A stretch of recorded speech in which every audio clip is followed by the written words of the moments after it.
What's up? Hello, chat. I'm so fucking dead.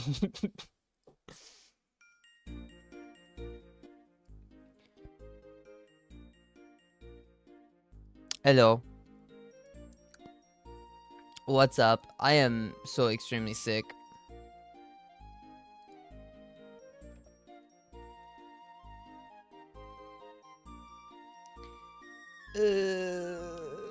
Oh my god. I feel so fucking bad. But it's okay. Because your girl has to tough it out today. What's up? What's up, everyone? Oh, Jolene, Ali, if it's cool with you guys, I would love if you guys could join quickly into the VC in a second. Um, just for like a quick check and data collection. By that I just mean that I need y'all's PNGs. I need the links to them. Jolene, do you know how to set a PNG? Because last time it was just your Discord profile picture, which is fine theoretically. But it works out better when it's like something else, you know? Gotta explain that to me? I got you, don't worry, I will. Should you use the old one? Up to you. Anything is better than like a profile picture, to be fair though, because like it's like a square image. I guess the old one would work better though. You want your dog? Fair. Fair. Hello, Lynn. Hello, Josie. What's up, Bonnie? I am currently in the middle of setting up things for the actual tournament. You guys know the one that we're happening today. Everything on the stream. I can show you guys a little bit of a behind the scenes look in a second here. I think that would be completely fine for me to do.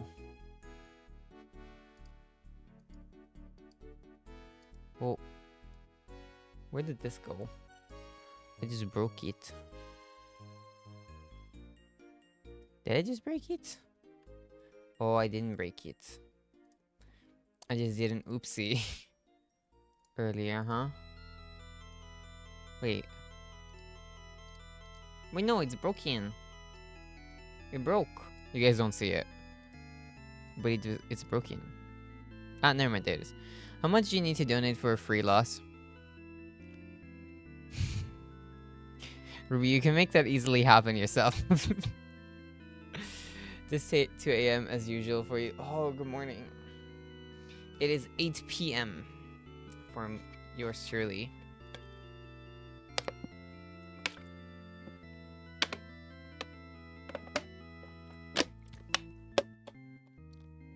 Hello, by the way. Hello, my round 1 opponent. What's up? How you doing, my round 1 opponent?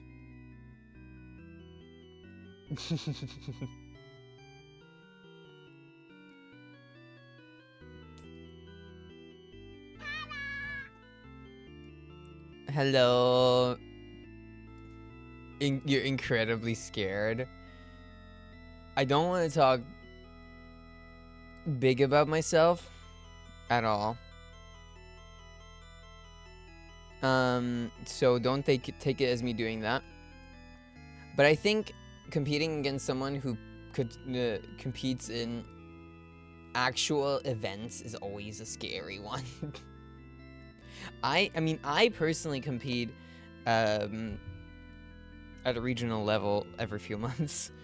Not like I do great, but you know. But I'm more sorry for Josie. Because Josie right here is going to play against the tournament favorite. The person favored to win the entire thing. That being Bonnie. Don't call me the tournament favorite. So Bonnie's record is incredibly big for her. No, Josie's not up against you. Josie's you are Ellie. You are up against Mike.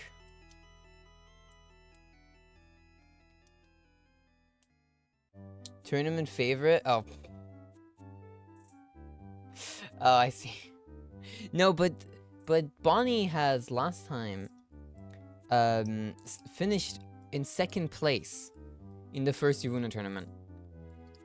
And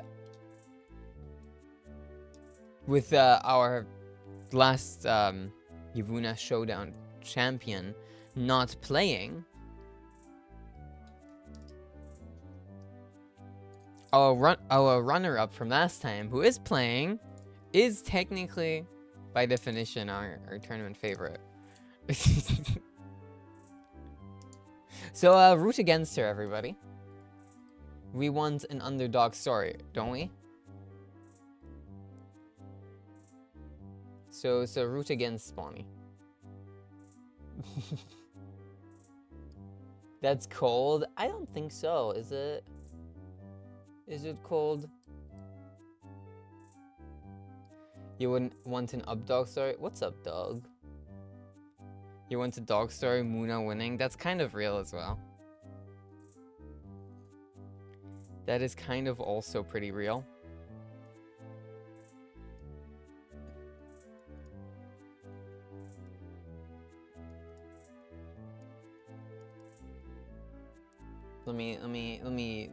Let me swap to just chatting. I haven't done that yet. I should have done that. Hi chat. What's up? Muna's already waiting. I'm deafened in VC right now, so you know, she's actually waiting. Here for the Pokemon for your Pokemon test and you haven't studied. Real. Yeah, so we're going to have it, for those of you participating, just a little warning. We're gonna have it structured in a little bit of a weird way today. As in, we're gonna have 2 games running at the same time. So when round 1 starts, instead of having all of round 1 play, we're gonna have 2 games from round 1 play, and then the next 2 play. And there's a specific reason for that.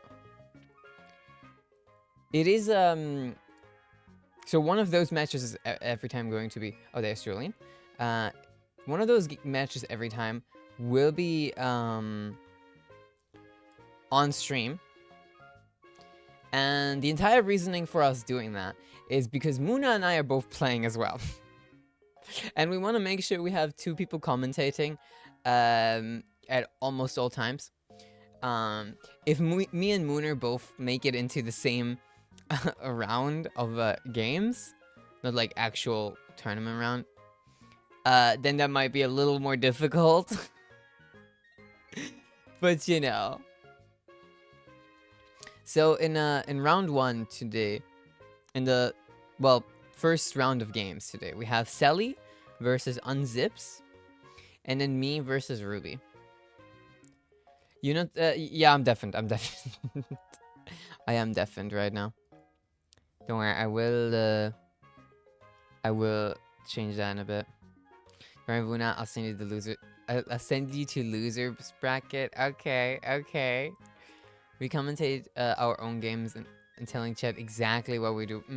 Exactly. No, if push comes to shove, and we end up having it be that me and Muna are playing in the same round, which if me and Muna are both winning, or if me and Muna both lose, then that's happening immediately. But if that happens, then worst case, we're gonna just have Jolene on her own, or I'm gonna ask Bonnie to join as well, depending on if she's also in the same round or not, because Bonnie is also playing. Let me unmute myself real quick in the VC so I can help Jolene out. Wait, let me quickly grab Muna's PNG first, actually.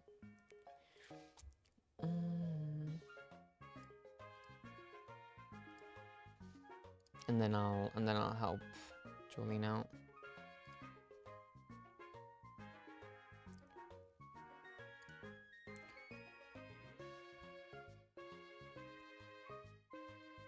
All right. I think I'm gonna change mine in a second too. Fits better.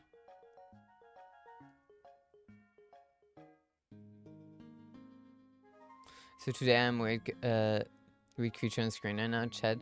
This will change as the tone. I apologize. Yeah, Muna's swapped OCs for those of you unaware. And today for the tournament, she is using her old OC on stream.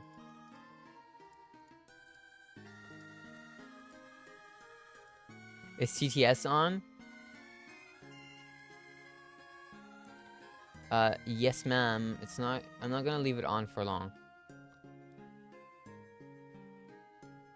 You like this one? Yeah, but it's not her. It's not her. Like persona anymore. I guess it's still her original character. Still her OC, but it's not like the character she associates with anymore. It's Muna's own decision, obviously. So I want you guys to respect that. If you guys like the character, then that's okay. But this is not the character that Muna will be using going forward. And it's completely her own decision. Alright, I'm gonna unmute myself. Wait, what? Okay, in a second. I guess. I'll unmute myself. Hello, YUWUNA 69. Hello. Bugcatcher Charlie here. Oh my god. I'm rooting for you, after you defeated me yesterday. Let's hope you fight a little better than against your rival, Blue. Still good luck. Look, I beat that fucking kid up multiple times, alright? That kid being Blue.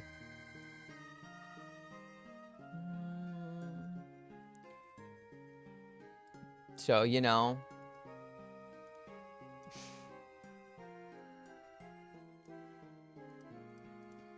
Yeah, round 2 is going great. Never noticed the TTS Mellow Mouth thingy. Oh yeah, no. The TTS run over Mellow. That has always been the case. It's cool. It's cool, I think. Hello. I am muted. Hey. Hi. Okay, I'm here to... How's it going? It's going great. I'm very sick. Yeah. Other than that, it's going great. I'm here to quickly show you how to change your PNG. So basically, you just go on that site. Alright. And then you pick 2 PNGs. One when it's speaking, one that's for when you're not speaking. You can technically already also set a muted and deafen one, which you don't need those. And then once you've set those, you should be good to go. Alright, so 2 images, one muted and one unmuted. Yes. Well, talking and not talking, not muted, unmuted. Yeah, exactly. I think I can just use my OC for that one. Yeah, feel free. And like a blurred, not blurred, but like darkened version of it. It darkens it itself, like on its own. Oh, it darkens itself. Yeah, so if you add just the same one, that works too. Okay.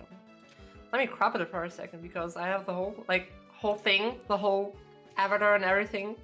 Yeah, take your time. that might not look as good. Take your time. I'm gonna already go now again, and then I'll see you later on. All right. Bye. Bye. All right. Is Jolene Joner like Mooner and Yuner? I don't think so. I don't think so. I think that's a natural. I think that's a natural development. A single day of not streaming and Vuna is sick. Never stopped streaming. Yeah, Pro suddenly got really sick, and of course I was there. So I caught on to whatever the fuck she had. and Bonnie did too, and her girlfriend, last I heard, hasn't yet. I'm pretty sure it'll change, and I did some unholy things when I was with Proly, and she keeps saying it's because of that I got sick. SMH.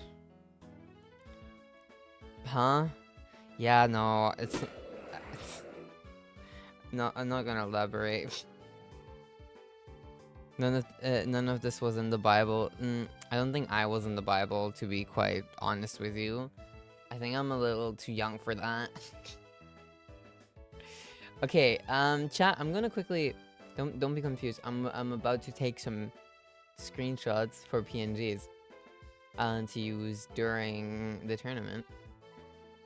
So don't get confused about what I'm doing now. Alright. Ow. Evil. You guys are evil.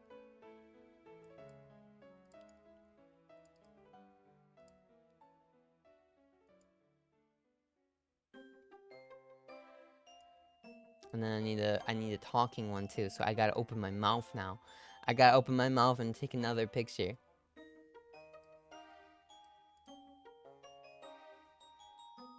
Alright, I got him. Because fun fact, I am not going to be using my model for most of today's stream, actually. So yeah. Just be prepared for that. I'm going to be using a PNG instead. And I think the look I have right now really like fits for the like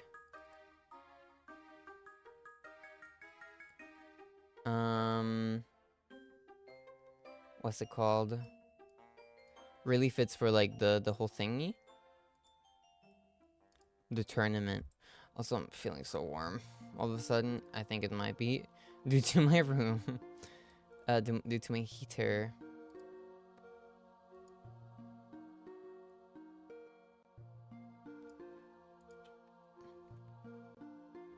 Okay. I was like already setting this stuff up all before stream. Then suddenly, the time, it was no longer there. And therefore, I'm now gonna finish setting everything up here.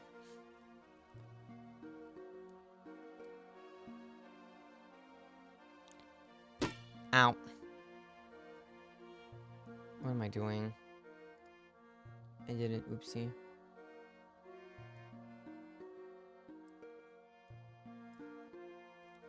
Okay. Got it.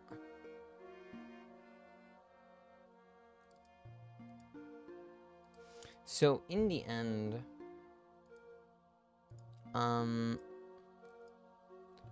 things are gonna be all happening here. This is the thingy, and then Benoy. Thank you so much for the follow. How do you active get toasted? Is this a spiky alt? Is this a spiky alt? No? Another? Okay, fair enough. So in the end, you're gonna have you are not spiky. Hello, radio. But in the end, you're gonna have. Oopsies. Wait, I gotta get into the VC, but be deafened.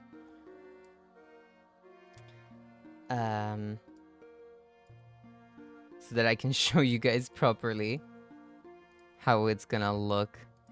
I'm making it like way too complicated for myself by having like a million things activated at the same time. So in the end, it's gonna be something like this. Oops, that was too early. We're gonna have things come in like this, and then boom, and then we're gonna have a team sheet come in. And I'm gonna have to do this like really quickly later. I'm going to struggle. Because I thought it would look really cool. Because then, after that, I could like swap to what is essentially the caster deck. Wait 1 second. I've realized I want to show you guys this, but I haven't set it up entirely yet. Wait, let me just like. Hello. If you group it on, it comes up at the same time. I know. I know, but I can't have them like come from different directions. Like the thing with specifically this is I need to make it so that bam bam comes from 2 different directions, then this comes from there, and then this comes from below. I don't know how I would do that.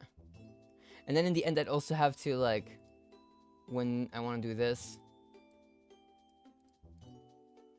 I'd have to do a lot of silly shit. You did this, you're pretty sure? I wouldn't know how. What, 2 mooners? True. True.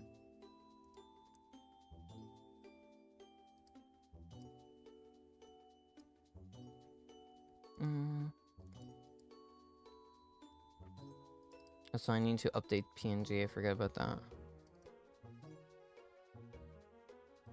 Alright. Because I will be using, and now watch this chat, this one.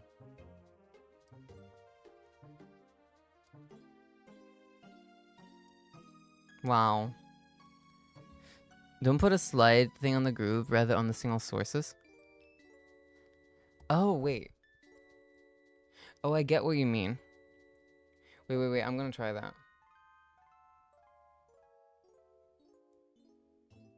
I'm gonna try that. Okay. So now if I make Muna disappear right there, she's just gone. Goodbye, Muna. Goodbye. And then I'm gonna do this. I'm testing it myself right now too. Oh yeah, that does work. Oh, okay, the show does work. Not the hide. The hiding, okay, I guess I get it. The hiding would have to go from the group. So if I want to hide them, I gotta like, yeah, hide them from the group. So if I can do it like this. Muna Factory, we got a Muna Factory chat. We got a Muna Factory. Look at that. Ah! Oh! Zard! We got Glock! We got a Glock factory. What the hell? They're making shiny Glocks. Oh my god, a dog factory. No freaking way. Oh, Muna! Holy shit. So many upbeats, yeah. Good bit. True. True. The thing is, I need to change something now because of this.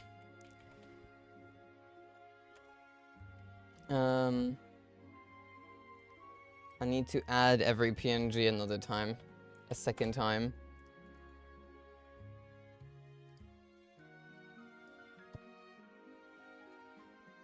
Because I need to have one for the right side and one for the left side.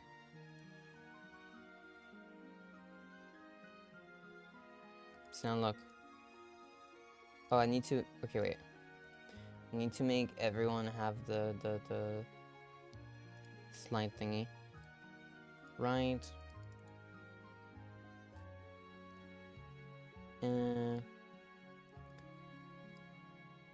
Right. Vroom. Vroom. Vroom. Wait. Oh, it works. It works as intended. Okay, awesome. Jolene updated her PNG. That's nice.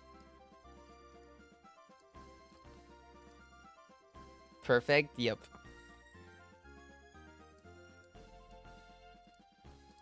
And then we have YUWUNA. That's me, by the way. Fun fact. Did you forget me? Oh. Oh. That was not towards me. That was not for towards me. I was like, you know, what do you mean? But that was not towards me. Oopsies. Okay. Ah, fuck.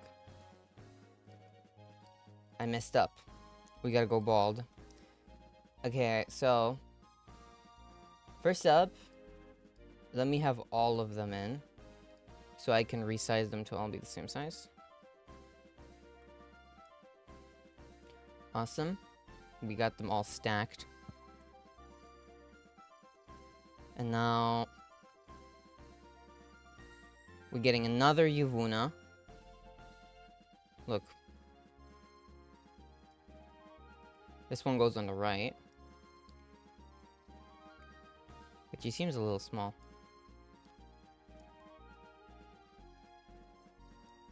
Okay, never mind. She was just the right size. Whatever. Girl stack. Yeah, the girls are stacked. That's true. Then we're gonna get another Goomba. Muna left. On the right, actually, not left. Goomba? That is not Goomba. I messed up. There you go. This is Goomba.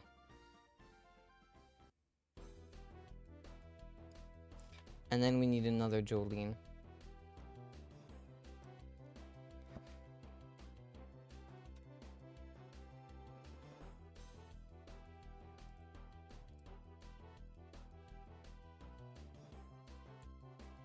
Alright, they're all the same size.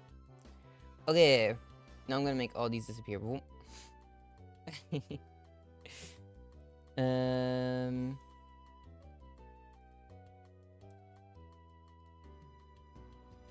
Say goodbye to all of them, chat.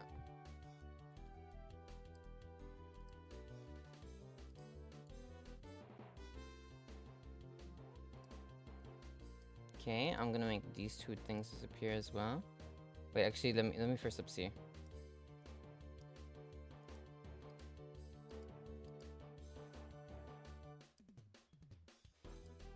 Okay. And now... look at me. I'm doing work. Welcome to YUWUNA69, where we set up stream we're about to do. Exactly! Isn't it cool? Great content, right?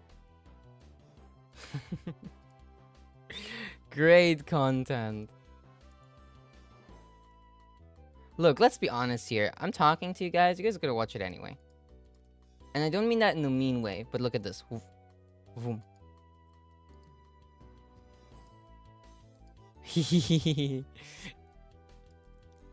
Thank you, Muna, for the help.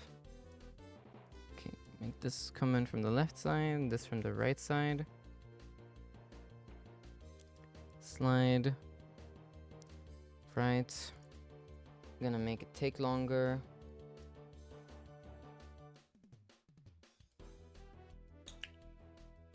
Thank you, chat.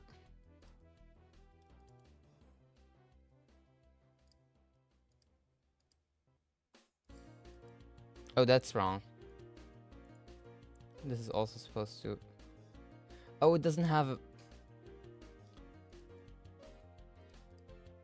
didn't set up correctly. That's the wrong way.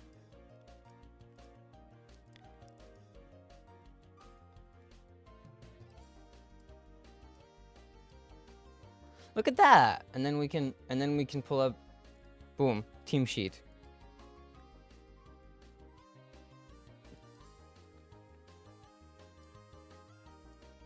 Boom. And then look, we can easily swap out who's commentating too. YUWUNA team leaked. SMH my head. Look, it's fine. I did that semi on purpose. Only semi. Oh my god, the source is messy. What the fuck is that source? Oh, because it has a million group sources. That is... That was the sleeping source from the subathon. It has like a million. Oh no, the Discord overlays are broken. That's what is up there. Never mind, it's not. Okay, let me quickly just make sure I never click this one again.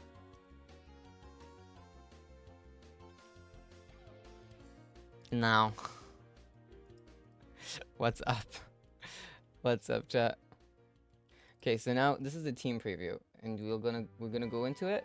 It goes like this, and then bam, YUWUNA team, or whoever else's team, really. I'm noticing though, I'm kind of overstepping the space I can take up, or rather, Mellow is. Chat, stop taking up so much space.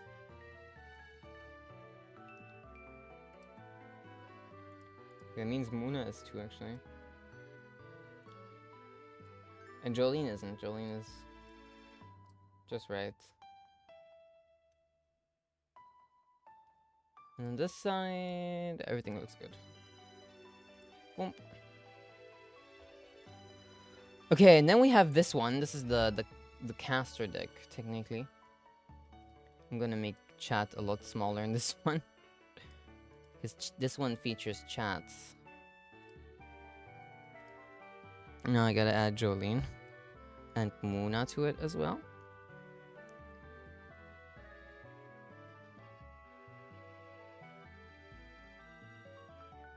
No German word of the day. I can have German word of the day on screen for the start of the stream and later on if we still have enough time. But yeah, German word of the day is not gonna be a big part of today's stream. It's not gonna be visible for most of it. Muna. And we need Jolene.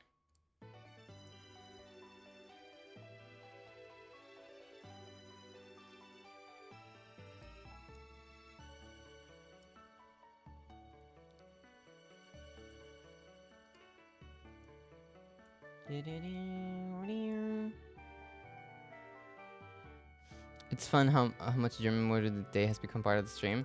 Yeah, German word of the day is only saying as long as we have the German tag. Don't forget.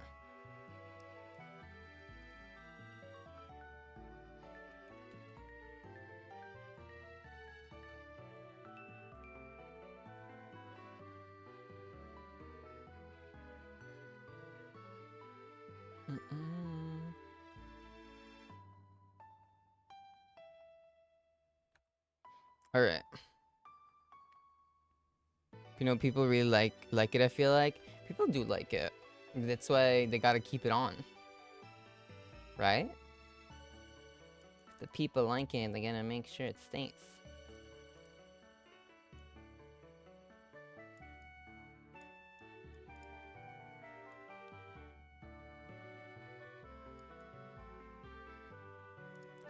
Okay. I'm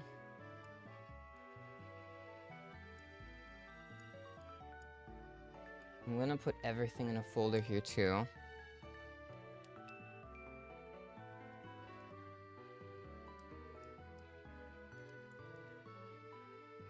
I'm gonna have a high transition down.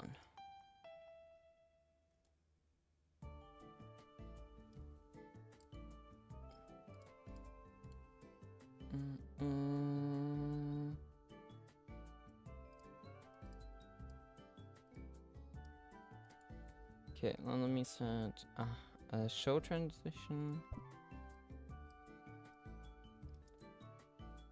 Okay, then I can show you guys in a second how it's gonna basically look.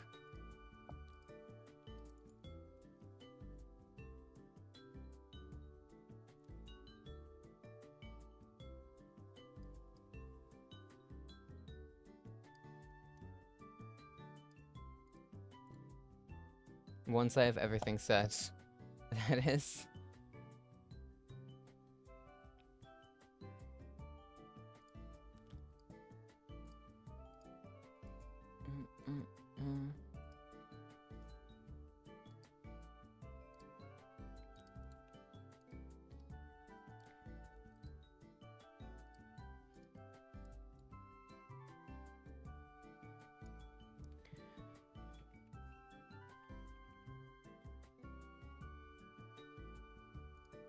What? What did I just do? I messed up. We gotta go bald. I messed up.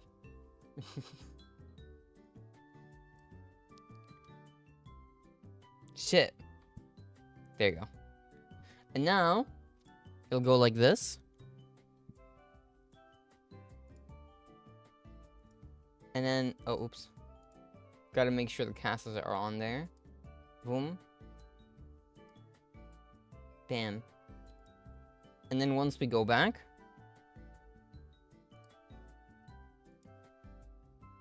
look at that. It feels professional. Holy. What do you think, chat?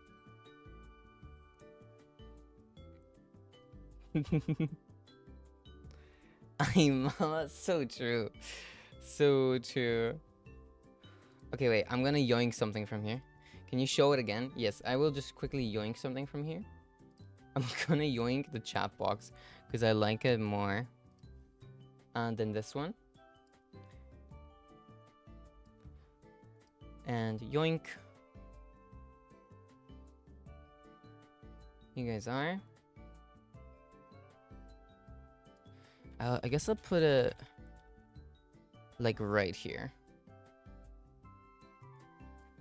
I can move that. Maybe right here and this right here.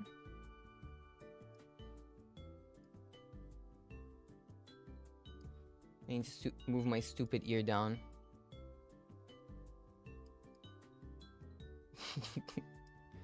Okay. Now 1 second, I gotta set the chat box to have the... Oh fuck, I messed up. I messed up slightly. I gotta change this around.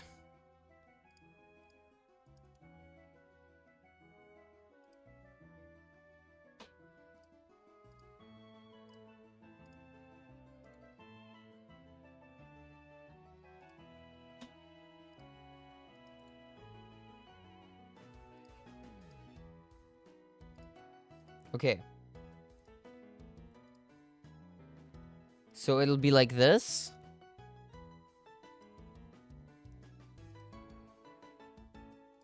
And then like this.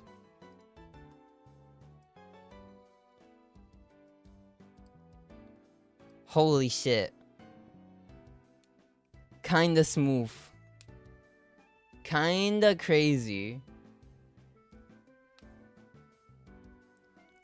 I know, chat. It's kinda crazy. I'm a fan. Personally.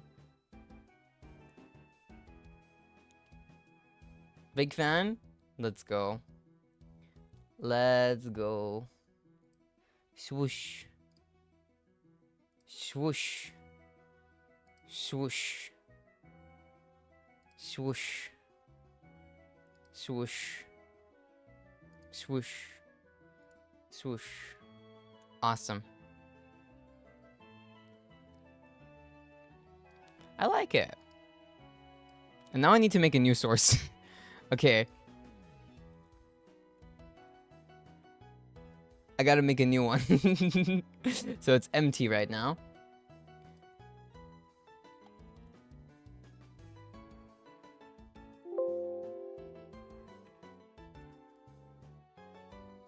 It's empty for now. You can't see anymore? Yeah, I took your eyesight. That's why it's all dark.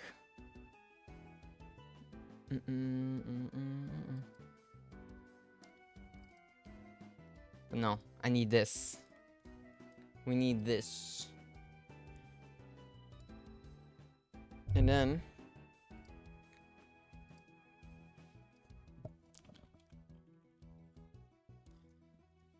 I'm pulling up Pokemon Showdown. Me get in there. Log into Showdown. Change my settings.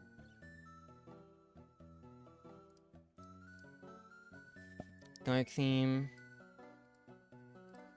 Okay, wait. You guys don't have to watch that one actually, because there's nothing to see yet. Each background. Muna, can you quickly battle me in Showdown? Can you quickly send me a... Thank you. She's quick. She is quick.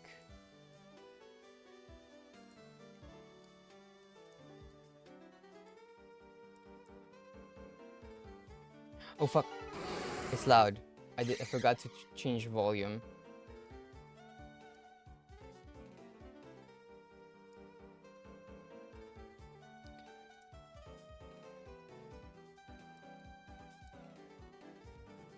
Done.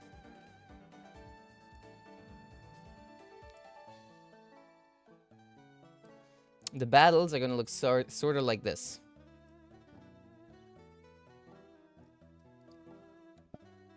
You got Ampharos? You did. Wait, Lina, did I get anything cool? Oh my god, I got this. Wait. Use a move. Not an electric type move, please. Just any move, please. Or that. Look, I got this. There's context here. You guys don't know yet. There's context here. You guys don't know yet.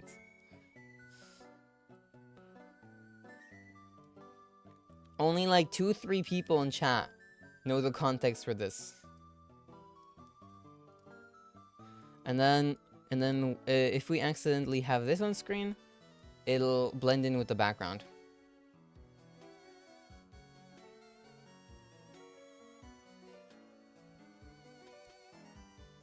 Oh, I gotta remember to always do this when swapping.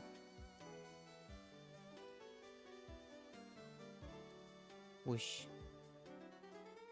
Whoosh. I like this. I'm a big fan. It makes me happy seeing this. Lots of effort, lots of thought into it as well. I think I did a lot of thinking about it. Anyway, chat, I'm going to the bathroom. I'll be right back. I'll see you guys in a second. We're gonna start... Okay, wait. Before I go... We're gonna start things off at 9:30, right? But the first game is probably not happening until 10 p.m.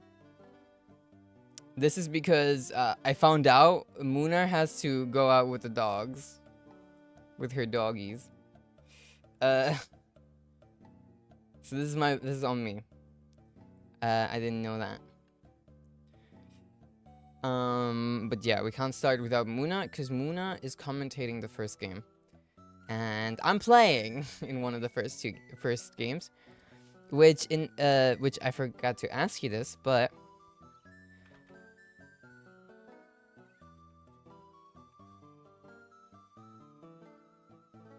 I forgot to ask you guys this. But I have an important question for you guys.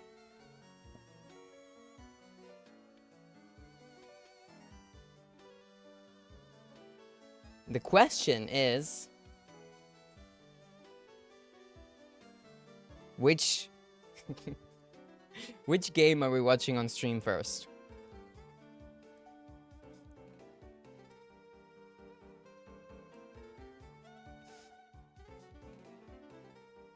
Which game are we watching first? Is it Selly versus Unzips or me versus Ruby? Good thing you drop out early so you can go to sleep on time. Don't worry, you can't do that. You can't do that. Oh yeah, today we have 7 to maximum 8 games on stream. You can't do that, Bonnie, because you're gonna win, right? Right, Bonnie? You're gonna do what you couldn't do at regionals. Hi, Kumpe. Not as an actively drop out, but you lose 2 times in a row and you're out. That's correct. Okay, well soon. Gute Besserung. Gute Besserung, thank you.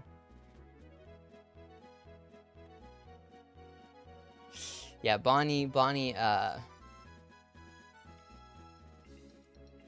it's not looking like she might have a bad time today. You're gonna fuck me up. Bonnie and I, the earliest we can face off is in semifinals. The earliest we can face off. Just making sure this is known.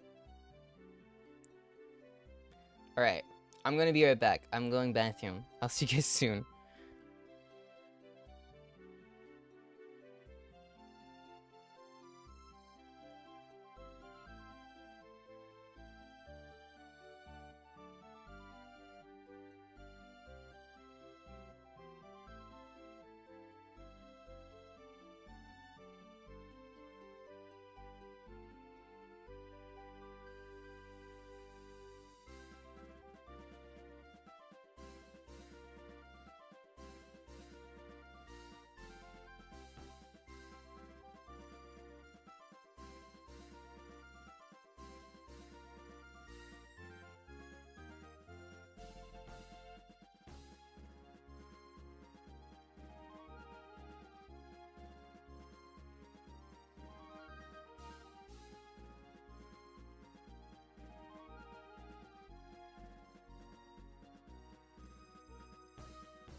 Hello. I return. I'm dead. Alright, what game are we watching so far? 3 votes on me versus Ruby.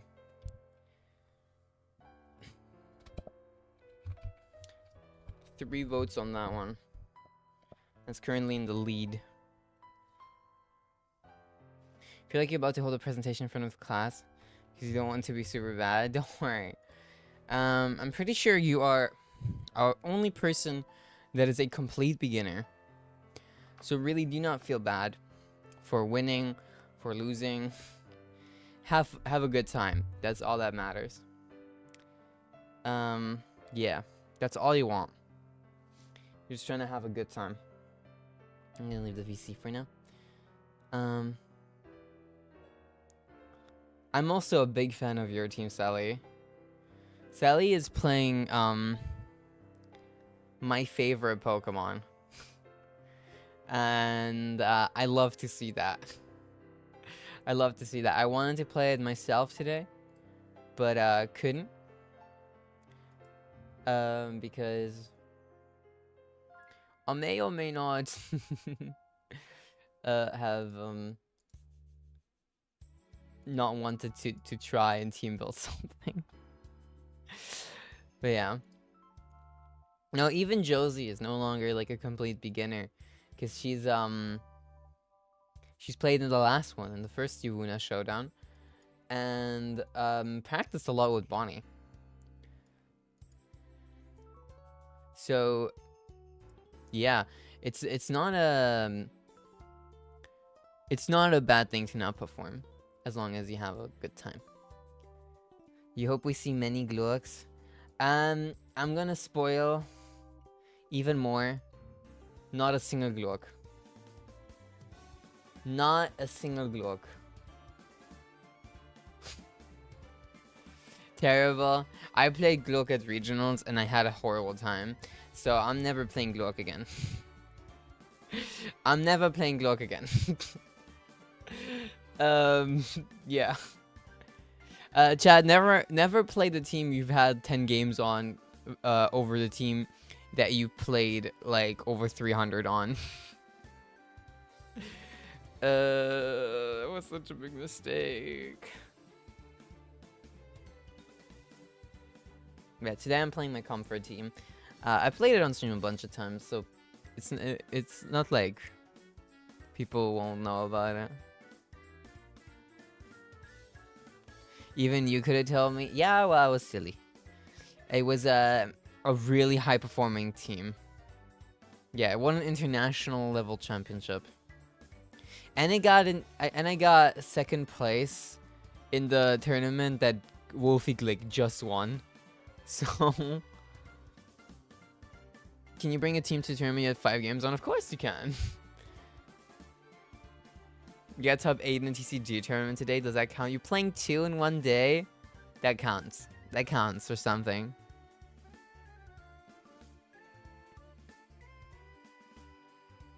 Wait. With a Glock. You played the fucking Dark Terra Glock deck? Probably. I know that's like the one deck I know. Glock is a menace in TCG. It's so good. It's just too strong. Yeah. It is really good. It is unfortunately incredibly goated. Like, it is just that good.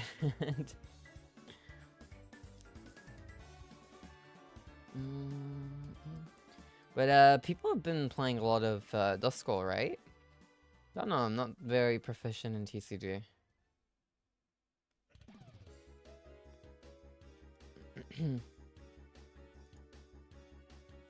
Dusknoir is played in Glock? Oh. I wouldn't know.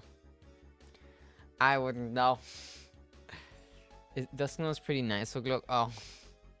Fair enough. Misha played a Miraidon set and poor guy. Yeah, right, German word of the day. It's Vogel. Which Vogel means bird. We're seeing a couple birds being played today. Let me see how many teams feature birds. How many teams are featuring birds?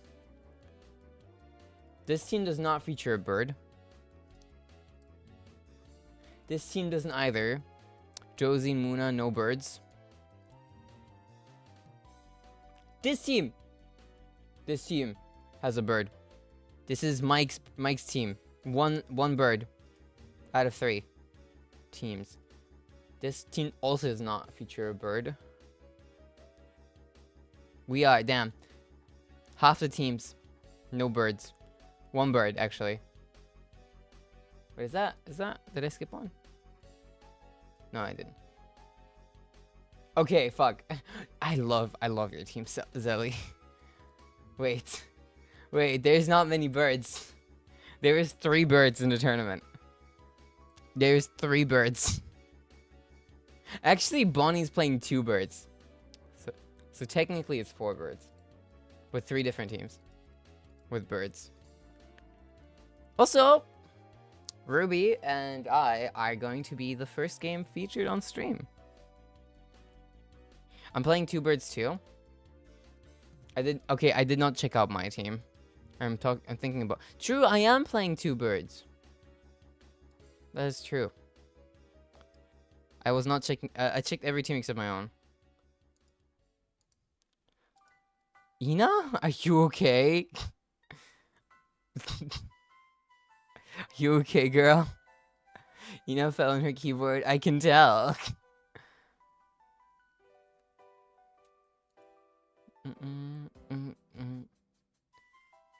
I genuinely forget that that's Ina's username on Twitch. But because I have a nickname set for her. It just says Ina Bed. I keep forgetting that's not her username.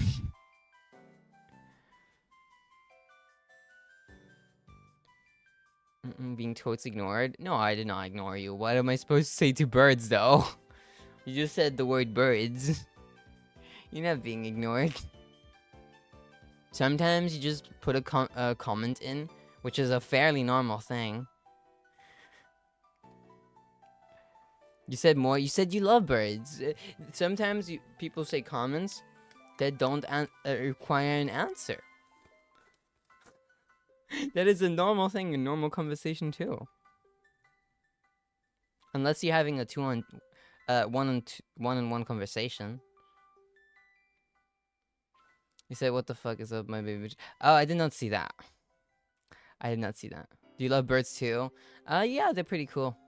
See, there's a conversation. Yeah, that's a question. That's answerable. I did not see that message though, Cammy. I'm sorry. What the fuck is up? We're doing a tournament today. It's tournament day. In Mellowville or something like that. It's Pokemon tournament time.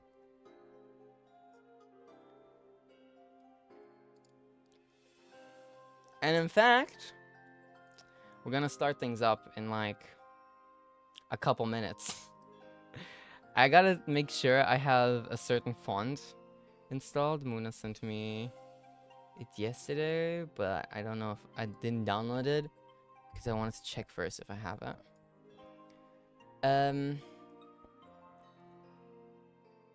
I do have it, but I don't have this specific one.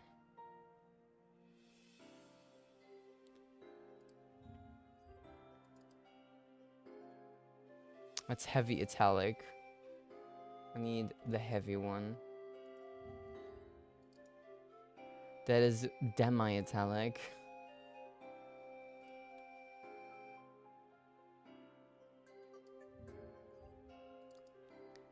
As medium italic. Jesus, I'm just ending. I'm just gonna end up downloading all of them. Oh wait, this is heavy. It just says HV. Okay. I got the one I need. You can play some Minecraft doing a very painful task of making a rail from your place to the stronghold. It's taking so long and so much iron, you're crying. If you don't want to be doing that, if you're not doing it for the funs of it, make an ice bow track. It's a lot faster and a lot more efficient in materials. Unless you have like an infinite amount of iron, which is not an uncommon thing, right? But yeah. Okay.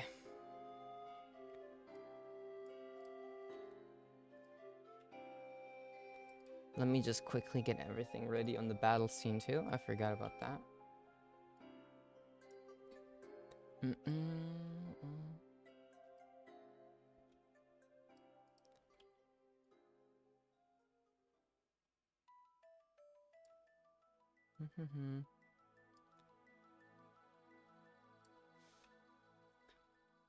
Bleh.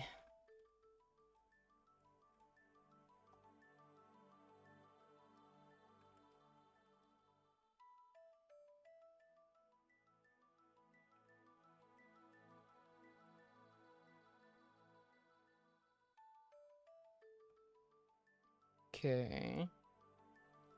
I need to get this on there.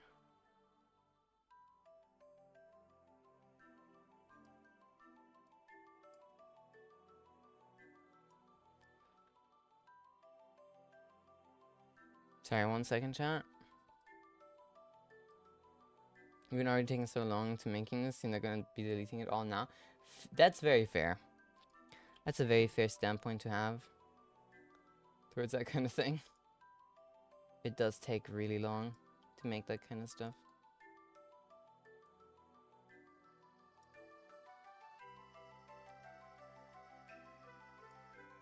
Okay. Um...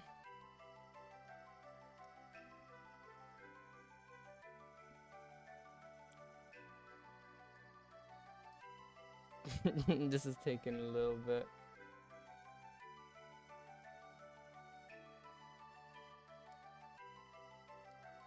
It's gonna continue taking a little time.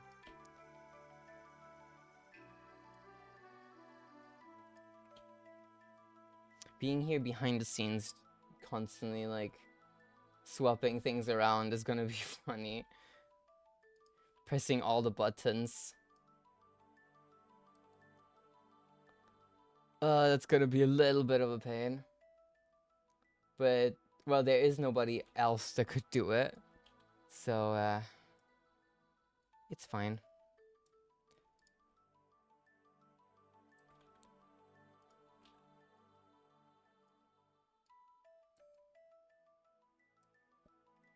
Okay, Muna should be on her way with the dog soon. That means soon we can start to get going.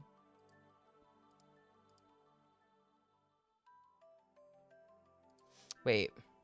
So this is the battle scene so far. For some reason the PNGs aren't appearing. Oh, because I'm not in Discord. That's why they're not appearing. Okay. So this is YUWUNA for the right side. This is Muna for the right side. This is Jolene for the right side. We have YUWUNA for the left side. Jolene for the left side. And Muna, absolutely fucking massive, for the other side.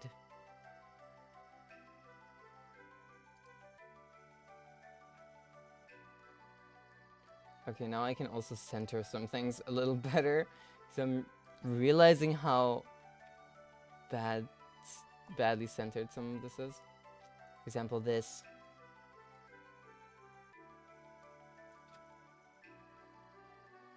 There you go. Look at that. That's looking pretty cool. And then we got this. Bam. I like this so much. I like how smooth it is. Wow, YUWUNA team sheet. Back to the caster desk. Oop. Ah, it's so cool. It's so cool. It is so cool. Now I gotta make sure everything is in folders on the battle source, and then we can get going, actually.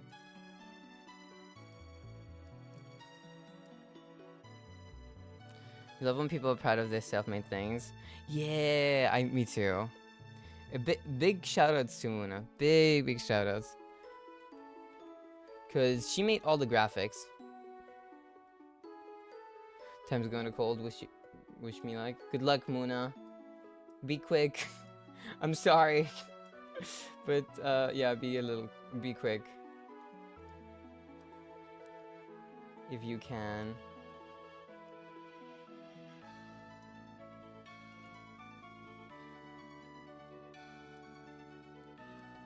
Okay. I'm setting everything. Looked at all the teams now. How do you like them? We got a lot of fun stuff. I know, right? And I think this is like one of the most fun parts of having like a less serious, or rather like more unserious tournament. I wouldn't call it like entirely unserious. Definitely less serious though. That's the cool part. You get people having a lot more fun with what they do. Looking at just teams alone, you can clearly make out top 3, you feel? That is very fair. That is very, very fair. Yeah.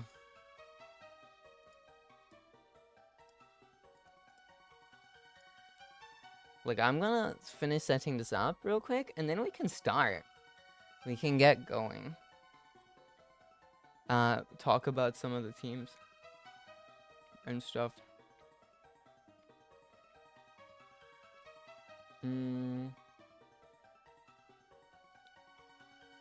No speculations. Oh, we are gonna make some caster predictions. I forgot how you actually play the matches on Pokemon Showdown, right?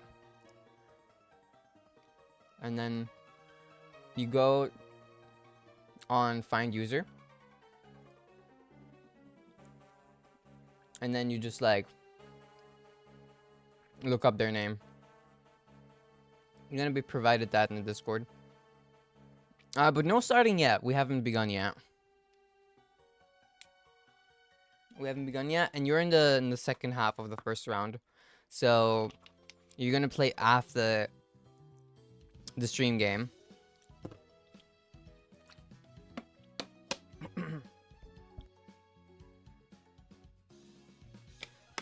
Chuck down a pipeline punch too. You're pumped. You're juiced. Let's go. I have one next to me, an unopened one.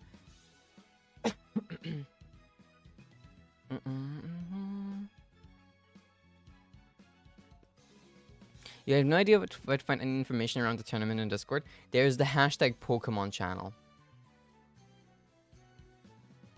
There's the hashtag Pokemon channel. That's where we're going to be posting all the information you need.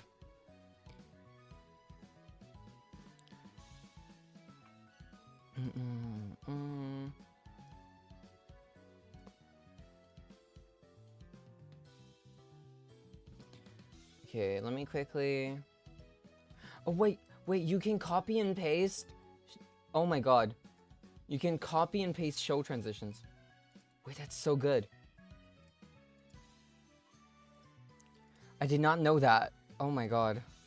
I feel a little silly for that, but that makes my work so much quicker right now.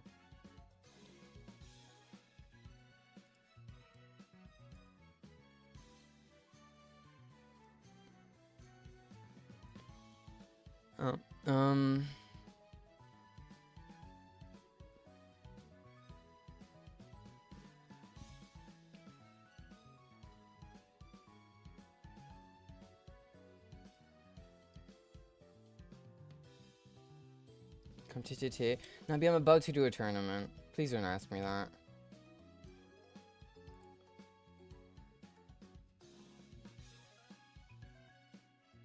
Like, I've already said no.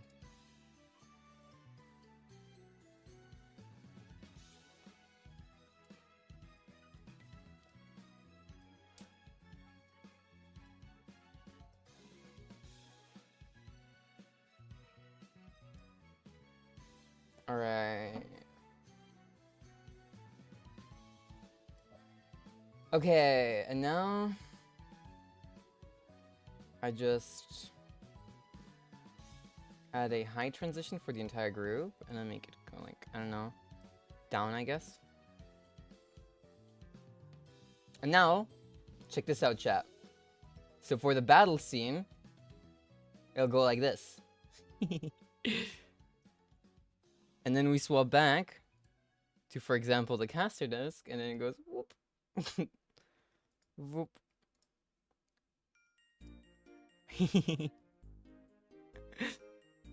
Kinda awesome.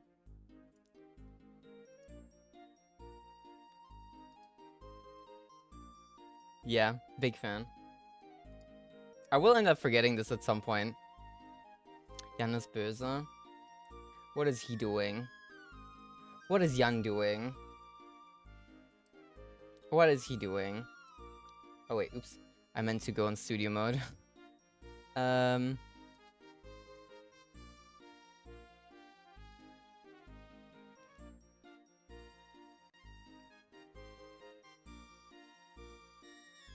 Okay.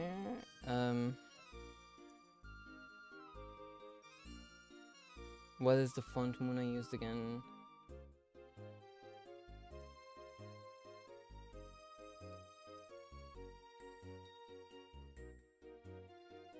I just downloaded the...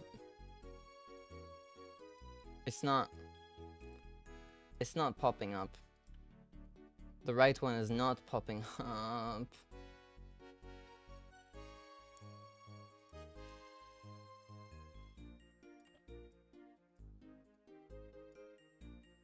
You may have to start OBS. Yeah, you might be right, but I won't get to do that. That's how it works, sadly. Yeah, I thought so. Just use Arial Black. You're kind of right.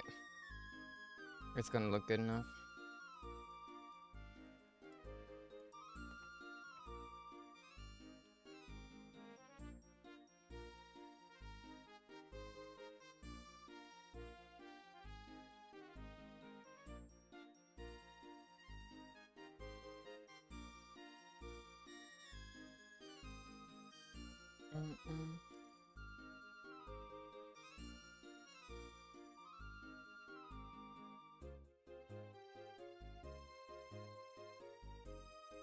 Okay.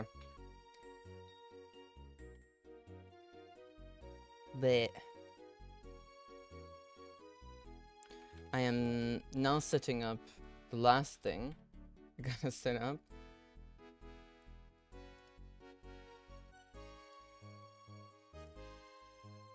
Let me get out of studio mode and I'm gonna just do it here.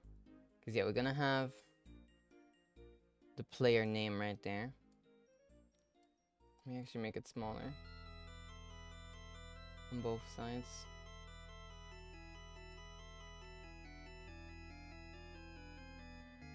Bit.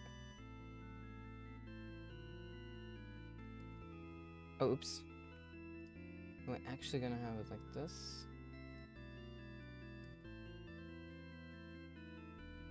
Oh fuck, I didn't duplicate it. I made a second one of the same thing. Shit.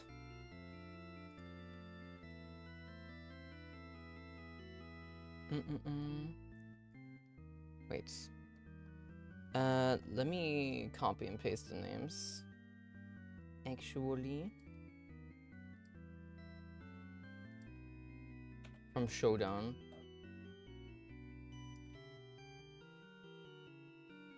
Because I gotta make sure every name fits perfectly. Shouldn't you pin the link for the fundraiser? Oh yeah, mods. Can you do that? Should I do it? You are completely right, Kira.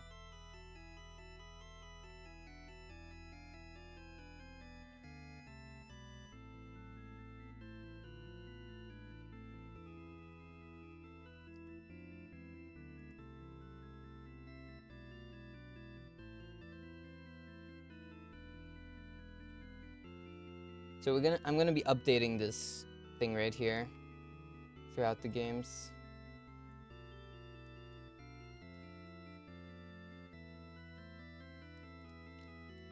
So the 0 at the start is the actual score. Actually, fuck, I shouldn't be doing it like this.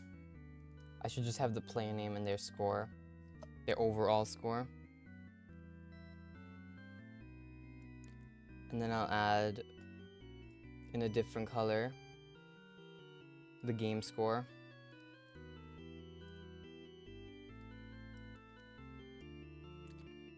Wait.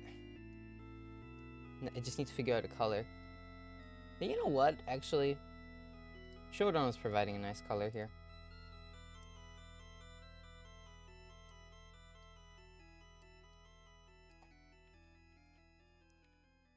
Hehehe. Pin it, you're on phone? Okay, thank you. There you go. Did you save it somewhere, by the way, Muna? It feels like you did save it. Oopsies. Copy, paste duplicate.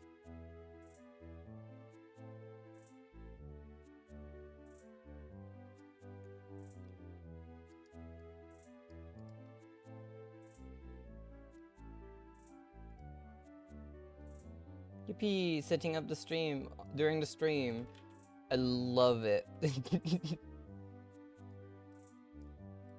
It's fun that I can actually unironically do that.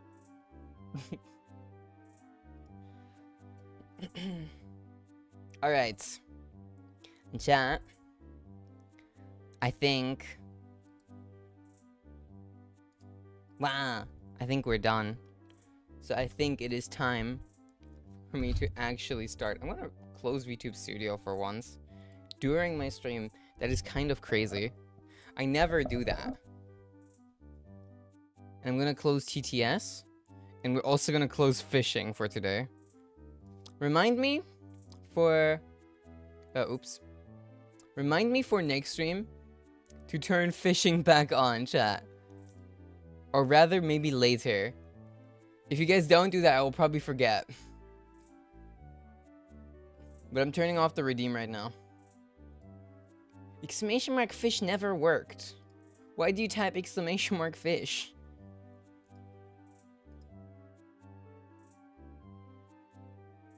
SMH, my head. SMH, my head. Okay, chat. I want to do this one last time. Whoop. Alright, chat.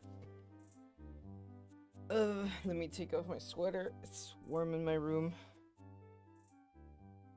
I cannot wait for the cold to get me. Jan hat das schon wieder getötet. Armer Kumpel. Alright. Now, I'm undeafening the cord, so Jolene can also do that.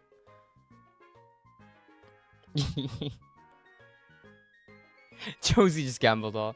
Amazing. It wasn't even on stream. Sometimes you forget. Fair. I undeafened the cord. What's up? Hey. What's up? No. What's up? What's up? Are you hyped? You know. I am. Whoop. I'm hyped. What about you? Definitely. I looked at the teams in the last half an hour or so, and there is a lot to talk about here. There is. The teams are very fun. I can't wait to get into it. Do you have a clear favorite other than, of course, yourself? A clear favorite? Well, for myself, not right now. I think it might be Sally for myself personally, because Sally is playing my favorite Pokemon. I'm very biased towards the Serperior on Sally's team. Oh, but, that's your favorite Pokemon. Yes, it is. But overall, I think the tournament favorite, I've mentioned this before earlier, I think it is Bonnie. Since in the first one, she did get the runner-up position. Unfortunately, not win. Really strong team. She does. Her team looks very impressive. Yes. We're gonna get into the details later when we have it up on stream. But Bonnie is definitely in the top 3 that I mentioned earlier that I think will come out at the top going into this tournament. Yeah. I think she has what it takes for sure. Definitely. She also has the experience, right? Exactly. Yes. She's a very experienced player. She went 5-3 recently in Stuttgart, which is also a very good record. Yeah, true. It's a very strong record to end off on.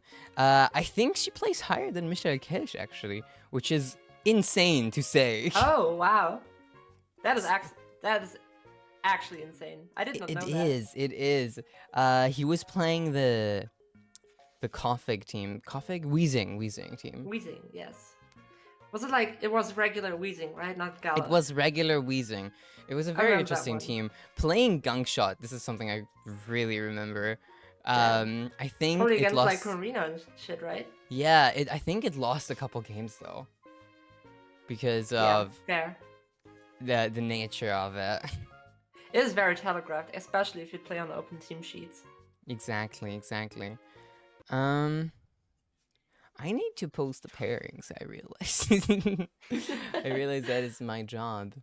Especially with Muna currently not available. We will not be starting soon since we're waiting on her. Yes. But our first game on stream today is actually Ruby versus yours truly, me. Oh, against you, alright. Yep. Immediately, I get to play on stream immediately. Thanks, chat. They voted for it. Do you feel pressure already? I do. I haven't played since Stuttgart. Yes. Because my record was Yeah, not so fun for me. Yeah, you went 0-2, was it? No, I went. I don't remember quite. I got 2 wins at the end. It wasn't Alright. great, Yeah. but it was something. So are you gonna like put the feed on Discord or later? I mean, Again, what'd you say? the feed of the stream and the battle. Are you gonna put it on Discord or are we Oh, chiming in on Showdown? um, I can put it on. I can share it in Discord. Actually, in fact, I can just do a virtual camera. Yeah, exactly. Yeah, I can do that. There you go. I can There we see go. it. Defeat. Yeah, that's what I understood too. The feed. Hello, Pro. Yeah, I will not be interacting with chat too much today since we are doing the whole thing. So be warned. Be warned, chat. If you say hello to me, I might just say hi back to you in chat. How bad is the disease? I'm sick, but I power through it like I do with everything else. I am dying. Yeah. Hopefully not on stream. I guess I. Yeah, that would be bad. I'd get banned if I died on stream. Is it actually Exactly, bad? we don't Yes. want that. Yes, it is. It is actually bad. Oh. Um. Well, get well soon. Thank you. Doing my best.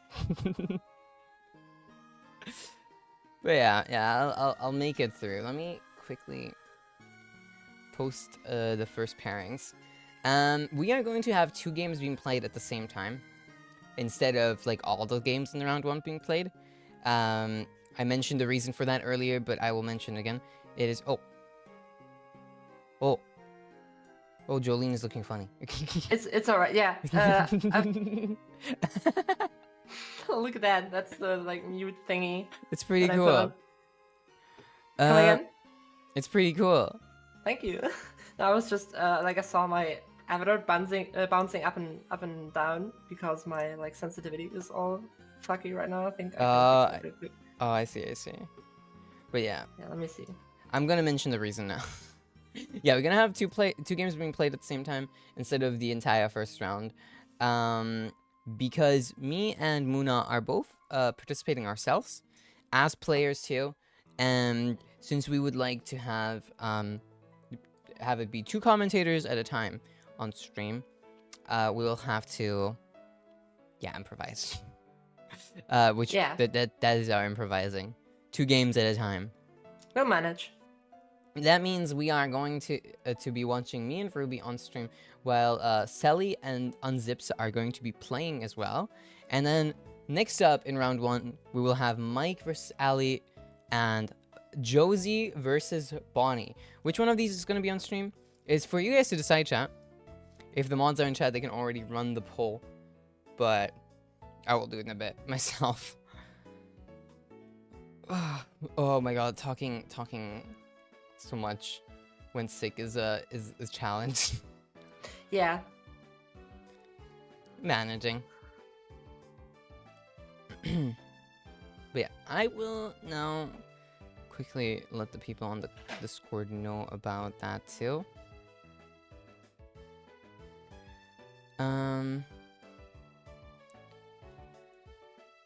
For those of you playing, all the information you're gonna need is going to be in the #Pokemon channel on my Discord. If you aren't on there, make sure you are. I think I gave everybody the tournament players role, so I think everybody should be on there. Hello, Bonnie. Bonnie has already found it.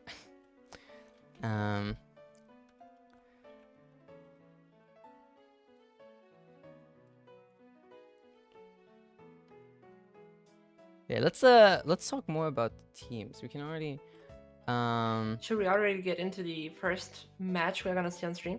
We could do that. Absolutely. Maybe you could pull up the team so chat sees what we're talking about. Of course, yeah. Yeah, you're gonna have to be mentioning what team will be playing every time today. But I think it'll be fine. So which team do we want to look at first? So, I guess we could go into your team first because it's a little more standard compared to what Ruby is bringing. Not to say that Ruby's team is in any sense bad or like not optimized, it very much is, but your team maybe is able to show what kind of ballpark we are playing in this tournament here, right? You seem to be bringing a very physically offensive team with a lot of standard stuff, but also something that is not really seen a lot of times, such as Corviknight. So we got Sneasler to round out the whole team because it is very strong against threats like Primarina and other fairy types, also Terra fairy types, which Pokemon like Garchomp and Meowscarada struggle against. And those are like the primary damage dealers in this team, right? Yeah, correct. It is Exactly.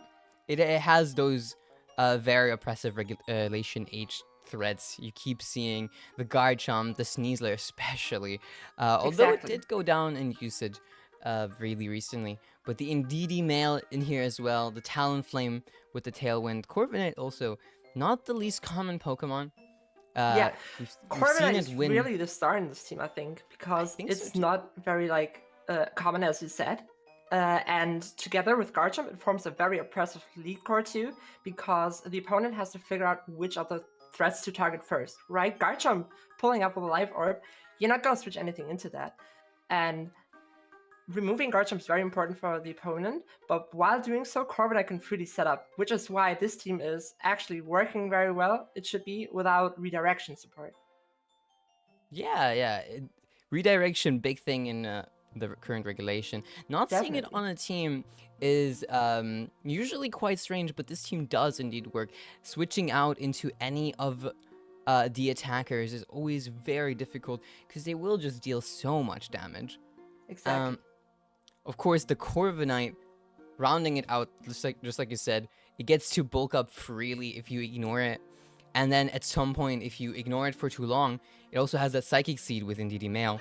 Yeah. If you ignore it for too long, it has the Power Trip and the Body Press. No Brave Bird, which is a very commonly seen move on the Corviknight. No Brave Bird here, though. Completely going for that setup. I mean, even with Body Press Power Trip, that is enough coverage together with Psychic Seed and Bulk Up to snowball really fast if the opponent is not prepared to like do anything against it. And also, Indeedee Male and Talonflame sit in the back as valuable support against a lot of playstyles, especially like certain Trick Room and Psy Spam archetypes, which are very common and very oppressive in the meta overall. Absolutely. Yeah, and Meowscarada also strong against archetypes like Tatsudozo or Archaludon, although not as much. Usually, if Archaludon already has Revealed Terra, then Flower Trick can power through the boosts.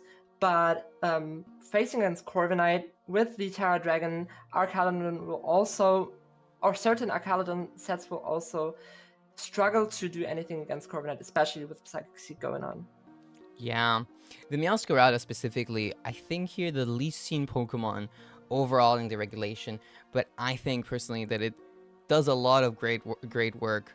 With the choice band too, I feel like the choice items in the doubles format are always a little risky to take. But we see two in my team right here. I feel like it's a We bold do. choice, but as someone who's played this team, very much it works out very well. Yeah, Choice Scarf Indeedee is a little bit odd looking at it first. What do you think, or why did you include Choice Scarf and Indeedee in this case? Oh, the choice card on the Indeedee is a very deliberate choice. You want to completely outspeed everything you can see here. You got the trick as well if you want to ever get rid of it. Sure. You got the imprison, which I feel like sometimes you really just have to press.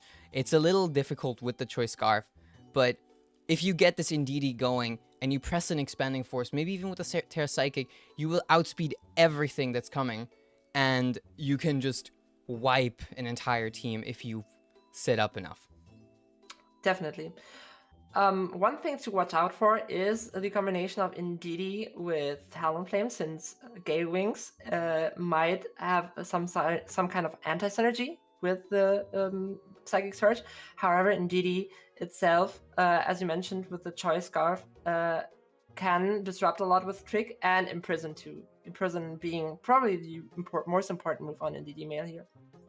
I think so too. I think as well, you will not really want to see the Indeedee with the Talonflame together Yeah. immediately.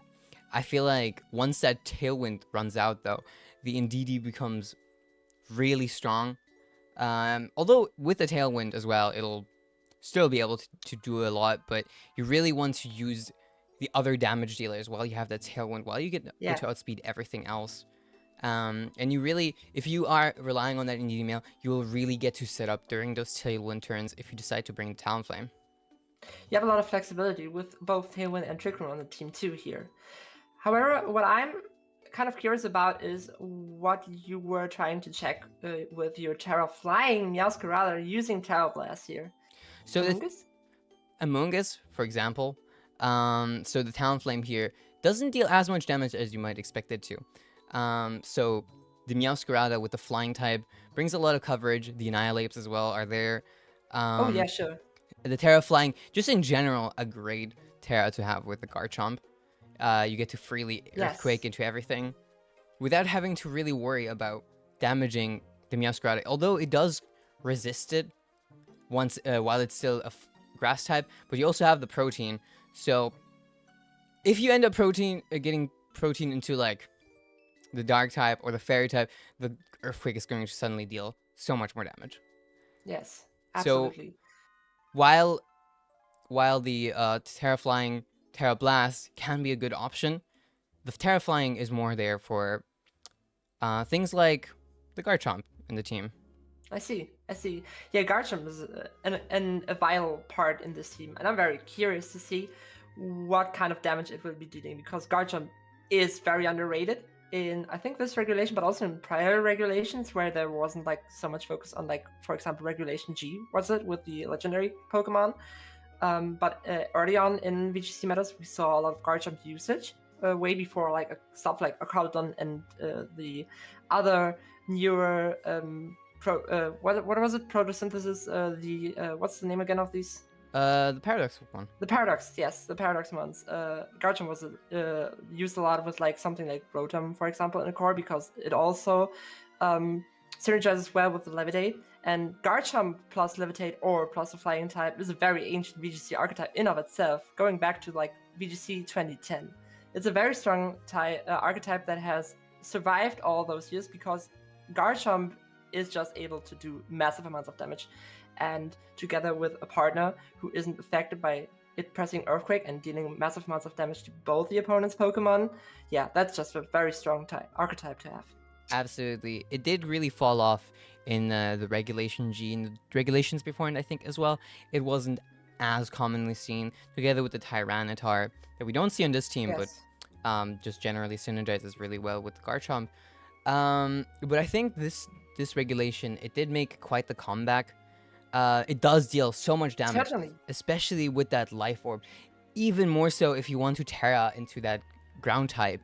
You got the Stomping Tantrum and the Earthquake. They're going to just deal so much damage. You got the two flying types on the team to avoid taking damage from the Earthquake. Two Terra flying types as well if you really would like to have your Garchomp shine. Although not always necessary to press those. This Garchomp with the Life Orb is just going to Absolutely. wreak Life Orb havoc. with very little to have to sacrifice, that is 1/10 of your HP every time you attack, just does so much damage.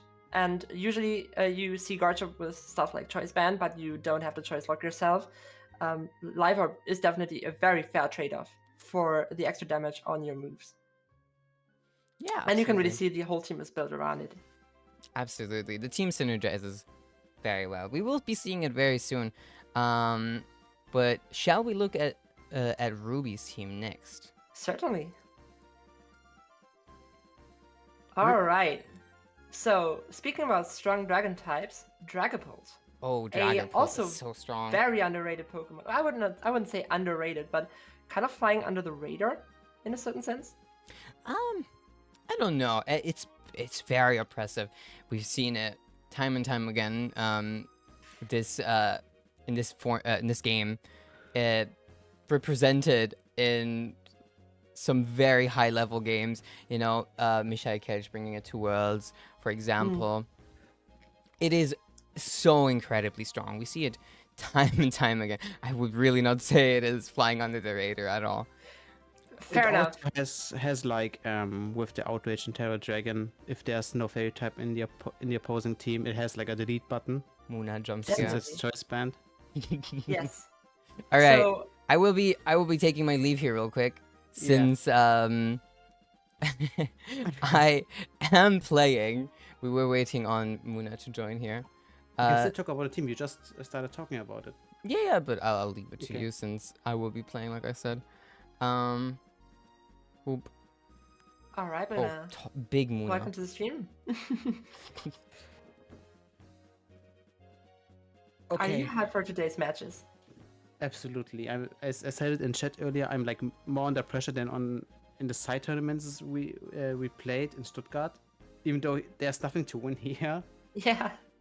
Um, No, you got the home advantage in this like tournament, and that's what's probably putting on the pressure, right?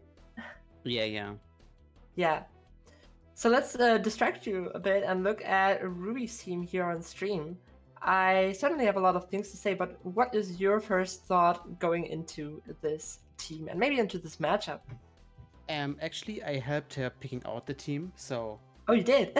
like she told me she wants to play Trick Room, and I sent her a bunch of Trick Room teams, and this is the one she ended up picking.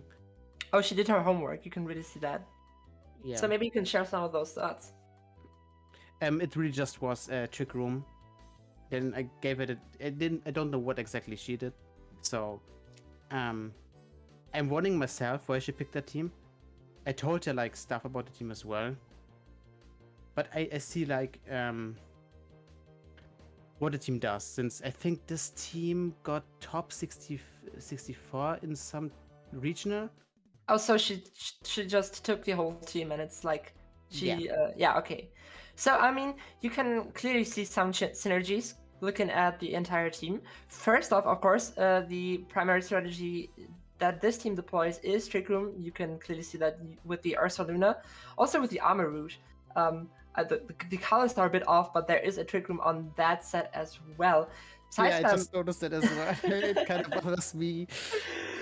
However, Armor Rouge and Didi, of course, being the very infamous combination of Pokemon that really make Psy Spam the threat that it is known for.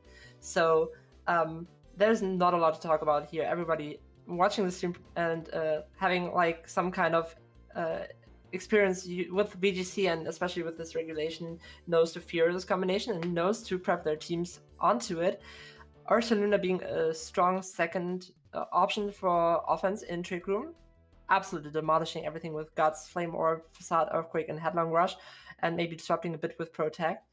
But also, and this is a very interesting synergy here, deploying a secondary synergy between Indeedee and Dragapult. Indeedee, with the redirection and Helping Hand, is able to provide so much support for Dragapult and able to tear through the entire team for maybe a Trick Room, Armor Rouge, and or Ursa Luna to clean up in the back. Definitely, and there's also like this Obama Snow. Yeah, that's like the elephant in the room here, right? Yeah, which is it's interesting because it has like the Blizzard and the Snow Warning. Yes. And Blizzard is always a huge hit, and it can most likely like it gets hit hard by fire type attacks. But I think I don't know what Obamasu does. Okay, I'm sorry. Like No, I don't see why people play it. I mean, usually a Bomb Snow is or has been seen in the past in this in Scarlet Violet that it is as some sort of support using dual screens with like Snow Warning and Aurora Whale. However, that is not what we are seeing here. We are seeing a very offensive looking Bomb Snow. Of course, we don't know the EV spread on this, but I'm assuming it's probably a very fast and very offensive spread. As we see the 3 moves, Blizzard, Leaf Storm, and Earth Power. My assumption is that this is either working as an anti-lead in certain synergies, since maybe if we have like faster weather setters like Pelipper, faster in quotation marks here compared to the other weather sets like Torkoal. Abomasnow can disrupt with deploying the snow here, and maybe support this team against those matchups, but also moves like Leaf Storm I could very much see into slots like the Tatsudozo being very strong. And yeah, that's what my thought about this Abomasnow here is, but also it could be like a third slot in the back with careful positioning that could disrupt other weather setters coming out first, so as to reduce the damage coming in from something like opposing Trick Room matches with Torkoal. Definitely. Yeah. And it's also like really important for teams like this, for Trick Room teams in general, which is my problem. Many Trick Room teams are too reliant on their Trick Room, and I think what this team does pretty well, it's not that fucked up without a Trick Room. It has the Sneasler with the Psychic Seed, which is like the fastest mon in the game. Absolutely. And the Dragapult, which is naturally pretty fast. Yeah, this team works really well outside of Trick Room too, that's the thing. And Throat Chop, Dark Terra Sneasler is a set that is certainly not uncommon, that is very much seen a lot of times to not to be able to face off against certain size spam matchups on the opposing side. Also to support Dragapult here. Yeah, because Dragapult mightn't want to face off against strong fairy types like Primarina, and that's where Sneasler helps. Also, that should be with Rillaboom, because Rillaboom is of course a Pokemon that threatens this size spam archetype, coming in and setting up the terrain itself. Which is also something I just noticed Abomasnow may be helping against. Yeah. Yeah, especially I think it's what the Abomasnow mainly does as well is, I don't know its special attack stat, I may have to look it up, but I think it's actually good against like other Dragapults, for example, because it has the focus dash, it has against dragons in general. I think a Dragonite, even with Bully Skate, does not want to tank a Blizzard from this Abomasnow as well. Yes. One common Pokemon, a very strong Pokemon in this regulation, which we might or might not be seeing in this tournament, that this team struggles against is, however, King Gambit. But that's where Sneasler also comes in, trying to patch up the holes in the matchups here, because Sneasler can very much threaten King Gambit. Definitely. And even if like King Gambit is there, sorry. That's okay. So I'm currently looking up what other teams you usually see Abomasnow with. Abomasnow really is the odd one out here in this team. Yeah. As I've said, it's usually used with Aurora Veil and maybe even helping and support, sometimes even Sheer Cold, I see. Yeah, but offensive Abomasnow seems to be the norm looking at the EV spreads. I'm very curious to see what Abomasnow is doing. Maybe I don't have chat pulled up right now, but maybe Robin in the chat room wants to reveal his secrets. Maybe not. Maybe she wants to keep it for herself. What Bonnie said in chat is that Abomasnow maybe is like a weather control mon with slow speed attacker, which makes sense. Exactly. Like That's what we were assuming, right? It's a big thing. Rain or oh yeah, you know, Sun especially is really strong currently. Like it won an international. Rain made finals as well, but I think Sun is stronger than Rain personally. Because of you have more mons you can use. You can use Torkoal, you can use Typhlosion, you can use Charizard, you can use both, like Torkoal and or Charizard Typhlosion. In Trick Room, for example, it's just I hate this archetype to play against. Sun is very oppressive indeed. Especially, I mean, that's kind of what it's known for, like being oppressive. That's why, together with Psy Spam, it forms the Overwhelm archetype, which stacks one multiplier after another, and like more things to keep track of, like the lacking priorities, stuff like maybe not pressing or bringing Archaludon to this matchup with what's this signature move called again? What mon? Electroshot, Archaludon. Yeah, Electroshot Archaludon, yeah. Yeah, and the whole Overwhelm archetype is built on like stacking one thing on top of another, and then there's Sneasler with Unburden, which tries to overwhelm the opponent by stacking like so much beneficial factors for your own team that you kind of either lose track of it, or if you're a good player, struggle to keep up against it if your team only has a certain type of toolbox to play around with. And yeah, especially against the Rain matchup, I think a bomb is not as strong. As I've stated earlier, it's a good against Pelipper because it can be played to underspeed it. Yeah, I think Rain is generally an archetype this team struggles with as well. Yeah. I also got the note that we can kind of move on from the team previews. All right. Since apparently the participants are ready. Let's move on to the battle then.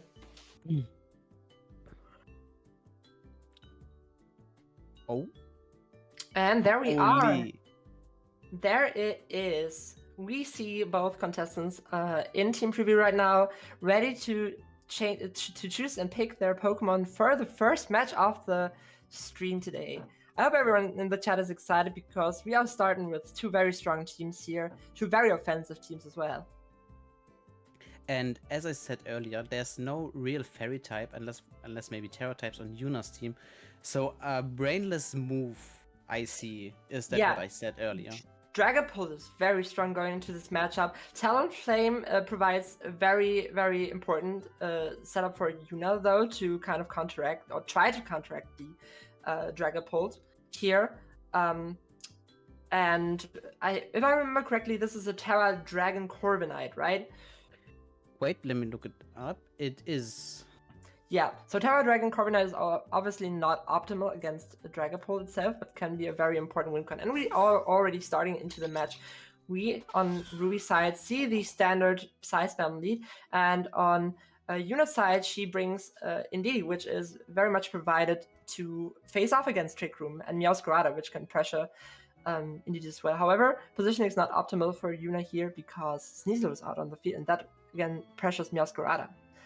So she may have to use the Terra to like avoid getting one hit by the Sneasler, but still the Dietlo of Roacher would deal lots of damage. And with Dietlo, of course, there is like the risk of getting sleep, paralyzed, or poisoned. Definitely. So not the optimal start for Yuna here. However, Ruby has to kind of try to gamble here onto what slot she's trying to hit. Then again, we remember this is a choice scarf Indeed, so it might just try to press Expanding Force here. It is actually trying to trick the other Indeedee here, and now we have a choice locked into Trick Room Indeedee on Ruby's side, which is looking, I think, slightly better for Yuna right now. I wouldn't say so, like the Sneasler is not the slowest one on the field, and Indeedee is pretty useless, but there's also the choice scarf on Indeedee. No, they swapped, right? They swapped. What item did Ruby's Indeedee have? Did you catch that? If I recall correctly, hold on, let me look at the team again. It was the Rocky Helmet. Okay, it was Rocky Helmet. Yuna is in a better position, definitely. Yuna definitely is in a better position because Ruby should not have Trick Roomed here. Yuna's Pokemon are faster than Ruby's field and able to one-hit KO, or I guess two-hit KO the Sneasler here. However, both participants choose to switch out, and we do see a Terra Dark from Sneasler here, which is very good and immediately removes the Indeedee from Yuna's team. And Indeedee is a huge threat. It has the potential to sweep, but now it's just gone. Yeah, however, we do have a Corviknight in Trick Room here with a Terra Dark. Yuna has not used her Terra yet, and able to, I guess, stack its Bolt Cups in this situation very well. And also, Ruby cannot press Expanding Force here because, like, it doesn't do that much damage against the Corviknight because it's +1 on special def, and the Meowscarada is a Dark type. Yeah, and we do see the Terra from Corviknight here, which is, of course, the better play to do here in this situation. Ruby this trying is interesting if Ruby goes for... Oh, there it is again. I was expecting a different move there, I gotta be real. I expected the Armor Cannon on the Meowscarada. Yeah, that would have been my play on this position too. It is the ball is very much being passed back and forth here, with Ruby having once again probably the better positioning with both Pokemon on the field. Sneasel being able to threaten Meowscarada, locked into Terra Fairy with a Dire Claw. And yeah, now we do have the Terra Dragon, which means Close Combat also hits better into Corviknight. It has, however, already stacked some of the multipliers, which makes it way harder to take down. And I'm very interested to see how this plays out. Yeah, okay, Robin decides to roll the dice successfully onto Corviknight here, landing a poison, but Sneasler, which threatens a lot on Yuna's team, is also taken down.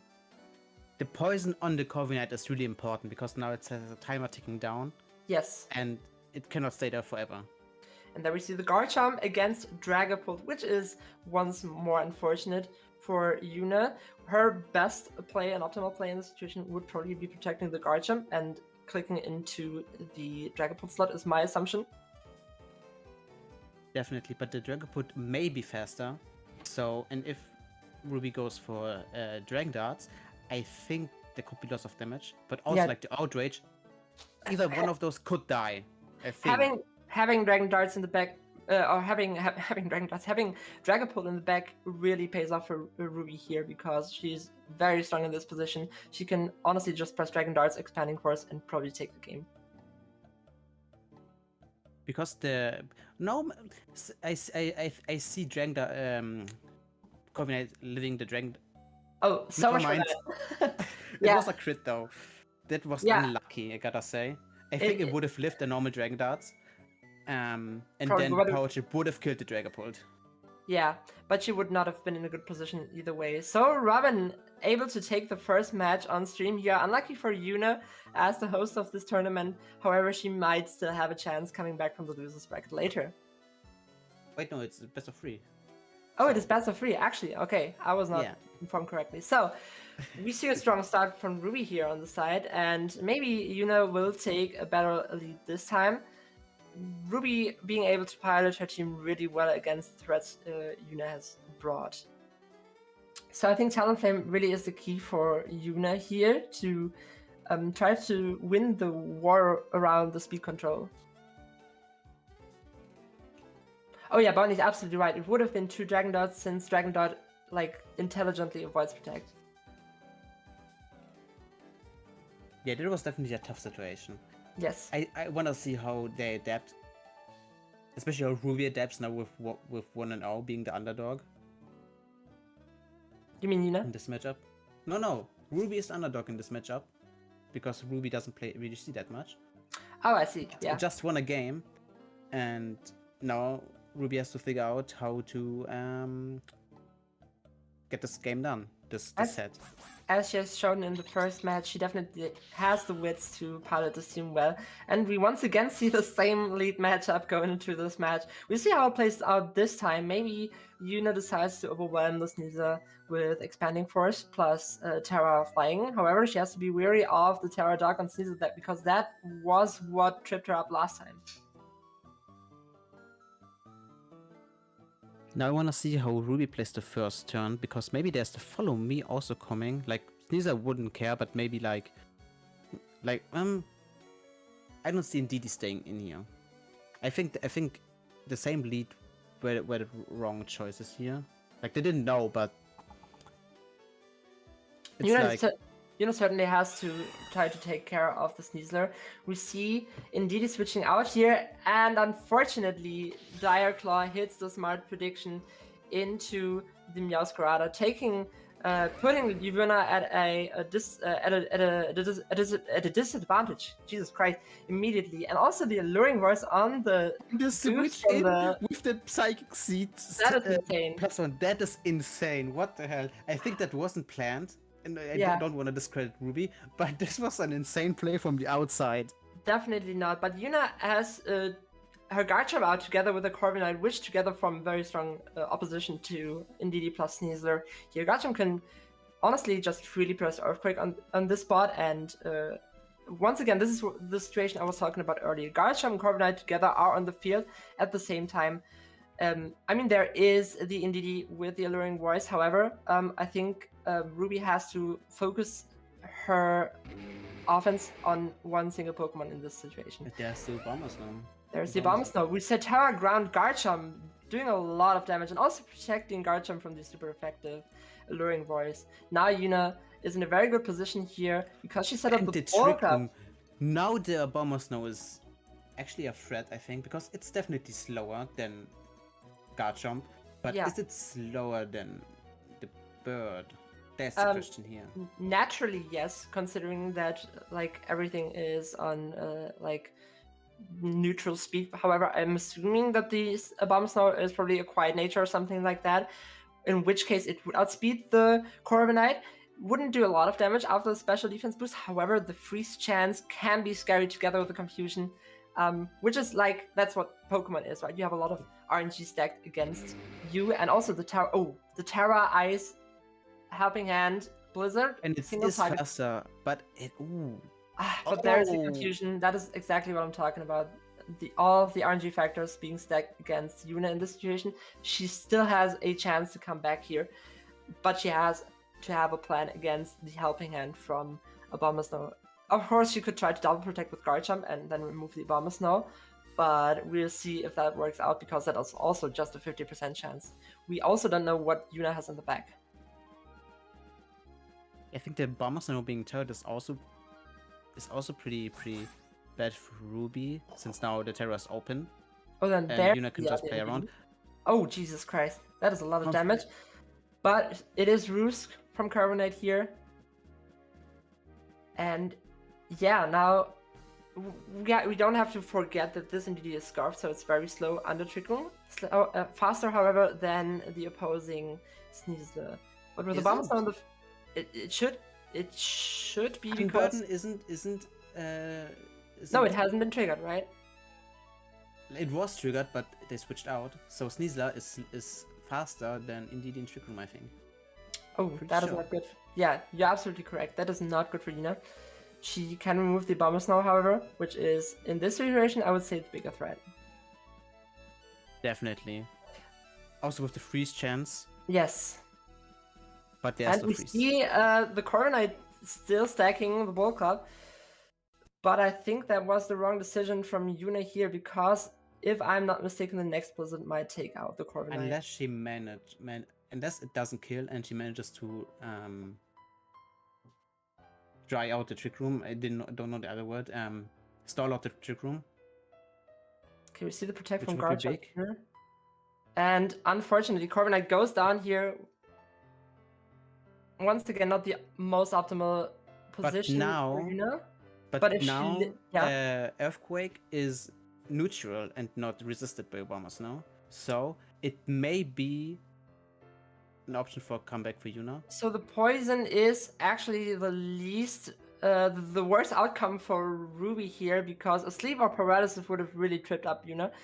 She manages to get the double knockout with Terra Ground Earthquake, though unfortunately facing off against the Dragonpult once more. Yeah. Yeah, but that was definitely the best move from Yuna, hoping that she can reliably clear the back row Ruby has prepared here. But as we can see, Dragapult proving its position as the quote-unquote stronger dragon type and winning the second match for Ruby here. And that's the first set we saw on stream. Yes. Good games. Good games, very impressively played by Robin here, because she really piloted the Trick Room well, which makes me proud, especially since I have a certain affinity to Trick Room. Yeah, Okay, GG. GG. How do you feel Good about the game. matches? It was a little rough for me. Yeah. The Trick Room, I couldn't do much about it. Wasn't quite prepared. In fact, I have not played, like I said earlier, since like Stuttgart. I am very Yes. rusty, and I think you were very much able to tell. GG's to Ruby. Well played. Definitely. She did play that well. Well played. Moving on to the second round. Congratulations, Ruby. We also saw the other games just happened. Oh yeah. Should we like check if okay the results are should be right. Yeah, it's another 2-0. There's two 2-0s here. Unzips winning the other game. And, well, Ruby winning the one against me. GG, well played, Ruby. Very fun game. Regardless. And now we should do a poll for the game, for the second games we see on stream. Exactly. We Right. got here next up. I'm doing the poll. Yep. We got Mike versus Ali and Bonnie versus Josie. You guys get to pick now which game we watch next. But yeah, that was the first half of round 1. Exactly. We really saw what Side Spam and Trick Room can work in this tournament, and I think this won't be the last time we will actually see this kind of strategy. Actually, hard decision. Yeah, it is a pretty hard decision. I won't say it's not. But we have either here our commentator Mooner, and Mike, 2 people we are very familiar with, or our well, we didn't have like a vote or anything like that, but I assume the player's favorite from the last one, Josie Dubes, versus the actual favorite of this tournament to win it all, Bonnie SSR, the runner-up from the last one. Later you're gonna beat me. Can't wait to see that. Can't wait to see that. Yeah, next up, we have in the losers bracket, we have our first game next up after this one. It's Sally versus me. You guys will get to vote once again which game you guys want to see. 2 of the people you guys are voting on here, out of the 4, are going to be on the stream again right after this. Well, possibly. It's either me and Sally again. I'd be on the stream again, or well, one of the 2 people here. We also have our first round 2. Oops. Oh, I just got noises from SHOWDOWN. We also have our first round 2 game. Oh, what? Oh, it's a replay playing. Okay, I see. We also have our first round 2 matchup. It is Ruby versus Unzips. We'll see how that one goes as well. Very excited to watch the games. Very excited to be commentating the next one here. We've got 2 very fun teams. I'd like to touch on one of the ones though. How long is the poll, by the way?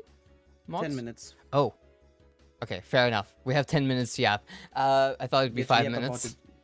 To yap about the teams, or maybe like you could show the replay from the game that wasn't on stream. No, we won't be watching replays. I think it would take too long otherwise. Maybe just let them play and not like, I don't know, talk about it. I see. Was just an idea. I see. I guess we could watch replay in a bit. Not for this game, rather like for games where we want to watch someone that's already played. We can watch their previous game, basically. The thing about the poll is, no matter what wins, I won't be able to watch. That is true. That is true. That is true. You are going to be playing here, Mooner. Yeah. But So- I really want Bonnie versus Josie, but I can't like watch stream and play. I could, but I shouldn't. Correct. And You when need I to play, focus on that's it. on stream. The best storyline wouldn't be on stream. That's pretty bad. So Yeah, for those of you who don't know, Bonnie and Josie actually practice together. Oh. It's a very well for them. It's I think kind of an unfortunate matchup since Josie's basically Bonnie's student here. That makes it all the more enticing to watch this on stream, right? Because It there's does. a lot of like social stuff Oh, underneath. It really does. It really does. This is a game that is more important than just the tournament itself. You know, we got Bonnie's student here proving herself to Bonnie, seeing if she has overcome her coach or not. Real she's- anime shit. Exactly. We got the top 10 anime fights right here. It's a canon match, guys. Exactly. But I'd like to while we're at it, just already touch on one of the teams we got here. Okay. We have right here Josie's team. Okay, so This is a everyone. fun one, right? It is the most fun one, I would say, for sure um, in the entire tournament. So we got evolutions. Yeah, I think that is quite obviously the primary theme of this team. Just the evolutions. We have someone who really likes the evolutions, which I really respect. This is That's a fair. very cute team. It is absolutely fair. So there's a lot to be said about this team. Oh, absolutely. Evolutions on the surface don't seem that strong because they have really generic move pools to choose from. Correct, And not correct. like flashy stuff like this Pokemon like sets up terrain, and also tomorrow there's not gonna be rain but only clouds with like 17 degrees Celsius. And no, it's just like evolutions. They are very simple in their design. That doesn't, however, understate their utility and their damage they can be able to dish out, especially looking at middle row Flareon and Sylveon here. Oh, absolutely. The Flareon with Guts and the Facade. We have the Jolteon here with the specs. The Pixie Plate on the Sylveon. Definitely aiming to deal a lot of damage here. We got that Hyper Beam even on that Sylveon. Yeah, so Sylveon can just like choose to do collateral damage or deploy a nuke on the opponent Pokemon. Exactly. Now, it does have that truant effect where you can't attack afterwards, but generally speaking, this move is so incredibly strong. I don't even remember its base power right now, but it's certainly very high. 150 base power, 150, plus the wow. Pixie Plate boost, plus Stab, Plus the Pixelate. Pixelate, exactly. This deals a lot of damage. Yeah, Porygon Z trembles in fear looking at Sylveon. Exactly. And that is a very specific statement that will come up later, maybe. Oh, do we have okay. I'm not telling too much. That is for chat to find out later. Correct. Yeah, so we see Flareon and Sylveon as the main damage disc, one physical, one special. Sylveon and Flareon are very telegraphed, but complement each other in terms of type matchups very well. Because Flareon usually hits into steel types, which Sylveon can hit, and Sylveon and again into poison types. Sylveon, however, can hit the water types, for example, that Flareon struggles with. Also, Jolteon in the back doing the very same thing in a very telegraphed manner with like 3 electric moves, and the choice specs is very straightforward what Jolteon will be doing. Absolutely. Flareon can also opt for the Terra normal Facade, which is a threat to be reckoned with. Because absolutely. We have this is basically mini Ursaluna, if you think about it correctly. In a certain way, it is. I think isn't it actually stronger than Ursaluna? Because how high is Ursaluna's base attack really? I very much doubt. It's 130 or something. But I very Which much means doubt. they tie. They actually tie. They actually tie. Whoa. Ursaluna's base damage is still quite a bit higher because of its innate normal typing, which Flareon doesn't possess. But they really they're really kind of on the same level. Flareon has 10 less attack. You don't want to understate how strong that Flare Blitz could also be. Now, it feels very glass cannon because you have that Toxic Orb, you will be poisoned. If you press that Flare Blitz and you deal a lot of damage, your Flareon will not be on the field a lot longer after that. It also has a quick attack, which is very fun to see. It can net 1 or 2 surprise kills when the opponent doesn't really pay attention to it. Correct. Especially with like focus sash leads and shit, which we have already seen with Sneasler, I think. With your Sneasler, that is. Now what does Baby Doll Eyes do? Baby Doll Eyes is a priority move. It has priority. It this does. is not a move you will ever see. What? Usually. Priority? I did not know it has priority. And lowers attack. So no, it doesn't say that it's a priority on Showdown. I'm pretty sure it does. It just says it lowers attack by 1. Hold on, let me check. This is one of those moves that you never see. This is not at all something you'd expect. No, it does have priority. But why doesn't Shodan say this? What the hell? Some don't show Probably up, but it because has you never see priority. it. Yeah, correct. It is But it should probably be under the implemented. usually useless moves category. Yeah. Oh yeah, No, that makes no, sense. it certainly has priority, which is why Umbreon can be very disruptive, also with Yawn and Snarl and Attack. So it cannot be flinched, so its Yawn cannot be interrupted by something like, let's say, Sneasel or Rillaboom. Umbreon is here to usually disrupt offensive attacking Pokemon with these moves primarily, and Yawn to set up to stop opposing setup. The Terra Poison being very noteworthy here because that enables a not only lore-wise very accurate, but also a very functional type change against Sneasel, for example, which can't really do anything against Umbreon after this. And we are going to be seeing the Bonnie versus Josie matchup, actually. So Oh, perfect. we've already done our little team preview here. Yeah, Winner- Vaporeon is also a very interesting support Pokemon here, right? Yeah, it is. With It has haste. the haze. The Scald. Scald used to be such an oppressive move. The chance to burn any Pokemon just out of nowhere is so oppressive. Yes. And Ice Beam is also very important here for stuff like Rillaboom or Amoonguss, which obviously we will be seeing in this tournament at some point. True, true. It has a Terra Grass, so it is not bad up against those Pokemon. Yeah, so I think this team requires a lot of skill to pilot because we have a very generic moveset, as I've stated earlier. However, not a moveset that lacks in power or in utility. The skill ceiling is very high in that sense because you have to pilot this team in a very specific manner to be effective, I think. Especially since it struggles against overwhelm matchups like Trick Room, Sun, or Size Spam. That's where I really see a weakness of this team. Yeah, I was going to say the weather here. It could really suffer against the weather. Exactly. Having, Anything with like- spread moves, really. Having like a rain on this team, or maybe like a Glaceon setting to snow, even maybe could have been so strong.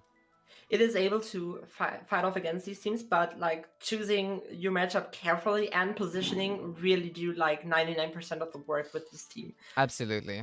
Yeah. Absolutely. Also, there's a very noteworthy lack of speed control, which is interesting. Trio. Yeah, and I'm excited to see what the Magic Bounce Espeon is going to do because we haven't talked about that yet. Oh yeah, the Espeon, we've completely avoided it. This is a Porygon 2 in its own regard. It has the Terra Blast, Terra Fighting. Of course, it doesn't have Yes. the stab on Terra Blast. It will need it because, especially against stuff like Arcalodon, this is probably the best answer. Absolutely. It has the Shadow Ball and the Psychic. Just some very, very solid offensive options. The Protect, of course. It has the Focus Sash. It does not want to go down too quickly. Yeah. We also see Protect on, of course, every Pokemon besides Jolteon, which makes sense because it is choice Yeah, locked. has the choice specs. But once again, this is why I said positioning and careful choosing of matchups is very important with this team, since Protect is doing a lot of that work in predicting the opponent's moves and making use of it. Alright, I will be quickly setting up the game source here, but we can already hop onto the next team here, actually. Yeah, to Bonnie's team. So Bonnie, are your favorite? I certainly see her in the top 3, but I have a different favorite in this matchup, in this tournament, that is. Oh, Bonnie's team- have we seen Yeah. them yet? We have not seen her yet. Well, we have heard her. We've heard her. Okay. Abby is my number 1 contestant in this tournament because she brings a very strong team, in my opinion. Very but we're fair. not here to talk about that right now. But we are gonna talk about Bonnie's team. Bonnie's team has those meta threads that you always see prevalent here as well. Not unlike Bonnie, unlike Josie. She brings some Pokemon you see over and over again. We got the Incineroar, we got the Blood Moon or Saluna. The Kilowattrel also rising in popularity, I think. The Clefable, a good follow me user. Certainly. Also, a little more niche than like the Electabuzz in the Magmar, but often seen.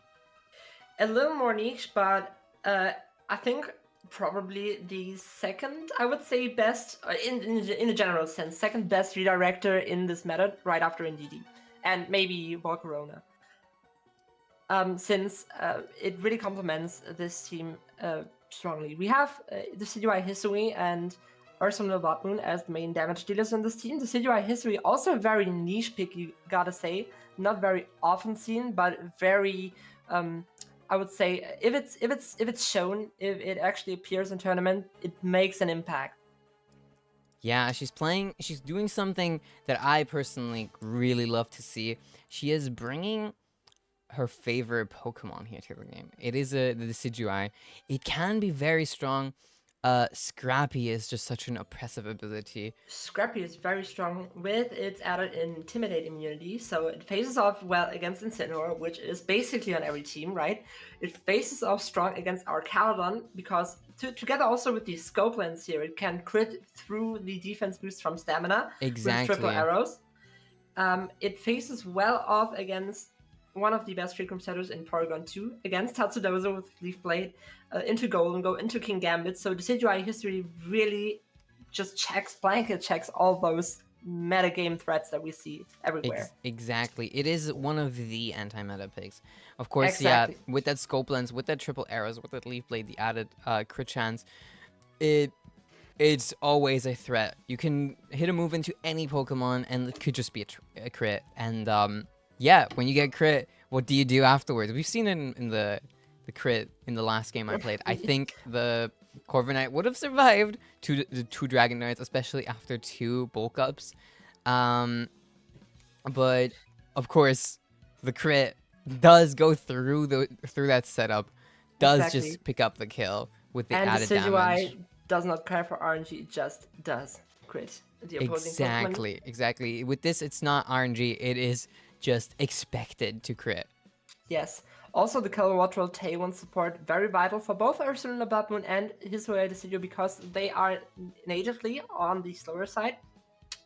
But together with the Tailwind, they are able to outspeed those metagame threats that I mentioned earlier, which are generally not the fastest Pokemon, but get like trade off that speed usually against power or bulk. And together with Tailwind, Decidueye History, and Ursaluna Blood Moon are just ready to tear through these Pokemon. Ursaluna Blood Moon especially because it just hits like a truck regardless. Yeah, exactly. The Blood Moon Ursaluna, it deals so much damage. The Mind's Eye, it'll hit even the ghost types you put on the field. Yeah.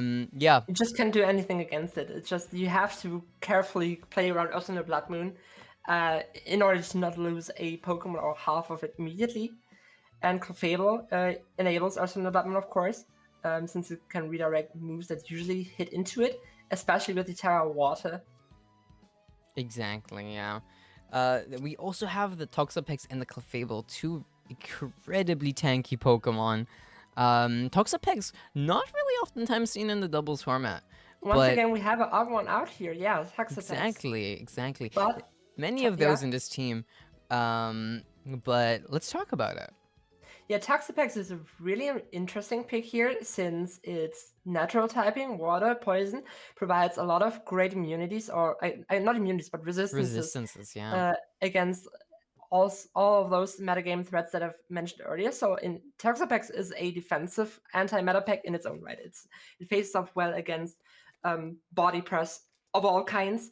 It faces off well against Sneasler. It faces off well against Golden Going King Gambit in a certain way. Together with White Guard, which can also protect this team against very oppressive playstyles that we have seen earlier, like Psy Spam. And also Icy Wind providing additional speed control for the entire team. Yeah, and then we exactly. have Infestation. What do we think about Infestation? Infestation. Ooh, you want that constant damage, huh? Yes. And also the odd pick, the ability to I respect lock down it. a Pokemon. Yeah, exactly. It does just trap a Pokemon on the field. Can't switch out anymore after that unless you use a pivot move like U-turn or Volt Switch, which we did see that Volt Switch on Josie's Jolteon, but any other Pokemon is just going to be locked onto the field. Yes, and Incineroar is also interesting here because it does not carry a parting shot. However, a U-turn, which does face off better against Espeon with Magic Bones, Oh, so as not to switch absolutely. out Incineroar itself. Absolutely. The infestation actually, even against the Jolteon, now that I think about it, the Jolteon having the specs item, once it locks into a different move, you can press the infestation and swap in something like the Blood Moon or Saluna, and it will just have free reign. You will just have lost a slot on the field. It is, Yeah, it can be very oppressive now that we're thinking about it here, but yeah. Toxapex has the ability to lock down a Pokemon and enable its partner to remove it from the game, which is very strong and very,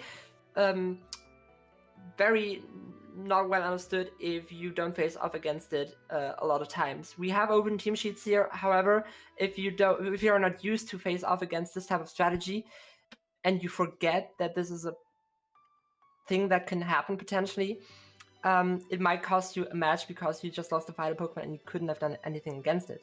Especially Yeah. with things like, I think one matchup that Infestation really, really strongly carries here is the Tatsudozo matchup, because you, of course, can switch out, I think, Tatsudozo, if I'm not mistaken.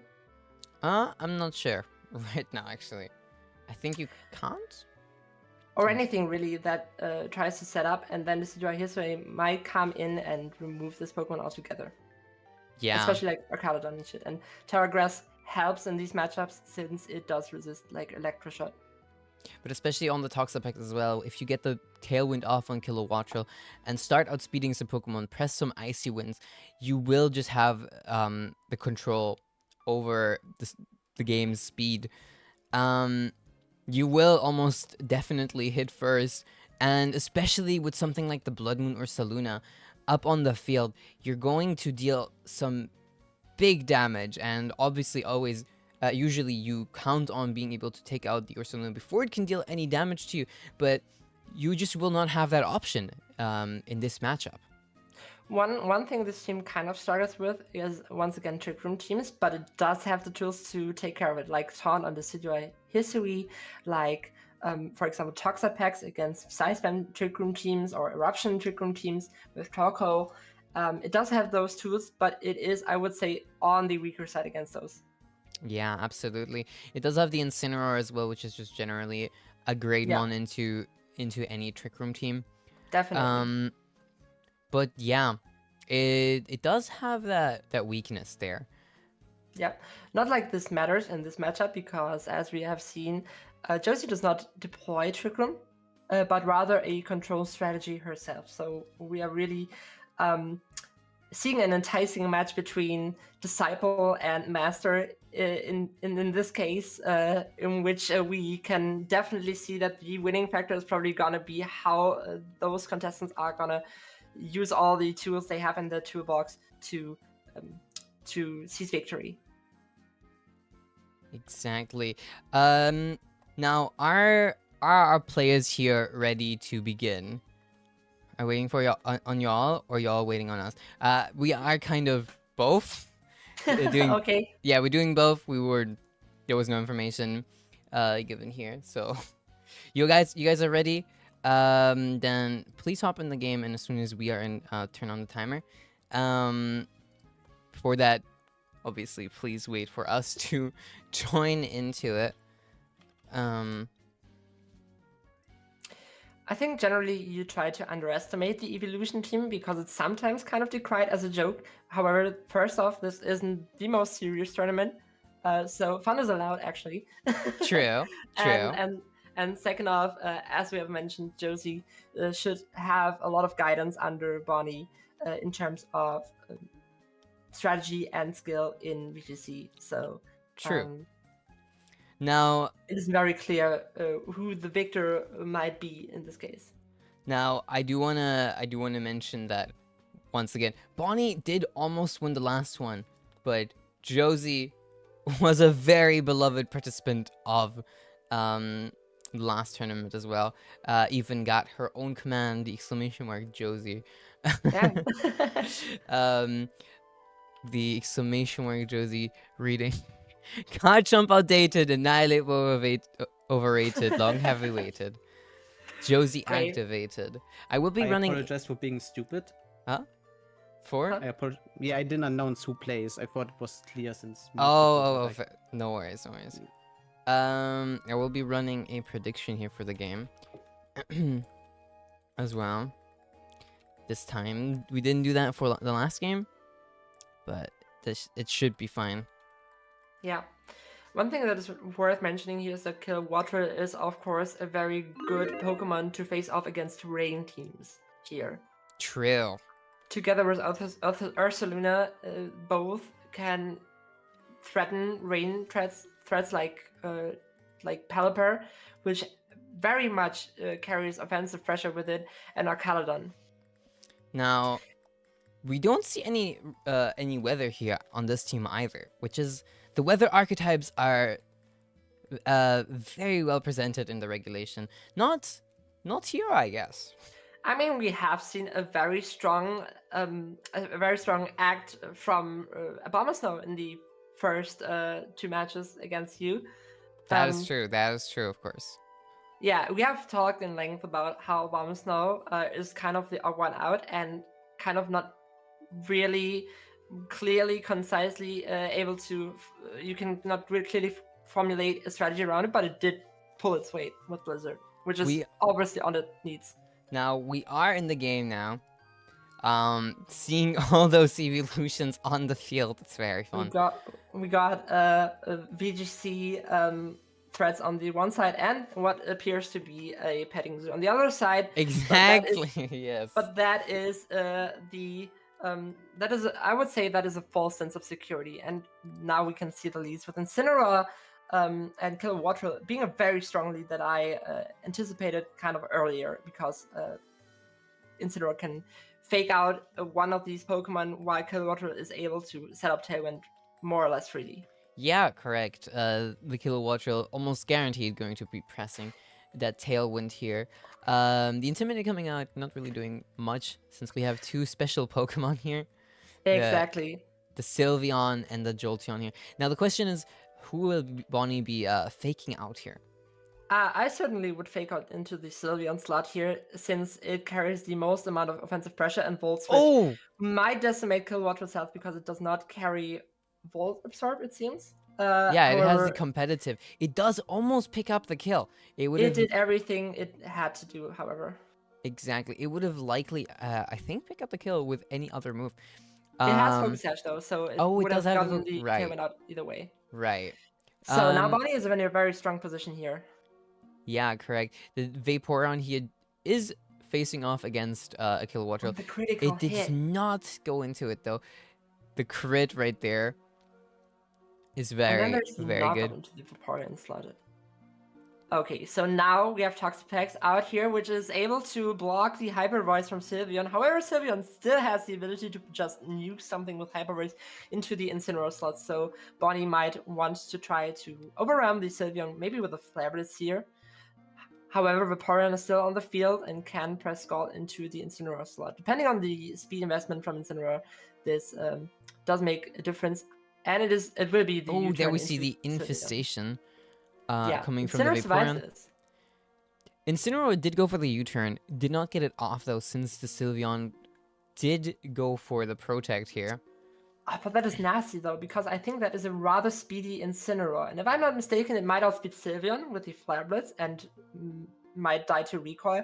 That is, however, probably what Bonnie wants, since Vaporeon is locked down in its slot, and then she can just bring out her threat in the back, which is probably like Ursaluna, because there's not really a Pokemon on Josie's side which can face off against. There goes the U-turn. We are still in the Trick Room here. Not Trick Room, Tailwind here. So the Incineroar would have here outspeeded regardless, I think. The Hyper Beam goes into the Toxapex, Scald as well. It seems Josie really wants that Toxapex gone, but understandably so, because it does prevent the Hyper Voice currently, and that is not a good position for Bonnie to be for Josie to be in, because Toxapex can just protect here and Kilowattrel can take the kill on Sylveon. Yeah, the Sylveon is recharging here this turn. The Tailwind comes back, and we see the Scald. The Vaporeon will die here, though, since it did have the Infestation. Oh, wait, no, it No, doesn't. no, the It doesn't anymore since infestation it got cleared switched. because Saxoplex switched out. Exactly, so the Vaporeon actually does end up surviving on the turn. But I'm gonna be honest here, the Ursaluna is in a very good position because Yeah, with it has 3 root. Tailwind for at least 2 turns because Double Protect might be coming out. It Exactly. is not. And there goes the Hyper Voice. It does pick up 2 quick kills. The Espeon comes out here, and the Jolteon again. The Jolteon not doing much against the Ursaluna here. It has nothing that can hit it if it doesn't terrestrialize. Now, it might be noteworthy that Espeon has the ability to Terra Fighting here into the Ursaluna slot, which is okay because Ursaluna can also Terra Ghost, but then it is threatened by basically everything Jolteon has to dish out. Exactly. So that makes for a very interesting endgame position here for Bonnie, especially since Espeon can just like survive any hit. Jolteon, however, can protect, so it might be smarter to just press Hyper Voice here in order to or Bloodman to nuke the Jolteon. That's also there goes the Jolteon. We see, and it is the Psychic. We see the Incineroar coming in and taking that Psychic. The Now Fake that Out comes might be out game here, for and this year. that is game. Yes. GG's, Okay. very good, very well played from Bonnie here. Also from Josie. Absolutely. Bonnie did pick up the game here, though. We are hopping into game 2 here very soon. Very well played from both of them. Exactly. Josie really had the positioning down. However, Bonnie's metagame staples were able to claim the kill because they are just so versatile in the way they can be played. They are incredibly strong. They are not to be underestimated. The petting zoo on Josie's team definitely is just at a natural disadvantage here. But for how disadvantaged it is, normally it is doing very well. Exactly. I think Josie's choice of Pokemon very much wasn't off here. Bonnie, however, might once again deploy the Ursaluna to claim another victory, and a decisive one at that. Absolutely. We do see a slightly different lead this time. We do see the Vaporeon and the Jolteon come out here this time. Of course, Bonnie bringing the same lead. It is incredibly strong. As you said earlier, the Fake Out comes out here, and we get a guaranteed Tailwind off from the Kilowattrel, especially with the Focus Sash. That's the thing. Josie can't really do anything against it. She has no direction. She has no redirection. She has no disruption in the sense of sleep on this field right now. The Fake Out goes out into the Jolteon. The Tailwind is out, and we see a Scald actually go into the Kilowattrel, probably double target, but it doesn't matter since the Fake Out, of course, is still here. Exactly. The question is, does Incineroar outspeed Jolteon? There goes in this case. There goes the Volt Switch. Jolteon, of course, a very fast Pokemon, but in the Tailwind, I assume it would probably, outspeed. That is exactly what Bonnie was doing. I assumed she would target the Jolteon slot here because Vaporeon doesn't really pose a threat for our team at this stage in the game. Absolutely not. We saw the Kilowattrel, we saw the Toxapex now. Of course, the Incineroar gets hit pretty hard by that Scald, but I don't think it is very threatened here either. Now, I think Bonnie has a lot of options here. Josie might try to target down the Incineroar with a Hyper Beam, considering that everything that slot can hit, it does hit effectively. The U-turn comes out here. The U-turn comes out probably into Kilowattrel, and then Toxapex can target down Sylveon. It went for the Infestation here. There goes the Hyper Voice. It does pick up the Kilowattrel, which... Oh, the burn comes out. That is... Holy. Hello, Mooner. Yeah, I was see the whole game. I was the game 1 as well. I just didn't say anything. Okay, but once again, Ursaluna being in a really good spot here, able to nuke one of the opposing Pokemon. Absolutely. The way Josie can play this is predict the single target Blood Moon slot with a Protect. That is the White Guard comes out here. It goes into the Blood Moon, into Vaporeon. And Hyper Beam comes out. Hyper Beam into Ursaluna, which was very well played from Josie here. Absolutely. It takes out the biggest threat. On Bonnie's side here, we see the Incineroar come back out here. The Sylveon does need to recharge now, though. This is a moment where Bonnie could do a lot. Yeah, Bonnie can fake onto the Flareon slot, but that doesn't do a lot because Josie correctly protects here in order to get the Toxic Orb running. One option Bonnie had in this position was pressing knockoff and as so to stop the Flareon from triggering the Toxic Orb, but Josie did do the right play here with Protect. Now the Flareon here is in a very good position with the Facade, with the Toxic up. Of course, it goes into Flare Blitz into the Toxapex. I would not have expected that. I mean, either. The knockoff comes out here, and it does pick up the kill. We see another Hyper Beam come out, and it picks up the Incineroar. But now we have the 1v1 here between Toxapex and the Sylveon. Sylveon does have to recharge. It presses the Icy Wind. Might now outspeed, actually. But it is burned. This is going to be a slow one, but... Okay, so I don't know if the damage from Sylveon is the Terra Ground comes out. Ooh. The Protect. Baneful Bunker. Nice predict here. It does have Terra Blast though, right? It does. Oh, that is... Okay, that turns the tables in this case, because Terra Blast, Terra Ground might be able to pick up a KO on the Toxapex in this case. Absolutely. If not, and Toxapex survives, it might be able to stall out with Infestation. There's the Baneful Bunker, and we do see the Terra Blast. Of course, Toxapex can't get any recovery because of the burn. Oh, this is interesting. I think, however, Sylveon is able to net the KO. Absolutely. I think this is a game for Josie here. Very well played from both of them. I did not expect... Yeah. Oh, and there's the Terra Grass, of course.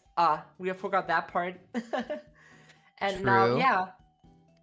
Yeah, it is going to be a slow end here, but I think it is still on Josie's end, especially since she has that Protect. She can just stall it out.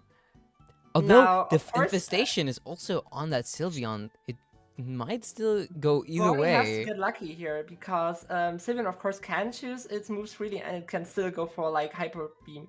It gets the Baneful Bunker again. The Hyper Beam comes out. It does not need to recharge though, since it was protected. Yeah, ooh, so the Infestation will protect, I think. If Bonnie gets the double protect here, I think Bonnie does win. She gets the double protect. 25% chance that actually happened, and so very unluckily for Josie, Bonnie against all odds takes the second win here. That is a 2-0 for Bonnie. What a close second game. Definitely. Well played from both contestants. We were on the edge of our seat.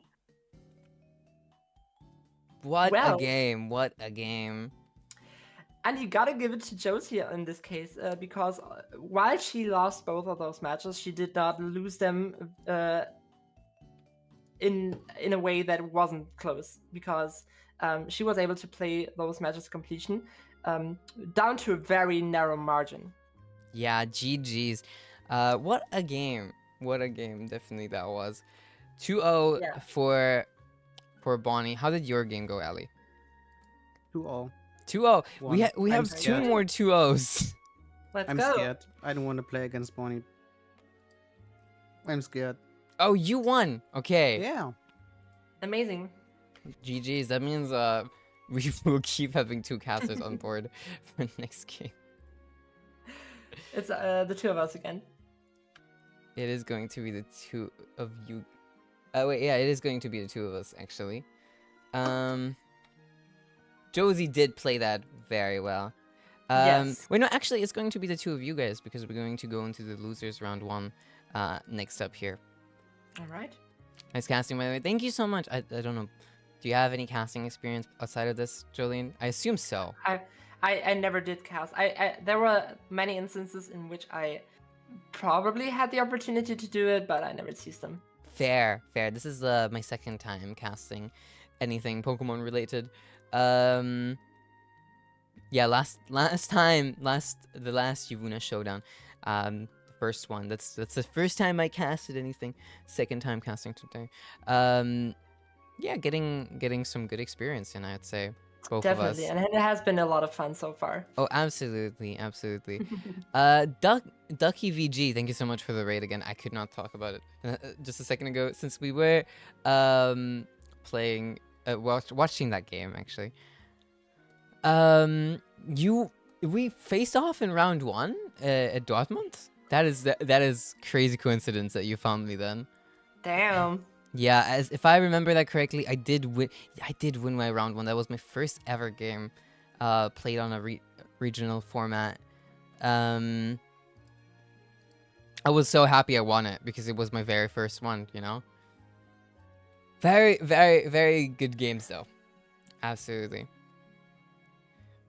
Now we do have the poll here up right now, on which game we will be casting next year on stream. Next casting will be Jolene again, and then Ali. Jolene will go another one after this too. I'm so sorry. Okay. It's okay. My voice is still holding up. I'm glad I to got hear my that. pipeline punch here to lube up the pipes, as so to say. I'm glad to hear that. I'm glad to hear that.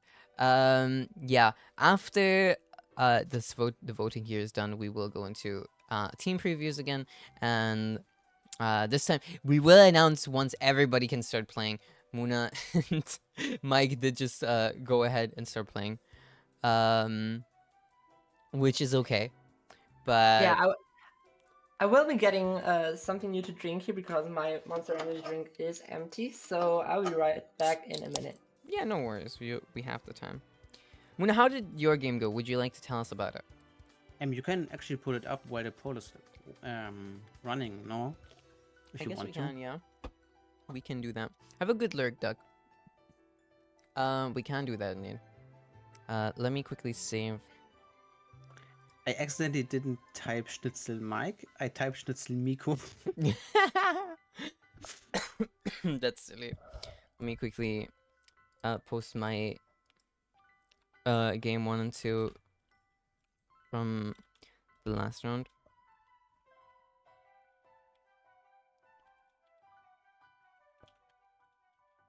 Hey Schnitzel Miko, what's up? Hello, Schnitzel I'm Miku. sorry. What's up, Schnitzel Miku? Well played. We will be watching. Which one do we watch? Do we watch game 1 or 2? Watch game 2. All right, we'll watch game think. 2. Bonnie and Josie, please do post your games, one of you guys, in the Discord, as everyone else has been. We'll hop into the replay here real quick. Oop. Yeah, it's a bit of. Yeah, that is a little off. Let me just quickly make sure we have that said correctly. And then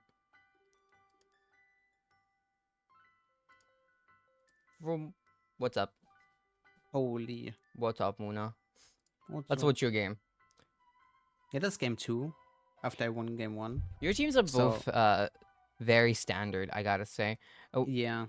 Well, standard is maybe not the right word. You got the Lycanroc, which you don't see very often, but I think every other Pokemon here is very well represented. The Kilowattrel, kind of the off pick here for And Mike. Hydreigon as well. Like, you don't see Hydreigon That is true. I think they are seen a similar amount. Yeah, my team is very standard. I see Ali is representing Puppykind with a Lycanroc here. True. Kong Yeah. strong. Yeah, I'm showing this replay because in the first thing, like, Mike did something well I didn't expect. I just went for the Terra Steel Make It Rain because I thought easy. Yeah, Yeah, the Headlong Rush does take. but Headlong Rush does take out the Goldango pretty easily here. But yeah, no, of course you can always go for the Make It Rain. Although maybe I think it you was would the have not. wrong choice here, but it played out better. Yeah, you did get the Porygon 2 here. So no Trick Room coming up. Got the Protect Rage Powder. Here Mike said that Rage Powder doesn't work on grass types. I see. Which can happen. I get this. This would happen to me as well. I was going to ask if that's what happened. The sleep here on the silly Primarina. I like how many starters you get to see during regulation age. True. I skipped. I remember this turn because I skipped to the end and I was wondering why Incineroar was on. But it just died from recall. It was what? Did I wake up? But no. But yeah, there were Corona in the bag. Yeah. I The showed this. The Volcarona here does seal the deal, yeah. Good I game, showed good game. this replay because it was not as clean, in my opinion, as the first one. So people don't have high expectations. Very fair, very fair. Welcome back, Jolene, as Hey. well. Next game we're gonna watch on stream seems to be Selly versus I. I guess I'm making my second appearance on the stream already today. Yeah, and again, what a team you're facing, right? Yeah, oh, I'm excited to play against that. I am very much so for the record here, Selly is our only real beginner. Yeah, and in this you tournament. mentioned that earlier, did you? Yeah, exactly. They're the only person that did put in that they have no competitive experience, so it's very cool that they're participating. I think they do have a good chance of making an impact because I may or may not be very rusty, as you could maybe tell earlier. But We'll see. But I will be leaving you guys to it now. Since I will be playing, I will also be announcing the games here real quick. And I will be sending you guys into team preview now. Well, thank you. Please just do say if you ever need any team preview on the Alright. screen. You mention it.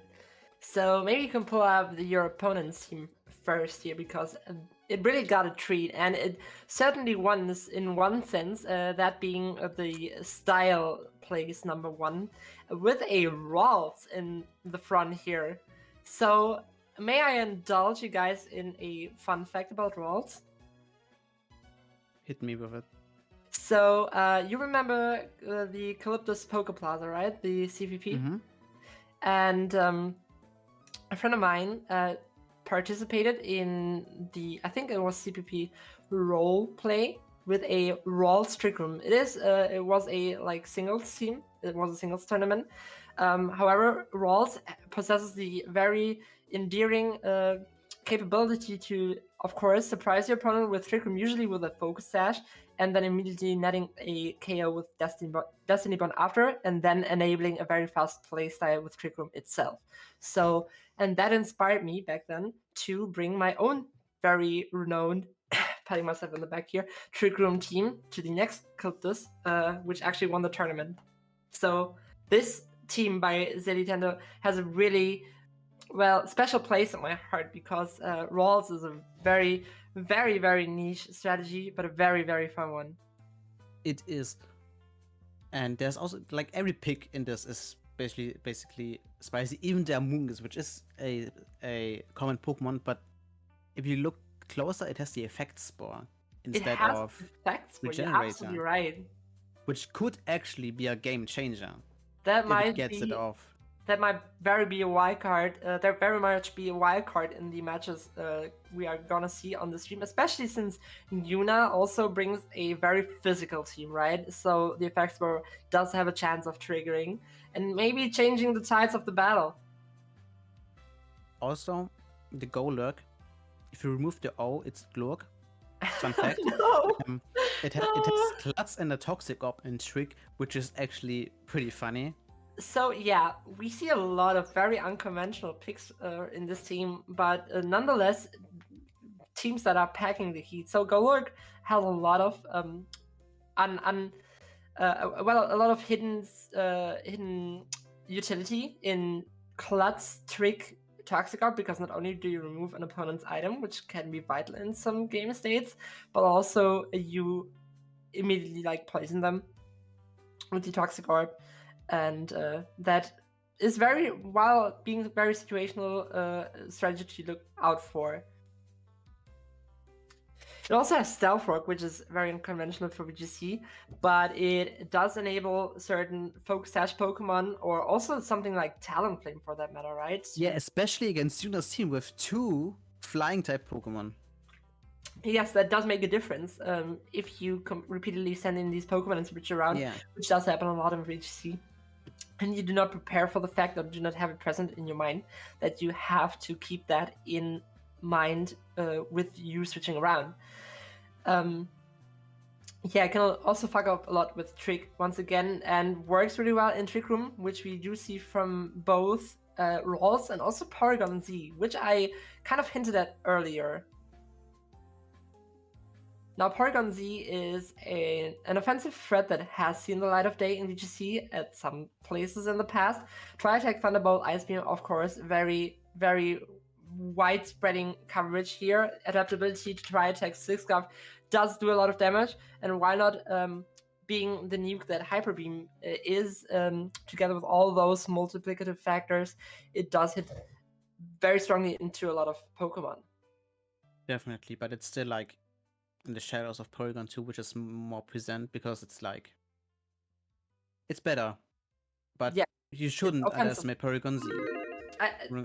I would say that Porygon 2 overall is the better offensive Pokemon, even since that which Porygon 2 does best is deploy Trick Room and be a good late game sleeper, because you cannot remove it as easily, right? That's the thing. Yeah. However, we have not yet talked about the main strategy of this team, which is, I think, deploying like screens and Trick Room, and then Slowbro having a field day. And also Superior just pressing Leaf Storm as well. Definitely. So we have screen support, we have Trick Room and speed control in Trick Room, which not only is important for like making Slowbro the fastest Pokemon on the team, in the sense that this team deploys it potentially as some kind of like a late game tailwind in quotation marks, but also like facing off against opposing tailwind as well. So we have speed control in Trick Room. We also have speed control in Glare from Superior, behind the screens, which can just spam Leaf Storm, get to +6, and have very little opposing it. And then we have Slowbro, which can, in the same sense that Corviknight does, just stack boost after boost and after boost, and take the game from there, because it's not easily removed, especially into screens, especially behind screens. Also with the Slack off. And Yes, Scald, exactly. it's one of the few Pokemon that gets Scald and can go for the burn. We only saw the Porygon with it, and it got a burn. Will Slowbro also burn? And there's also Psychic Noise, which disrupts opposing Pokemon that heal, like Amoonguss, for example, with Pollen Puff, or Sinistcha, if we ever see that in this tournament. So Psychic Noise being a very techy move that mainly is there to like deal stab damage, but also brings agility with it. It does provide for a lot of roll compression in Slowbro. Also, there's also on Amoonguss the Toxic, which always hits because it's a poison type. Also, very important, I think. Yeah, you often forget the fact that this is like a hidden tech that Toxic brings with it. And Toxic, of course, being a move that hits a lot of Pokemon that want to set up also a Tatsudozo, which Amoonguss does take care of with Clear Smog too. But yeah, Toxic is able to or also remove or chip away at Arcalodon. And I also just After Terra, that is. And I also just noticed the little synergy Rolls and Golok, since Rolls has telepathy and Golok has Earthquake. It does. And it can just go for Earthquake when Rolls is on the field. In Trick Room, most likely. Yes, that's very interesting. Golok also has a big attack stat, so that Earthquake does do quite a lot of damage. And yeah, we're gonna see what Salutendo does with this very, very unconventional, very tricky little team. But even though we thought we should go over the other team, if that's possible. Yes, Yuna's we have team. seen Yuna's team before, so there is not a lot we have to say about it. But once again, we can recall the facts. Reminder. Yes. We have a very physically offensive team here, with Scarchum kind of being the centerpiece because it has a lot of natural synergy with both Corviknight and Talonflame innately, and also Sneasler and Meowscarada with their respective Terra typings. Indeedee being a probably very vital Pokemon in this matchup, because Indeedee's primary role in this team is to disrupt opposing Trick Room with like Choice Scarf, Imprison, or generally Trick. Definitely. Yeah, I think, so, yeah. yeah. So Yuna has a lot of tools at her disposal to deal with the Trick Room matchup with Indeedee and Talonflame, and also Meowscarada. Yeah, Meowscarada has lots of damage Yes. as well. What is noteworthy is, however, the Corviknight Slowbro matchup, because that might very much be a thing that is happening in this best of 3 here. And while Corviknight naturally has good resistances against Slowbro with a Psychic Seed, Slowbro does have the Psychic Noise, which prevents Corviknight from healing back up with the Roost. So Corviknight has to carefully position itself around Slowbro and also carefully decide when to go in for the kill, because it does have Power Trip, Bulk Up, which can potentially do a lot of damage against Slowbro. Does Power Chip make contact? I think it does. Let me check. Because the Slowbro has the Rocky Helmet, which of course doesn't matter if Yuna goes for one hit. It does by make setting contact. up, but So it's a good node. So together with, Slowbro, I would say overall has the better matchup if it manages to like get 1 or 2 boosts off, because with Slack Up it can heal itself up, and both Scald and Psychic Noise heavily disrupt Corviknight. But I'm thinking Corviknight probably won't make that big of an impact here. Talonflame and Garchomp do provide a better matchup for Yuna going into Trick Room. Also, yeah. Yeah. There isn't much else to say, I think, since we saw the other team, Yuna's team already. And Sally's team has too much to talk about, really, and we have to see it like in action. Yes. We can theorize a lot of things about these teams. I would say generally Yuna is very well prepared against Trick Room, but that might not be the case in practice. So we see how this matchup plays out with both contestants on the field right now. Yeah, we saw in the first game she was well prepared for Trick Room on paper, but it did trip her up, yes. Let's see if an upset like this happens again. Yes, so Yuna might choose to deploy a very aggressive lead against Trick Room in this case, because she has made those experiences in the first match on stream today. We might not even see Trick Room, however, because the secondary strategy Nintendo, of course, deploys is screen support. And yeah, however, the thing is, Talonflame is a very good matchup in the cases because Nintendo does not have redirection as far as I remember, and Taunt can disrupt both Trick Room and of course screen strategies. It is of note, however, that Taunt does not do well against Slowbro because it has Oblivious as ability. And we see, in fact, Indeedee leading here, potentially pressing Imprison to disrupt Trick Room itself. Or Trick Room itself. We do have to keep in mind, however, that Indeedee is wearing this Choice Scarf, so it would lock itself into that. In Imprison, so... Yeah, Sneasler not being in a good position here against Golurk, but it could very much... I think, did it have... No, it does not have... This was not a throat chop Sneasler, right? No, it shouldn't be. It has Coaching and Protect. Yes.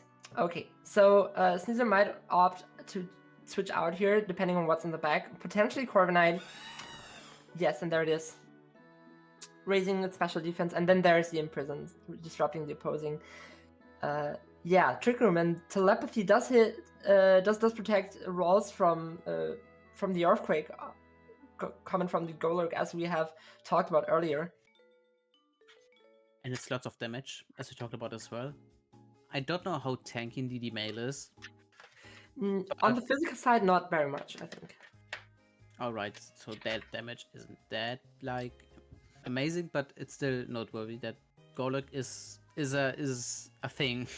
Yes, Indeedee might just decide to die on this case. Meowscarada, however, comes out, and the bulk up from the Corviknight is coming out as well. And then we have like Reflect Stealthrock completely taking advantage of the free turn that, or quote unquote free turn that Yuna gave to Zelitendo here. Meowscarada is, however, able to press Flower Trick into any slot here and crit through the Reflect, so that won't do much in the case of Zelitendo. Yeah. Coronet also being in a very good spot. Staff Rock, we are playing OU girlies. Let's go. Exactly. Yeah, but there has not been a lot of damage that has been dished out here. A lot of setup from both contestants. Corviknight is, however, very uninhibited in this case. Golurk being one-hit KO through Reflect, and Corviknight just continuing to go for bulk up. There's the light screen. Yuna has to be careful with her Corviknight here, though, because if she decides to live rolls for one more turn, it might go for Destiny Bond, and that might threaten Yuna to lose her Corviknight if she is not prepared for it. She could also just hit the Flower Trick into the roll slot to take care of that, though. And now we saw the Porygon Z coming in, of course threatening the Meowscarada and the Corviknight with either Thunderbolt or Ice Beam. Yes, and we see the Flower Trick failing to KO the rolls, and Body Press also failing to KO the Porygon Z, which I am very surprised by. And now we see the Trick Room coming back, which means that Okay, so that is probably moving first, and now can go for Destiny Bond and be like and can like take someone down. Exactly. Because the Porygon will go down unless Yuna goes for Protect or sets up. Like, Yuna it can just very ignores much, it. Yeah, she can very much play around it because Corviknight is, I think, the second slowest Pokemon on the field. It is able to not declare against Porygon Z here, which does go for the Terra Ghost and almost take up the Meowscarada. Corviknight going for the safe play and roosting here. Also, one way of starting out the Destiny Bond in this case. And she is able to pick up the KO on Porygon Z. Now we do have the matchup, as I mentioned earlier, from Slowbro and Corviknight. The thing is, Slowbro has to kind of take care of the Meowscarada because that threatens, of course, threatens Slowbro a lot here. Did they change it that you can spam Destiny Bond? I'm unsure They right now. did. You cannot. It fails with a chance of 50%, just like Protect, for example. Okay, and Slowbro going for the correct play with Psychic Noise here. Yeah. The thing is, Corviknight already has a lot of boosts, which is something to consider because Power Trip does do a lot of damage here, and I think the Rock Cannon won't protect it. I'm really unsure what Yuna is doing since I don't like. She could let Justin DD die and go for the safe win. I think it's pretty sure what. Yeah. She might opt for the expanding first in this case, just so that the Rolls is removed and cannot threaten anything with Destiny Bond anymore. I did forget what the last move on the Rolls was, though. And then there's the Power Trip. Taking out the Slowbro, but the thing is, we do have the Destiny Bond from Rolls here. Okay, but we do still have Sneasel in the back, which can, of course, take care of that. Not being in a great position against Slowbro, though, because we do have these Stealth Rocks here, and it does matter. It is faster, the Slowbro, because Trick Room is up. But the Sneasel's Protect, so Yuna can just stall it out, and yeah. Yeah, Protect would be the correct choice, I think, too, on Sneasel here, in order to stall out the Trick Room. And then, of course, Slowbro is almost taken out by the Corviknight. It could go for a Slag Up, but as we have seen from the damage, that wouldn't do so much. Okay, there's the Power Trip connecting into Slowbro, and that should be game for Yuna. I don't think Rolls, as much as I would love to see it, could take the game here for Nintendo. But it is very amazing that it managed to be the last Pokemon standing on the field, right? Totally. Like, this Waltz was a real warrior. Yes, this Waltz was a real warrior. Shout out to Waltz in the chat, please. So, game 1 going to Yuna with a strong start. Yuna, as I said, has a lot of ways to deal with Trick Room. She decided to go for the Imprison strategy in this case. And we'll see if that repeats in the next battle. 7 rolls, yeah. So both contestants prepare for the next match, and maybe Nintendo might opt for a strategy change here, deploying something like screens. We have seen that Meowscarada can kind of circumvent the screens with its crits. But then again, Superior does, I would say, face off rather well against Meowscarada itself. And then there's also, like, of course, the Amoonguss, which cannot redirect the Meowscarada, but threaten it. 100%. I think Superior would like change the whole outcome of the game, but let's see what Sally brings up. Do see a slightly different lead from Sally this time, and the same on Yuna's side. Yuna, of course, being in a strong position to just honestly press anything on Meowscarada here into any slot. Probably opting to remove the Porygon slot first, because that's the immediately threatening one. And Slowbro cannot really do much in this position. Indeed, however, could just go for the Expanding Force in order to net the KO. Make on sure Porygon. the Slowbro dies, maybe. Yeah, all that too. So Yuna really has a lot of options to deal with the game state here. With Porygon Z, I think being the more threatening one, because it can not only can set up the Trick Room, but also probably remove the Meowscarada. We see a switch out from Slowbro into Superior, and the Expanding Force does connect. That was very well played by Yuna, targeting the right slots with the right moves here. And that's Porygon Z get down. Yes, and there's the trans rights from Nintendo, very commendable. Shout out to Wolfie Glick. Trying to pressure the Meowscarada, but Expanding Force connects to both, almost taking out the whole field. And this seems like a good show off what Indeedee Male is capable of. If you underestimate it. If it just attacks, it deals so much damage. Exactly. However, Slowbro might press Calm Mind here because it's not directly threatened by anything. Dire Claw might hit a poison or any status condition really, which could trip the Slowbro up. However, Slowbro might still make the difference in this matchup. Okay, we do see the Dire Claw, and that is able to paralyze the Slowbro.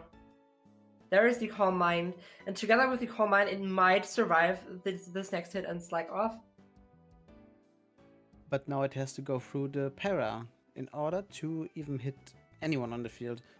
Exactly, but the longer Slowbro can survive here, it might be able to return, because in some turns the Psychic Terrain runs out. Yeah, okay, there's Meowscarada still in the back, which does threaten Slowbro through everything. So, not the very best position for Zalitan to be in, and that's probably a game for Yuna here with Flower Trick. Or the knockoff. Both very effective. Exactly. There it is. Alright, congrats to Yuna for winning her first match. GG's. Yeah, Yuna has won this best of 3, but Zalitan definitely is the winner of hearts. With the Rolls and the Superior, especially for Yuna. Exactly. Alright, maybe we can get the Victor on voice right now. Victor so she from can... Arcane. Victor. So, Victor Nation, how are we feeling? Hello. Hello. Hello. Hello. Jace? JP? JP not? Good games, good games. Definitely. I'm very sad. I wanted Sally to win. Yeah, I think the Superior, just so awesome. I'm glad I got to see it. The Rolls as well. The Rolls is so fun. The Rolls is so cool. I didn't want to spoil it, but yeah, Sally bringing that Rolls. I'm pretty sure it's Sally's favorite Pokemon. Saw it on Sally's profile picture, so I'm making an assumption here, but yeah, definitely a fun Pokemon to be bringing to a tournament. It was tricky to play around in the late game too. Yeah. So how did you perceive that?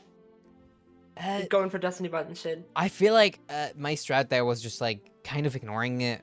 Like I was really just like trying my very best to like not attack it. Because the Destiny Bond was threatening, I feel like it had the potential to a lot. I feel like the stealth rocks were a little bit troll. Although like I do have that talon flame. It's not OU, right? Um, but yeah, regardless, it was a very fun game to have played. Yeah, for sure. It was also a very fun game to watch. The thing with rods is it is not immediately threatening, but if you forget it too much and then accidentally target into it while it can press Destiny 1, that loses you the game in a very I just stepped on a banana peel kind of way, right? Yeah, exactly.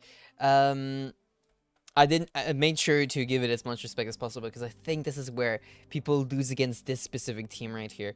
You lose against it specifically if you stop respecting it. If you see a Rawls and think, Yes. oh, let's disrespect that and just play, not really like put much thought into it. That's when you really lose against the Rawls because it will just catch you off guard. Yeah, and that's where you also have to mention that this rod strategy is a very niche one for a very particular reason, because if you have seen it once, you kind of know what's coming. And that is the thing with this format, because we have open team sheets, you could mentally prepare for the roles, and that's why it's not as effective as it could have been. Real quick question to our other losers game. Who won? Was it Mike or was it Josie? I'm looking it up. It was another 2-0 though. Lots of 2-0s immediately here. Similarly to last time, we didn't see the best of threes. It was Mike. 0-7 Josie. You had a great run. Very proud of both of you for playing a great game. Probably we haven't gotten to see it. But yeah. That means I'm scared. True. That means I and Mike both make it to losers round 2. Still have a very real chance to make it to the end of this tournament. Only 2-0s in this Kind of insane. this round 1, including the losers round 1. Very, very impressive. Very impressive games. We've seen some very, very close games. For example, the game between Bonnie and Josie. It was the game 2 was decided by the double protect, by the double baneful bunker. Yeah, but I think it's very clear which game we're going to see next year, because we have Ruby versus Unzipped, but we also have Bonnie versus Mooner, and I think these are two people very beloved in the stream, very well represented on here too. I think chat will want to see those two. We are seeing a 4-0 vote right here as well. So Yeah. it does seem mean, like we are probably going to end up seeing them. This matchup might as well could have been a finals matchup, right? Exactly. Two of our, Bonnie, the favorite definitely to win the tournament. Not for me, you said that earlier, but that was Sally, by the way. My personal favorite was Sally. I'm so sorry I had to face off against you. I did not want to play you. I was rooting for you. But definitely Bonnie here, the favorite to win the entire thing, seeing as she went second place last time. I want to note, if I lose this, I'm matching against YUWUNA. Oh, Oh, yeah. Then I gotta run the whole show. Exactly. Well, we can get Bonnie in if you'd like. Sure, But definitely. But yeah, if if you do lose here, we do have a Mooner versus Wooner. Almost makes me want to see Mooner losing. Kind of. Okay. No. I mean, I do want to be playing against our dog here. And since the poll is ending soon, I'm going to take a break real quick before I'm heading into battle again. All right, And, no I need to worries. prepare mentally.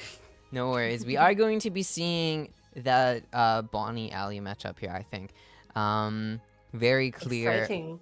Very clear vote here from chat. I am going to immediately run that prediction for you guys as well, to gamble on your favorite. Which, you know, could be either one here. Like said, these are two people very beloved. Exactly. In Maybe this we stream. can pull up both of their teams, or maybe Ali's team on the stream right here, because we have not seen it clearly yet. And ladies and Absolutely. gentlemen, and everyone beside Betwixt and Beyond, Oh, that's like, the wrong one. this is very much establishment that we're seeing here from both sides, right? Absolutely. Oh, I slipped up. There we go. Here There we it have is. Mooner's team. We got a little bit of a preview on it earlier. It's bringing that puppy dog, that Lycanroc, and that Hydreigon. But other than that, it's bringing some very meta threads. We got that Rillaboom. We got that Primarina, Rillaboom especially, seen in almost every other team. The Goldango, the Volcarona as well. You know, Volcarona having that redirect with Rage Powder, and Goldango having that extremely strong Make It Rain. We've seen it in the replay. It hits that Terra Steel Make It Rain, and it just hurts like a truck. We got that Iron Exactly. Plate as well, boosting the Steel type attacks.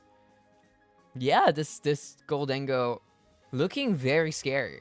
Now Goldango looking very scary indeed with Make It Rain, and like usually only Pokemon like opposing water types who are very well off on the special side, or Terra types like Terra Water Rillaboom, for example, which we're also seeing here, can switch into it. Make It Rain is a strong threat, and while it removes while it continuously weakens Goldango, it has a very nice synergy with Primarina with Haze here. Hydreigon as well, so Muna can decide to deploy a wide variety, a very flexible variety of strategies to keep up the damage. Absolutely. Although the Goldango does not take hits very well. So if you see No. anything like, for example, the Blood Moon Ursaluna that we have on Bonnie's team, be in here, hit that Earth Power, it is almost guaranteed to die here. It doesn't have a defensive Terra, it doesn't have the Air Balloon either. It is almost guaranteed to die. It's very much a glass cannon Pokemon. Absolutely. But it's not to be underestimated. It will go first, especially against, say, Blood Moon or Saluna. And if you double target into it, for example, with the Grassy Glide on that Rillaboom, it suddenly looks very rough for that Ursaluna. Unless you And- protect, it is almost guaranteed to die. And even if you don't, that Goldango is going to hit your partner for so much damage. Rillaboom really patching up the holes in this team that Goldango can't really hit, and providing a lot of utility while doing it. And then again, we have Volcarona here, not only with redirection, as you have mentioned earlier, but also with Quiver Dance. So you have a lot of complex scenarios on the field that Ali could force, pressing redirection on Volcarona, and not only enabling Goldango to set up, but also Goldango to fucking press its spread move, but also then you have Quiver Dance Volcarona being a late game threat, which if you don't target it correctly, can set up and just uninhibitedly tear through the opponent's team. Absolutely. It does have that chance to miss with the Heat Wave, which is always very scary. Seeing a lot of memes around, you know, missing a Chiyu Heat Wave out there, together with a popular saying in the YUWUNA 69 stream that I'm not going to mention today. But also having that Terra Blast with the Terra Fairy, it is very well seen actually. The Terra Fairy, Terra Blast, and it can Definitely. hurt so much. If you see, for example, a Dragapult coming in, we don't have that on Bonnie's team here, but if you see a Dragapult coming in, for example, hitting that Terra Blast with that Terra Fairy, ooh, you're going to not see the next day. You're in a world of pain after that Terra Blast hits. And then we have, once again, one Pokemon that is kind of the odd one out with Lycanroc Dusk. As I've mentioned earlier, she's representing Puppykind in all of its entirety with a rainbow-colored dog here. Absolutely, with that Terra Stellar. Very fun Terra, gotta say. It can be good. It's very niche, I feel like, although it does work on every Pokemon you would like to play. Usually seen on like something that deals a lot of damage, like the Sneasler or something like that. It is packing that priority move with Accelerock, and also that Rock Slide that double targets and has a chance to flinch. Has that Drill Run as well. Yeah, for some very situational ground type. Pokemon that can provide a lot of utility as an anti-lead, though. Exactly. Protect also being able to kind of switch around the way your opponent is targeting the threats, and that with this team, with this amount of setup, can potentially give you a great advantage. Absolutely. So it's very excited to see this team face off against Bonnie's team, which is, as I've mentioned, also very much part of the establishment in VGC right now, with a lot of metagame threats that we have seen. So this, folks, is the kind of stuff we are gonna see in tournaments. Absolutely. Absolutely. Yeah, overall, very strong team. Of course, we also got that Hydreigon, which does pack that Levitate, for example. Usually seen with the Terrify. Not in this case, though. We have the Terra Ghost this time, potentially to block something like the Fake Out. Block Fake Out. It can block like Sneasler, everything it does. Exactly. Yeah, any fighting types will have to get through that first. Has that Snarl too to potentially disrupt something like the Ursaluna and lower its special attack. The Draco That being- for a huge hit as well, and the Earth Power. It's definitely a very strong Pokemon and something you should be on the lookout for. That being said, on Ali's team does not provide a lot of speed control, which does make it easy for Bonnie to like switch in her Kill Water to press Tailwind, and then you have stuff like Ursaluna Blood Moon and Decidueye Hisui, which both don't care about this Terra Ghost and can net a lot of damage. Decidueye Hisui being really noteworthy here because kind of like bracketing Volcarona here, it does hit into Golden Go and it does hit into Primarina. So I think Decidueye History will make an appearance in these matches coming forward because it does provide a lot of tools against these metagame threats that we see on Ali's team. Absolutely. Especially seeing as though if you want that Blood Moon or Saluna to do a lot of damage here, with the Goldengo we mentioned earlier, around, we got that Kilowattrel bringing up the Tailwind. We got that Incineroar probably likely leading with it. We've seen it twice already today. Guarantees the Tailwind with that Fake Out. It is incredibly strong. This team is incredibly fast if it's played right. And yeah, the Hisui and Decidueye, absolutely a threat to Mooner's team. I'd be very excited to see the Decidueye History doing the work we are predicting here. Bonnie has a lot of tools to really make it shine, I think, in this matchup. Absolutely. The redirection from Fable also helps in a lot of cases. And the Terra Water might be a very strong choice against Golden. Oh, yeah, absolutely. Yeah, this Clefable otherwise does take some very effective damage from that Make It Rain, but with that Terra Water, it suddenly is in a incredibly well positioned to handle it, to press a nice Follow Me. And for example, if we see any of the Ghost Terras, there's 3 of them here. If we see any of the Ghost Terras and that Goldengo out in the field, for example, it can disrupt easily by taking one of those Shadow Balls and negating a lot of damage, really. That Toxapex here as well is very oppressive now that I'm thinking about it. It has that White Guard, absolutely completely preventing the Make It Rain from even hitting in the first place. Absolutely, yes. So Bonnie can deal with Ali's team really well, and she most likely will deploy a lot of speed control to kind of make Ali submit in this matchup. Yeah, absolutely. It's going to be one hell of a matchup. I wonder if Ali is back already. I think she is. All right. We will. Are the players here ready to play? Bonnie, Ali.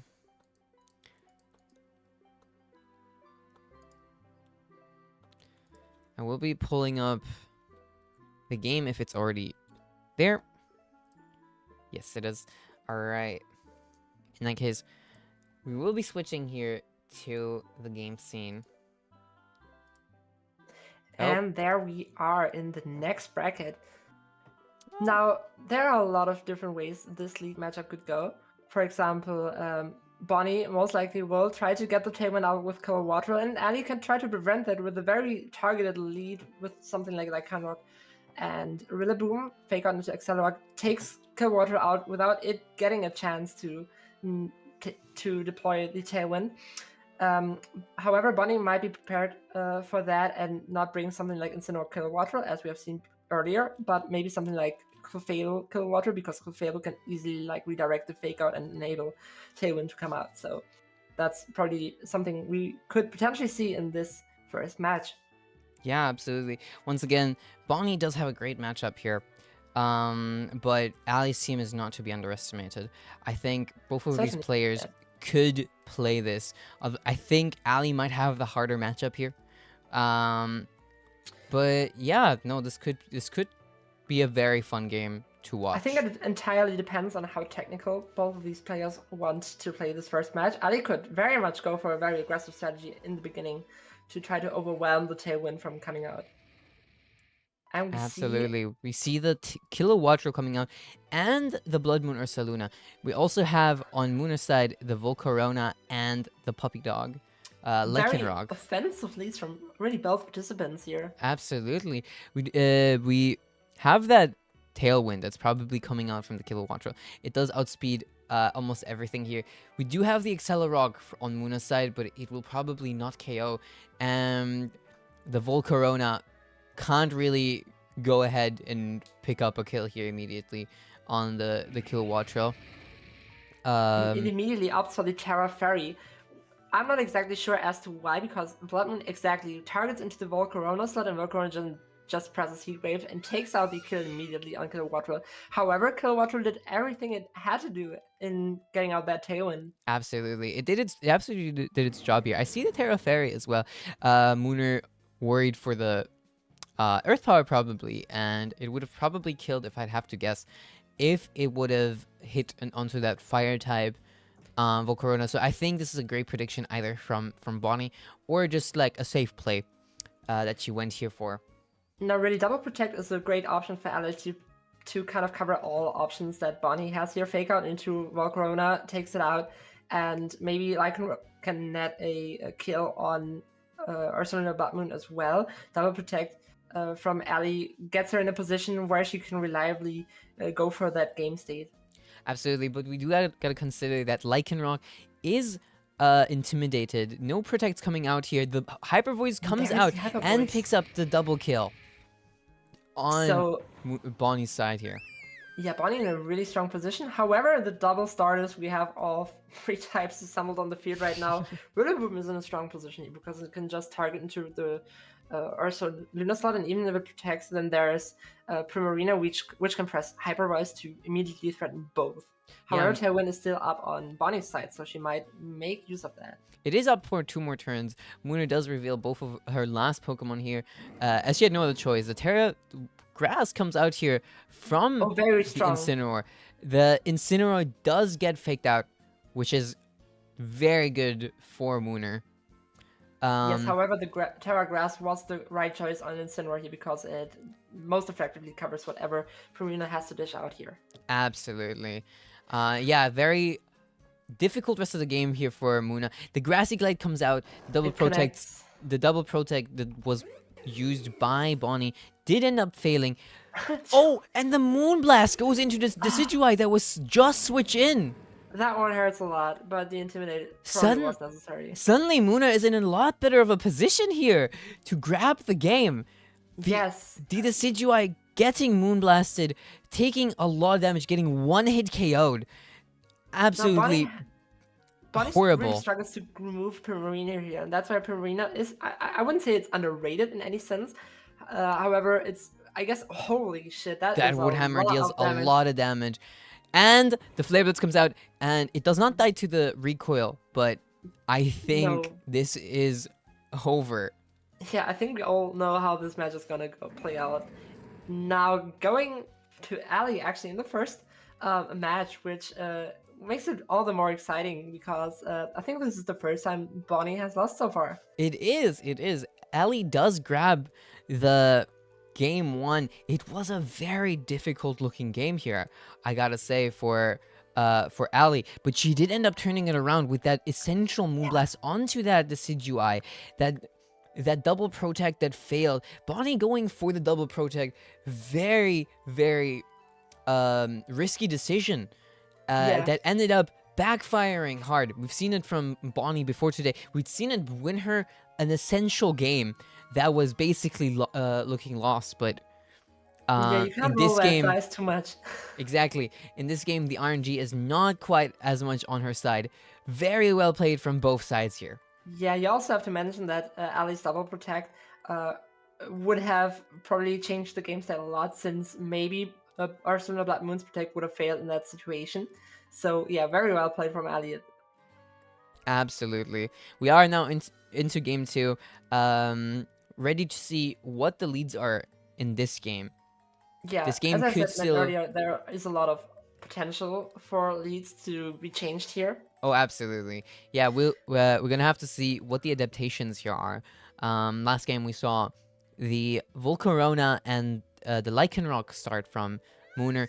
This game, we see the same start from Bonnie, but Mooner does start with the Brillaboom and the Lycanroc instead this time.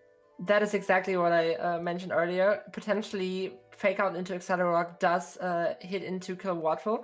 I do not remember if Kilowattrel carries Protect here, which could very much change the tide depending on how this goes. A double Protect from Bonnie, if it's possible, could do a lot of work here. We see a switch out into the Incineroar and the Protect. Yeah, Very smart. The Accelerock. Oh, and the Woodhammer goes into the Incineroar, probably targeting that Ursaluna. Yeah, the Intimidate is pretty oppressive here. It might not pick up the kills anymore, but the Accelerock Grassy Glide could still be very, very strong here. Yeah, Kilowattrel is pressured. Absolutely. It could potentially go for Terra here to get the Tailwind out regardless, but it's up to Bonnie to decide if she wants to waste that resource on getting Tailwind out. Absolutely. Now, at the same time, though, we do got to consider that... Oh, the Fake Out goes into... Fake Out into... Oh, that is a strong Yeah, the Mooner did go for the Accelerock here, probably Grassy Glade combo, to avoid that Tailwind, but the Tailwind comes out anyway. The Fake Out did go into the Lycanroc, which is a very good play here for Bonnie. The Stellaterra probably to not have to deal with the Intimidate here. Very good. It increases the damage from Rock Slide by a lot. Exactly. Or the Accelerock even. Battle. And yeah, now Tailwind is up on Bonnie's side, and she can potentially Volt Switch into the Lycanroc and double target it with Knockoff. It goes in. It does go into the Lycanroc. The Primarina gets switched in instead of the Rillaboom here. Makes sense. Probably to not take a Flare Blitz head on. There's a Flare Blitz. Deals 30%. Ooh, and the Drill Run comes out. An Accelerock can still net the KO, and Incineroar here, if Bonnie is not careful to switch out the Incineroar hard here. However, Arsenal once again in a very good position to Terra itself and just Hyper Voice. Absolutely. Both of these Pokemon. Muna could stall out the Tailwind here, and if she does manage to do so, she is in a much better position here, but the Ursaluna here is in a great position to just grab some quick kills. There's the Protect into Accelerock. That was a very risky play. You have to absolutely really understand that, because Decidueye Hisui is very vital for Bonnie to take care of the Primarina here, which definitely got the win for Ali in the last game. Absolutely. The Blood Moon goes into the Primarina, gets protected, and does not connect, obviously. The Accelerock here no longer getting the Stellar Boost now, meaning it is -1. So Bonnie has to make good use of the last Trick Room turn here.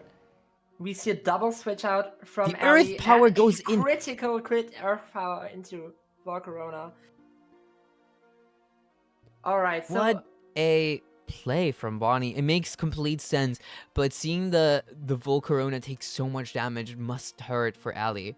The tides have turned once more, and Ali can make very good use of it because the Tailwind has petered out. Ali also switching in the Rillaboom right as the grassy terrain leaves, so we're not going That's to see true. it up for a little bit here. There comes the Incineroar, gets the... The Terra goes to probably prevent the fake out, which is not coming, by the way. There's the Wood Hammer, though. Doing a lot of damage either way. And that Hyper Voice takes out the Volcarona. Yeah, That Intimidate probably very essential here towards Bonnie's strategy. Did not Absolutely. take nearly as much damage as it could have. The grassy terrain also not up. Absolutely hurts this Rillaboom's offensive power here. And with Volcarona gone, the Studio History once more is in a very good spot to try to advance the game state here for Bonnie. We see the Blood Moon go into the Rillaboom. Strong. As Very it strong. almost picks up a kill. The Accelerock probably going to take a kill here if it's used. We also saw the fake out into the opposing Lycanroc. That was protected. Very good play from Muna here. It's probably Accelerock into the Ursaluna slot because that way Bonnie can most likely pressure... Accelerock goes into Incineroar! And it picks up the KO. Okay, that was very well played by Bonnie because now Ellie kind of has to hit the Accelerock into Ursaluna, which is able to take it out. We still have Kilowattrel on Bonnie's side. We do. The Studio History really is the win con for Bonnie here, and she has to preserve that any way possible. Muna not having the Terra up here puts the Primarina here in a really bad spot to get hit by really any electric type move. The Volt Switch will deal so much damage towards it. Possibly pick up a kill if it deals enough damage. Accelerator could lethally hit both spots here, and depending on what Bonnie wants to do here, maybe hit the Primarina for effective damage with Volt Switch, maybe get the Tailwind out, maybe hitting the Blood Moon into Primarina. There's a lot of options here, and then we see the double protect, which is the Accelerock gets punished by the Accelerock. Oh, yeah, the Accelerock going into the Kilowattrel would not have been the best play, as it could have pressed. Oh, it does pick up the kill. Never mind. Pick up the kill, but Leaf Blade connects into the Primarina slot, and that is very well played by Bonnie because now she can basically win the game against this Lycanroc here. As I've said, the late game and the positioning, the careful positioning by Bonnie determines the the end state of this game.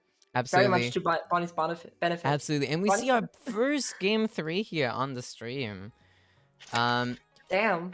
Earlier made the assumption here that the Accelerock would not kill the Kilowattrel, which if it wouldn't have, it would have gotten Tailwind out, and it does activate mid-turn, which would have meant that the Ursaluna would have landed a Blood Moon onto the Primarina before the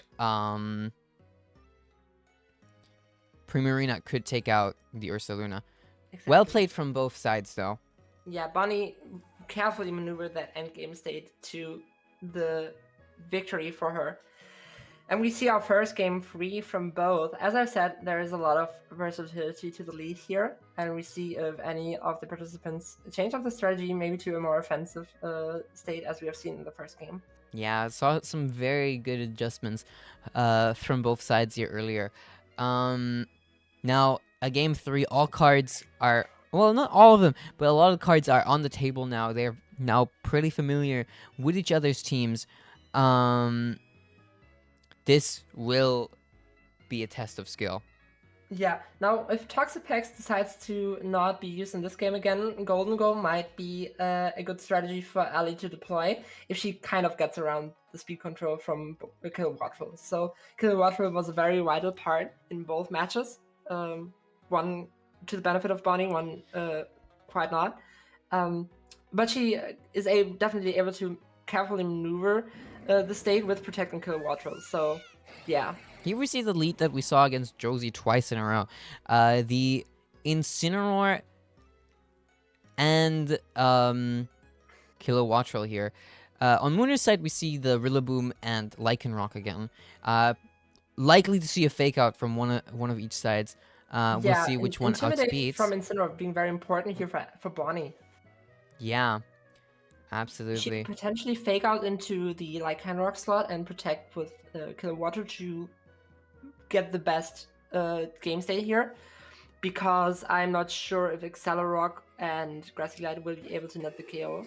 Okay, she We just see a switch out into the Decidueye here, and the There's the Rock Rock Slide come out instead of the Accelerock. Now, there's no speed advantage on Bonnie, and it's very important to note that she switched out her Kilowatt at full health so it can come back later in the game and potentially set up a tailwind to cause a game-ending state. Bonnie being in a very good position here to choose how to advance further. She could just hit into the Rillaboom for big damage, and Decidueye is basically unhindered here too to do anything. We see the So we- switch in here into the Volcarona, and the triple arrows going into the Lycanroc. Also the Incineroar here switching out, and Both the Ellie and Bonnie are very carefully playing around each other's like Pokemon on the field. yeah, So, absolutely. Ellie correctly predicted the triple arrows here and got Volcarona out, which fares way better against both Ursaluna and Decidueye. So Ellie could potentially press a Heat Wave here for the spread damage, but she is deciding to get her Rillaboom out again, and then we see the Incineroar. There's a lot of switching That is a happening here. quiver dance immediately here. It will not pick. It Oh crit! God, the The critical hit. crit! Oh, that is the one Oh. thing that Ali did not see coming. Yeah, you can never play around a crit. That crit mattered, especially after the quiver dance. Very Very unlucky unfortunate for Ali Well, here. Yeah, Primarina can still do a lot of work potentially here. absolutely, absolutely. The Protect comes will out be from the hard, however. Ursaluna.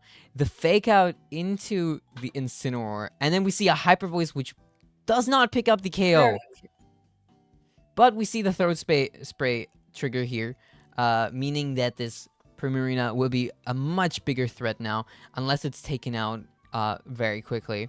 Now Ali might potentially preserve her fake out on Rillaboom and switch out Rillaboom into Lycanroc. There goes the Wood Hammer, and it almost picks up the KO. The Incineroar going into the Rillaboom, picking up the KO, sacrificing itself. Blood Moon coming out, does not pick Oh. up the kill. And the Hyper Voice does end up KOing the Blood Moon or Saluna. Ali suddenly in a much better position anymore, but we do gotta consider that Kilowattrel is still there, and it still has that Focus Sash. Yes, exactly as I've stated earlier. She can bring the Kilowatt out in a later game state, press Tailwind, because now there's no fake out from Rillaboom preventing that. She could potentially detect with her Decidueye history here, press Tailwind, and then Kilowatt and Decidueye history are in a good spot to end, or basically Decidueye history is in a good spot to end the game against Lycanroc here. Yeah, absolutely. Ali, once again, in a pretty bad position here. The Accelerock could get the Kilowattrel here pretty low, but regardless of what Mooner does, the Protect on the Primarina could be nice, but I think the best play here for the Decidueye is going into that. Oh, it does not do it. It would have been going into that Lycanroc to prevent the Accelerock from coming in here, but Now, instead, with Protect being shown in this turn, what Bonnie definitely wants to do is target the Primarina set, because Lycanroc can't really threaten Decidueye here. absolutely, there comes a Stellaterra. The Protect. Protect, double Smart. Protect from the Primarina does not go through. We see the Leaf Blade, we see it crit, doesn't matter. Yeah. Now, this is probably a game for Bonnie here. And once again, Decidueye history pulling its weight in the late game.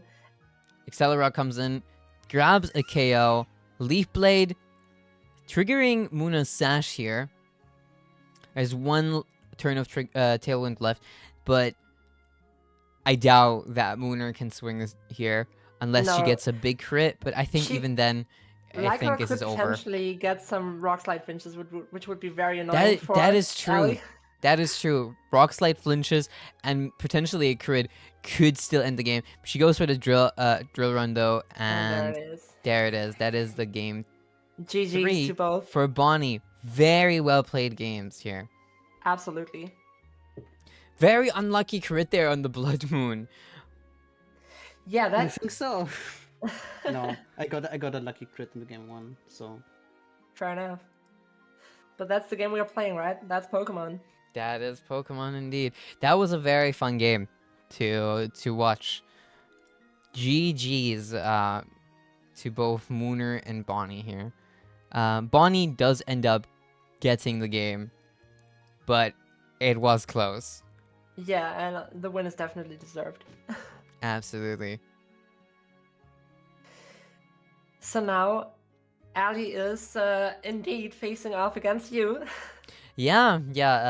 Bonnie, would you like to come in here and do a little bit of impromptu casting for our next game here potentially? Well, we also have to see which game is actually being played on the stream.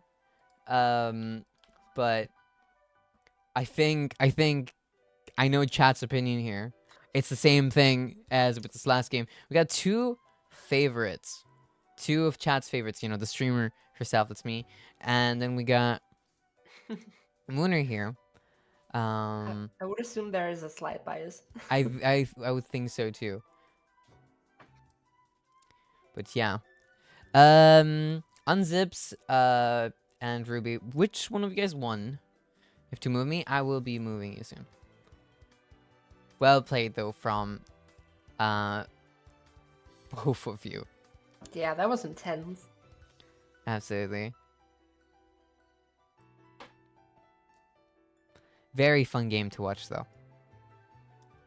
Unzips won? Alright. What was the score in the end? 1-2. For Unzips. Yep.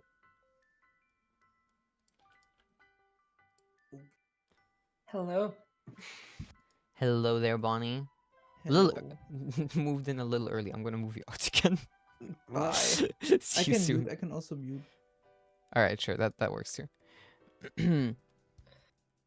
But yeah, we're gonna have a new caster join the fray in a second here, as me and Muna are both playing in the same round. Which one of us announces the games? Muna, since we're both playing. You. Me. All right, I'll do it. Yeah, losers round 2 is about to happen. It is Muna and I versus no, wait, no, that's wrong. It's Muna versus I and Ruby versus Mike. Very excited to see how these two games go. After this, we'll have the losers and the semis round being played at the same time. We are going to be watching the semi-finals round. Unless we want to watch them both, but I think that might take a little bit of time. What do you guys think?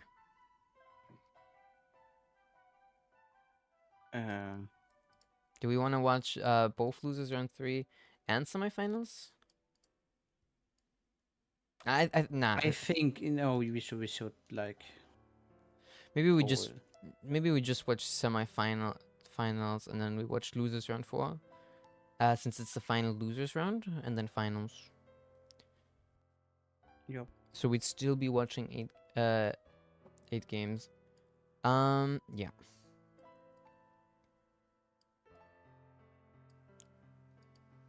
All right. Fun games so far. Fun games. Absolutely. Yeah, I've been having a great time here. And I think we are gonna have to stay on the edge of our seats a little bit more, because once more, if you two should be the ones facing off on stream, we have another very intense match looking at both of the teams. Absolutely, absolutely. Mentioning this for the 3rd time today, I am very rusty. I am thinking that Muna has a slight edge here over me. Especially since she's very familiar with my team. I'm not very familiar with hers. Outside of the games we just watched and the analysis we gave in the team preview. But yeah, it does seem like we are going to likely be watching Muna versus I, as there's 5 votes on that and 1 vote on Mike versus Ruby.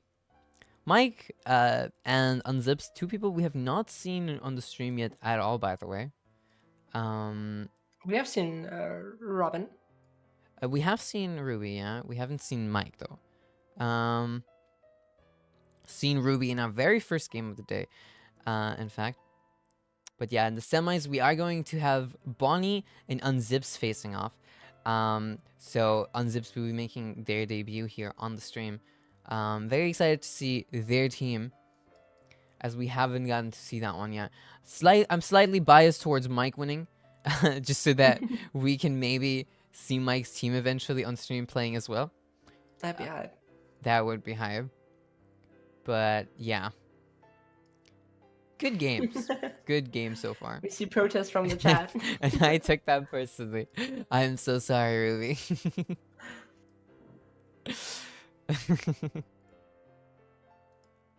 Yeah, I haven't gotten.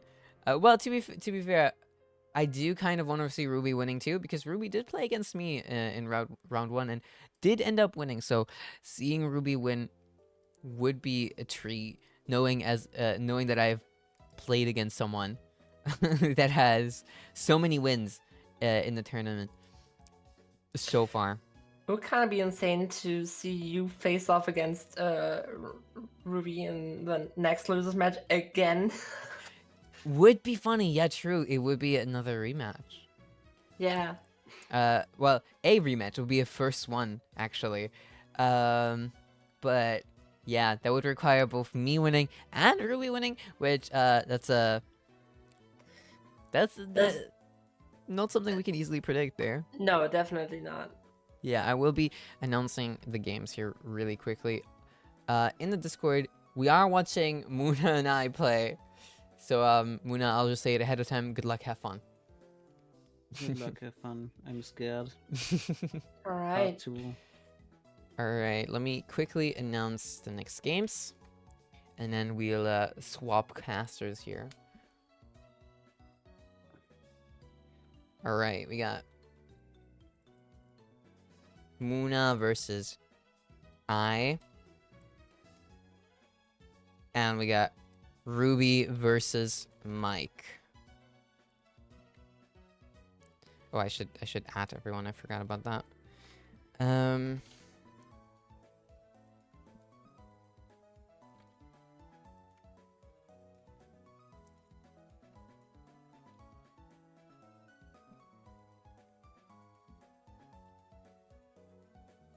All right. There we go. Next round. This is losers round 2, and I'd say good luck, have fun to all players. I personally hope that everyone has fun. Absolutely, absolutely. Me too. I just want all parties to have fun, you know? True. I'm so sorry. I had to pull that one at some point in the stream. All right. We'll see you later, Jolene. Yeah. Bonnie, feel free to unmute now.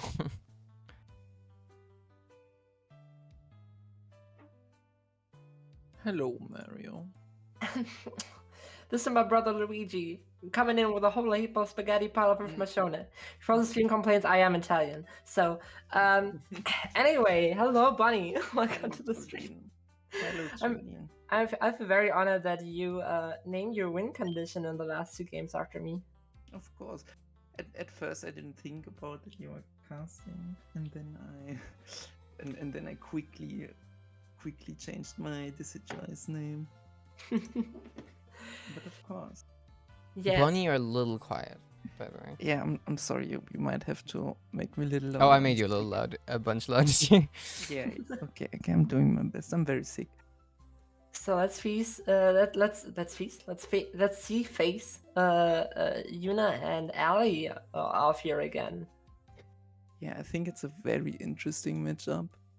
Yeah, you 3 are the top 3 that I considered in my head, not because I have any sort of bias towards the people on here on stream, but because I certainly think that the team compositions you 3 brought are very standard and very effective in what they do. Okay, I do have to defend myself here one time because I'm playing 2 meta Pokemon. That's it. Yeah, hold on. Let me pull your entire team up again before we see the actual contestants here. Wait, hold on. Oh yeah, there it is. Yeah, I mean, you could really say it's 4 meta Pokemon, or 5 if you consider the CGI history. But it is a little out there, I give you that. Okay, but let's rather talk about the teams Exactly. that we have in the upcoming matchup. Yeah, once more to refresh the chat's memory on whoever's team we will see here first. Yeah, we have Yuna's team here. Once again, physical hyper offense, Indeed for disruption, and Corviknight for setup, which really Yuna put a lot of weight on in these matches that we've seen so far. Meowscarada too, which I wouldn't have considered so high on the team actually. Meowscarada is able to move first before a lot of Pokemon, and if it is able to move first, it can deal a lot of damage with the choice band. Exactly.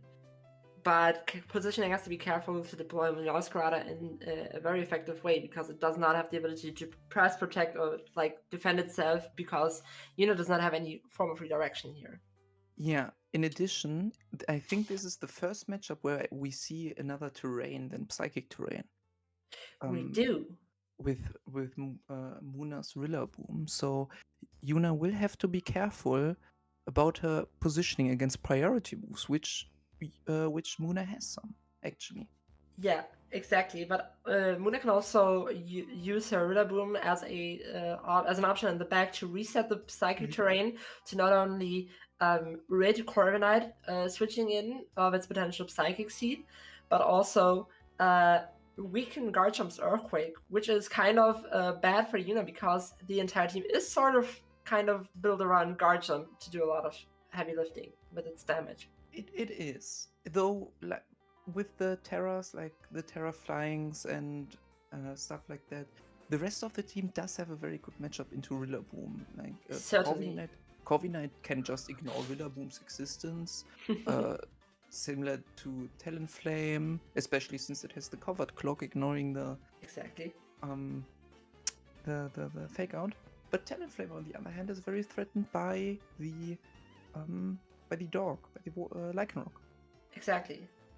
Yeah, and with no redirection on Yuna's side, and no protect on Talonflame, that might very much be a crucial matchup with Talonflame leading the fray here. Indeedee is able to disrupt a lot with a potential double. No, it wouldn't be able to disrupt a lot, actually. You would think that Indeedee would be kind of usually played a bit slower, or Indeedee female that is, into Rillaboom, which means Psychic Terrain is coming second, but we have Choice Scarf Indeedee here, which means if both face off in the beginning, Indeedee's terrain will be overwritten, so Yuna might rather keep Indeedee in the back, but then has the ability to switch into Rillaboom and disrupt it with Trick.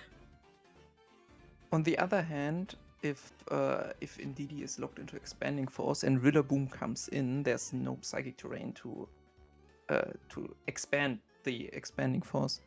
Yeah, exactly. So we see a lot of we see this matchup plays a lot around the terrain and in general the priority both teams are able to deploy it, in theory, that is, when Psychic Terrain isn't out. But also Ali has Ali didn't have any form of speed control. Did she not? I don't think she has, no. Yeah, not even so Icy Wind or something like that. So that might be the edge Yuna has over Ali's team, if we see right here.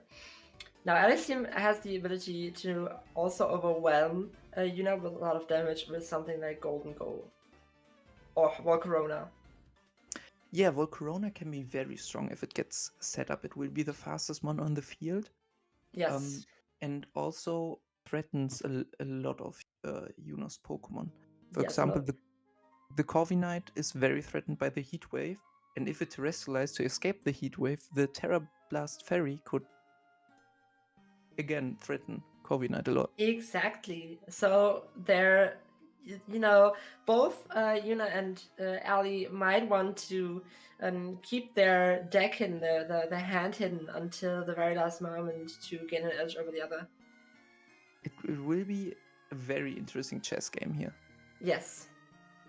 You can clearly say which side has an advantage over the other one, because both teams really come complement each other well in the sense of what they try to prevent or what they try to disrupt.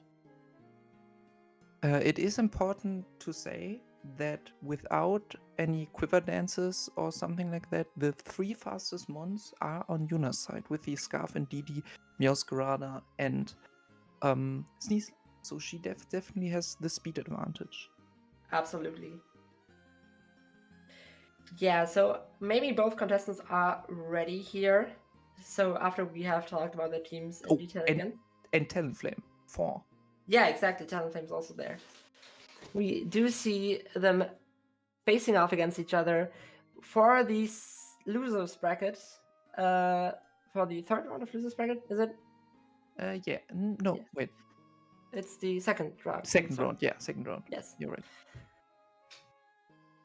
So, what do you think the lead matchups could be here in this case? I think on Ellie's side, I would really like to see a Rillaboom lead because just to disrupt the psychic terrain. And there it is. That's exactly what we see. We do see Sneasel Talonflame coming out, which does face kind of well against this lead that Ali has brought here.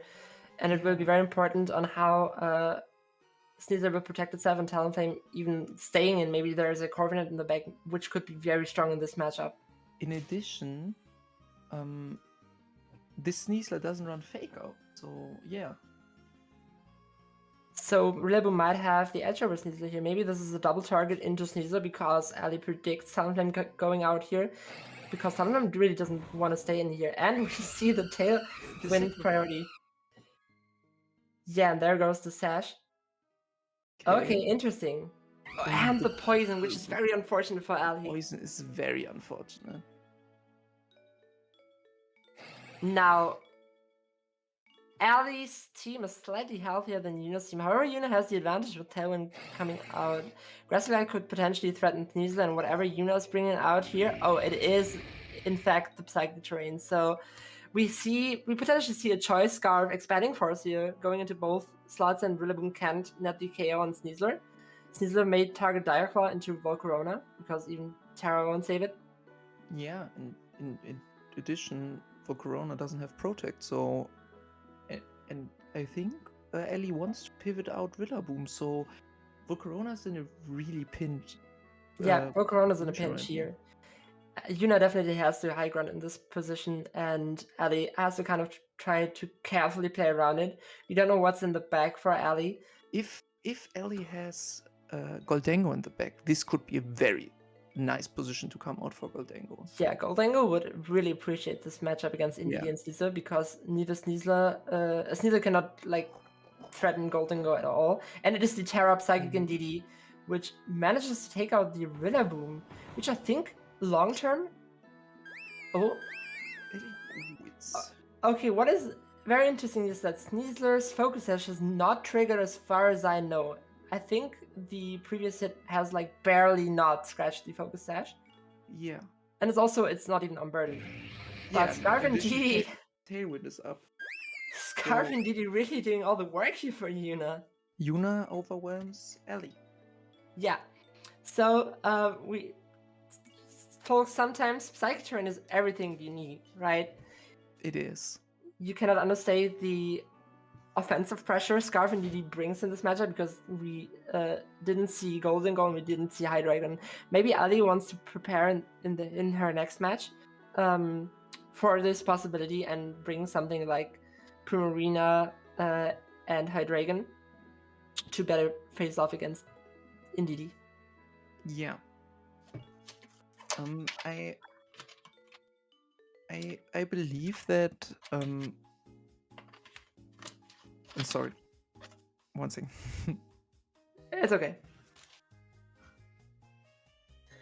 We saw one important thing though. Even though Lycanroc has priority, the Tailwind of Talonflame also has priority because of Gale Wings. So Talonflame is definitely able to get out Tailwind even with Lycanroc on the field. So the only possibility for Ali to punish is if she hits the Fake Out into Talonflame beforehand. Ooh, a completely different lead now. Yeah, a completely different lead. There's actually double Golden Go Hydreigon lead from Ali here. A very offensive lead, if I do say so is. myself. Now, Terra Ghost Hydreigon could potentially take out either Sneasler or Talonflame here. Probably Sneasler. Draco's into Sneasler and make it rain could do a lot of damage here, even though Talonflame resists it. Yeah, but also, I think for Talonflame, Talonflame probably doesn't want to tame it at all here, but target the Goldengo with Flare Blitz. That is very much a possibility. Golden Co could also switch out in this case and just reduce Sneasler to its focus set. We do see the Terra Ghost and Protect from Sneasler. The Tailwind comes out. And Yuna played this Interesting. perfectly. Yeah. So now Gay Wings is broken. Braver does not have priority to hit, for example, Hydreigon anymore, but I don't think it didn't want to go for that either way. Talonflame is definitely the fastest one on the field. And it's not even close. Okay. We do see the Flare Blitz into the Volcarona Blitz slot, comes which is out. okay. Coaching. And we see coaching, Flare. Interesting. which doesn't do anything because Hydreigon does target Dark Pulse into... Very nice targeting here. Yeah, Ellie knows that because of the Terra Ghost, the Goldengo, the Sneasler isn't a big threat here. definitely not. Now we see Indeedee coming out, but with the Terra Ghost on Hydreigon's side, Choice Scarf Indeedee once again is the fastest Pokemon, and the Terra Psychic might even be able to take out the Volcarona from this range. It might. Volcarona is very bulky. It can very much survive this hit, but it would have to target correctly into Indeedee. Especially, I feel like this will maybe a double target into Volcarona with also Sneasler. Yeah. Yeah, and Ellie, once again, the Terra Ghost netting the advantage for Ellie earlier, maybe come back to bite her. That's the way around it. Again, and we see Rillaboom coming switching out. in. Okay, Very that strong. changes the very good targeting. So the And Indeedee is dead, and so the grassy terrain is out for the rest of the game. yeah. Now once again, Ellie does reign supreme over the situation once more. She does. Now, And- I think Rillaboom still can fake out into the Sneasel slot here with Hydreigon targeting into Garchomp with a potentially very Mhm. strong Choice Scarf Dark Pulse. Choice Specs Dark Pulse, I'm sorry. Yes. It will probably not one-hit KO, but it will deal a lot of damage so that the Rillaboom can pick it up with Grassy Glide afterwards. Exactly. And I think taking out Garchomp is definitely Ellie's win condition here, because when Garchomp is taken out, Sneasler can't damage Goldengo. So, Exactly. um, So we do see the Dragon Claw targeting into the Dragon Hydreigon Claw. slot here, which was the correct decision. But that is definitely within Grassy Glide range. it Now, Garchomp definitely is. Does have Protect, so Yeah. Sneasler can target into, for example, Rillaboom here. Yeah. Yuna might be able to pivot around this because Garchomp and Sneasler are still the fastest Pokemon here. And the Dire Claw kills. Yes, Oh, but the Dark Pulse targeting was correct. Ellie did predict that. She did predict that correctly. However, Volcarona coming out. Oh, actually, Golden Go it's coming out. Goldengo. Goldengo should be able to live a Stomping Tantrum from Garchomp, so maybe it can retaliate afterwards. Yeah, this really comes down to maybe if Garchomp protects and what slot Ellie targets here. Sneasler might hit the Dire Claw into Hydreigon because it could potentially net a sleep, and then That would protect be with a win Garchomp. condition. Yes. She would need the double protect. Oh, did Garchomp protect last? Stimmt. Right. Yeah. Yeah. Garchomp did protect last turn. I think, but I'm pretty sure Goldengo is in very It is the poison. okay. Let's see. Holy shit. Okay. One-hit KOs. I did not Okay. expect that at all. Okay, now we have this is to. interesting. Do you remember how much damage Dark Pulse did? I did think it. I think it did around like 41%, if I'm not mistaken. Now I think Yuna could protect here, but then Ellie could punish that with a Quiver Dance. Yeah. But she does not. She She didn't. Yes. And So now, it's a 1v1 between Volcarona and Sneasler. yes, we will And see now if it comes down to Volcarona's bulk. Does it survive a Diaclaw? and it does. Oh, Flame by and the triggers, and that will be game for see Ali. that game. 1-1. Very close game here. Exactly. We see our second best of 3 game resolving here. In what was a very close late game for both. It was. In the end, Volcarona's bulk, which it probably is invested because Volcarona does not have a lot of natural defense. Most likely, yes. So the investment really paid off here, so Yeah. that it could finish off the Sneasler. Yeah, Matcha Moth once more proving that it got its name for a reason. And yeah, game 3, the leads could once again look very different to what we've seen before. We Game have not seen Corviknight yet. Yeah. Game 3 will be very interesting because I think Yuna will do adjustments to Goldengo probably.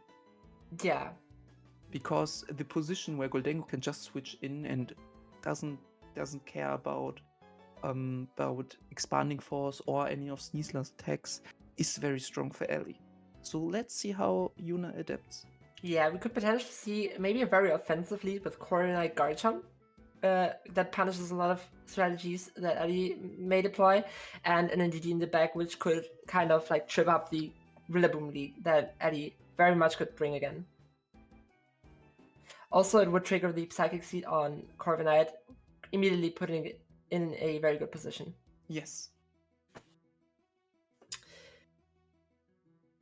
Corviknight does struggle to hit, for example, Primarina though, because it doesn't bring the Brave Bird, but instead runs Fighting type and Dark type moves, which are both resisted by.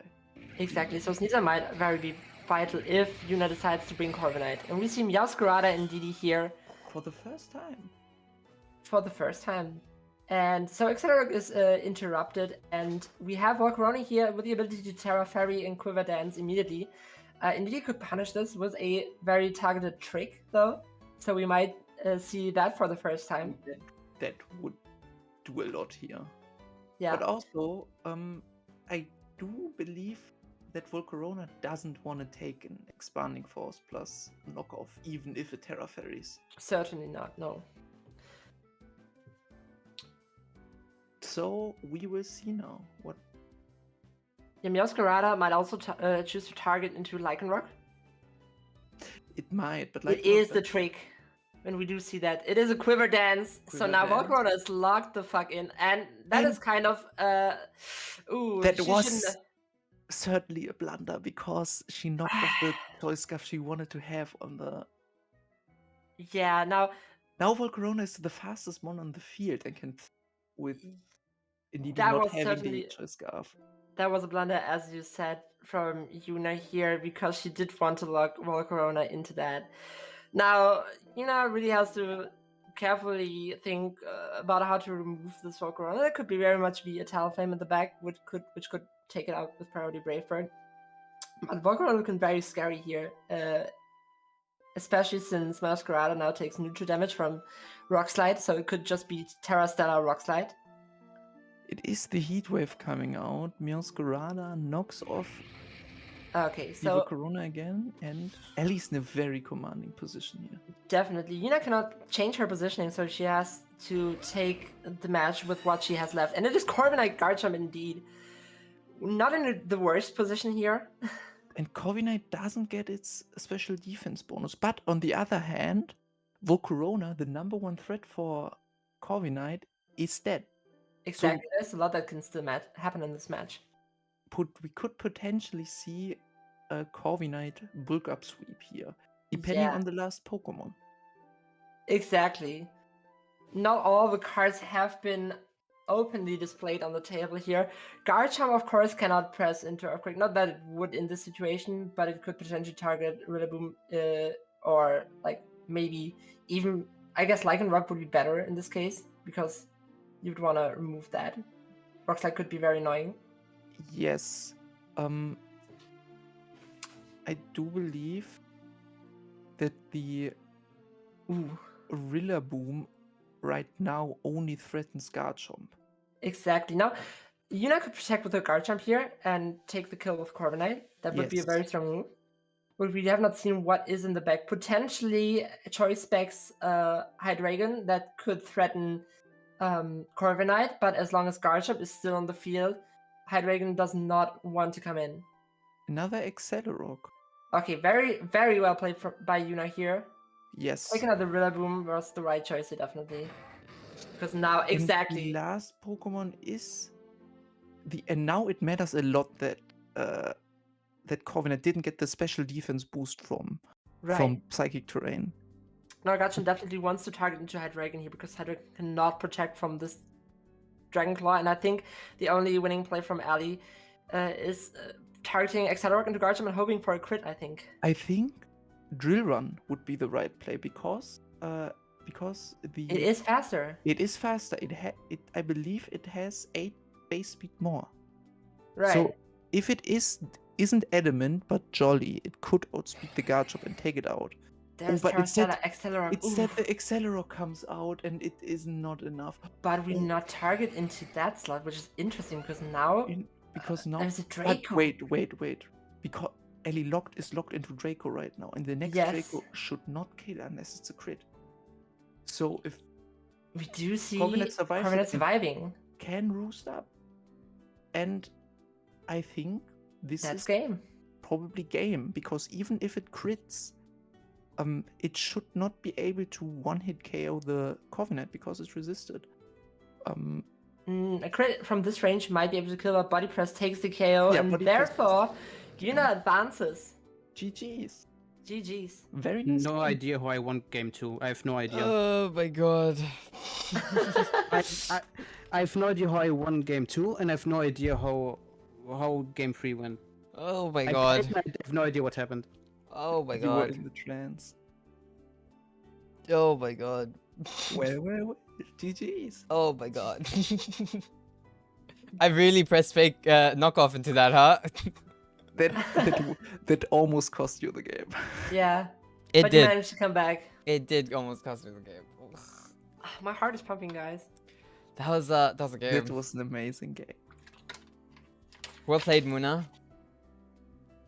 I don't think so. I played well. I'm sorry. I think you played did great. ass. I think you did I great. played total ass.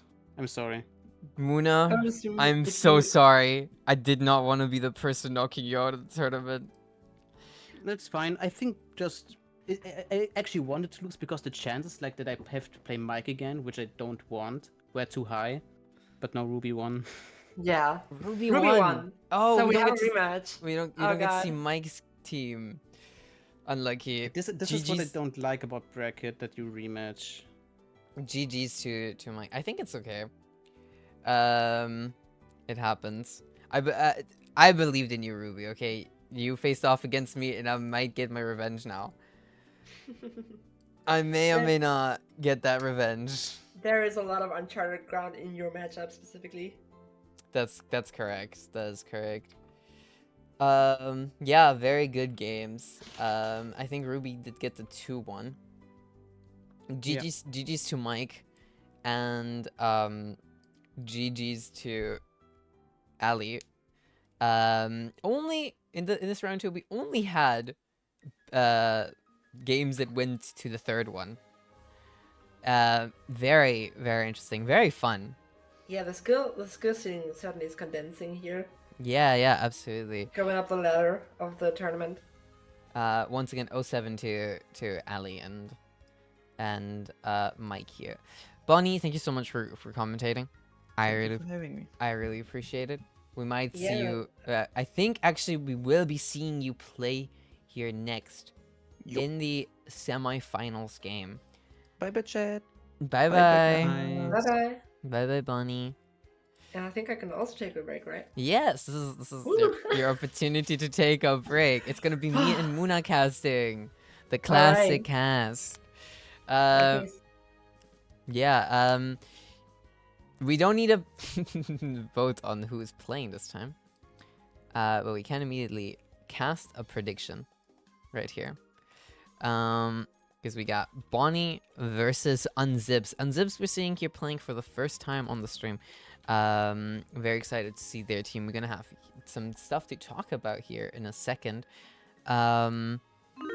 Can I Whew. talk about something real quick? Yeah, Which I yeah, noticed. yeah. Go for I brought Goldengo, and Goldengo is the worst fucking Pokemon in this tournament. it. Every team counters it. Every fucking team in this tournament.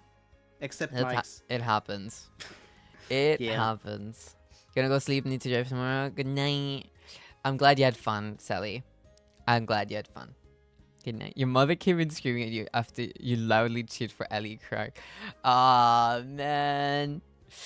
I really don't know if I wanted to win that. I am playing as well as I can. But I don't know if I wanted to grab the W. But yeah. I just noticed my mistake. I'm so stupid, actually. But yeah, next up we have the semifinals here. Going to quickly announce it in the Discord.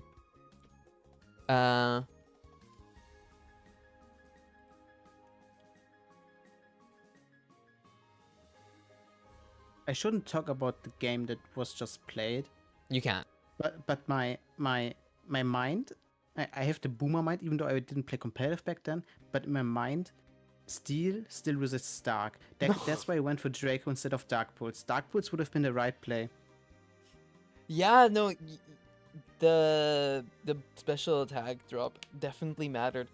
Although I don't know if you would have KO'd with anything It else. would have dealt more damage, and you could have flinched. That is true. The flinch chance is there, but I think it would have still been rough, since you deal a lot less damage. Rough.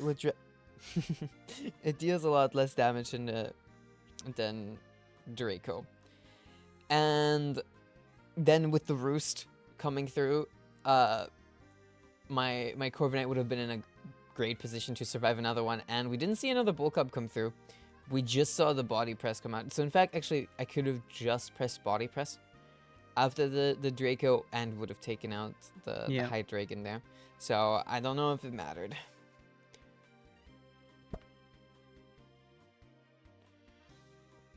Ugh. But I'm really surprised by Lycanroc. It dealt more damage than I thought. I think this Mon is actually... It's still Yeah. shit, but...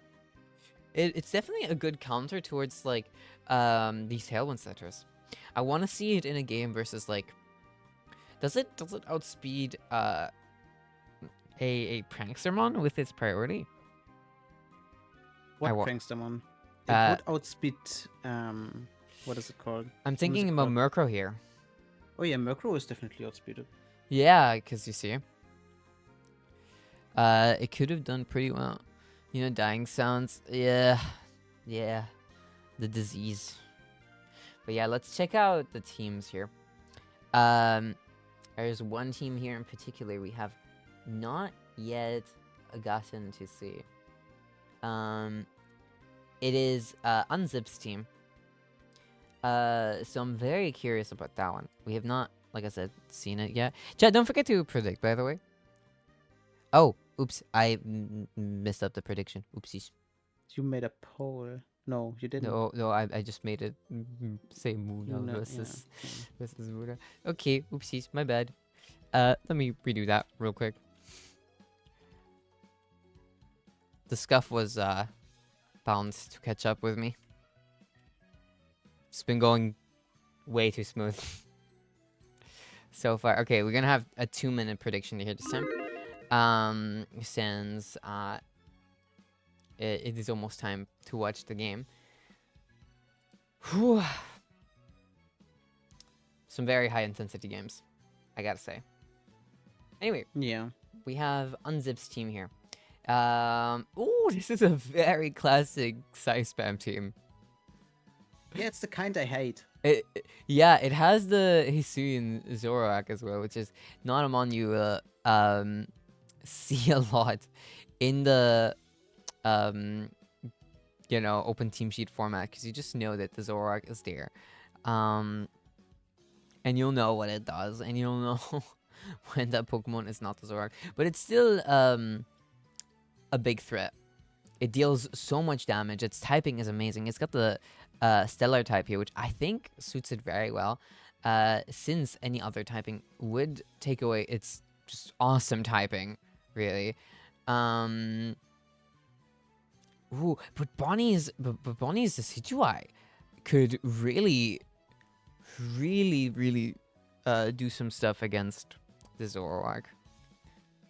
Definitely, because it hits it very effective, because it is scrappy. Exactly. But looking at every other mon on the team, I don't know if Decidueye is coming with. Yeah, it's gonna be a rough decision to make. Get it? Rough. Yeah.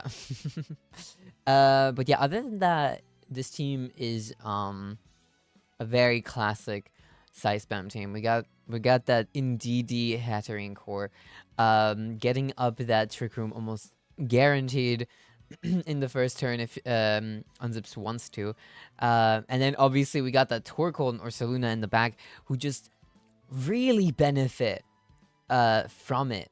That Torkoal at full HP deals so much damage with that eruption.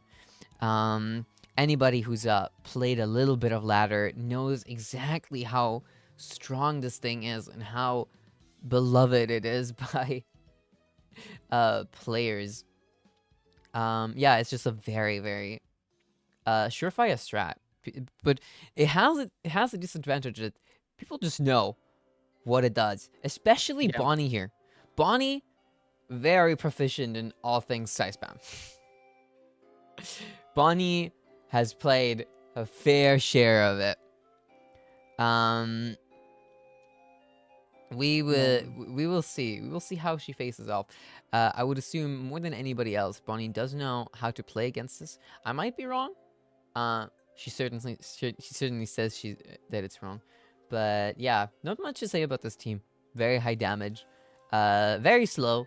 Relies on the Trick Room, right? But we have 3 setters of it. The Gallade, of course, as well. Here, it's pretty standard with the sharpness ability that it got this game. It is a lot stronger now. Is actually pretty insane into Bonnie's team if I look at it. Like the Toxapex is getting hit super effective. The Ursaluna Blood Moon, the Decidueye, the Incineroar. That's true. We might see that Gallade wreak some havoc here. Yeah. But on Bonnie's side, we also have like very slow mons, so Trick Room might actually not be that good for Unzips. Like Ursaluna Blood Moon is really slow. That's true, but I gotta imagine with how focused on being fast this team is, with that Tailwind, with that Icy Wind, I think it's almost guaranteed that some of these mons have some speed investment.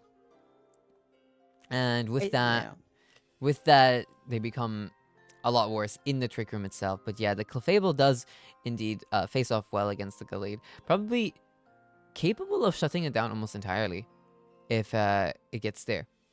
It has that Follow Me redirect, so that Sacred Sword hitting into the Clefable will be very annoying to deal with. Definitely.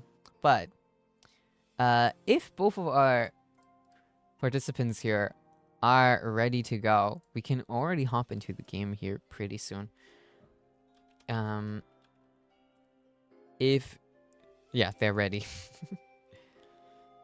They are already in game here. Yeah, anything else to mention before we start? The Incineroar, of course. So. The Incineroar, of course, otherwise a very good Pokemon into Trick Room in general. Especially into the Size Spam Trick Room. Although the Ursaluna can deal a lot of damage here. But yeah, we're very familiar with Bonnie's team. I think Unzip's team is almost self-explanatory. Hits that Expanding Force, right? Yeah. Or that Eruption. Or that, yeah, anything really on that Ursaluna. Alright. Here we are... Whoop. What's up? Scores update. True. Oh, oops. I always... This is not the first time I forget this. Oh! Our 2 players are already starting off here, though. You're gonna have to take over for a second There here. is the clear amulet from Galay, the standard lead, so we definitely get the Trick Room out here. Unless there's the Hyper Voice doing immense amount of damage, but I don't think so. Blood Moon coming into the Indeedee got deleted. Knock off into the Galade and Trick Room is up. But Galade is really fucking low, since this is a very offensive Incineroar. Which makes the situation from Unzips looking real tough actually now. Since there's 2 Pokemon who won't instantly go down from an expanding force, especially that Incineroar, because it is immune. So Alright, I'm gonna have to catch up let's here real quick. I did not get to pay attention. Okay, we got... Ooh, we got the Trick Room up here already. But yeah. Ursaluna might just be slow enough to it might go... outspeed the Galade. Which would be great for it. The Galade here, I think, is its biggest threat. Expanding Force goes out, does not hit the Incineroar. Incineroar does get Sacred Sworded, though. Very good play here. Also does not outspeed the Galade, because I think Incineroar and Ursaluna are the slowest mons. Very Good good to play here know. from Unzips. Going for that Incineroar instead of that Blood Moon Ursaluna. The predict on the Protect, probably here. Yeah, getting that... Oh, that White Guard comes out. Oh, and the crit goes into... The Psycho Cut crits into... That thing is called after me. That Psycho Cut crits the Blood Moon Ursaluna. It would have probably survived it otherwise. And the Expanding Force comes out. There's another Expanding Force subverted. Get the Moonblast into the Galade. It was so threatening. The Ursaluna comes out here, though. There's one Trick Room turn left. This Ursaluna has the potential for greatness here already. Bonnie, on her last 2 Pokemon, don't know what they really do here offensively against these 2 Pokemon. The White Guard comes out. The Expanding Force does not connect. Once again, the Facade goes into the Toxapex, takes it out. Clefable does not deal enough damage to knock out the Ursaluna. And I think this might already be GG's. Yeah, it might just be because Bonnie is down to her last Pokemon, and there's 3 on. No, Set there's up. No, there's two. only 2. But regardless, yeah, Ursaluna. the Ursaluna with Facade, with the Burn out, with the Guts boost, it's a very quick 1-0 here for Unzips. Very well played game from them. Alright, let's move on to the next game here. And see how Bonnie adapts and may come back from this. Yeah, the Galade really proving itself here. We talked about it quite a bit. It does do a lot against Bonnie's team. It is not to be underestimated at all here, and Bonnie really has to adjust to it. If she does not, she does just lose this game and move down to the losers bracket. But we'll see how this ends up going. We'll also see if the leads here change at all. We got the Indeedee Galade lead, which I think might be the same. I did not get to see it. And the Clefable Incineroar lead, which is definitely a different one. The Clefable does shut down the Galade a lot with its Follow Me support, if it wants to go for it. And the Incineroar here, just in general, a Dark-type Pokemon against 2 Psychic types will deal a lot of damage. There's the Hyper Voice from Galade. So we know that's not Galade. This is That is, Zoroark. yeah, that is the Zoroark right here. This is not Galade. Very, very funny play here. The Galade. So no Trick Room for Unzips. That's true. That is true, but we do have a Psychic terrain up anyway. That means we may see a expanding force come out here. There's a hyper voice, kills the Incineroar, gets a crit as well. Not that it mattered. The Trick Room does come up here now, which means that Unzips does have the speed advantage here once again. Notice the Toxapex with the White Guard, countering the Hatterene and the Zoroark, because That is- the Zoroark is choice specs. That is There's a true. pretty good switch in here. That is true. It does do a lot and now here. the Gallade will get Oh! lots of damage. Yeah, the Gallade has to take that super effective Moonblast. The White Guard comes out here again from the Toxapex, and it does not kill. The Gallade does not kill the Toxapex with its Psycho Cut. It goes out here. Now the White Guard, a very good move into this Hatterene Zoroark combo. White Yeah, Guard there goes really the important expanding still. force here again. Does nothing. The Zoroark gets taken out. Bonnie here in a way better position than in game 1. White Guard comes out And here now again. 3 Dazzling kills Gleam. one. And yeah, this might be a GG here. Yep. That's a good comeback. That is a good comeback. Very great adjustments. Infestation comes out here. Yeah, the Hatterene obviously not really in a position to do much anymore. The Clefable is so very strong in this game. The Baneful Bunker, Protect, Bonnie just stalling for that Infestation hit. And Bonnie does end up taking game 2. Some very fast back-to-back games. That's game Very- 3 now. Yeah, very impressive semifinals here. Obviously, two very strong teams. They've both seen each other's strengths now. We will see what adjustments they make. This preeminent here will be the true test of strength for these two. We have a different lead here from both of them again. The classic Indeedee Hatterene comes out here. Though it could be Zoroark again. We don't know yet.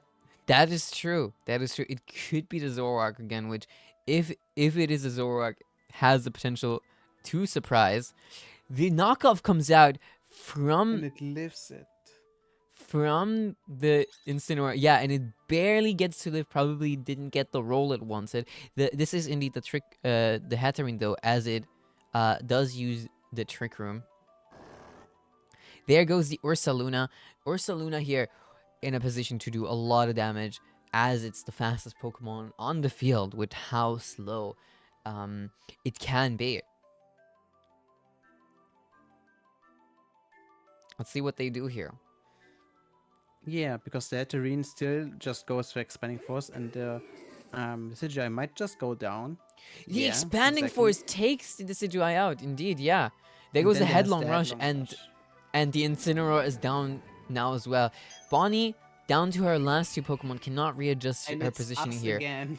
And it's the Muna YUWUNA combo here again. Yeah, indeed. Not these two Pokemon are not very oppressive on their own, I gotta say.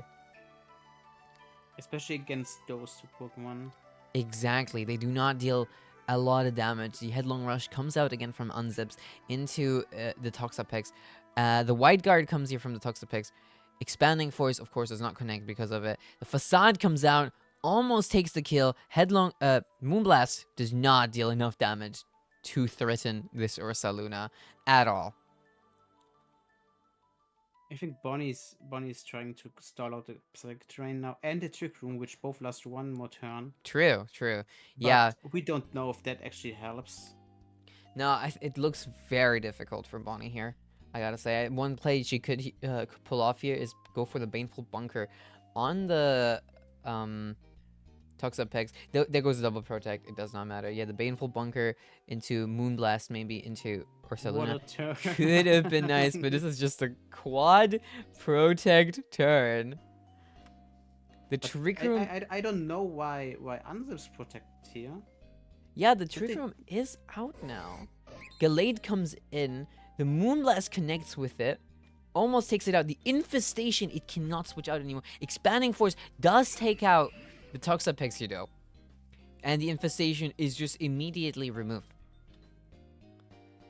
Yeah, now this game looking very good for Unzips. The Trick Room comes back out, and yeah, this is probably GG here, because this Clefable on its own does not deal enough damage to take out these two Pokemon. Expanding Force comes out, it gets the Citrus Berry proc. The Facade hits and takes the kill. That's a GG's for Unzips. A very fast best of 3 right here. Oh, that's the wrong one. What a game. What a game indeed. And now we have our first finalist. And I don't want to be that person, but it's again a person who we didn't know yet and is already in finals. Or That like is- in that is- finals. That is true, yeah. History repeats itself. Absolutely. Ooh, and we have Bonnie in the losers round 4 here, meaning Bonnie could face off against Unzips here again and try to get revenge. She definitely has what it takes to beat them. But here next up, we will have me and Ruby face off against each other to see who will be playing against Bonnie in the last round of the losers bracket. Yeah, the losers final here. Good game from both of them once again. Very, very well played. We did just see how oppressive and how fast Size Spam can be. But yeah, unlucky game for Bonnie. This is not the kind of team anybody wants to face off against. And worst case, Bonnie has to do it again. Yeah, correct. It would be a repeat from the last one, where Bonnie ended up facing off against Beal in the semis, And and in in the the finals. Yeah, correct, because Beal ended up getting back from losers round 4. Now Bonnie is in the position that Beal was in last time. Beal did end up grabbing the win after being beaten by Bonnie. Maybe Bonnie can cause the upset and can grab that finals game if she does get there. Yeah, new person though. New person, and immediately they are at a 3-0 record here. In the finals now.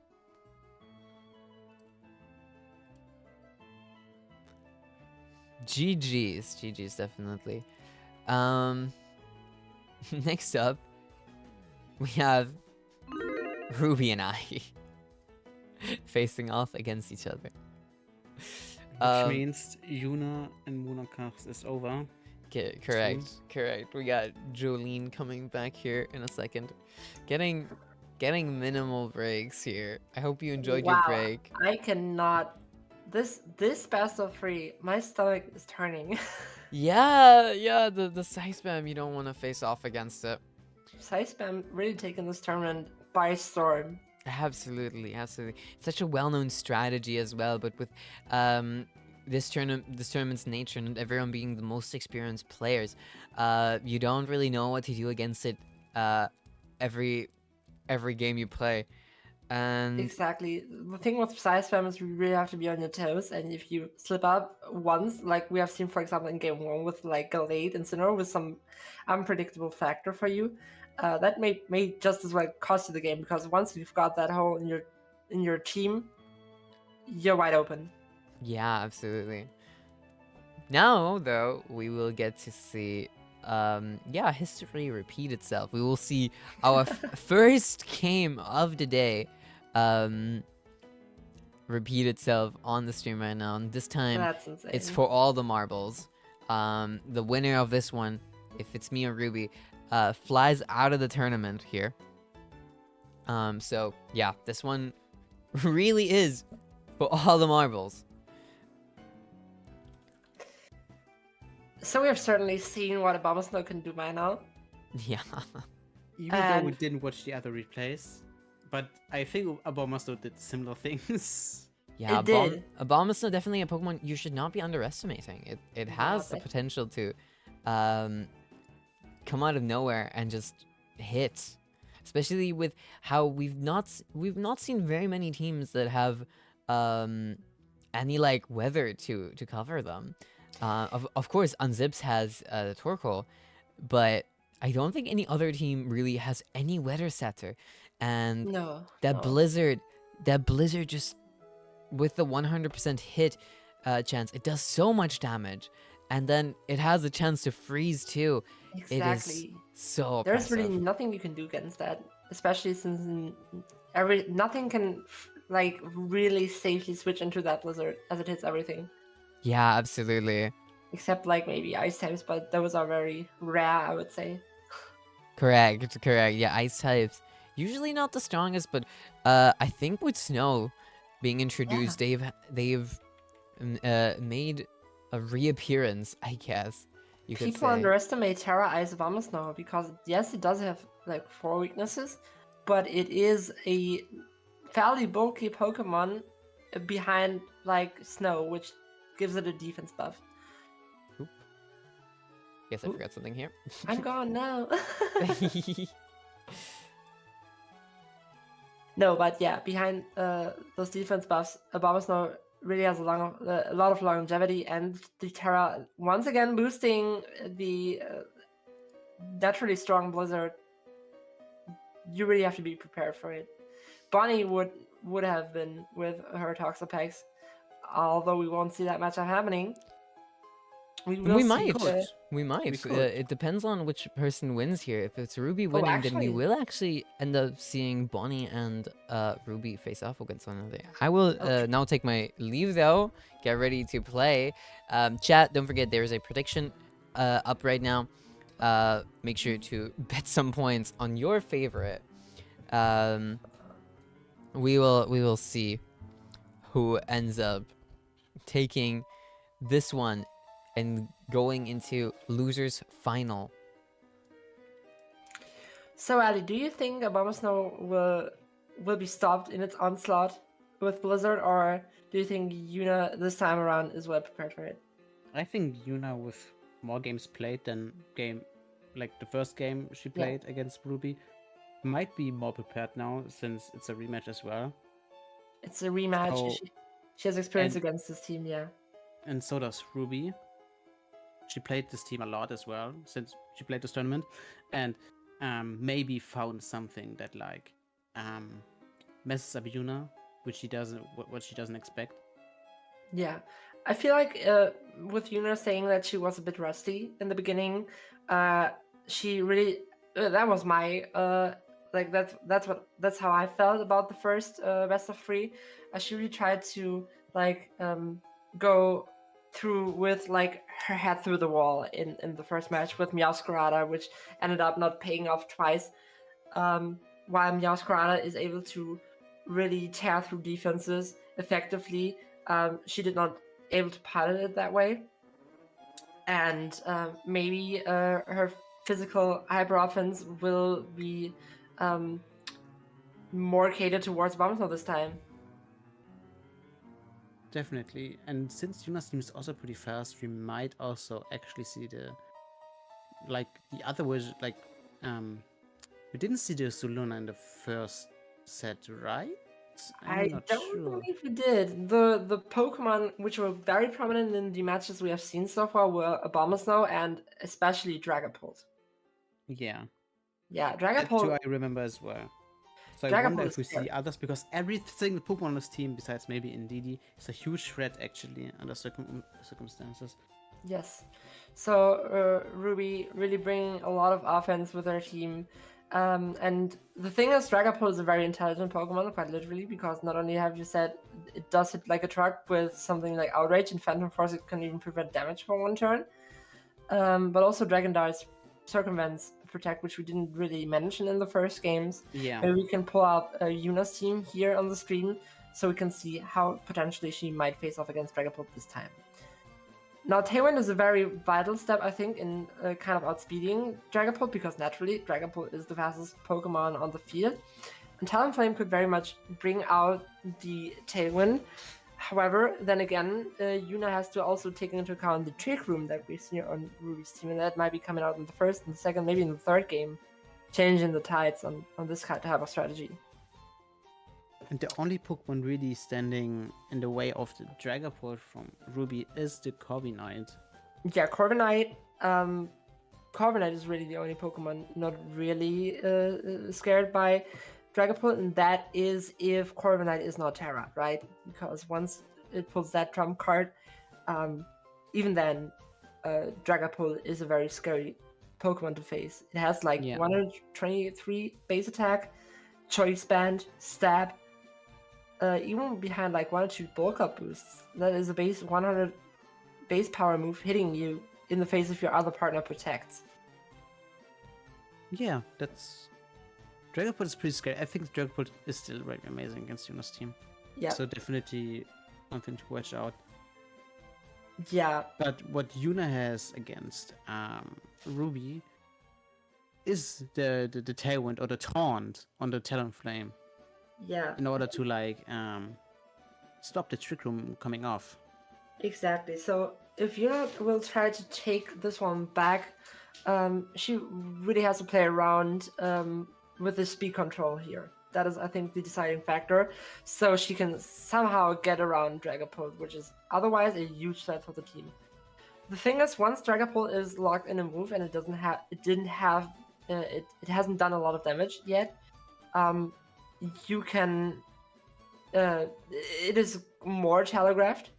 But usually, as we have seen in the first matches, Dragapult comes out at an opportune moment when the tide is already turned around to favor it. There's also Indeedis on both sides. So we have the Imprison, which we saw in the Zelly matchup from Yuna, popping off with the to disrupt the Trick Room as well. And since Imprison is on Indeedee and every Pokemon on the field cannot use Trick Room, for example, this and Expanding Force, this could actually be also a trump card for Yuna. Yeah, so Yuna might choose, if both contestants are ready, maybe we can already switch to the battle here. Yeah, okay, so Yuna very much has the option of choosing a very offensive lead here with Corviknight in the back, kind of covering the Dragapult. I think Talonflame's value has kind of been understated so far as something that can reliably check a Bomb Snow, but also kind of get around Dragapult. And with the classic start with Talonflame and Garchomp, but we have the Psychic Terrain. Exactly. And Tailwind might not be the play. Tailwind might not be the play. This is the interesting part about this, because Talonflame might opt to taunt into Indeedee, but then again, it would be slower than Dragapult, so a Dragon Dart from Dragapult is very scary here. I think what Yuna would do is Tailwind regardless, so that Garchomp can immediately try to take out the Dragapult. There is a lot of options for Ruby as well to cover this. She could, for example, not go for Trick Room, which is what we are assuming here. She could also go for a Expanding Force and immediately net a lot of damage. What I also see is Yuna just Terra Grounding, EQing, and Talonflame taunting the Indeedee. Yeah, but then again, yeah, exactly. That is indeed what is happening here. Very good. Dragon Darts is hitting both Pokemon for a lot of damage, but with the Terra Ground, we can almost see the Dragapult taken out here. And that is unfortunately not the best position for Yuna, I think, still to be in here, because once more, Dragapult is faster and Talonflame cannot outspeed it anymore. And I think a Dragon Darts would kill both Pokemon from Yuna. Afterlife of Recall, yes. That is what Yuna has to deal with here. Maybe Corviknight in the back. Yuna could also like take out 2 Pokemon on Ruby's side, but is it worth? Is the other question. The thing is, with Dragapult outspeeding Garchomp here, I don't think it will be able to have this. Now, see the Protect. Tailwind actually does outspeed the Dragapult, which is surprising. This does seem that's to be... actually pretty surprising. What are they speed tying actually? It I is think they might speed Adam, tying. right? That should be Adam and Dragapult. Usually play this adamant, yeah. But this So there places might be Yuna in a something. very good position, actually, with Corbinite and Garchomp being out and no Tailwind. Terra. Yes, exactly. Garchomp can just Earthquake here and demolish everything Ruby has to switch in. We see we see her entire back row, and Amber is just not like staying on the field. But there's now the Flamer coming through for Ursaluna, and there's a new threat on the field now. If somehow the Trick Room comes up, which I doubt.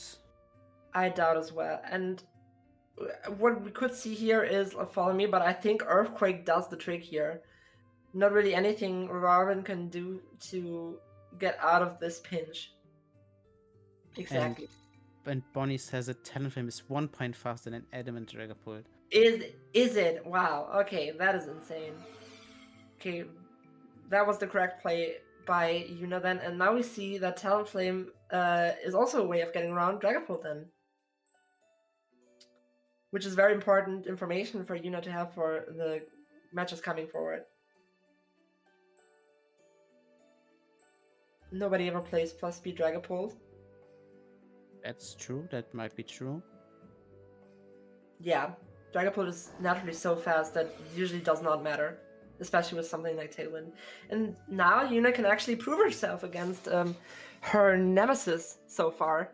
you could say. Let's see how Ruby adapts. Yeah, now this is the first time I think we've seen Ursaluna. Abomasnow has not made an appearance so far. This might change in the following match, since Abomasnow would be able to threaten with like freeze and insane amounts of spread damage.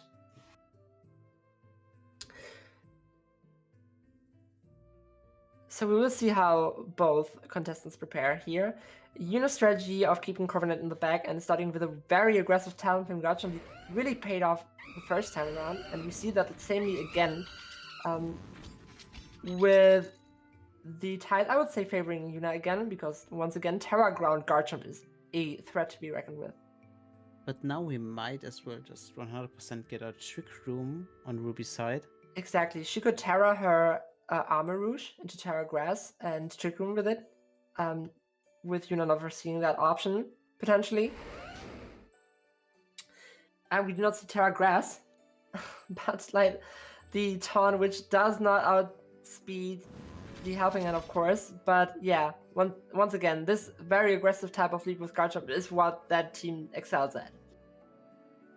Especially if there's no real resistance besides the Abomasnow.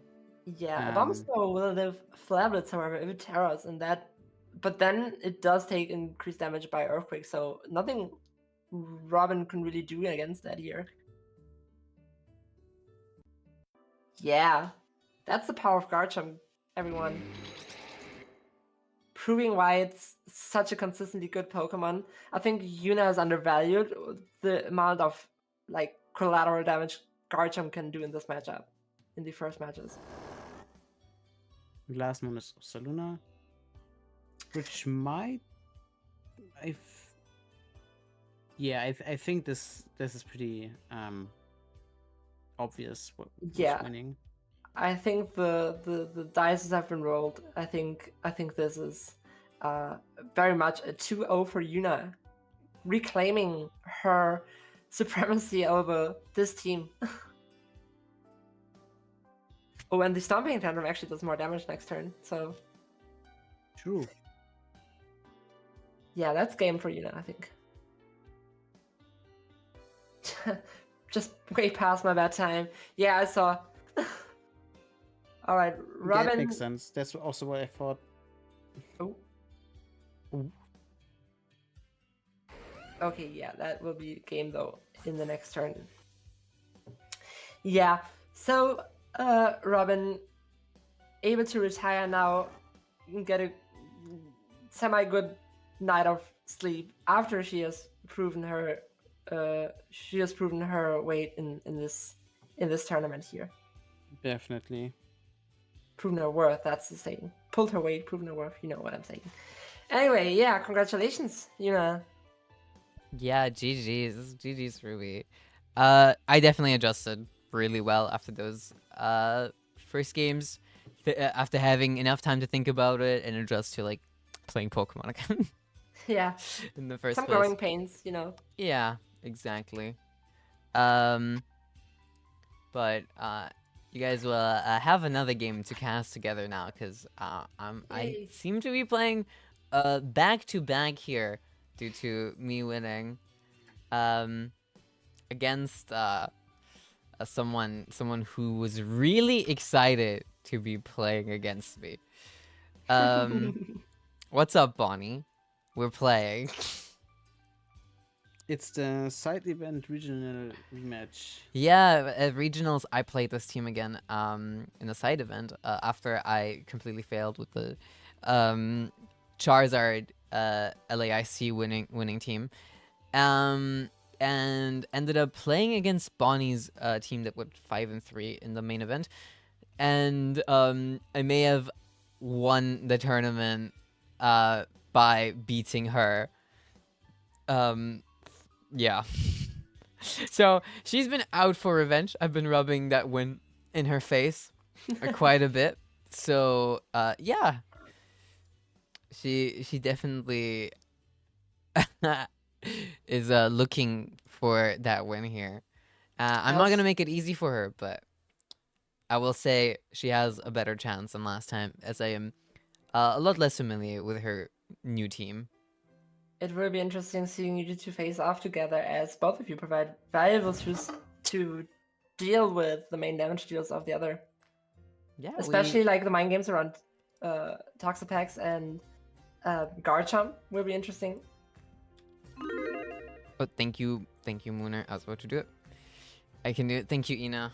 Ina has been consistently rooting for the losing person. Yeah, I don't want to say I don't want to. The person Ina has shit for lost. I need to. You can change that. You can I need to change change this. I need to change this, Ina. I will do my very best. I will do my very, very best. Ina has the reverse gift of prophecy, it seems. It seems so. I will have to do the honor of posting the games here that we just had.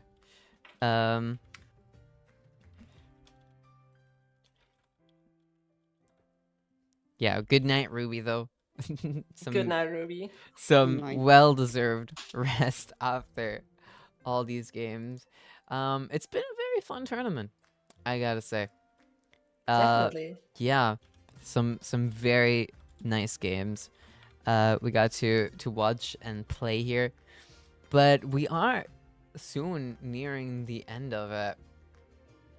There's only about 2 games left. I feel I have to pat myself on the back for sort of, getting my top 3 prediction right. Yeah, true. I did think you, Ali, and also Bonnie would be getting far. You know, you had some ups and downs, but to be fair, me and Ali did face off against each other, so it wasn't actually even possible anymore. Yeah. At that point, yeah. But other than that, you did do fairly well. Looking back at the old tournament, at the last one we had, we actually had me in the 3rd place again. So I am consistently getting 3rd right now. I need to somehow prove myself and get 2nd or 1st here. It's gonna be definitely a difficult one to play. Hey, no pressure, no pressure. All right, me and Bonnie are also sick, so we have the same debuff. In fact, we have the exact same disease. I don't even know what it is, but we got sick in the same place. So it's a disease, Proton. Yeah, that's what Prold here, the patient 0 was calling it. I won against you 2 times. I'm so sorry, Ina. But I, you know, even if I don't believe in myself every time, and I want my opponent to win, I will make sure to play as well as I possibly can. But yeah, I will now leave you guys to it and send you guys into the team preview here. have fun. Well, thank you. So we will be seeing Yuna and Bonnie facing off, right? Yeah. Exactly. So, as I mentioned earlier, there is a lot to be said about this matchup. Kind of the mind games around Garchomp and Toxic effects can be interesting because Baneful Bunker enables Stomping Tantrum, and Wild Guard enables no, the other way around. Baneful Bunker. No, exactly. Baneful Bunker and Wild Guard enable Earthquake and Stomping Tantrum to be pressed respectively, and to kind of play around that will be interesting. Kilowattrel, on the other hand, together with the Citywide History, and also Incineroar, might be a strong lead on Bonnie's side once more. Since Yuna doesn't really have anything to disrupt that with. Yeah, and also the White Guard for the expanding force from the Ndidi. Exactly. Important. It's crazy how Toxapex consistently, and this in this entire tournament, right, lives in this limbo where White Guard is the thin sheath protecting it from these super effective spread moves that They just like delete it. delete it, but it just nullifies it. So White Guard Yeah. really being a strong argument for Toxapex to be brought in the first place. Sadly, it really just does. Sadly, it really just does that and not like deal that much damage.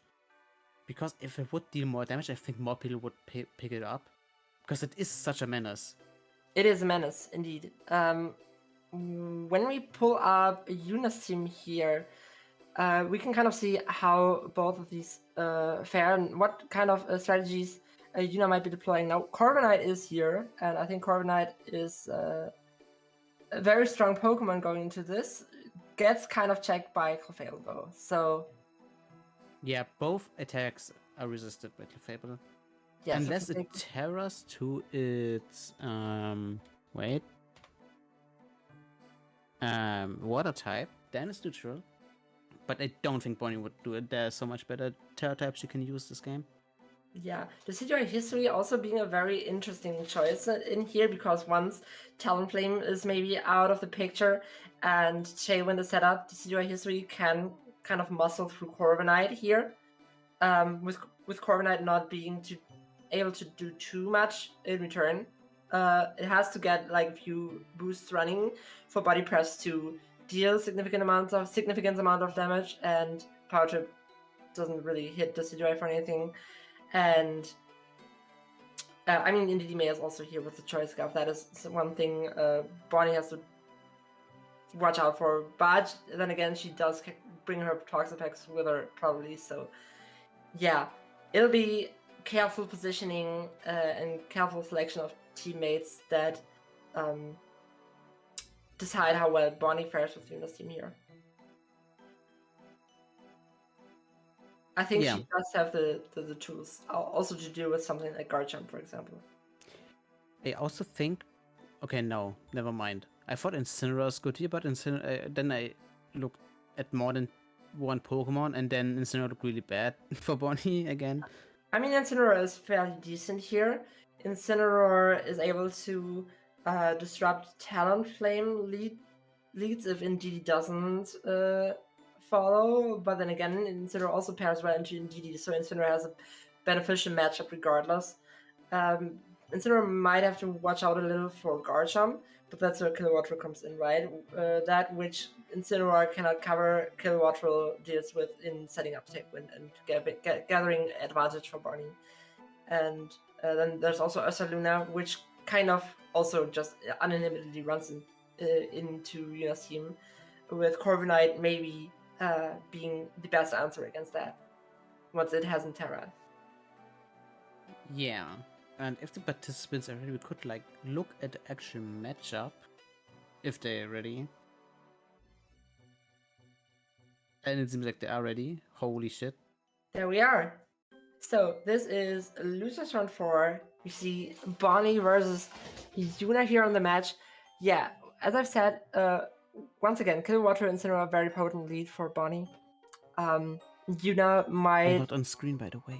If you can still hear us, by the way. Oh yeah, we're not on stream. So, Yuna might be able to deal with this by immediately bringing like something like Endymion Scorata, for example, or Garchomp is also very strong lead in DD. Talonflame might be worth considering, so Talonflame can set up Tailwind itself to counter the Tailwind of Kilowattrel, and then having something like Corviknight or Garchomp in the back.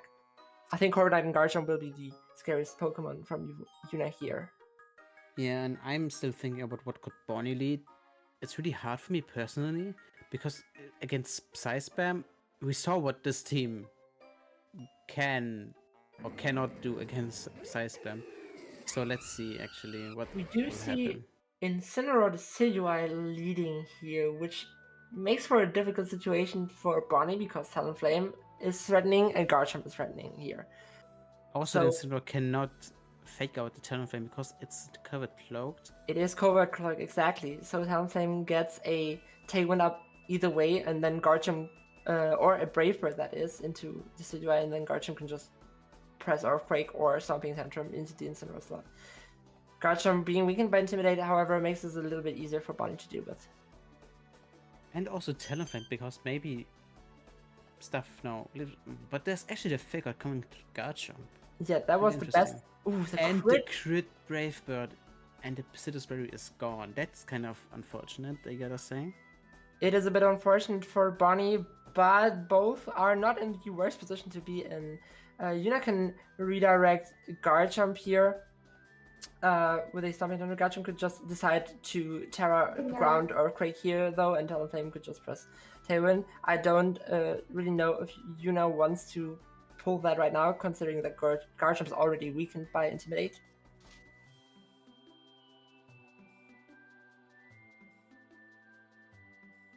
So I had to answer in chat. I'm also saying this again. We're currently in a tournament, and during matches, we won't look at chat that often. Do you see the taunt going into the Clefable slot, which is very strong because now Clefable can't redirect the moves anymore, which means Talonflame can just Brave Bird into the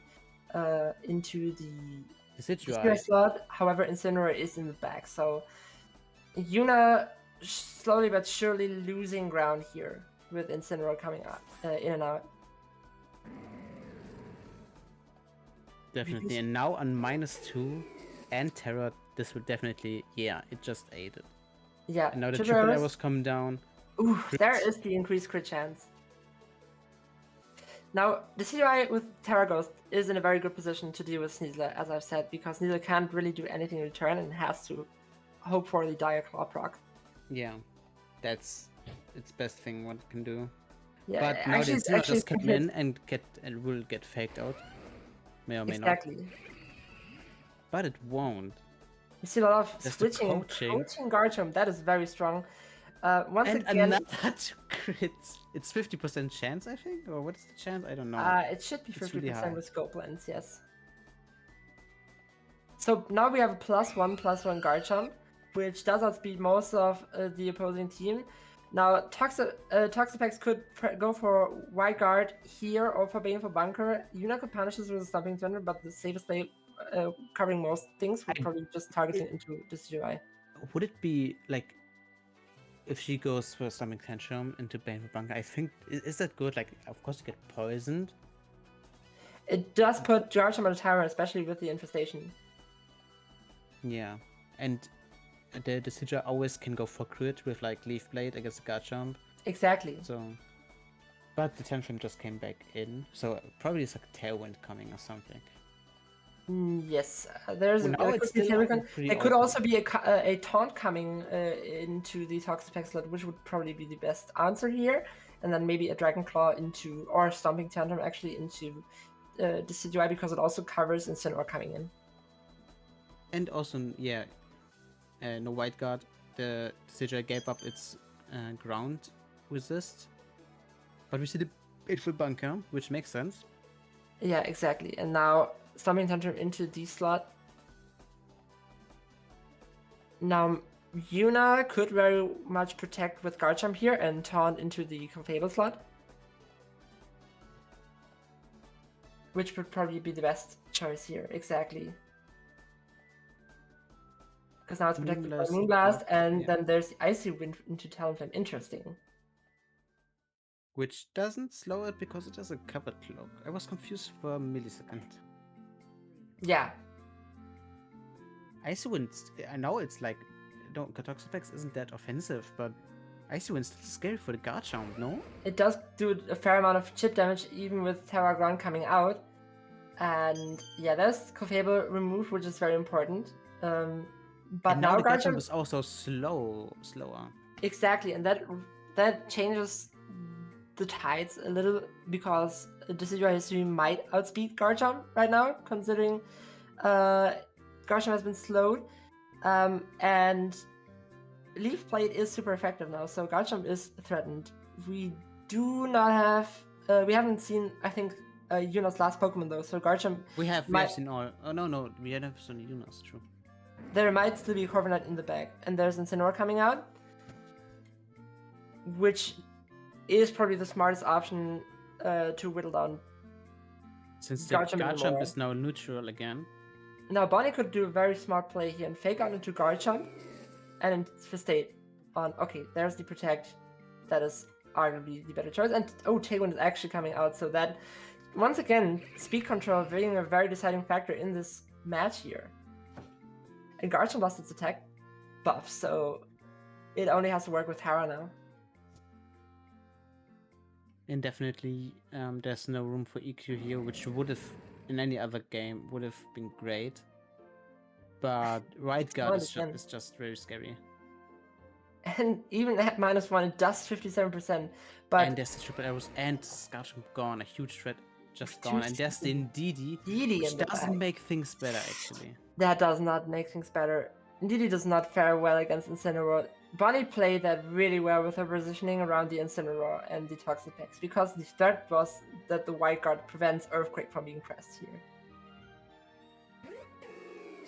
Okay, we do see the Brave Bird does nothing. Yeah. That's game. Yeah, now there's a White Guard coming in a knockoff. And that's game 1. Yeah, Ndidi couldn't do anything against here, but that was... Yeah. That was a match. That was a lot of back and forth with the Tailwind, with the Icy Wind, and the switches very intelligently played by Bonnie here. Looks like... No, I won't say it now, but for now, Bonnie's on a good way on rematching Unzips and maybe claiming the title. That would be hype. But maybe Yuna has a word to throw in as well in this second match. How can she adapt to Bonnie smartly positioning her Incineroar and Toxapex around her Garchomp?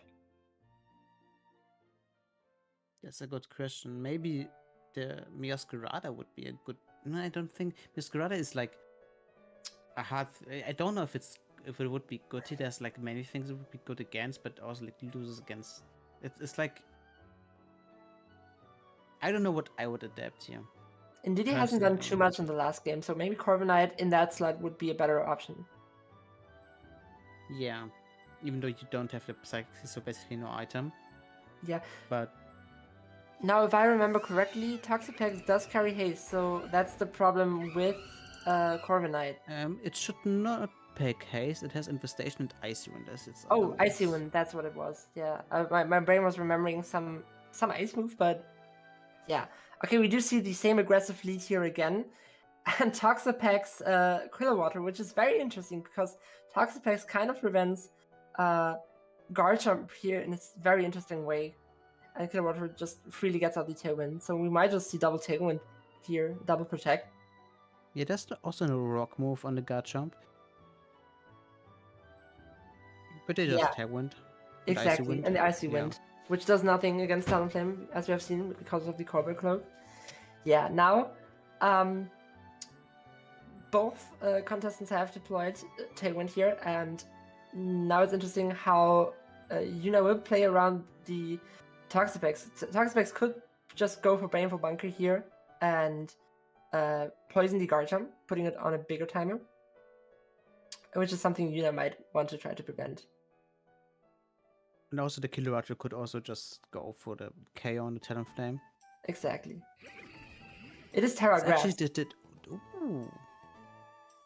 And we do see Volt Switch into Talonflame. And Icy Then Wind. probably Incineroar coming in. Yeah, that makes Yeah. sense. Oh, very well played against Bonnie. Against Yuna by Bonnie here. The Icy Wind also hitting Garchomp for quadruple damage, which coming from Toxapex does not mean much, but it is a lot of Yeah, shit. it's the most damage I've ever seen a Toxapex dealing. Exactly. So Sneasel comes in quite a good position, I would say, because it can just Diaclaw into the Toxapex slot. Yeah.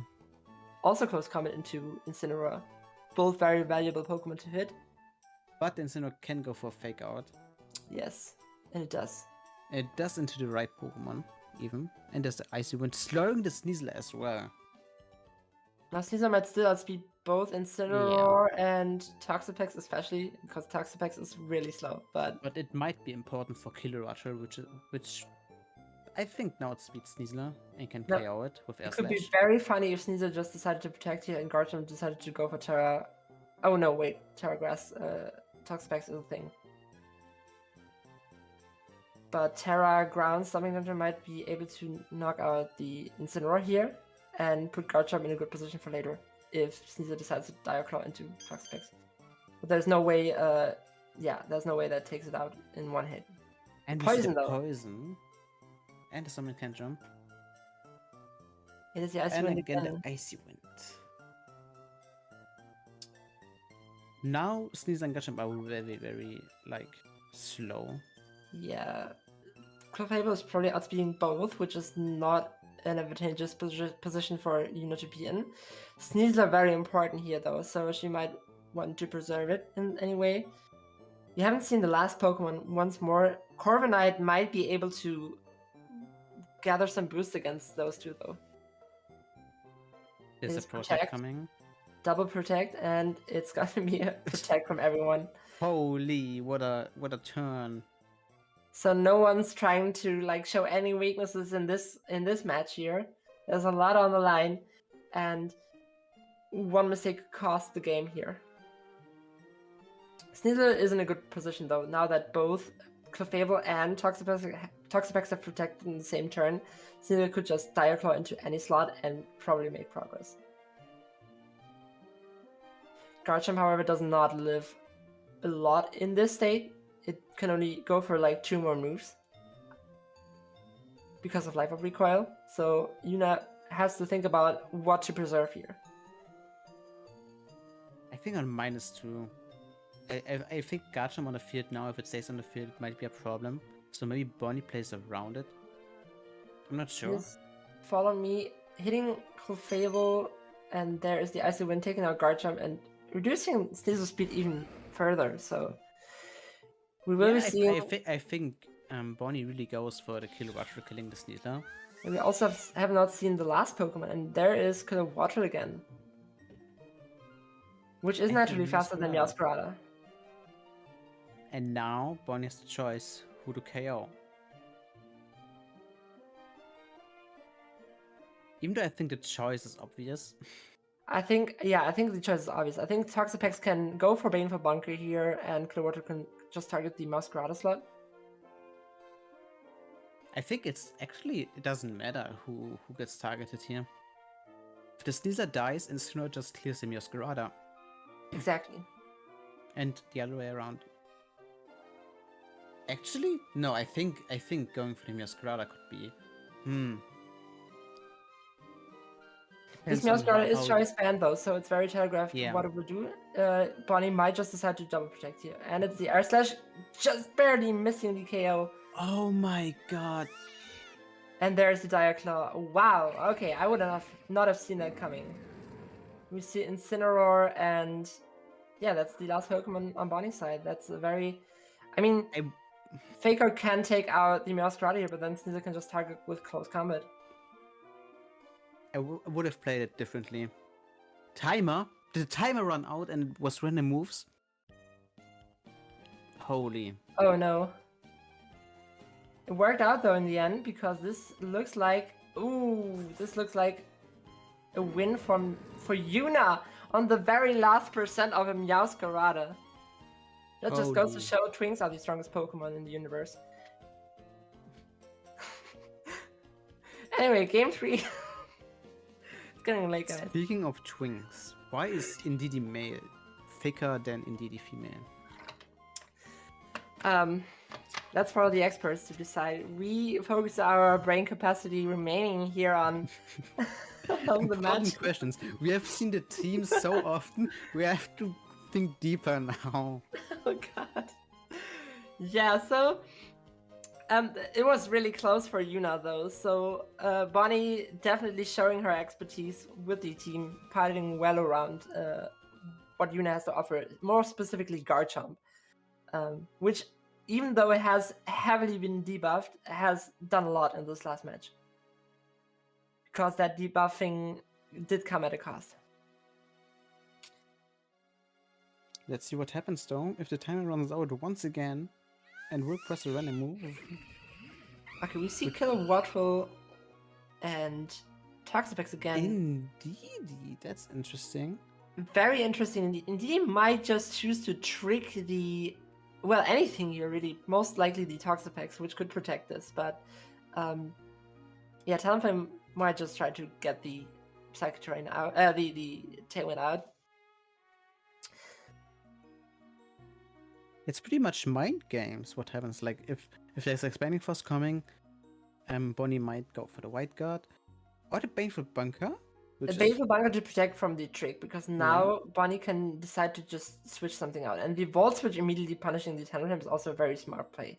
However, I think, correct me if I'm wrong, no, it doesn't matter. I wanted to say that Toxapex couldn't White Guard after the Baneful Bunker.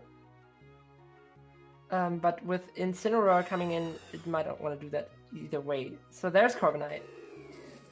Yeah, Talonflame could be like fake out it now because it's flying, but Bonnie doesn't go for it unless the Talonflame live, which is pretty interesting since she switched the Decidueye. Now we do have Corviknight here, not being in the best position really, but no, not really being in the best position. The Decidueye might decide to Terra once more. Terra Ghost is very valuable in this game, but that makes it susceptible to Power Trip. So Bonnie really has to think about her options here. Would a fake out kill the Talonflame? Probably from that range. There is a critical hit via Flare Blitz with Holy Talonflame shit. Body living, and the Terra Dragon also coming out at the opportune moment. Yeah, so this looks very good for... oh god, the Mirror Armor dropping the defense of our other feather friend here of the Decidueye, but there's a lot of bird action going on the screen right now. Flare Blitz, oh, this is very good positioning for Corviknight, which can just roost up now. Oh, this might be Corviknight's moment to shine. And Because there's also with- the Sneasel in the back. Yeah. This looks like a very good spot for Corviknight because I don't really see anything gnawing through it. Kilowattrel might set up the Tailwind here, and with a little bit of luck, Decidueye can muscle through those defense boosts, as I mentioned earlier, but depending on how much Corviknight can heal up, that might not matter. Since it's not like super effective or anything. Yeah, the Dragon Terror on a Corviknight is so scary for Bonnie. Exactly. We have not seen Ursulina once in this matchup because I don't think Bonnie decided to... I think Bonnie values the utility Decidueye brings more, and that is a very good decision. But Ursulina definitely would have been the better choice in this matchup. So Air Slash hits into Sneasler, which just Diaclaw, what do dies. we get? Poison. Poison. Did we get any? We get one paralyze. Yes, we right? got one paralyzed so far. Why didn't? Oh, to switch. Wait. I think she predicted the Terra Grass from Oh this no! one. Oh, U-turn. Okay, I thought why does it just say fainted? I was so confused. No, indeed, he's come back up. Yeah, Yeah, now, very scary again. yeah, there is a lot that can disrupt. Indeed, Indeed didn't trick, right? It did, but it was protected, so it still has Yeah, a staff, successfully. and it could just go for expanding force. It could just go for expanding force because even with Incineroar and Toxapex coming in, body press and power trip hit both for quite a lot of damage. So there is the expanding force. Jesus Christ. Yeah. Yeah, that's what Carbonite can do if you're not prepared for it. and the Mirror armor. Mirror armor. It's really, you don't really think about that. I'm pretty sure that's it because, of Yeah, course, the White Wild Guard Guard, protects. but the Sinnoh will just get. Wait. It is Carbonite against Toxapex, but there's not really a lot Toxapex can do. Icy Wind is super effective, but it does not hit for much damage. Let them Especially not- cook. Let them cook.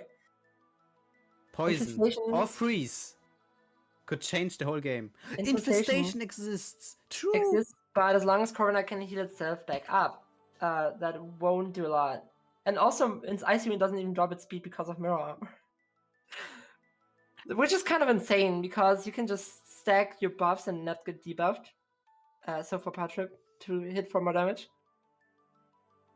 But this is gonna be a slow one, guys. Can Ice Wind even freeze? No, it cannot. Oh. Yeah, I think we're gonna see the biggest Power Trip so far. Yeah. Oh, the Baneful Bunker, of course. Yeah, now the power trip is coming. Yeah. Yeah, now it's that's coming, I GG now. think. Holy shit, okay. But crit, this thing was shot into another dimension. Definitely. Carbonite showing, like, dictating the battlefield to win for YUWUNA. And yeah, that means she actually, I think, goes to appear in the finale. Yeah, in the finals. I did it, Ina! I did You broke the curse. Holy. Good night, Bonnie. I cannot. I am going into finals. I didn't want to play this finals. That's insane. How do you feel? I don't think either of us wanted to play this finals. I feel good. Yeah, Bonnie still hasn't beaten me.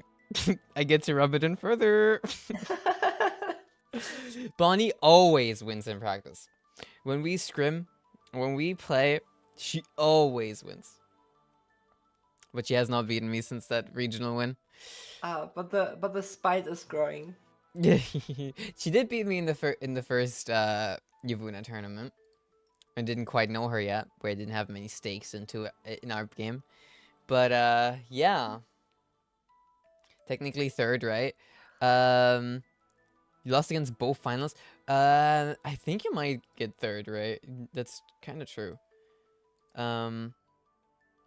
But I don't think that's how it works. No, you didn't get third. You didn't get third. Bonnie got third because it is a bracket. It is a bracket, therefore, yeah. My record Ooh. against Bonnie in tournaments is that I always win the first game of BO3, and then I just get stormed. Wait 1 second. I'm gonna update the standings and we'll see the scores so far. I assume it's not a third place for you though. Standings. Wow, what a way to go! Like losing first match on stream and then still somehow like going into finals. Yeah. Oof. That must be quite a power trip. Chat voted for me to be on stream every single time I played. Well, they had 3 games that they could vote on for me to be on stream, and they got me in every single time. Lot of pressure. Lost the first one. I was very rusty after all. And ended up winning every single game after that. Every single best of 3 at least. I lost the game against Muna, and I dropped the game against Bonnie as well just now. Yeah, now in the finals of my own tournament. Always an awkward position to be in. I didn't think I'd have to face it, but yeah, winning my own tournament would be a little awkward. Yeah. It's the Obama meme. Yeah, Exactly. yeah, I will have to hand myself the medal. That's true. If I do end up winning. You're dying now, so you're lurking. Bye bye, Bonnie. Thank you so much for playing. It's fun. Actually, I'm doing the medal. I'm doing the post thing. True, you are. Oh my god, I'm gonna have to post that I won my own tournament. Hey, you didn't win yet. If I win, you just have to beat me on Zips. I've been rooting for every single one of my opponents except Bonnie. So What the hell? hey, this is Rude. against Bonnie. It's personal. Okay, what the heck? Against Bonnie, it's personal. I have to win that one. Yeah. You can see the headlines. Streamer goes on ego trip in ring tourney. Oh man, oh don't. I'm sending it to the process as we speak. But that game was so intense. It was one hell of Wow. a game. Yeah. Yeah. Don't see one of those that often. We had All a bunch three of games, them. really. Yeah, we had a bunch of games like that. Chat, the prediction for the finals game is now up. Unzips. Good luck, have fun. That's all I'm Yeah. gonna say. Especially have fun. I am not excited to play against your team. I believe so. Looking at your team, I have a lot of thoughts for this team preview. We're gonna see in a few seconds or like moments here, but Yeah, exactly. all right. So Tournament before fun starts, the tournament was awesome. Games were great. Holy moly, the graphics and commentary was entertaining as well. Yeah, shout outs to Mooner, who does all the graphics. I put in the all the sources, like the PNGs and stuff, and I guess directed it a bit, but she did the bulk of the work. Without her, this would not be possible. give it up for Muna. Exactly. Our secret MVP here. Here you go, Muna. I'm gonna redirect that from chat. Yeah, Muna definitely the GOAT here. Without her, this would have not been nearly as cool. In fact, it would have probably never happened because Muna did encourage me to get back into competitive a while ago. And yeah. And you encouraged me to do this tournament after I got the idea. So without Muna, this would have actually not happened. So do give it up for her. A bunch of claps in chat, please, for Muna. She absolutely deserves it. What the hell? Our GOAT. But we should also shout out Jolene for like casting all the games. Yeah, true. You casted every single game but I one. got such a small break. Yeah, you're gonna cast every single one except Yeah. one. It's crazy. Yeah. Sorry, didn't plan to win so much. It's absolutely okay. It was a blast so far, and I still got energy left for the last one. So Yeah. thanks for having me. Oh, you're welcome. I was very delighted to cast these games. Gladly in the third one as well. We will have to find another caster or two though. Preferably casters that aren't playing. Exactly. Thing is, Yeah. I wanted to play too, but you know, I thought with you two competing, I don't know. I can set the Wouldn't- next. I can set the next one out, and then we'll definitely Alright. have Just get more Muna. people. Muna did sit the last one out, so I'll sit the next one out. I think it would just be fair, unless we have someone else casting. Yeah, I may also not play the next one. The coach doesn't play. I gave Ruby the team. I gave her instructions how to play a team, and she came further than me. That's Holy. that's the definition of the coach doesn't play. Ruby is Holy. skilled though. She's very Yeah, skilled. yeah, she played really well. I'm glad I got to rematch her and beat her though. Beat her 2-0, just like she beat me 2-0 at the start. So that's something I'm gonna be proud of as well. 07 Ruby. It was a fun game.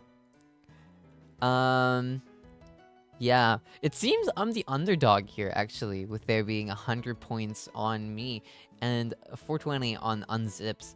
For 20. Excited to see how this goes. It is the Sci Spam team. It is going Yeah. to be quite something. I will now pass the Twitch on to you guys one last time. Well, thank you. Yeah, we'll see you guys in a bit. So, Holy shit. here we are in the finals chat. You've seen them all, the games, and now we have arrived at the grand finale. Of this fairly small tournament. Yes, small but heated. You gotta say that. There was a lot of very uncommon stuff we saw, and especially with Bonnie getting third place, something like Decidueye History, which as an anti-meta pick really showed what it could do. To be fair, Bonnie played this last time as well. And pulled Yeah. many things off. Like, that's her signature pick. That's her favorite Pokemon even, so That's like so anime. actually. Yeah, and now we see on the top of it all 2 contestants.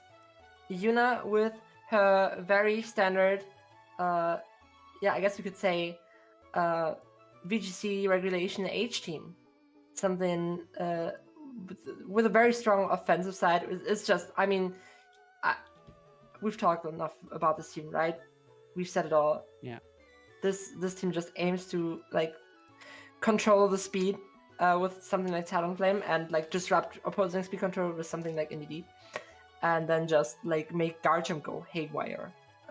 Also Corviknight as a setup option, and Sneasler with like patching up the holes, and Masquerade is also there. I shouldn't undervalue Masquerade. I think it's kind of the weaker Pokemon on the team though.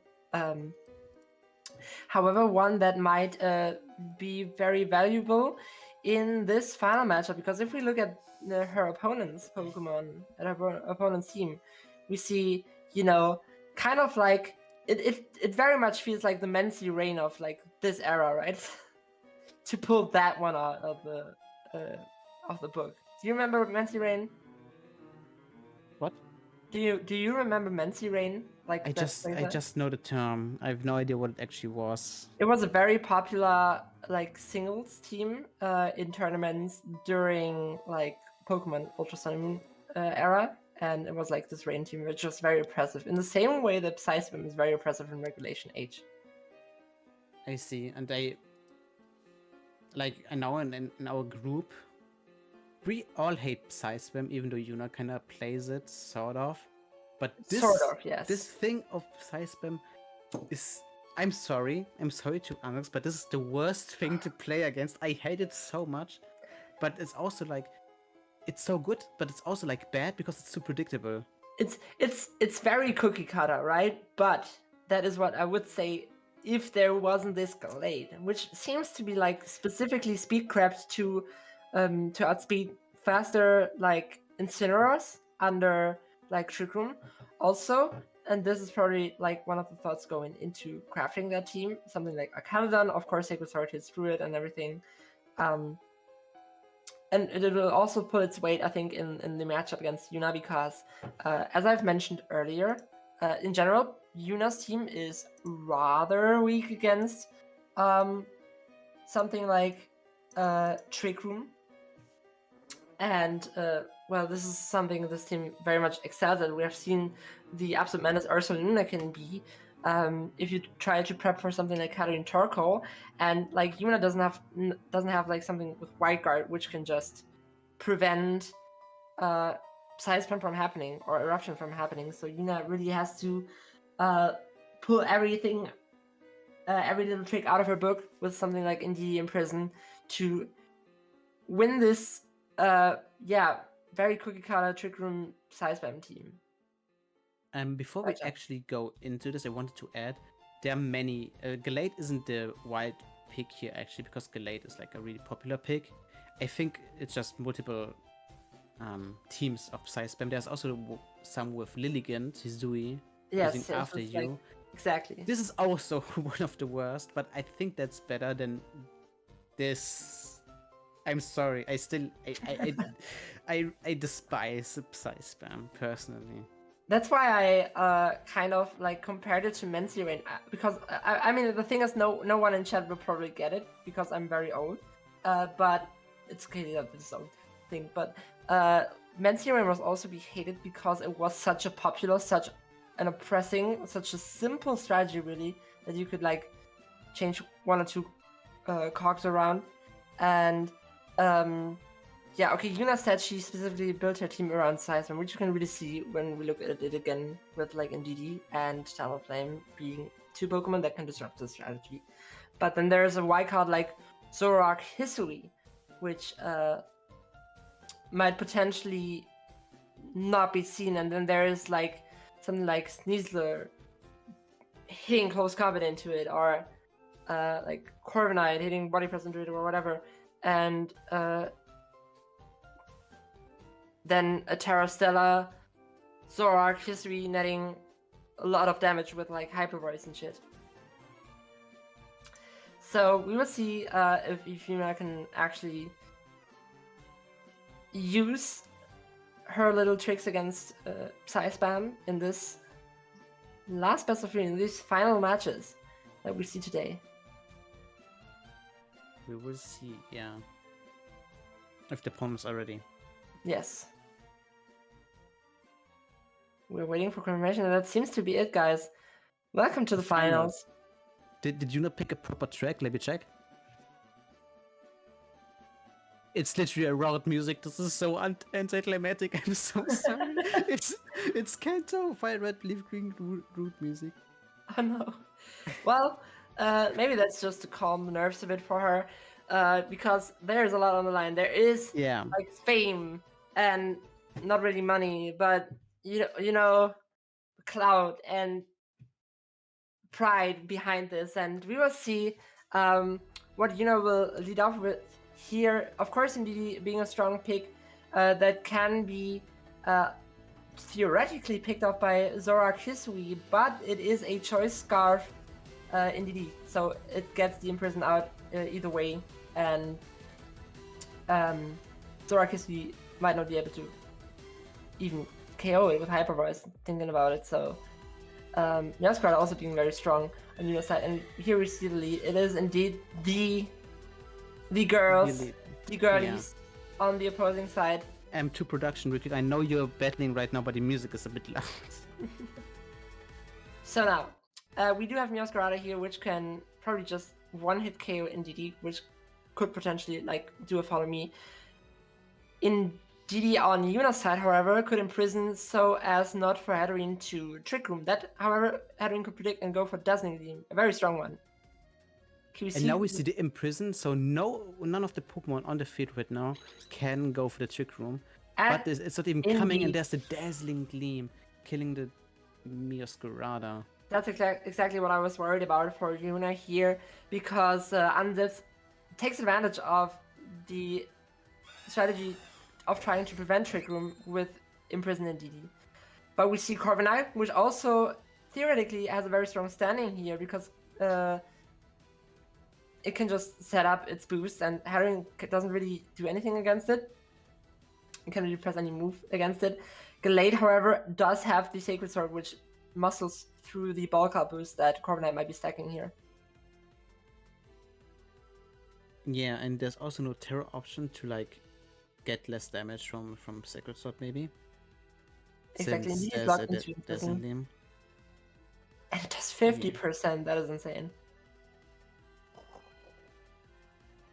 That's actually a huge problem, the damage that the Hatterene deals. But there's now, Garchomp. Yeah, there's Garchomp coming in with still Terra open and two physically rather fragile Pokemon. Exactly.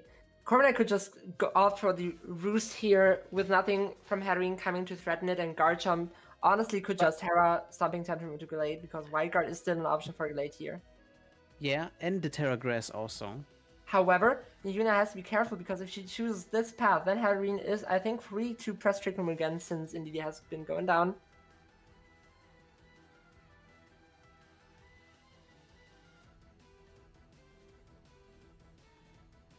what will the trainers choose to pick for moves?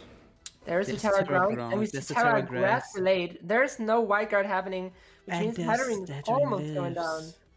That's very unfortunate for YUWUNA, and there's the Expanding Force Oh, the critting. crit on the guard charm. That is unfortunate. And here's the And Trick there's the Room, Trick Room. actually, and And Torkoal. there's the Torkoal. Now that will be it, I think, for Corviknight in this first Tactical match. nuke incoming. Tactical nuke incoming. There's nothing standing in the way of Eruption, just absolutely melting Corviknight here. Not even Terra Dragon can save it in this position, especially since Galate is still on the field. Yeah. Therefore, the first match goes to Anzips. Was that like a roll potentially with the Earthquake? It might have been. It might have been. So, Anzips takes the lead here. Psy Spam still going strong. But Yuna has shown that she does have the potential to deal with Trick Room if she doesn't let Anzip exploit it once more. And also have to take into consideration the Zorok Hizui, Exactly. which may trick everything. We have earlier seen that Zorak history in Game 2 is very strong. Yes, there is like the knowledge of Zorak history being there, and that Yuna has to take that into account. But if you do not prepare for it, it might just really hit you badly. A helping hand from Indeedee, for example, could just help Zorak do massive amounts of damage.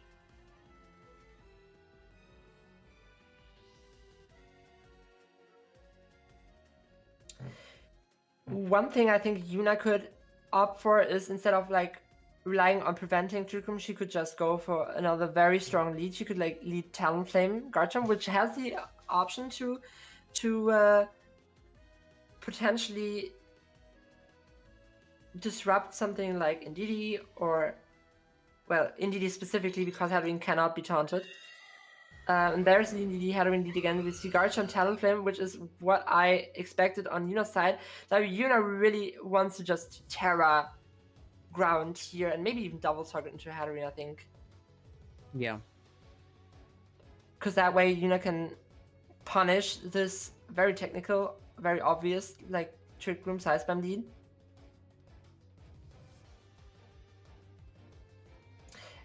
However, Talonflame cannot go for Brave Bird here because of the Psychic Terrain, so Talonflame would have to go for Fire Blitz.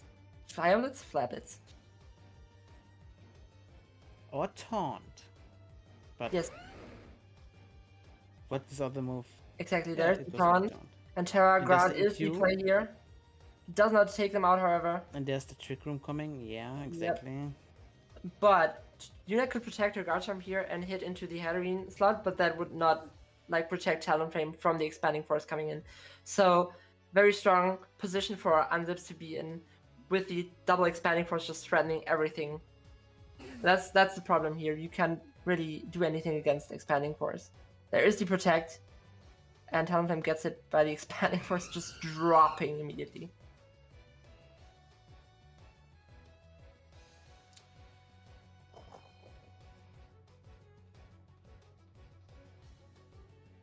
And there's also the Torkoal, which Torkoal is coming out. Indeedee could potentially go for a Trick Room here, but it does not protect it from Torkoal. This is a tough spot for you not to be in. That's the thing. Trick Room plus Psy Spam plus Eruption Drought Torkoal just overwhelms you with damage capabilities, and you see yourself on the battlefield not being able to do anything to pilot around it. Indeedee, potentially, of course, with the Choice Scarf, would outspeed everything. But in Trick Room, this is a whole nother story.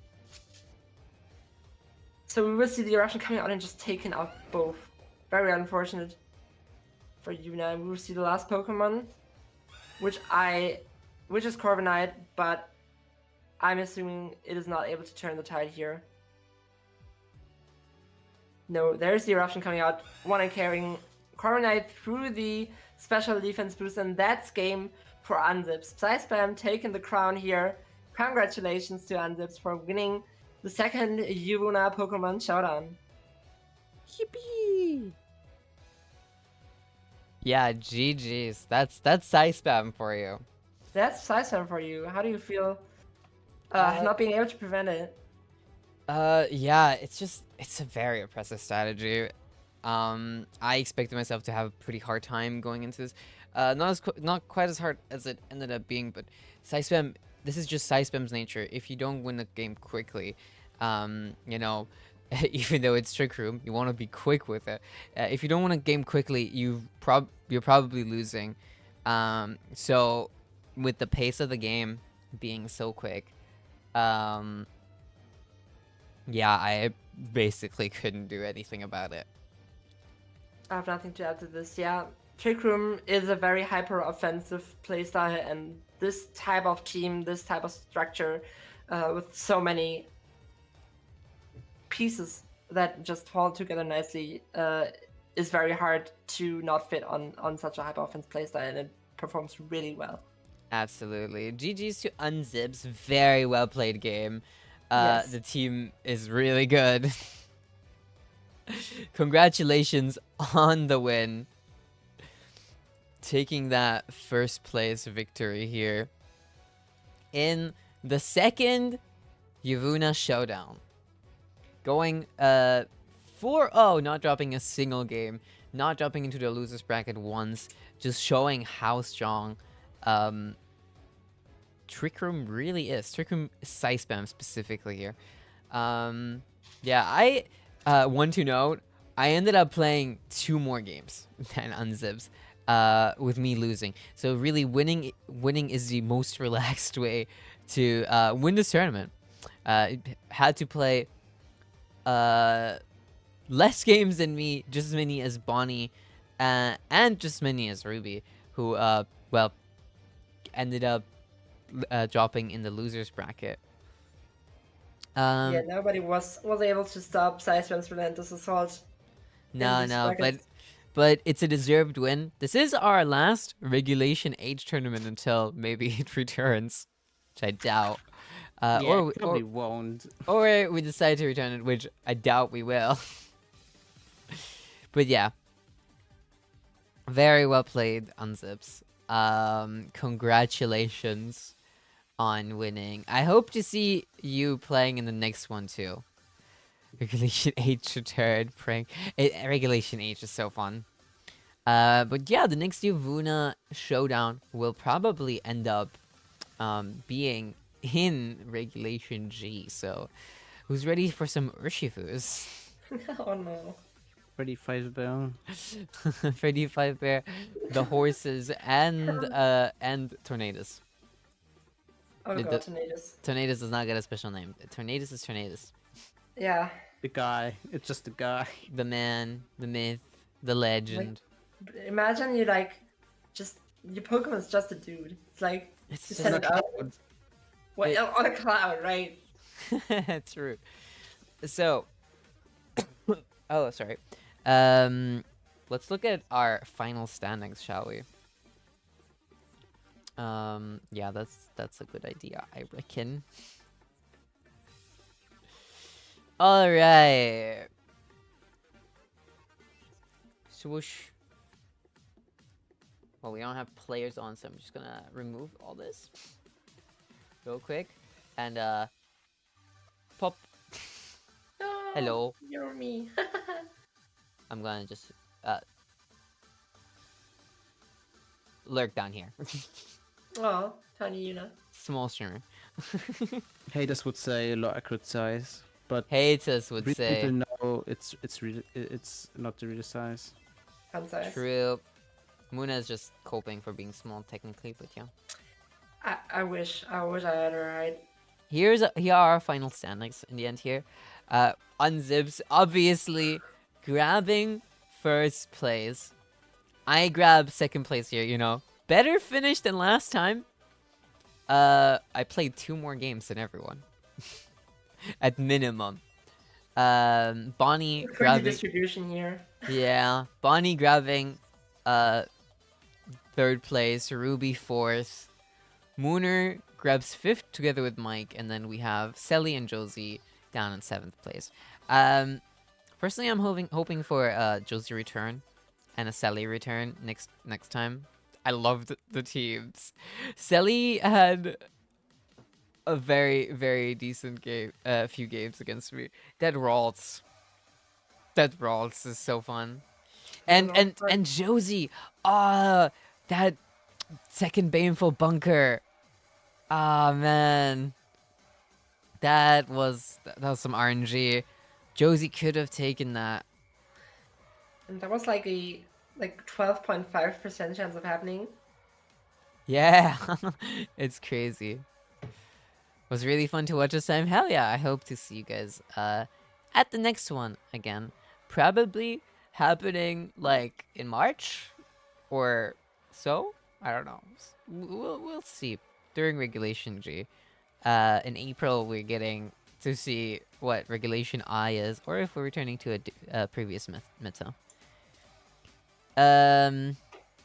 Anyway, I owe Bonnie dinner. We kind of had a bet going. It wasn't about me or her. Yeah, we had Josie. we had a bet about Josie making it into the second round of either losers or winners. And I was, of course, on Josie's side. We were both on Josie's side, but we needed someone to be the opposition, and Bonnie took the fall. So yeah, Bonnie, I guess I'll buy you a poly dinner.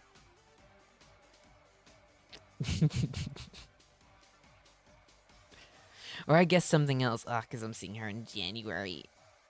In Bavaria. Poly dinner, what? Oh, poly... Yeah, I did say that, actually, during the stream, that I'd buy you a poly dinner. They're $7, okay? That's a lot of money. Buy myself one, too, after all. Am I? Yeah, if you... Yeah, yeah, if you want to visit Tuna... there was something, I don't know, we talked about. I don't know, maybe you forgot. We gotta talk about it again. Yeah, we gotta see. If not, then you're getting a poly. To visit Tuna in February? Oh, okay, fair enough. Well played, everyone, regardless. I sent you the winner's graphic already. Oh, thank you, Muna. Thank you. Ooh. We had a very fun tournament, I gotta say. It was a lot of fun. Yes, it really was. Yeah, we have the winner's graphic here already. We will be pulling it up. I will be pulling it up here in just a second. But yeah, just a generally really fun tournament. Unfortunately, my stream has to go on for another 4 hours. Well, 3.5. So I will suffer through this. Oh god. I am still sick. Nuzlocke, right? Yep. We're gonna continue the Nuzlocke from yesterday. More Pokemon. Oh, I wish I had the chance to show up, but I didn't have. Yeah. Now I gotta catch sleep. Valid. It's pretty late. Yeah. Here we have the winner's graphic though. Congrats on Zips. I've been avoiding pronouncing your entire name because I honestly don't think I will manage to pronounce it correctly. But yeah, well played. Make sure to join the Discord, !Discord. If you would like to play in the next one, we will be announcing it. Thank you to everyone who participated in today's. We did get more participants than last time, I think, if I'm correct. Which, to be fair, it was 8 people, but 8 people is still a lot. Last time it was 6 people. Very fun. Last time it might have been. No, it actually. It was 6 people. I look up. Yeah. I looked it up. Yeah, last time we had Beal first place, second place Bonnie, me third place, Theory and Small in fourth, and Josie and Ina both tied in fifth. Hopefully next time you'll be able to join. Hell yeah, I'd love to see you play. You're mad, Ina. Next time maybe you can try again. Oh, the next format is so annoying. If you would like. What if Josie plays the same team like G? Oh just my- get bed up. Wait. Fucking. Wait, wait. What if she played the same team, Evolution but with team a against. with a restricted that sets the rain? Wait. The same team, but Jolteon, Flareon, and Vaporeon are Raikou, Entei, and Suicune. Holy! Damn, there's some lore in that. Wait. But what if she played Calyrex, Ice Rider, and then Glaceon? That's why Glaceon and not Articuno? I'm No, just it's not true, Because it's an evolutions. evolution. Yeah. Wait, No, does Reg G announce it? No, Reg I is not. Reg It G will is. in April, most likely. Yeah, we're next going to go back to Reg G next month. Unfortunately, we are going to be playing Reg G again. Not even in next month. It's in 1 week. It's in a week. Oh my god. Rick G. Regulation. Again. Oh my god. We Can are you believe playing it, guys? Reg G. Just a week away. Just a week away. Just a Oh. week away. Or she plays Calyrex as Incineroar, Rillaboom, or she put Tornadus and Porygon. Oh my god, we should totally ask Josie to play a team she would absolutely hate playing. Josie, can you play this team you'd absolutely despise playing? Okay, how would you know? Because there's not a single evolution in there. Okay. Yeah. I think Umbreon is one of the most viable evolutions, actually. True, actually. It's a great support Pokemon. Yeah. I think Umbreon won a regional or got worlds really far. Wait, let me look that up. Calyrex, Ice-Rider, Incineroar, Rillaboom, Urshifu, Tornadus, and Glaceon. But where's your... I was gonna say, where's your Tailwind setup? But you have Tornadus. Not Tailwind, Trick Room setup. And there's also manual Sun with Tornado, so Glaceon gets the Snow Cloak. Ooh, true.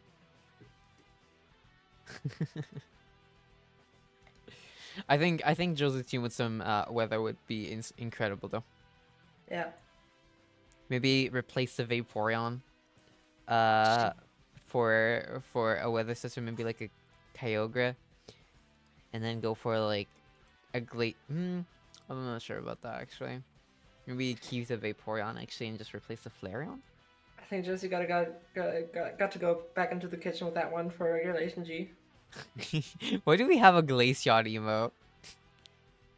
I'm just seeing that. Oh, fuck. What the hell? I'm trying to laugh about it, but every time I try to laugh, I'm just coughing. Oh no. Okay, I actually found an Umbreon team that got top 34 Oh shit. in Worlds. I was trying to get Josie towards playing like an Alolan Ninetales Glaceon team because Glaceon actually can be pretty impressive. Or maybe like a Discharge Jolteon would have also been good.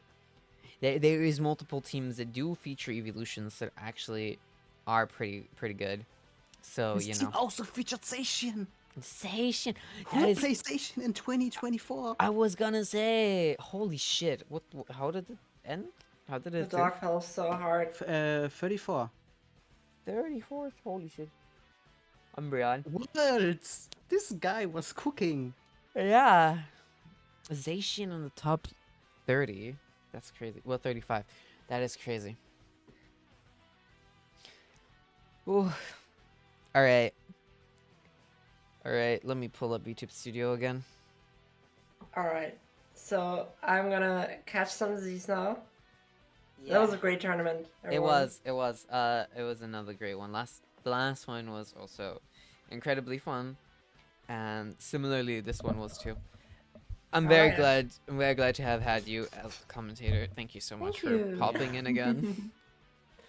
Anytime. Next time you'll have more support. Perfect. Hopefully. Yeah. If you know anyone, let me know. I'll think about it. Alright. Good. Have a good one and good luck in your Nuzlocke. Thank you. Good night. Good night. Bye bye. Bye.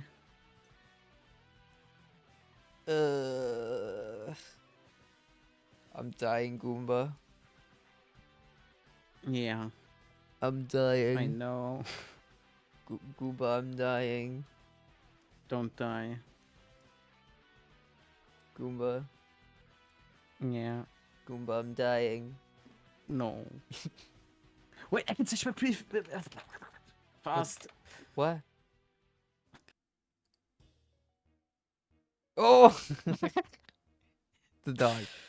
The The dog is back. The dog is back. Let me end the prediction here as well, real quick. Oh, I thought. Oh, I'm stupid. My bad. Didn't win it. Oh, those are two really fast games. Like as soon as Trick Room Sizeband picks up some speed, it's unstoppable. That's like the problem with it.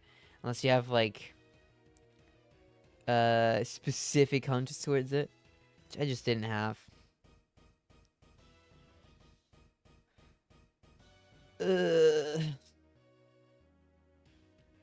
No. Nuzlocke. Nuzlocke. Nuzlocke. Berserk, you went against me. You didn't vote for me. Valid. Okay, so any team really needs to include Sylveon and at least 2 other Eevees. Sylveon is a very good offensive Pokemon, to be fair. I'm not sure about the Hyper Beam strat, because Hyper Beam is just so, you know, you don't have to, you can't attack like that one turn. I love playing Truant. You love Hyper Beam? Just gonna practice with it? Nah, I think Hyper Beam, as cool as it seems, is not it. It's a nuke. It's a nuke, to be fair, but it's just in most situations you don't want your Pokemon to be incapacitated for a turn, because one turn in doubles is so much. Like Yeah. like in singles you have the thing going for it that singles games go like millions of years. But in doubles, every single turn is really important. Yeah, exactly. Ugh, I need to do my beer relay. Didn't do that yet.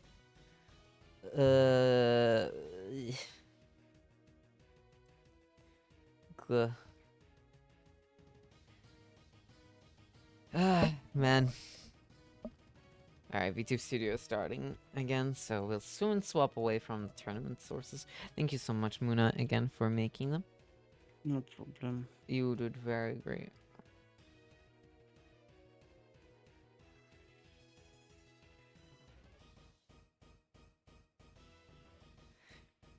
Alright, Indeed, I get it. I'm actually so sick. Yeah, right, I have to restart the thing soon. VTube Studio. And fish. And Yes. the other thing. Yeah, I'm basically starting everything up again. Napping stream. I don't think that's an option. Technically speaking, it is, but we'll not do that. I think those are Kring. Pixelated Boomburst, my beloved. Yeah, honestly, Boomburst would have worked out a lot better.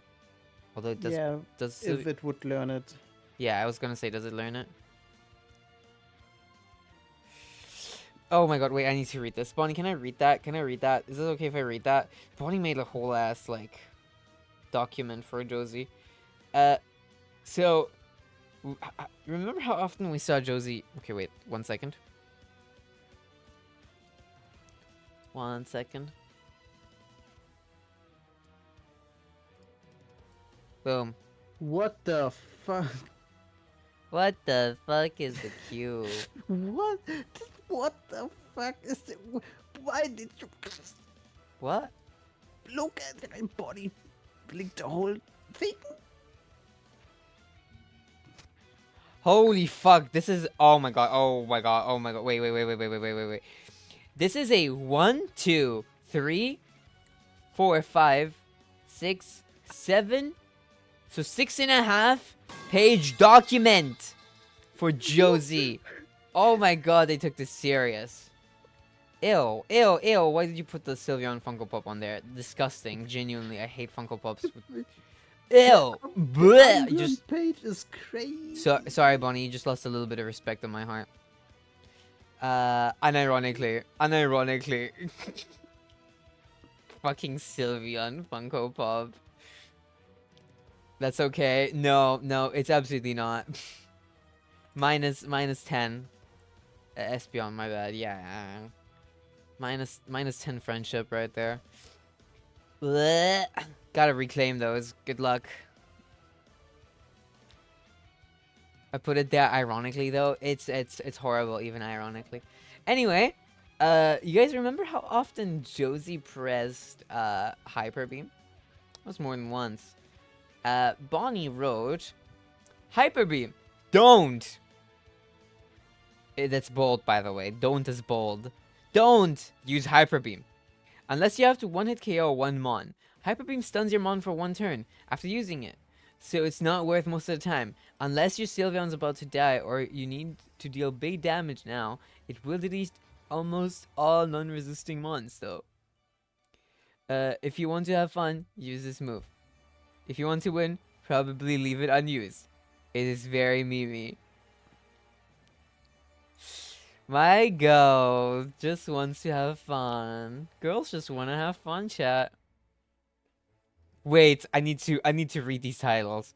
We have Jolteon the Speedster, Espeon the Glass Cannon, Sylveon the Goat, Vaporeon the Tank, Umbreon the Support, and then we fucking have Flareon the Hydrogen Bomb. The Hydrogen fucking Bomb. I like the image used for the Umbreon. If one would like gift me this card, would be pretty cool. It's not that expensive. You guys don't see it right now, but it's definitely an expensive card. Yeah, I think it's the most expensive modern Umbreon cards. Oh my god, I'm so dead. Mona, do you want to do stream? I'm very tired as well. I don't even know what I could do. That's the problem. You can continue to Nuzlocke. I'm bad at Nuzlocke, so I would like lose. That's okay. I just tell you, Muna, my run. Muna, what happened to my run? My run. And who ends stream? Me. I mean, back. you what do you mean you come back? I stay dead for a bit and then I. No, you get will up. just sleep through. You said recently. You will just sleep through. Want to do tomorrow's stream? Tomorrow is the I 7th. can't. No. Oh, It's okay, not. then have one more day. You gotta get it done by tomorrow. I have one more day. Yeah, technically. No, tomorrow is the stupid cake. Yeah, no, I can't do that stream. I think Yeah, no, that's you not possible. you literally can't. I have to do it. But the cake will not be the biggest, a big part of stream. It'll take like a couple of hours, maybe at most, probably like 2 hours, I think. What's the other plan? Playing content warning. Let's see if that'll happen. Yeah, that might be hard. Yeah. No, tomorrow is also the marathon. No, When's the marathon? day after. Okay, because you said marathon question mark on the. On the 31st. It's not the 31st. It's the 30th. You slipped up by a day. Yeah, but I was at 31st. I mean, Because we had the. Yeah, okay, never mind. I'm stupid. I'll separate it for you again. There you go. Gah. Very well played, everybody. Though, thank you for everybody who ended up participating. It is always inevitable that one or two people go 0-2. It's just an unavoidable thing with a tournament of this scale. It's just too small for it not to happen, basically. Yeah. I mean, in double elimination, rather. Who knows? Maybe at some point we can do Swiss. And then I mean, Swiss is still possible with fewer people. Like we played a side tournament with Swiss. that's true. That's true. But it's better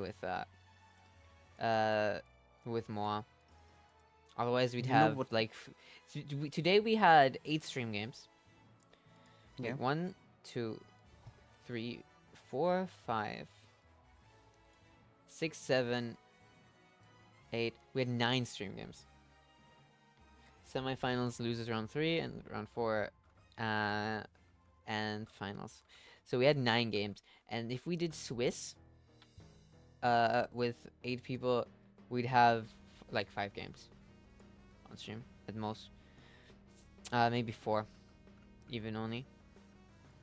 And yeah, it definitely feels. I feel like it would definitely feel incomplete with less games, but it is a very taxing thing.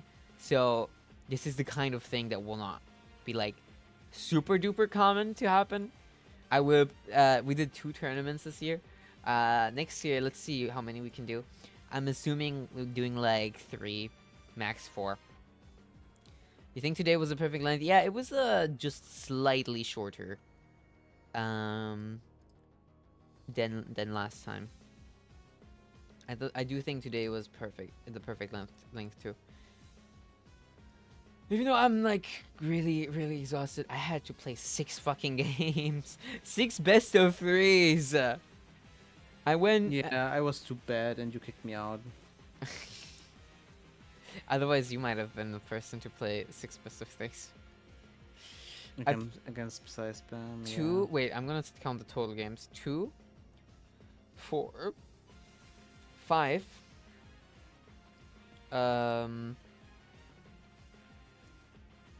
7, 10, 12 total games. If it was all best of 1s, it would have been that many. Ugh.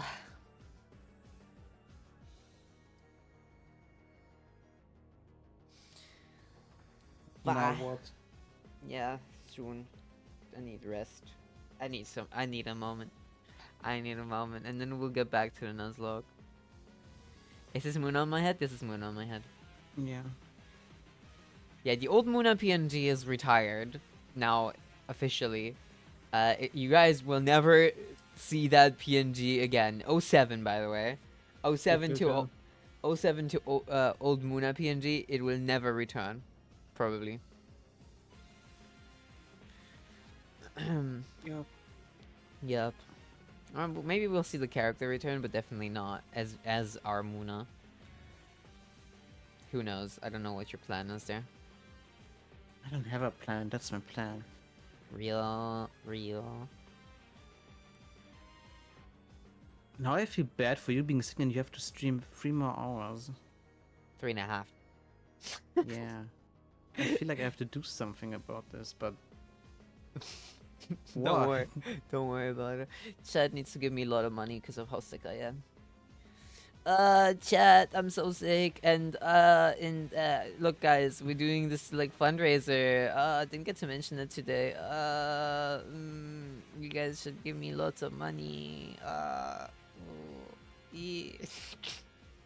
What do you mean calling sick? Gelbe Schein for stream. Sorry guys, I'm calling in sick too. Imagine starting the stream. Just Call put in up the Gelbe sick. Schein. Just to call in sick. Sorry, guys. Yeah. And the screen is black, and then you just pull up when you say it, the gelbe Schein. That would be an insane bit. Someday going live, being live for 10 minutes, yapping, and be like, guys, I'm taking a sick day. Holy. Spiky! Spiky, thank you for the 30 and 73. Spiky! Spiky! What does 1337 correspond to, by the way? I genuinely don't know. Elite, but I don't know what that means. 1337. Oh. I'm gonna look it up. It's elite, apparently. Because I did not set that. I did not set that. Oh, elite, I see. I did not set that one to like, because it's one of the ones that is like given to you. Thank you guys for telling me. Let me just quickly go into the revenue thingy and set like some new ones. Be right back, I gotta pee. She has to pee.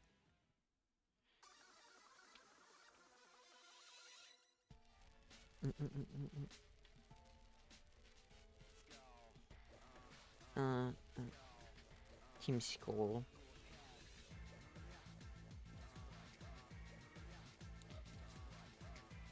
Do I put 1312 in as a given amount?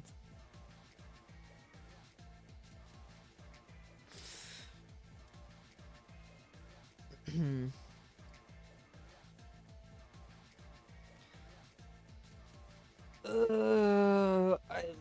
so dead.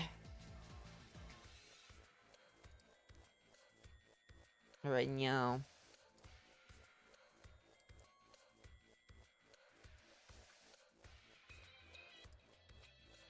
Chat, your streamer is dying. I'm gonna be so for real. Genuinely, I'm feeling bad. I'm gonna be so I'm gonna be so for real with you guys. I don't know how I made it until now. Genuinely, you should lay down. No, I won't. I can power through. This bunny never backs down. Never what? She never gives up.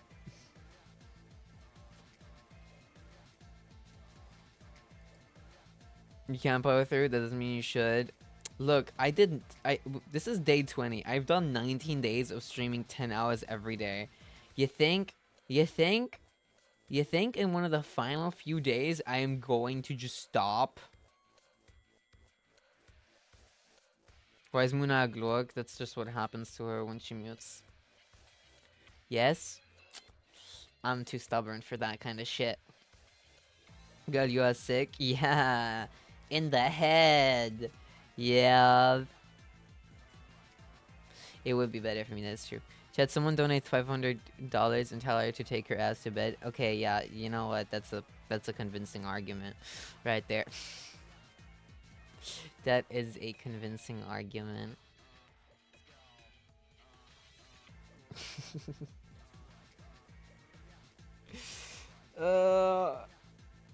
I can do it, chat. Don't worry. If you actually need a break and want to lay down, I can do the last 3.5 hours. Modcast? Early modcast? But then I don't have to do the actual modcast. That's not true. Oh man. Yeah. I'm like the opposite of Proletariat because she takes time off streaming at any inconvenience, and I really do the opposite. Just don't. If you are sick, go to bed, please. I am sick. Unironically, I am sick. Inconvenience, literally dying. I'm not literally dying, okay? That's an overstatement. I don't think I even have a fever. I'm not sure. Yeah. I should go ask someone if I have a fever. I'm not sure.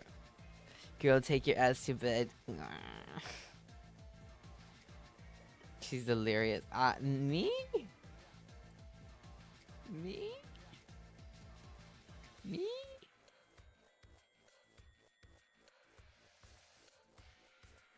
Sammy!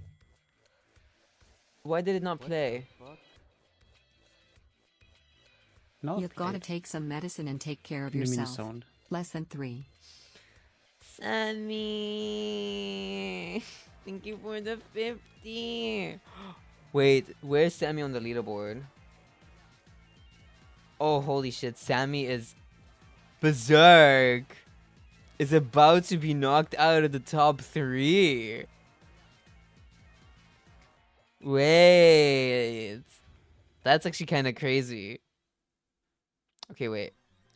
Okay, if Muna wants to take over for a bit, then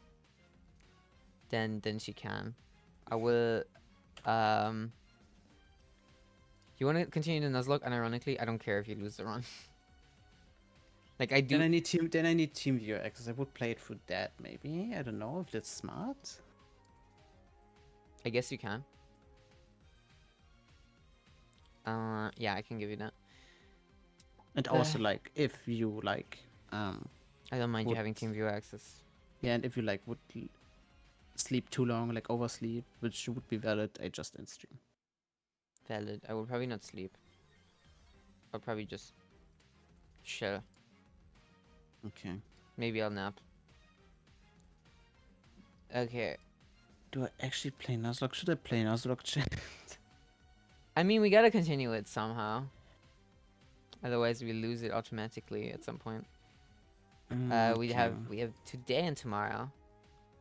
This girl will sleep. The Moon now has team viewer access.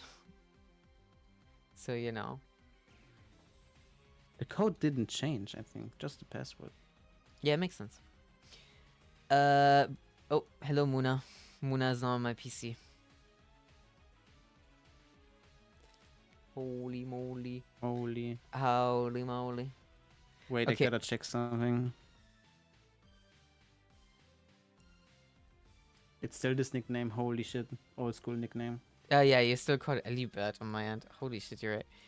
I should Yeah, change ban that. me, okay, okay. I'm not banning you. I'm renaming you.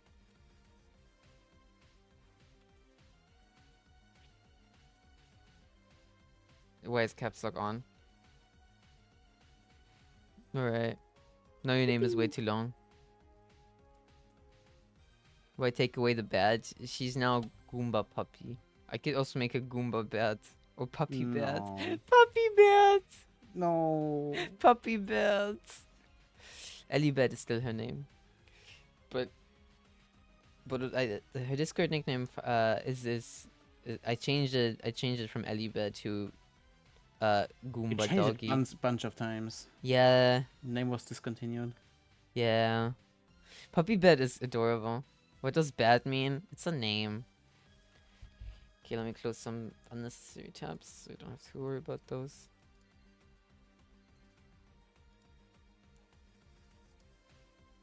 Hello, Photoshop? Are you okay?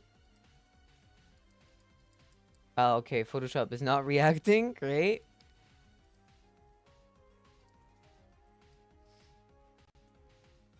Yeah. I have this thing called Task Manager that takes care of it. It's not closing. I just tried to close it through Task Manager. It's okay, it's gone now. Adobe is actually like malware. Oh, I need to reactivate phishing. Ah, great. You need to react like fishing scrolls, Twitter. No, I just realized. All right, you're getting to see that again. You get to scroll my Twitter again. Great shit. Good for you, Muna. Those were great times. Okay. Okay, let's scroll a little bit. Look, it's arcane. Holy shit. Yeah. Look, it's geeky. It's geeky dancing. Wow. Wow. I laugh because it's a P. I don't even know where you saw that. Look. We are not Do- married. No. Do I have to do that? Huh? What you just liked and bookmarked?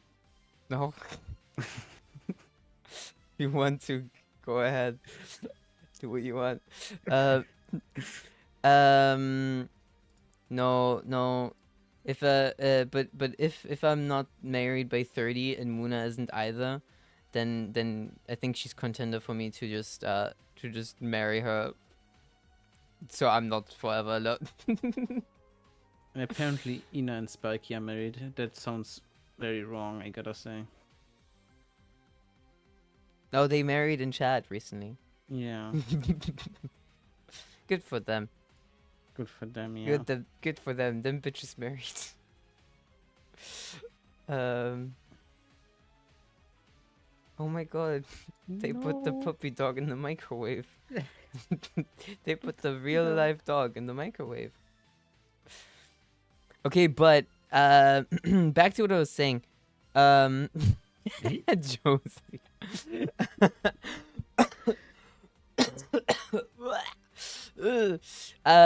Yeah, reminder that the top 3 gifters of the marathon do get special rewards. Those being custom-made YUWUNA Pokemon boosters that me and Tuna will be making in the next couple months. And Sammy is very close to getting into that top 3. Good night, Bonnie. Sleep well. Good night. Yeah, if you look in the top corner there, you'll see it. Yeah, thank you. I'll try my very best.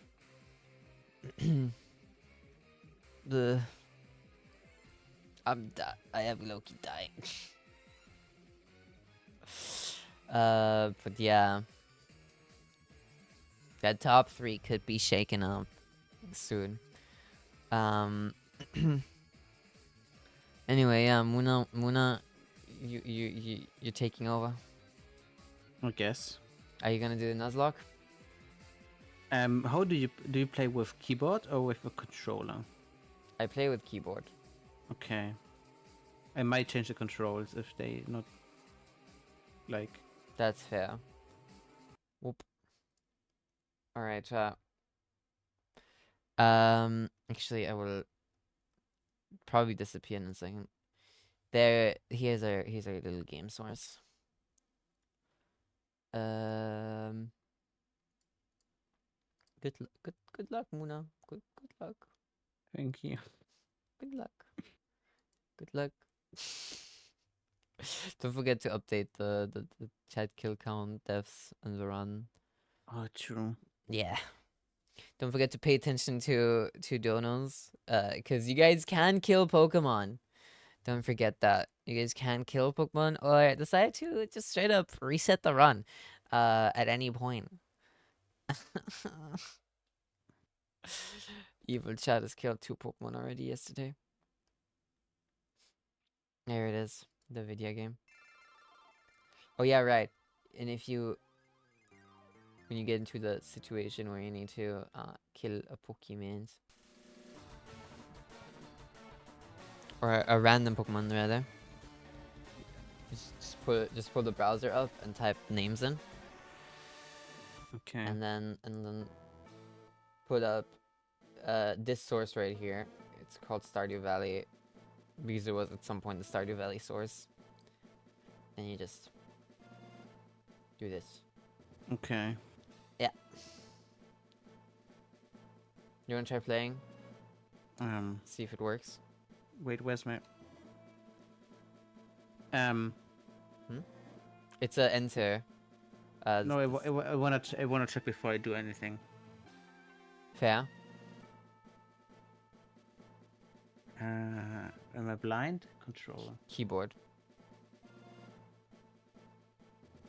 What the fuck? What the hell? What am I looking at? This is standard controls, by the way.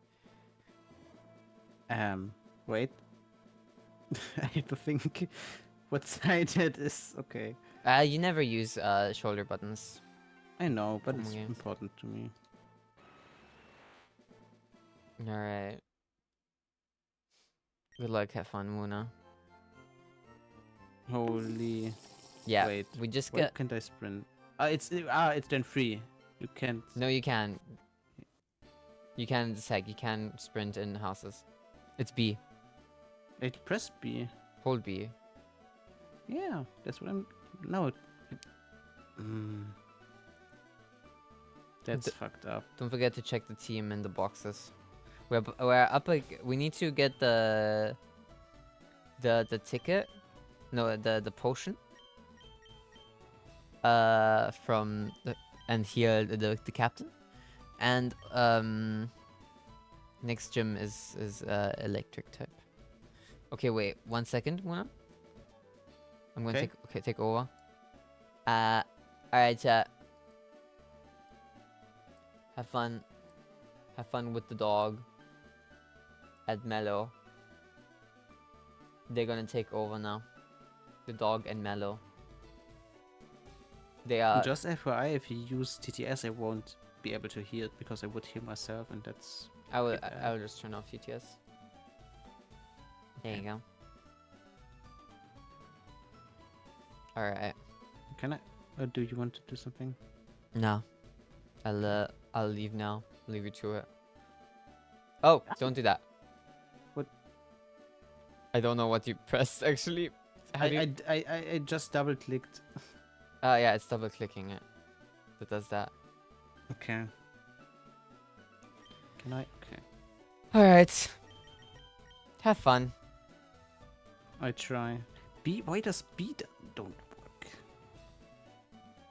Evil. Okay.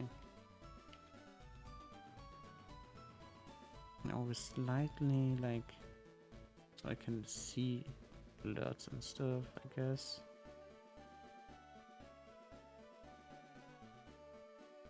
New dynamic duo, dog and mellow. Yeah.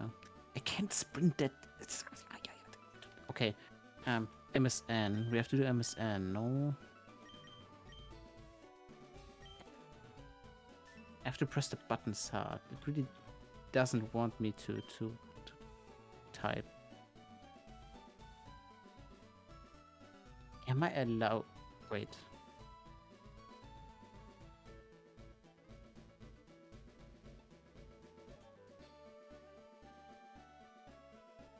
Does this work? Oh, no, that's fast, and it sounds horrible for you guys. Okay, I can technically. This looks like. Didn't we get cut? Can we did get cut. That's the thing. But can we use it already? Did Yuna teach it a Pokemon already?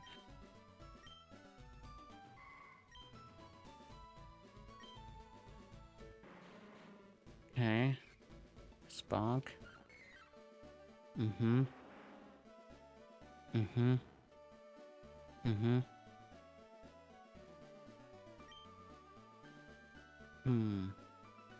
We have Sand Slash. Holy shit. Let me press the button. Oh, this sucks ass.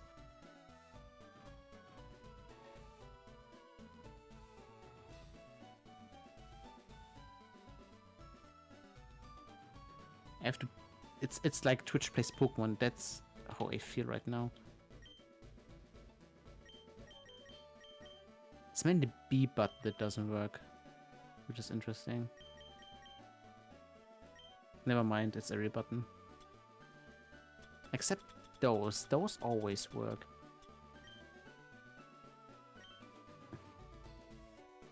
What? I thought we got cut.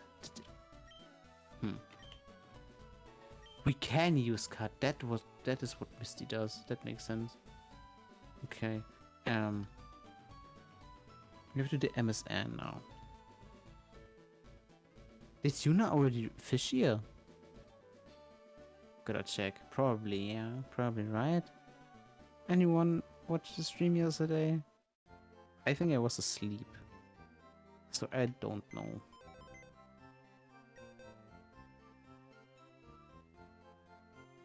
Hello. Did the game crash?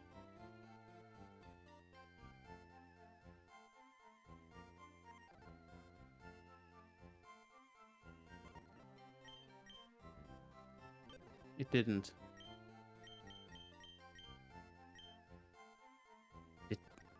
No.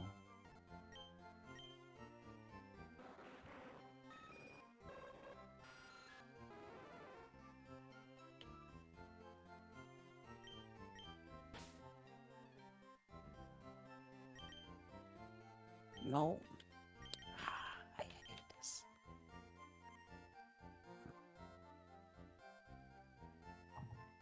Let me press A. This is horrible. Chat, believe me if I say this is horrible. It won't be that bad. It's just very annoying. I think.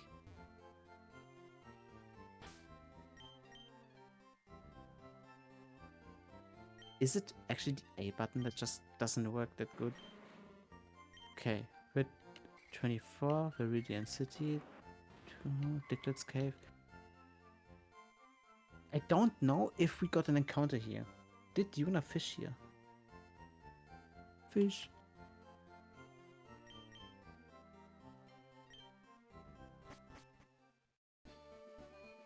I'd rather not test it. Like not, you know, maybe I would break a rule. I did not get one. Oh, holy shit, huge. But I'm testing something real quick.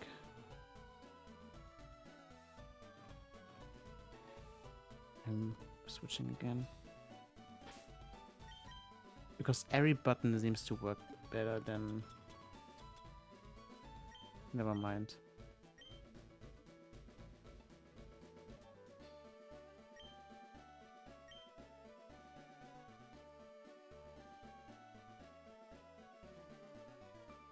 I didn't check if you have balls. Anyway. Holy! Please have intimidate, please have intimidate, please have intimidate. Oh, shit.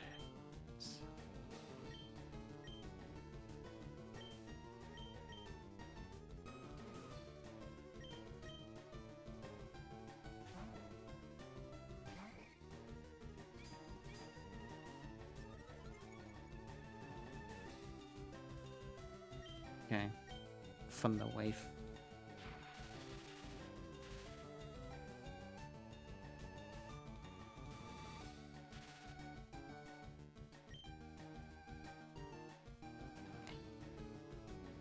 Maybe.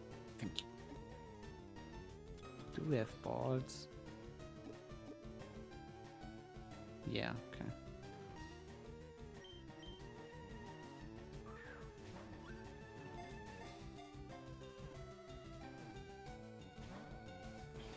Oh, damn. Sorry. Hey! There's actually force of fire when I speed on accident. I try not to. Unless something really annoying happens. Why doesn't Quillfish have intimidate? Probably poison point, right? Oh, that sucks.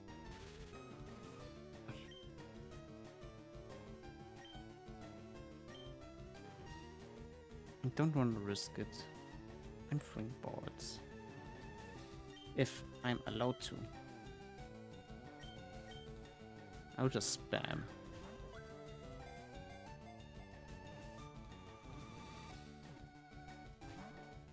Hey, come on. This is the worst fucking Pokemon.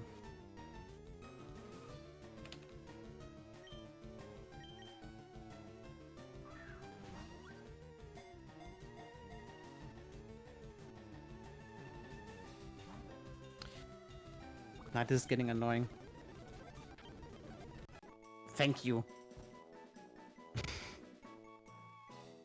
Fucking Quillfish, I'm so sorry. Okay. Do we have a nickname for Quillfish? We have to nickname it. It's male.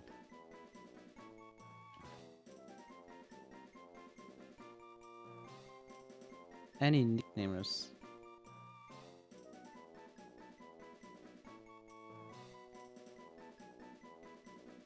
We need a nickname.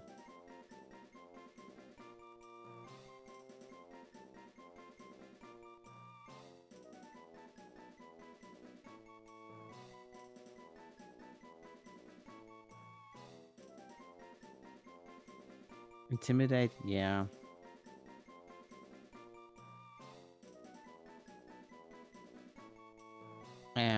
I just updating the title real quick. I have an idea, but I cannot find the word.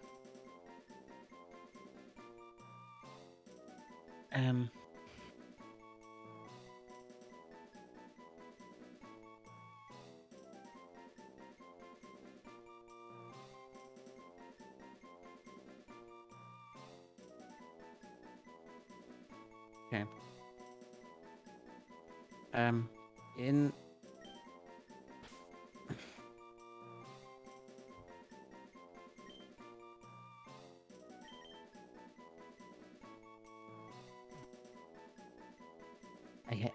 I hate this so much.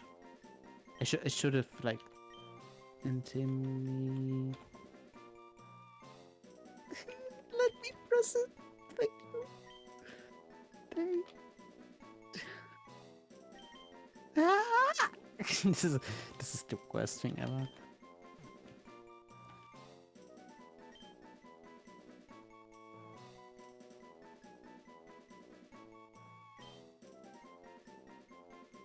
Yeah, transfer to Bliss PC. Box 1. My fingers hurt.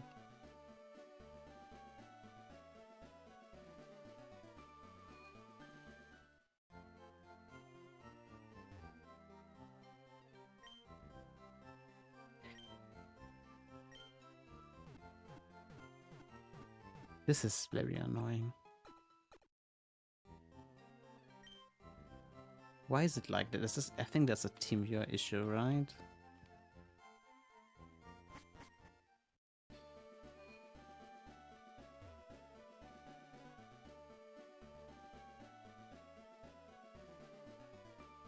We have a rival fight coming up. What's the level cap? 30, right? Oh, damn.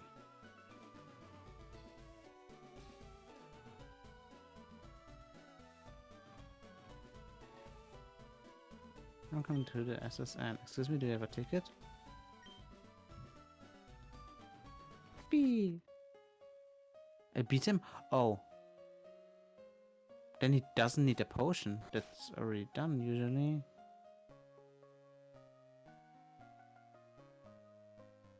Unless they change it. I look at it myself.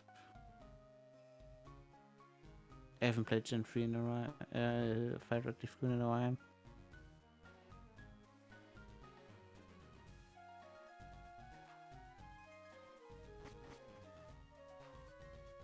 What's up? This is Yuna right now. Rub! Exclamation mark rub.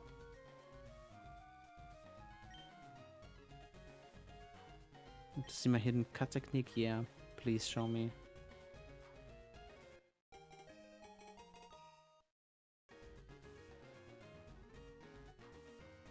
Using cut, you can chop down small trees. Thank you.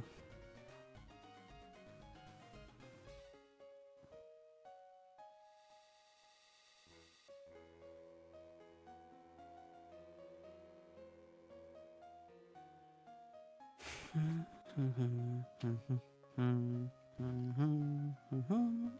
don't even hear the music.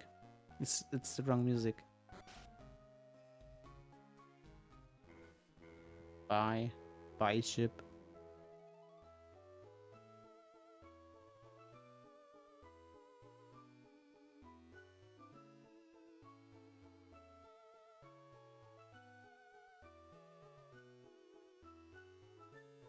Alright. Can I move? Thank you. Like... Okay, never mind.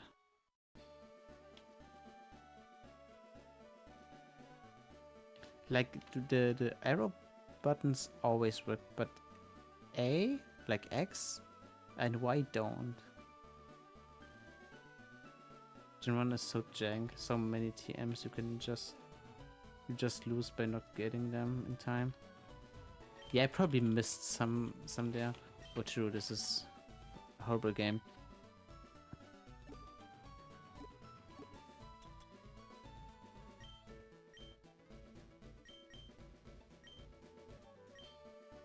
Okay.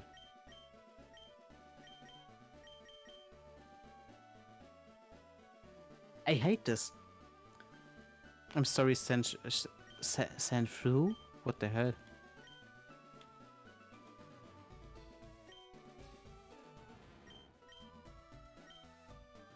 Yeah, get rid of Poison Sting.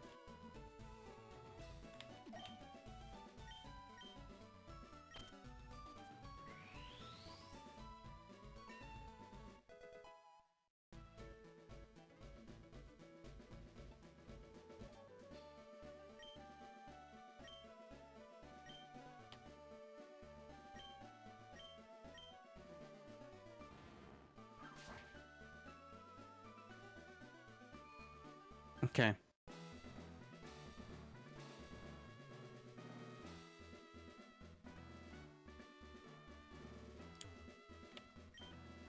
Nope, only trash. Nope, only trash.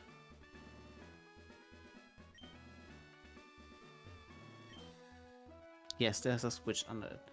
Turn it on, yes. Thank you. Okay, it's either here, right, or up.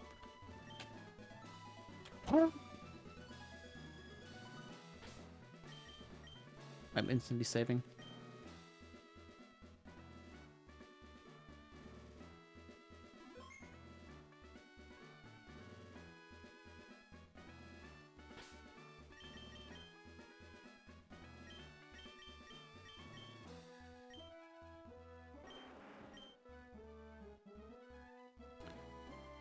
Please don't have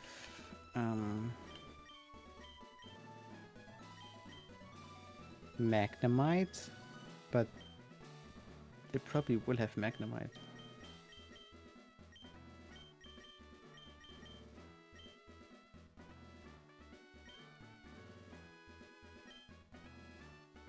Yeah, but level cap is 30, you said.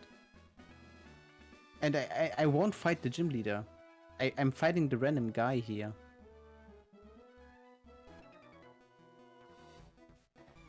I'm fighting the random guy here.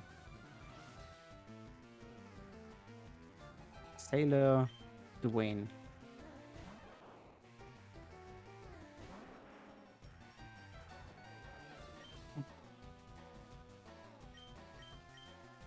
On attack, I guess.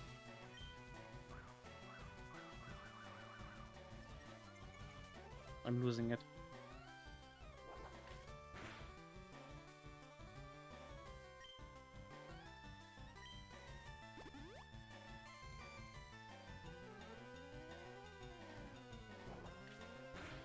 Come on, high roll. Oh, crit!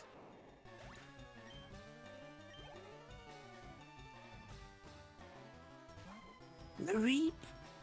They all have static. Kinda hate this.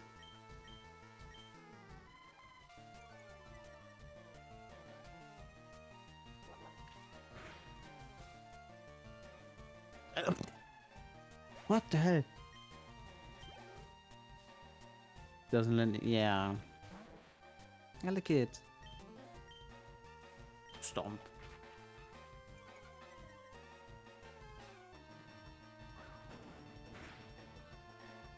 Oh.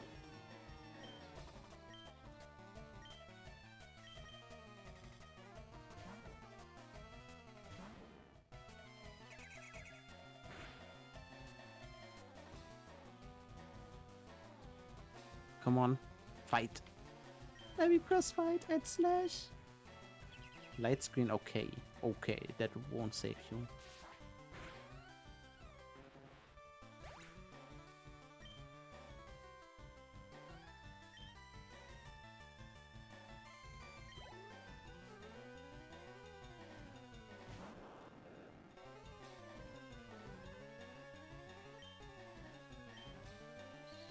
Oh no. Okay, no, we have 70 HP. Come on. Sandslash is awesome. Yeah, I agree.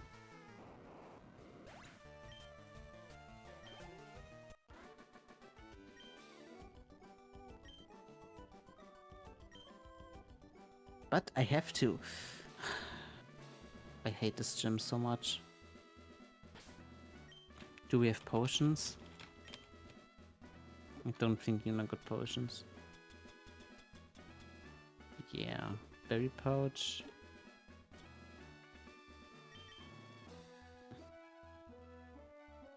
Well, we have citrus berries, that's fine. Just wanna avoid going outside again.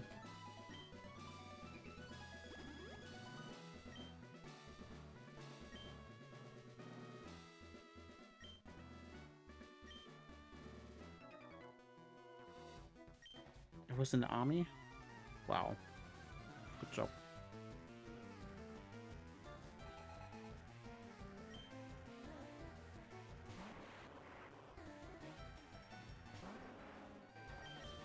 Die! Okay. I thought worse. Took damage for electrode, and it's perfect. Please don't. Please don't. What is bro cooking?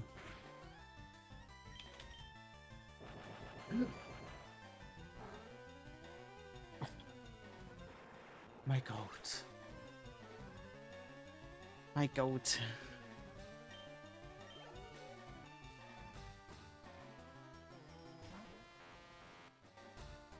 You don't have self-destruct, right?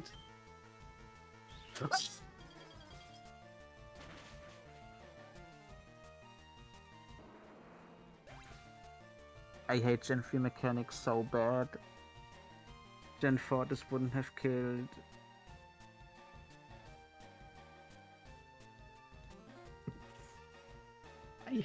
I hate Gen 3 mechanics. I hate why is it like that? Who made this game?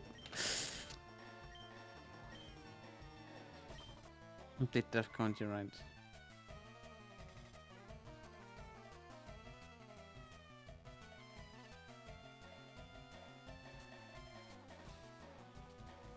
I swear to God.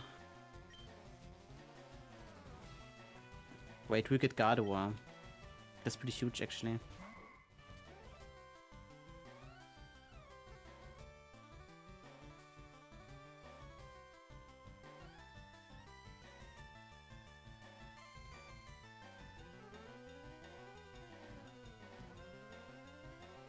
I'm losing my mind right now. I can't press buttons. It changed it back to A. For some reason. Doesn't matter.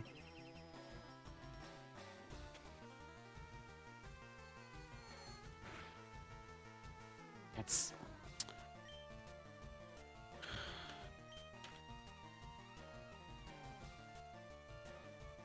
I hate it so much. Yeah, Thunder Punch.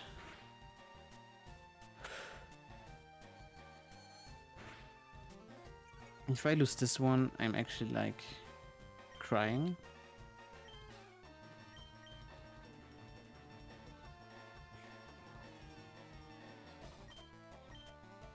Manager summary. I've messed it up. I'm nuking you.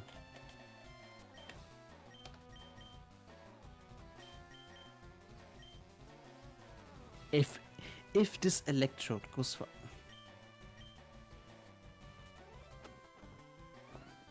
I'm losing my mind right now.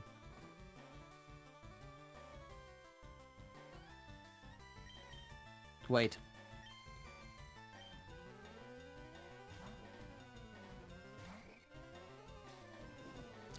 Just over punches. I don't care.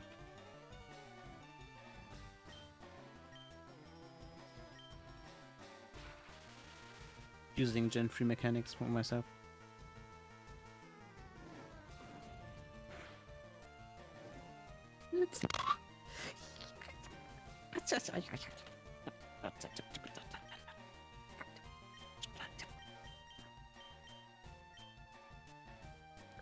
those Pokemon are so OP in this gen because they learn all the punches and they are special moves. I don't wanna mess with Alakazam.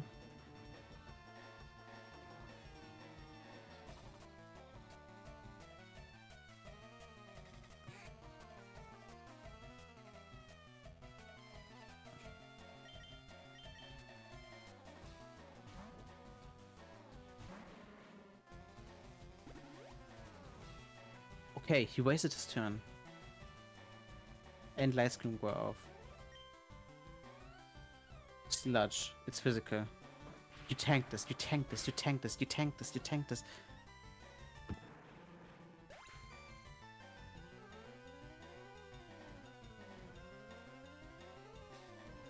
It's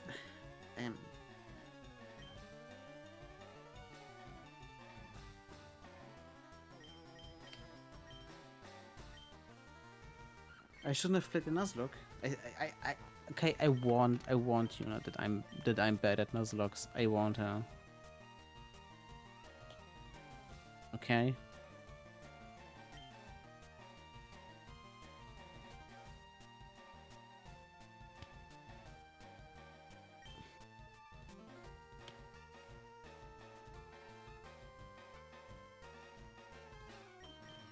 No, I didn't want. I wanted to check the summary. Ugh.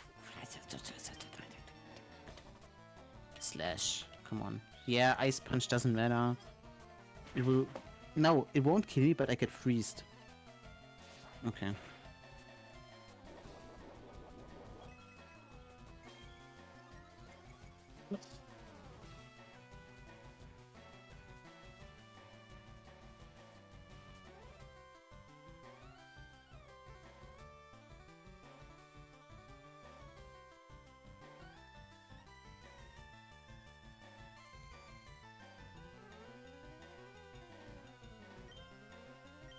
I have to check something.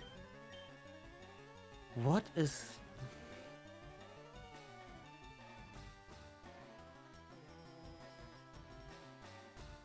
No, I lost. I just lost. I have no switch in. I just lost. Unless he goes to fight. It doesn't matter. You need to outspeed. I have nothing to outspeed. I have nothing. I don't know if Lemon outspeeds. I don't think so.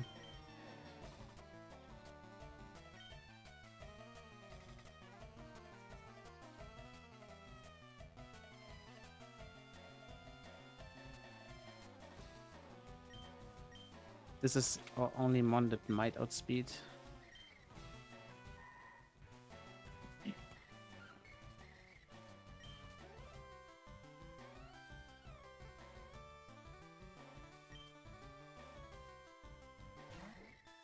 We have quick attack. Oh, they get burn damage this. Yeah, I have prior, but I'm also burned. Fun fact. But let's see. Yeah, I healed him. Should have gone for Spark. It's GG.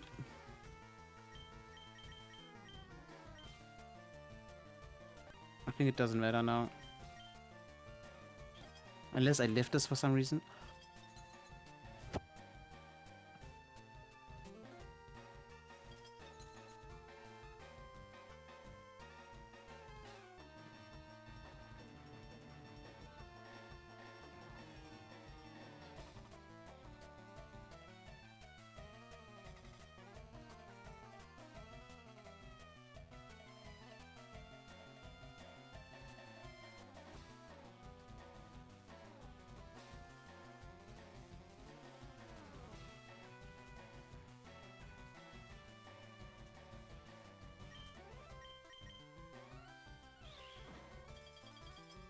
I'm okay. I don't even have to write up the deaths. Doesn't matter. Like, actually, it doesn't matter.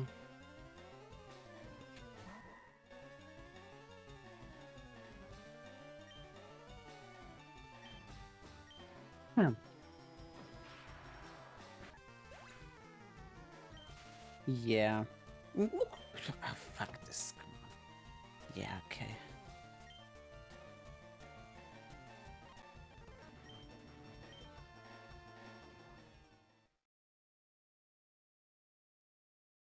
Yeah, I'm sorry, Yuna.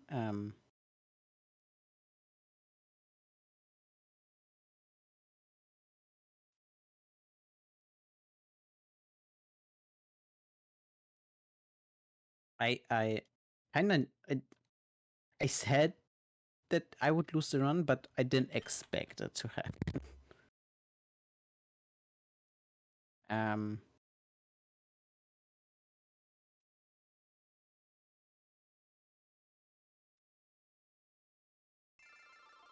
Next run.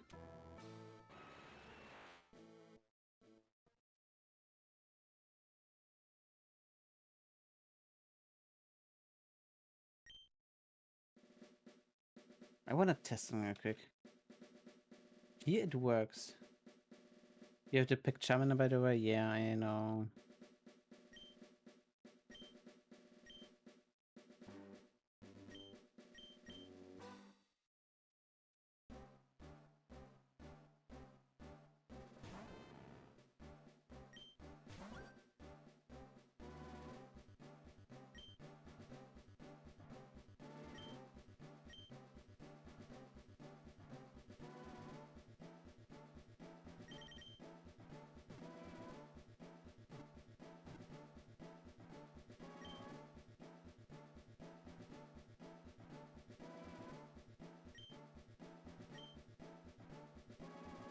Or should I?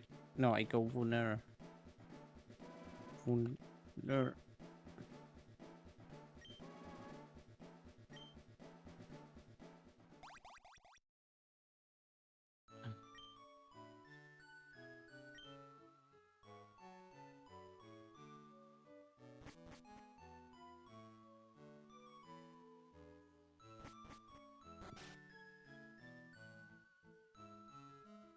I have to pick the worst starter for this game.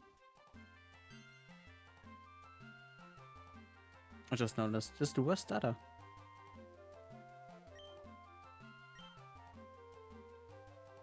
I found a way to at least do text. Good luck, Moon. Thank you, Josie. I try my best.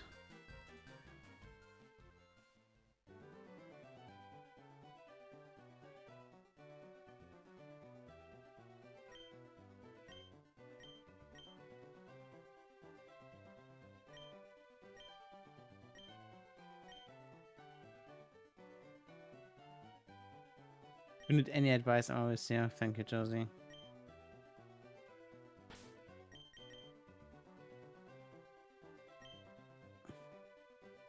It's already on fast. I didn't notice.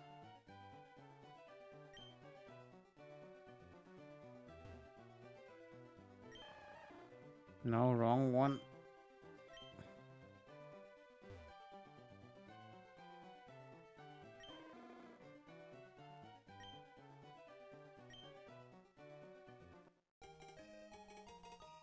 Any nicknames? Any nicknames for this Pokemon?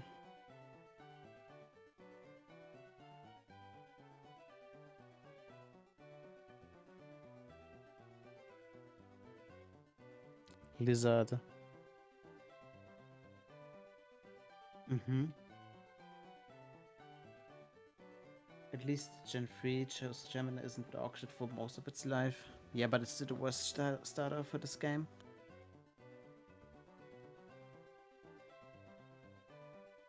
I like Lizard. I go full caps Lizard. And then I do something. No, not that. Lizard with double Z. You're so smart.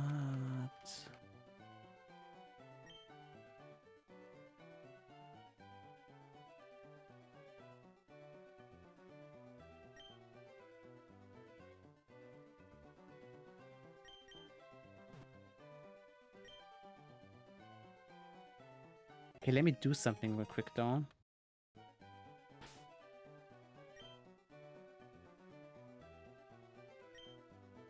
Warning. Yeah. Yeah. Yeah. I know. Yes.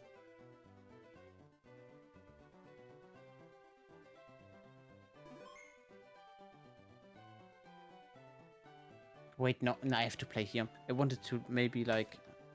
Nah, I'm doing this. I will break my fingers today. Rash.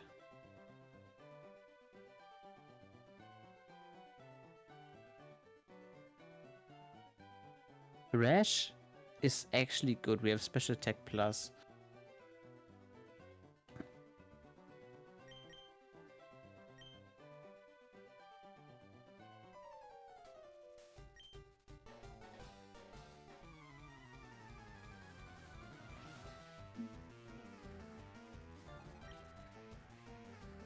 Oh, alright.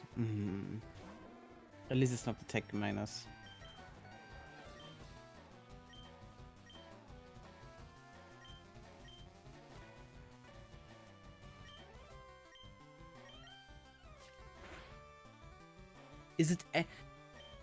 Are there any people in chat who have like experience with TeamViewer? Because I have to like, if I want to press A once, I have to like hold it for it to work. But only in this emulator. If I want to type normal things over TeamViewer, it works perfectly fine. Or is it a setting in the emulator maybe?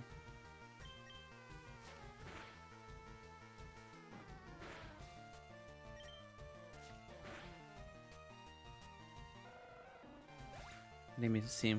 I don't think so.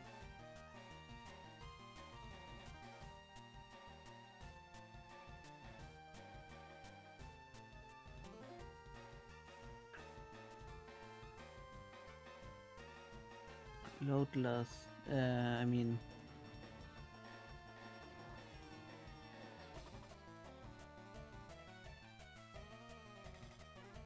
Tools. Autofire. No, isn't set. This was my thing, what I thought. Fire.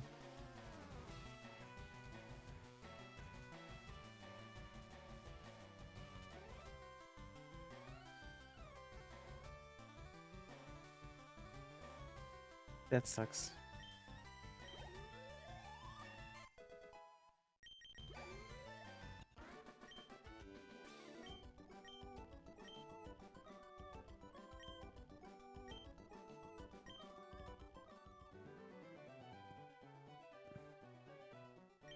MGBA. It's MGBA. Like B also doesn't work, but the arrow keys work perfectly fine. Enter works, and backspace also most likely works.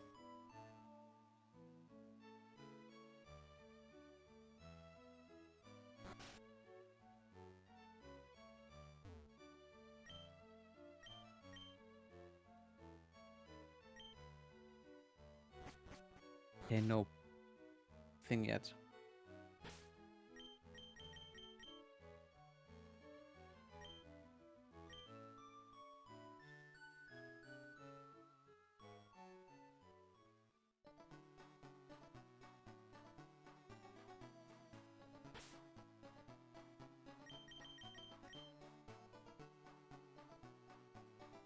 What do you mean with KBM?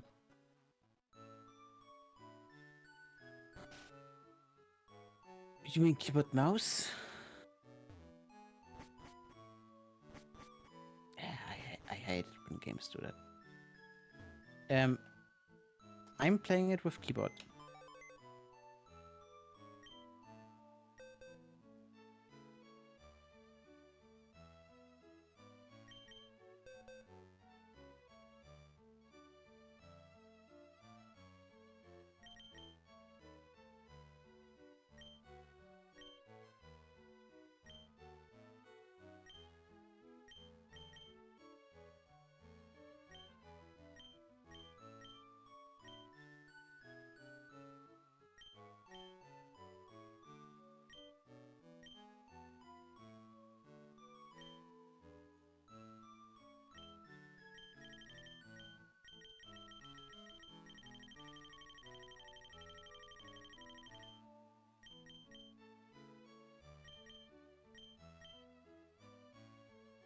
I hate it so much. And if I press another button at the same time,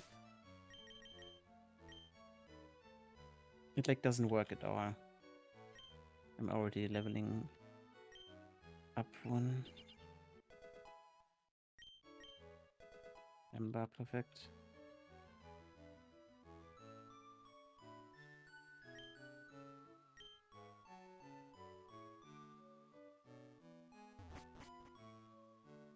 That's probably also why sprinting doesn't work.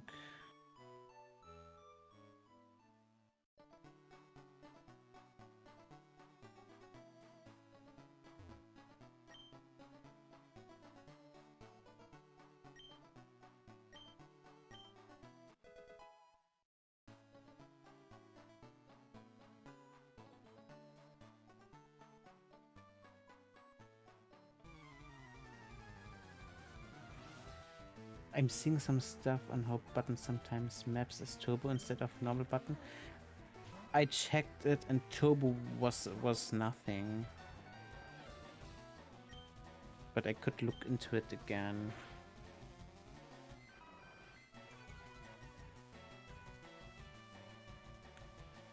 Actually, let me check something. Like enter seems to always work. What if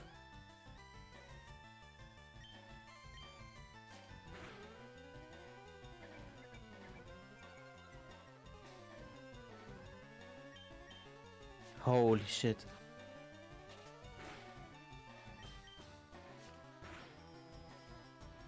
Yuna, I will butcher your settings. I'm sorry.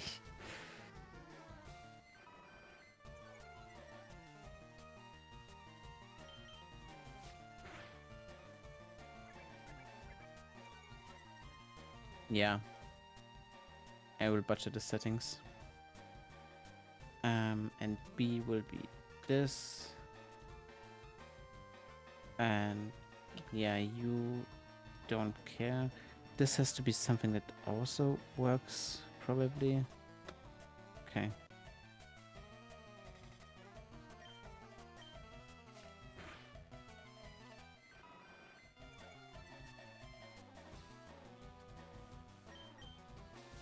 It doesn't work that well as enter.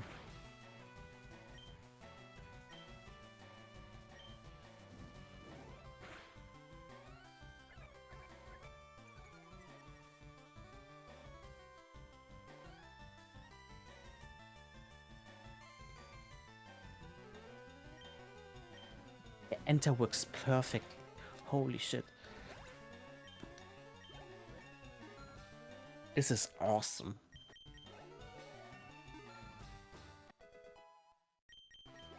Yeah, that's so weird. Enter works perfectly fine, but I changed it from A to X earlier.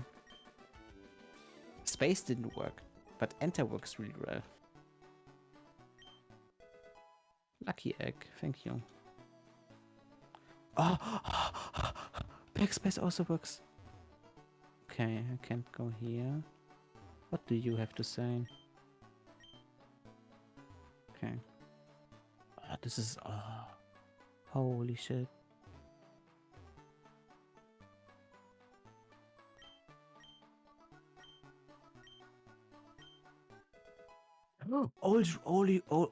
Early rod. Okay, that's where you get the rod early. You not take notes.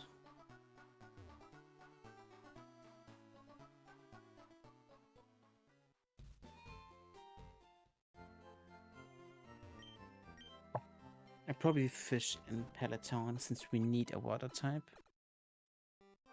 Early.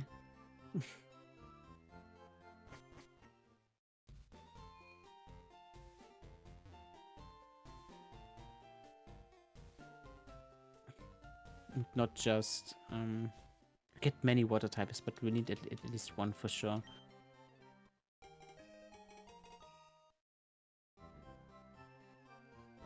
Now I'm playing fucking Pokemon with enter in space.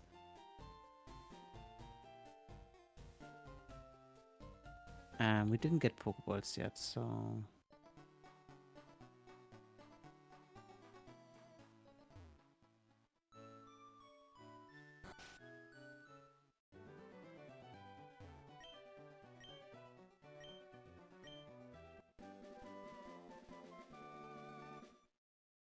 But thank you, Burning, for looking up what it could be.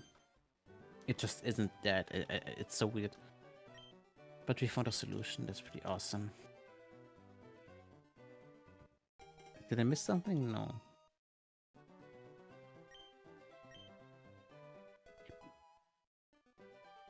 Five Pokeballs.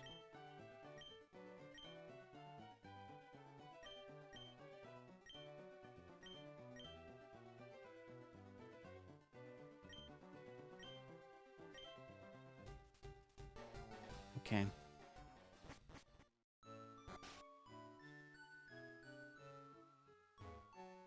First encounter, we do this one.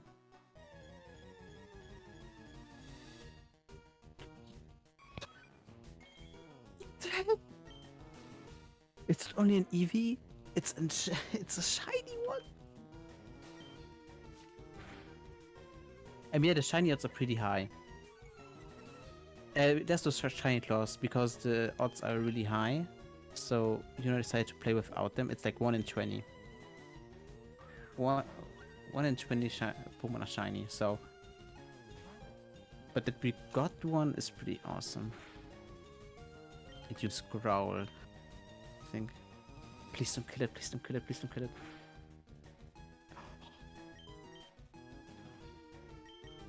Shiny Vaporeon is pretty. I'm thinking of going Umbreon, but I wonder how you get it here.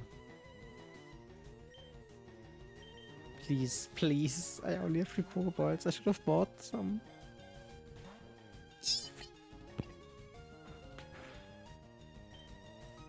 I'm having horrible luck.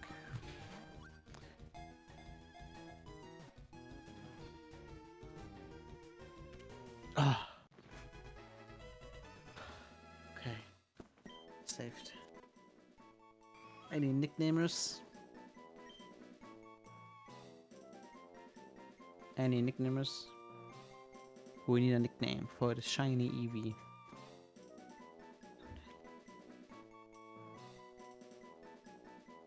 Josie, it's male.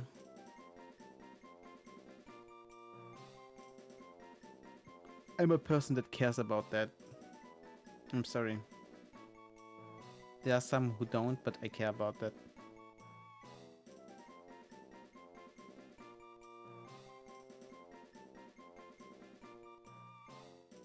So we need something else. Squirt. It's not sure that we get a Vaporeon. We need something neutral.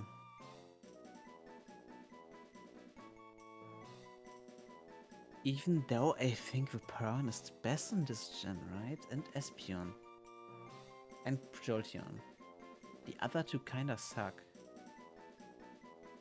Because of the special and physical split.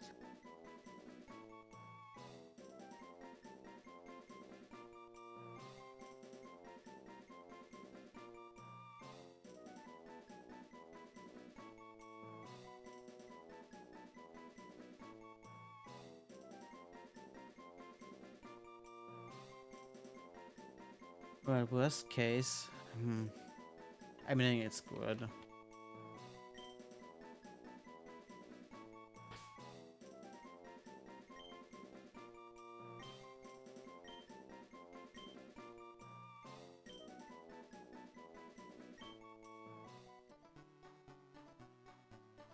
Okay, now we get some balls. We get the Ultra Ball first.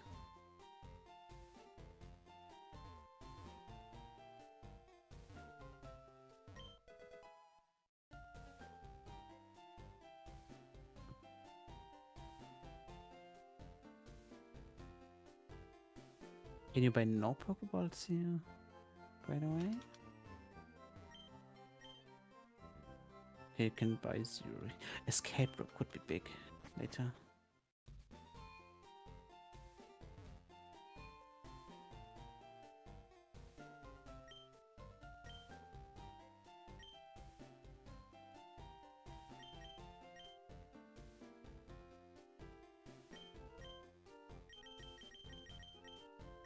Let's take 10 to get...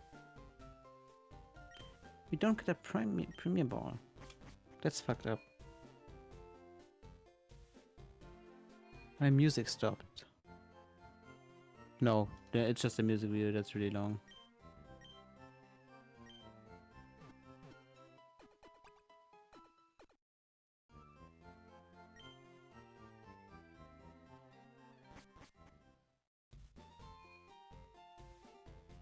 Okay, should be the Pokemon here level 12. No, not level 12, but like higher level.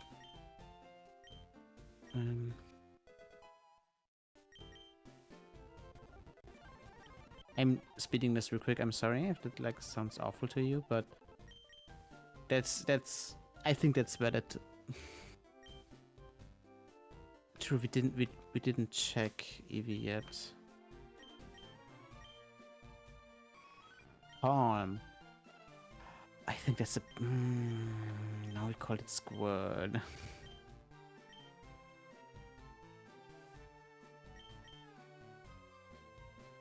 It's not flashing, so it's okay. I guess we can get rolls here, so can we get rolls here? I don't know. And we get Puzzle again. Okay. Does it die to an Ember? No, right? It turns it like a boss.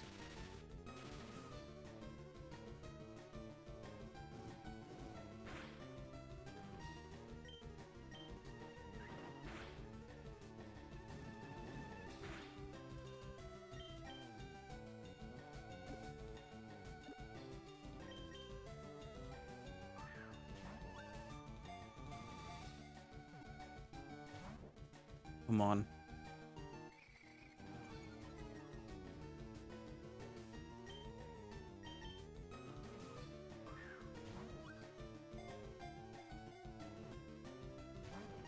Come on.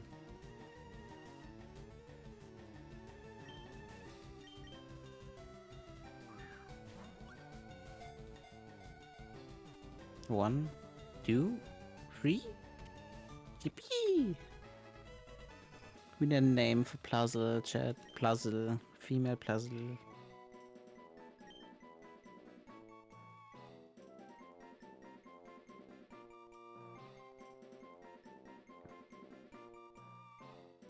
Last Puzzle was named Albert. Usually it should have been Albert, but yeah.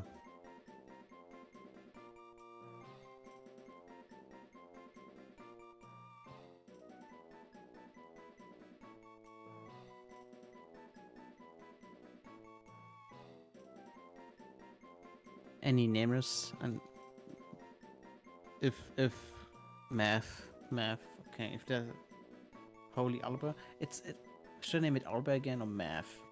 Like it's not Albert. Albert was someone else. Yuna, I don't know if you had this earlier, but I found the old rod earlier. The old rod. So you can fish earlier. And not just after Misty. Before Misty. So I will fish soon. Cans could be big. Don't use it. Oh, okay, then not. Then I won't.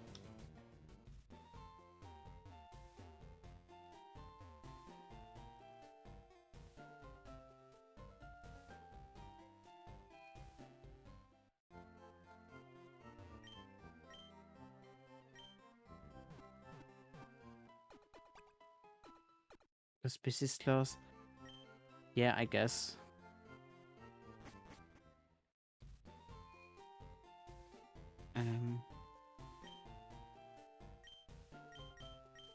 We found an Eevee, by the way. The Eevee is shiny. I think it's pretty cool.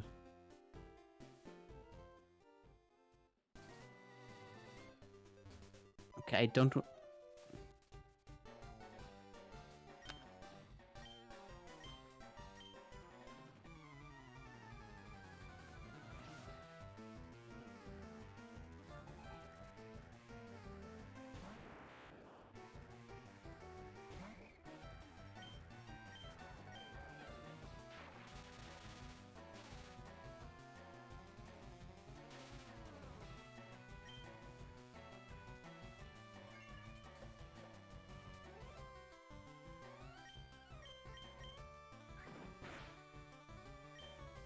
All roads.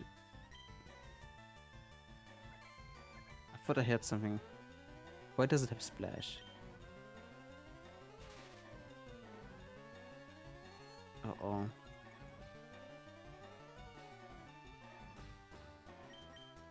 It's all roads lead to Rome, by the way.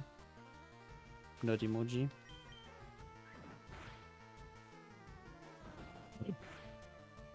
Okay, no, it's physical.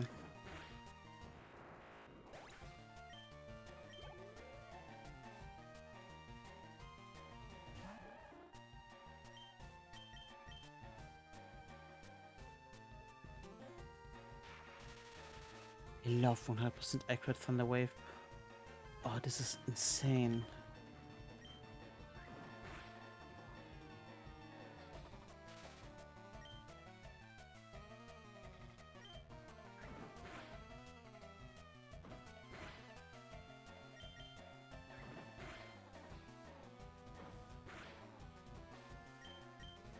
Okay, time for Eevee.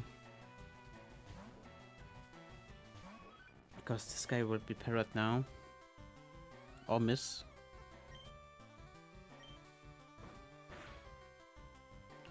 Oh, Eevee, you're so awesome. What the hell?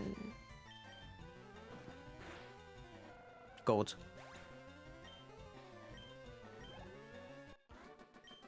Doesn't matter. I'm just goated.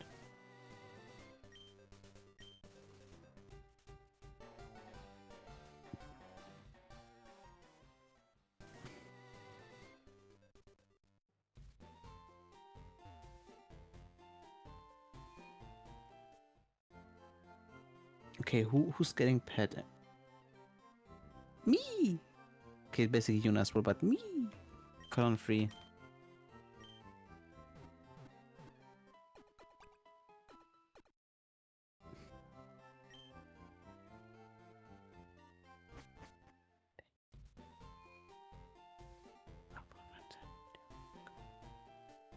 Okay, now it's time for the actual encounter, and we get something awesome now.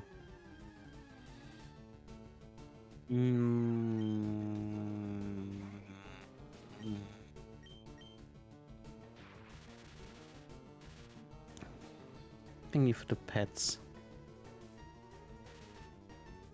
Does it die to a quick attack? I'm not risking it.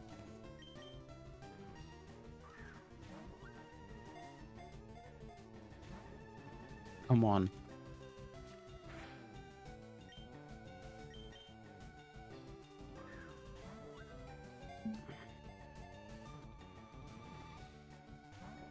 Come on. Mankey, you're so big, you're so important for the gym. Holy shit, YUWUNA 69 and the Impetible. That's so awesome.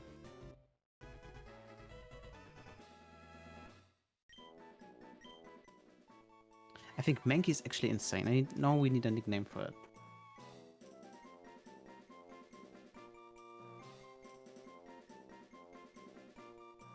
Any nicknames? Male Mankey?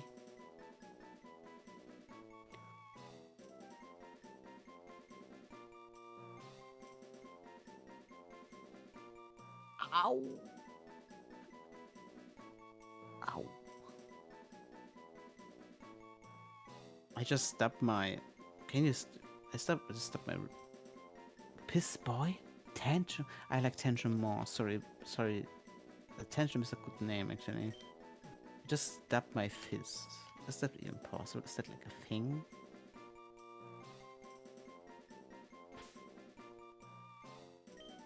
That sounds extremely... Sounds like something I'd actually accomplish. I think that's not possible, but I just did it.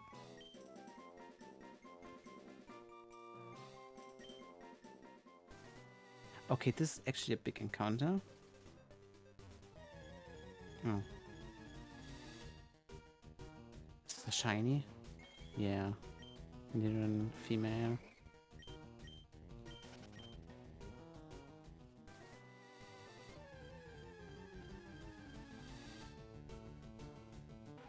Oh, no, that's a boring Nidoran.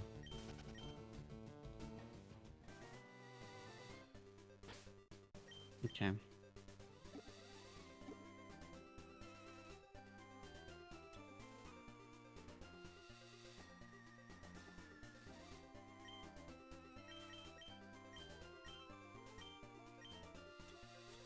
What?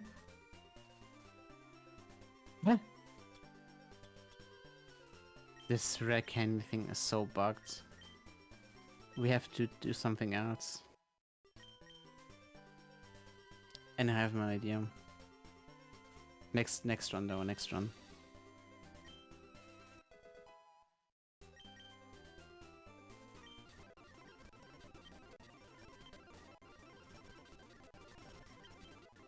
Okay. Karate chop. Huge.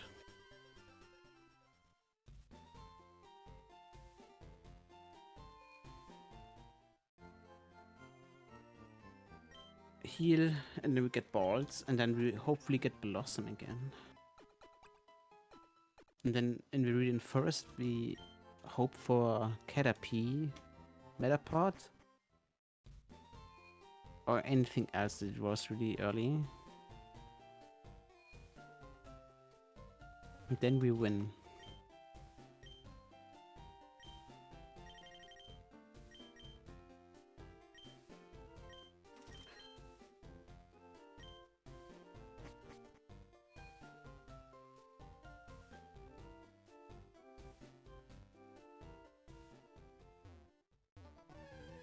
Alright. Oddish. I like Oddish, but not in that run.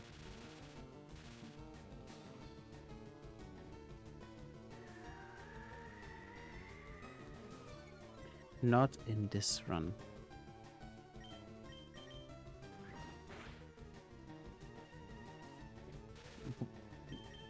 I mean, we still we now have a grass type though.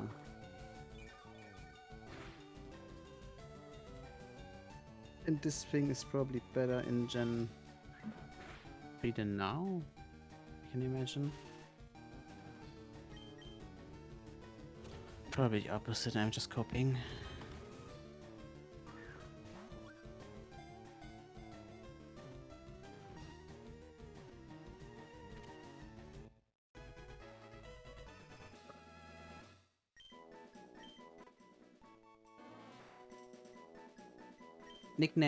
Nickname chat for Oddish, nickname.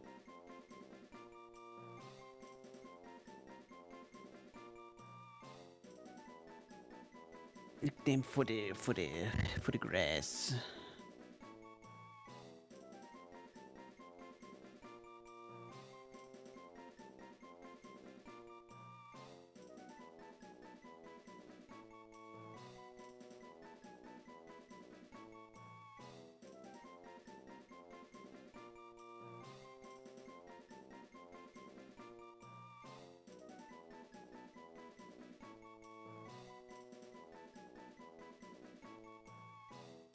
Okay. If there's no name coming up, I'm just naming it Weed. Do you want that, chat? That's a Fred. That would be the name. I'm threatening you.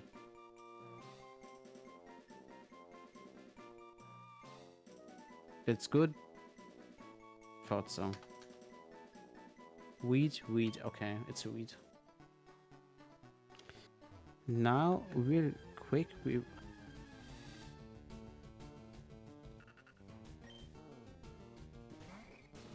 that's a level 12 C dot. Do you guys know that Nuzleaf? Do you guys know what Nuzleaf is? Nuzleaf is really special. Amongst all 1025 Pokemon. We get the worst one. Get the worst one.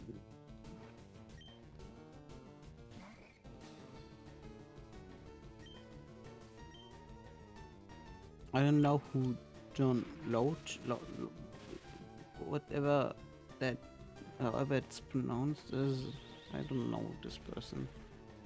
Why do we have Why Beetle? Oh man.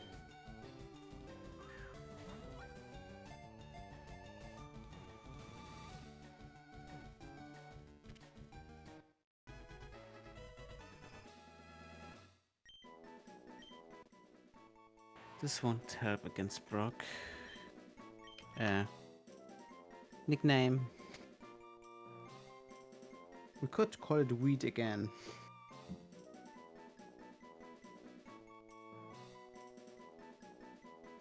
I think that'd be funny.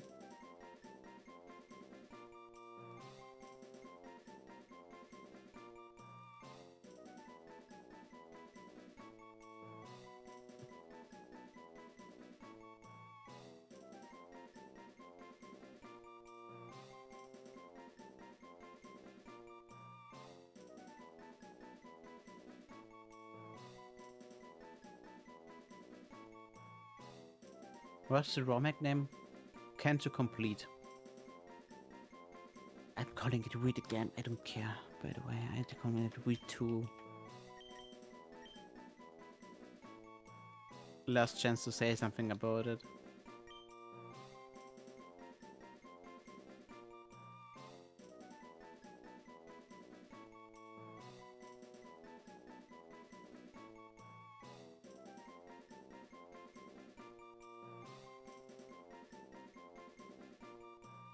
Weed 2, Colon Free. I love Colon Free. That's my favorite emote.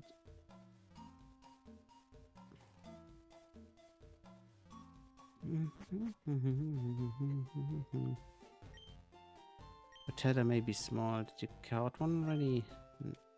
Wait. I don't care.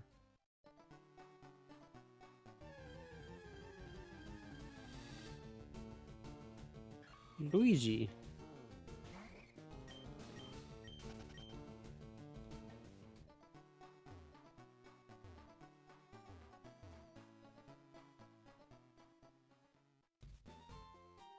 Okay, what's the level cap for Brock again? Was it 18 or 17? I think it was 18, right? Because we were able to get Pidgeotto before Brock.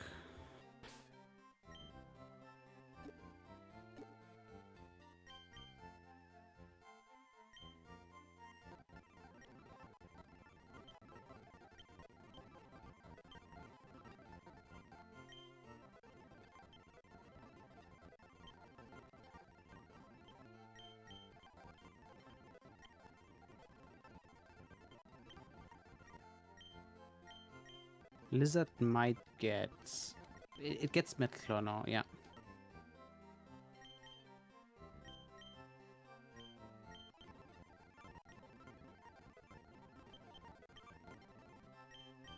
Yeah, and we do Weed now, I guess.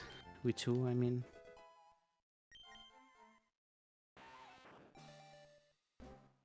I'm so mad that we got Weedle. Like, I like Beedrill. Beedrill Mega, but this game has no Megas.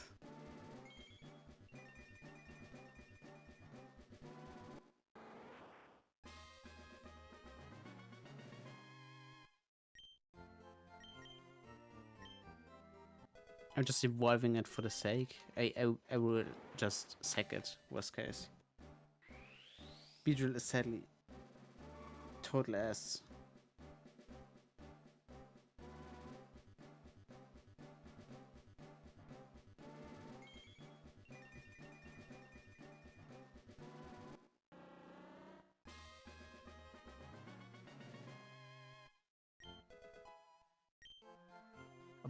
Like, it's still fully evolved. Okay, no, I'm not that mad. Come on. Only slightly. But I will sack it if it's needed.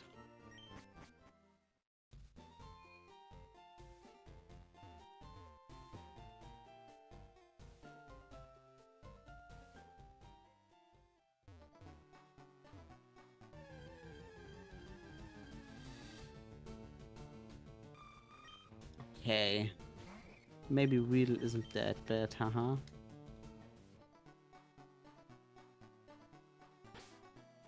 think I know why. Okay. I'm still switching him to the front. But I think Shaman is the reason they put like non-bug types here for trainers.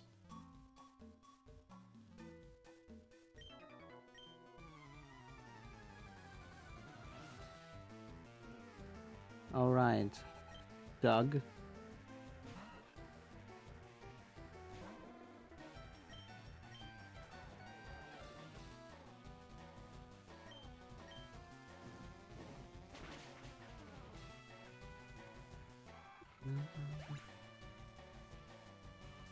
Why did I just read? I read Jolene's tweet. Skeet, bleed, blue sky pole.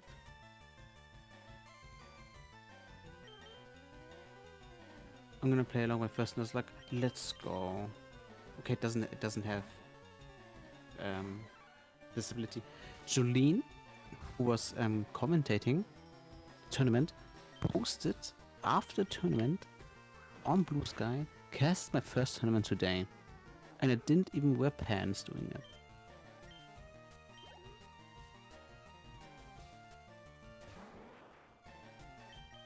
Like, I respect it. And she's very real for this, but why? Like, why post?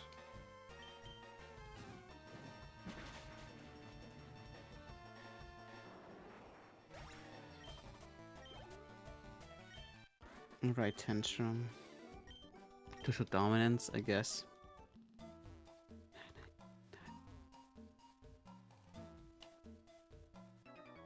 Oh! Okay. Sorry.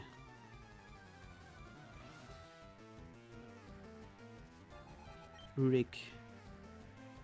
You have codfish, probably, right? That's what I think.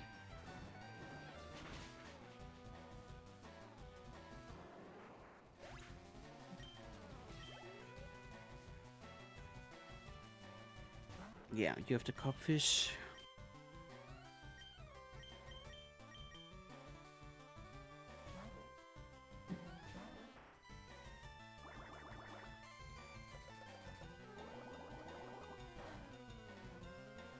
That was a crit. That's crazy.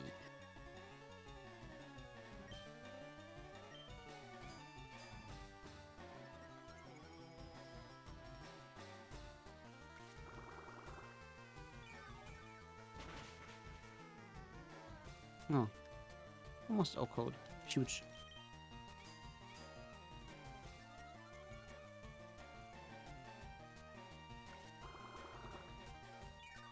Okay.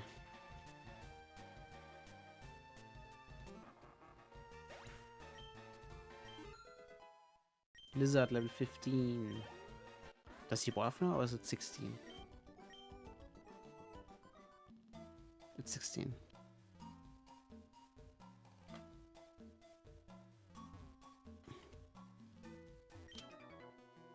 I might be little, but okay. Hi, Sammy. Colon free Metapod. Can we get some colon freeze in chat? I love colon free.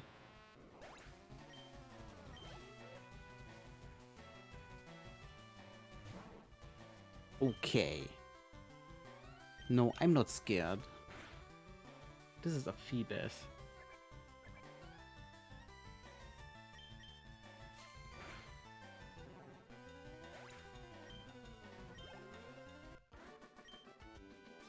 Hey, Anthony.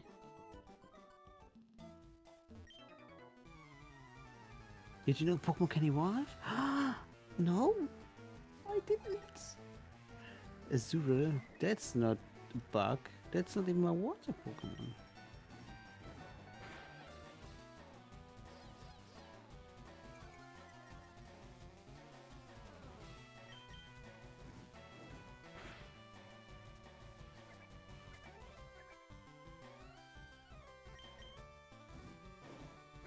So why do you start with Charmander? Yuna started with a pole with all 3 starters. First run was Bulbasaur. Bulbasaur won the pole. Then the second run it was between Squirtle and Charmander, and Squirtle won. So it's only one left, and it's Charmander. And I have to play this run.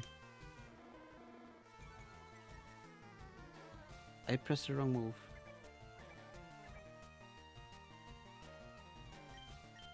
I think it will evolve now, right?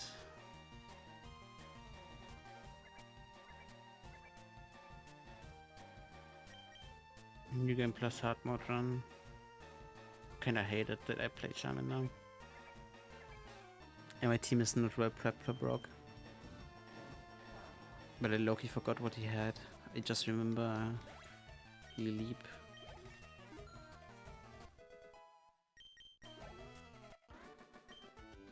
It was Charlie. Moist critical. And Blizzard is evolving.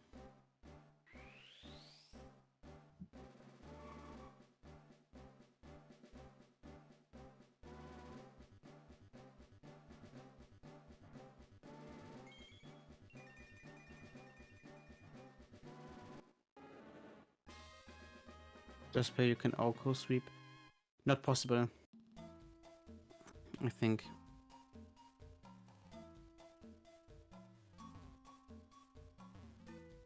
Mental Claw.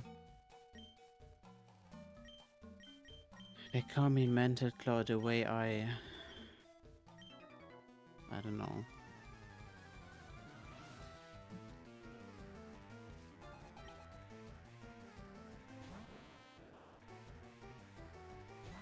I think Bug resists fighting, but I don't actually care. I just scratch.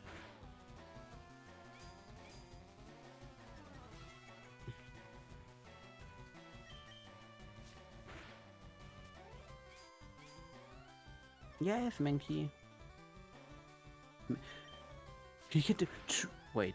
I have Mankey. Wait.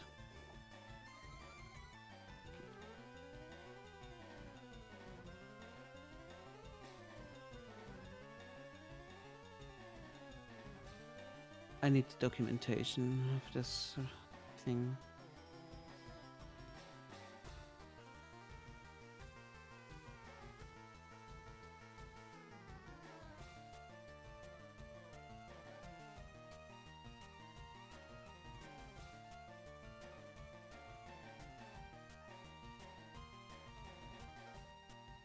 What's the level for Gym 1? 18, I think.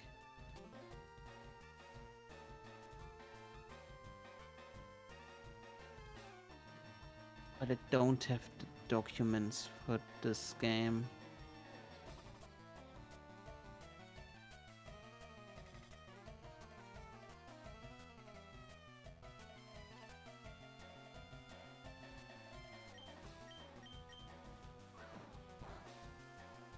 Okay, it resists. Good to know.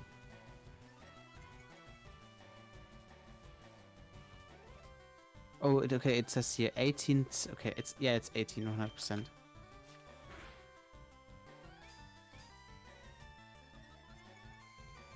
Come on, Metapod, I don't care.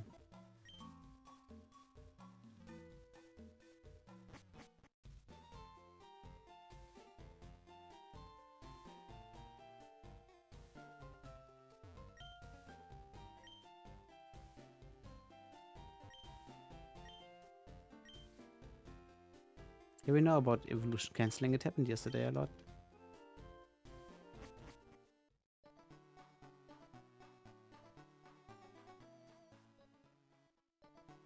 That's true. Oh, that was lagging a lot right now.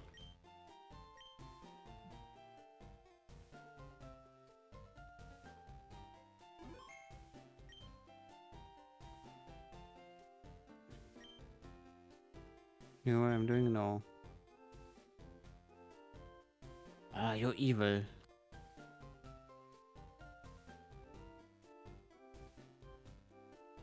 I'm now making sure that there's no grass here. Imagine there's like a house.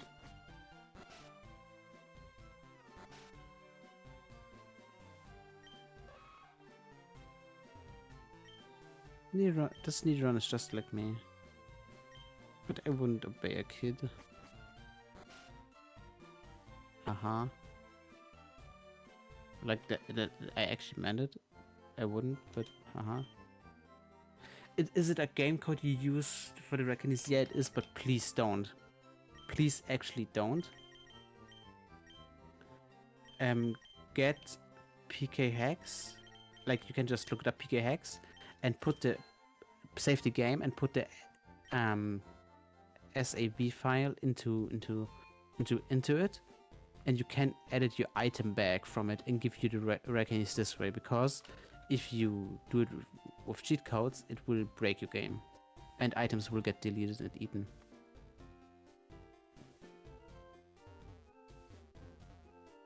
I'm doing it on mobile. Then get the code. I'm sorry. I thought you were on PC. Yeah, get a code.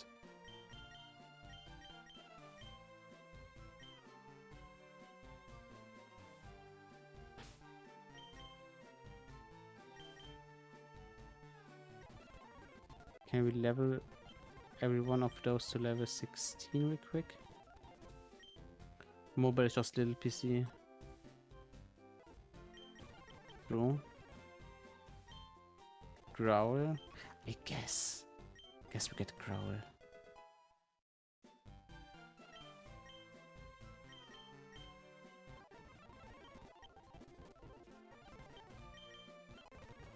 Wheat is big. With stun spell as well.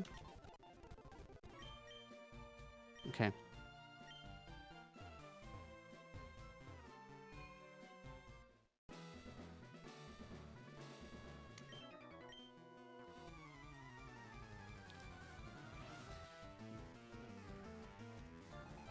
Hycalium. Nose pass. Oh, this thing will get shot into another universe.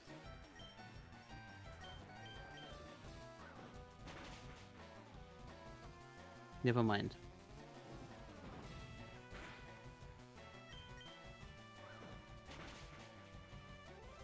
Crit. Huge.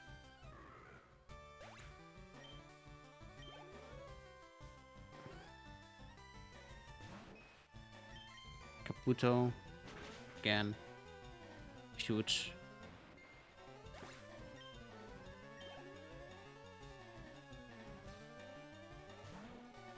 Jupiter. Yumenki is so awesome, what the hell?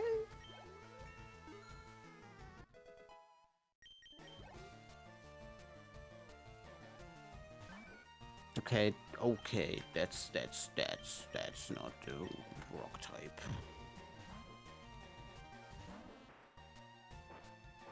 Okay. Chill.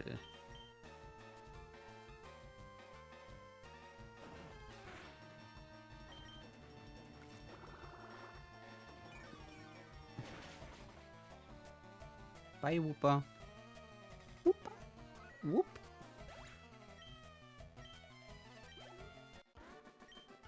Okay, hi, Kalium.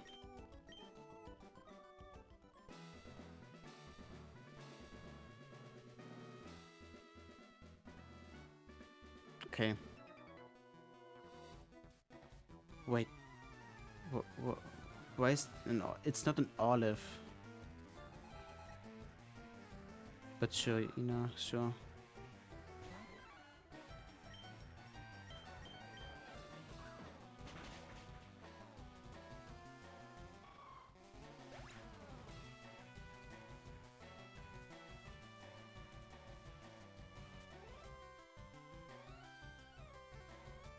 Olish is like herb, it's supposed to be like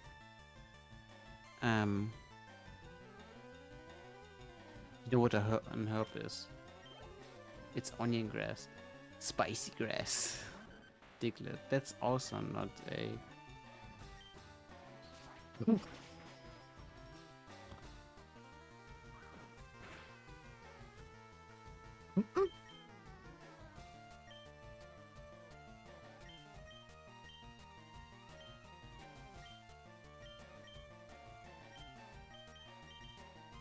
Go Eevee.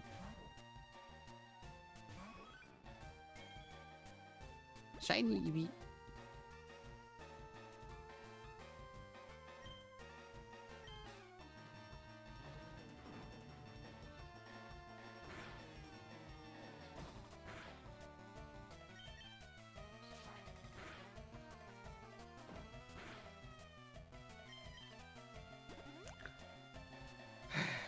Come on, Forest.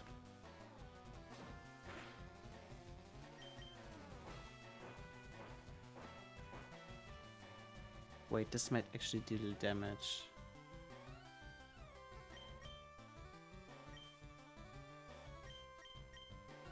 But I have... It will be fine.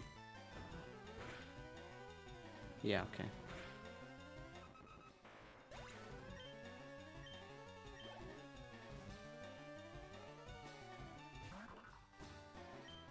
What was its moveset? Let's scout. It has rapid spin, okay.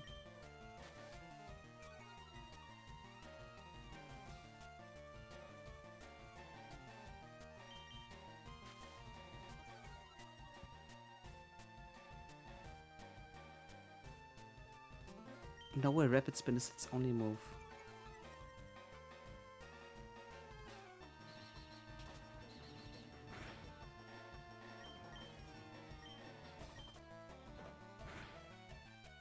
Okay. Why did he hit twice? That's unfair. Right, it has rest.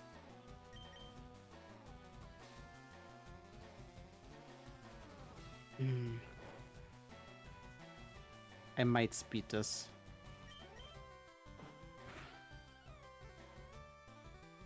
Sleep talk.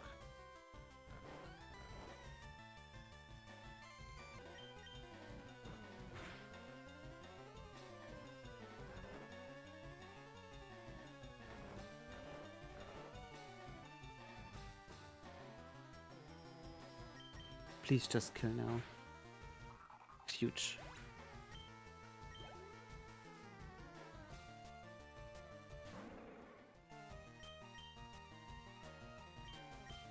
I'm slightly scared, but at the same time, I'm also... Okay, no, I'm more scared.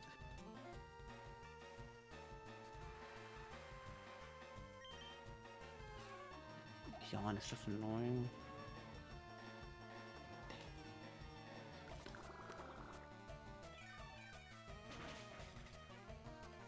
Okay, 2-hit.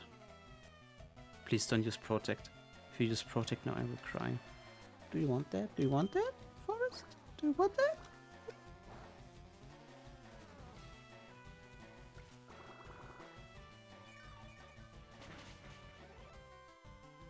Awesome.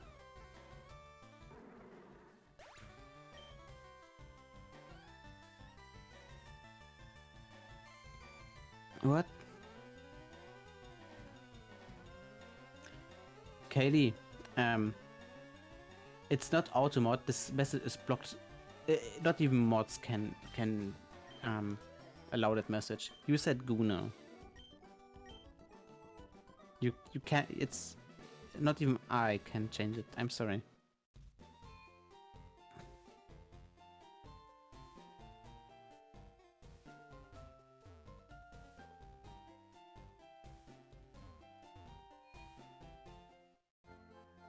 Freedom of speech is dead in this chat, yeah.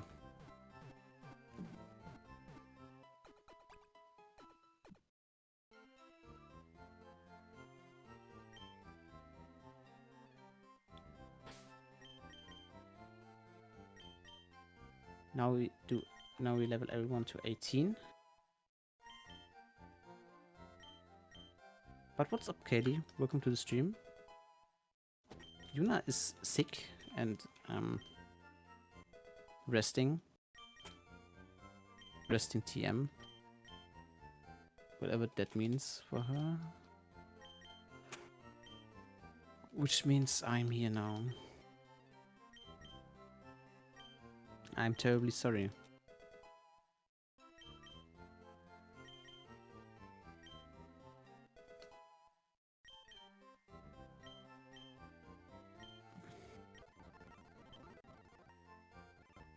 Sleep. Sleep powder. Huge, huge, huge, huge, huge, huge, huge.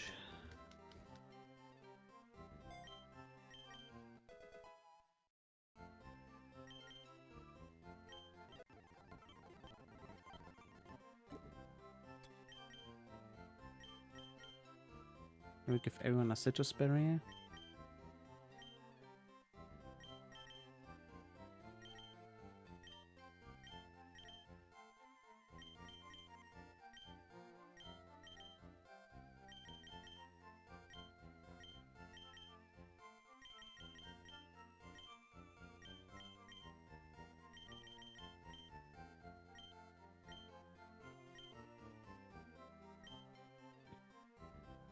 Is Onyx heavy?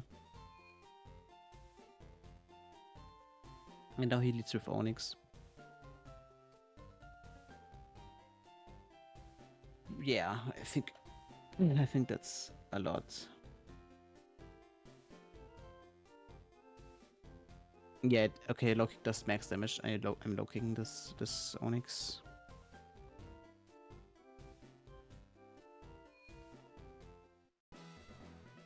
Alright, chat. It's time. I'm not doing predictions. Or should I do a prediction? I forgot. I should have done it earlier. I'm doing one for Misty.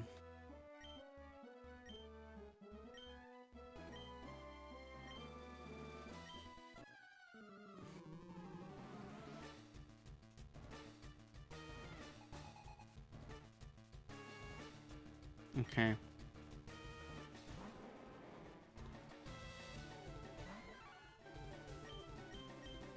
Low kicking this guy. Bye.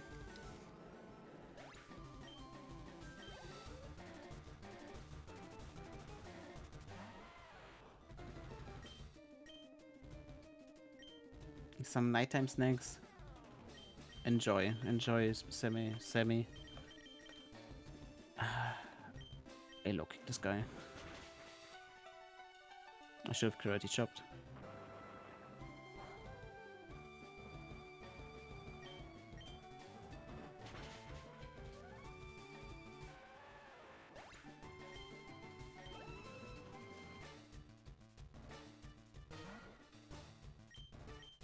Karate chop this guy. Good, please. Huge damage. Assets, okay.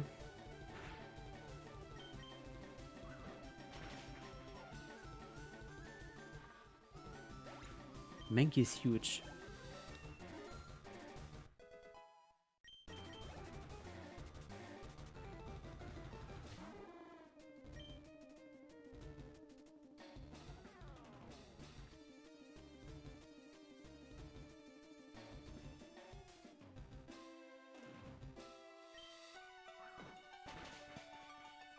I just looked up how much it weighs.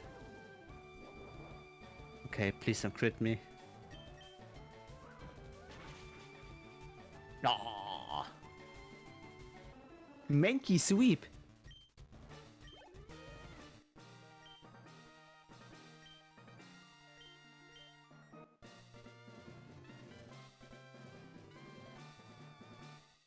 The goat.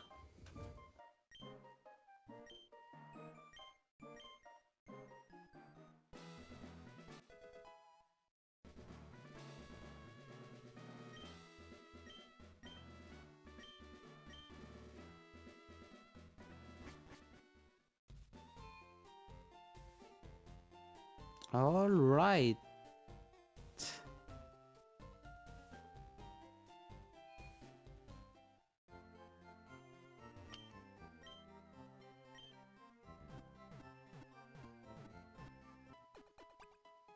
That was quick. I'm doing a prediction now.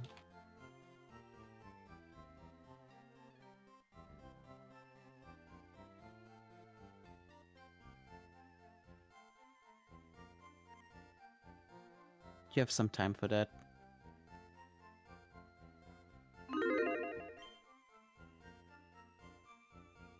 Gamble 10%. Awesome, Ina. You won.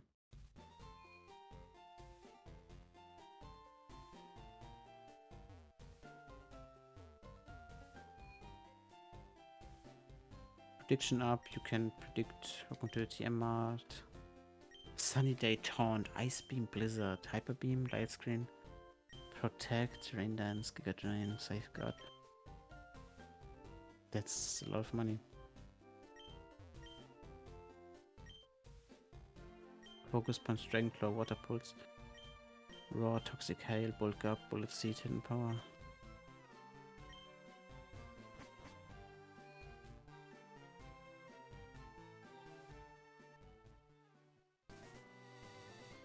Can we do an encounter real quick?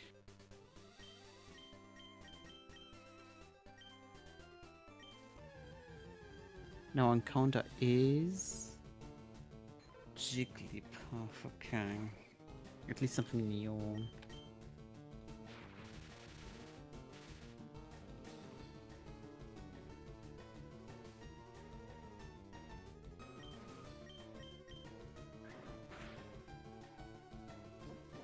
Defense card, okay.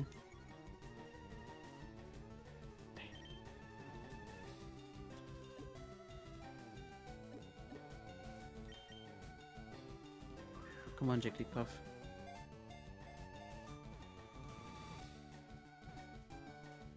Huge.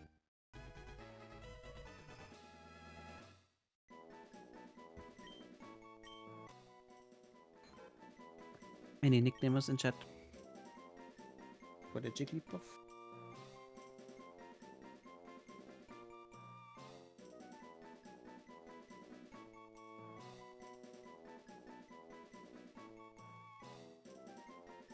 Yeah, indeed.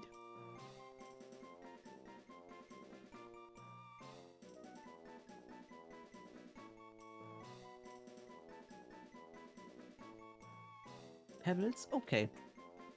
That's a cute name. I go with Pebbles.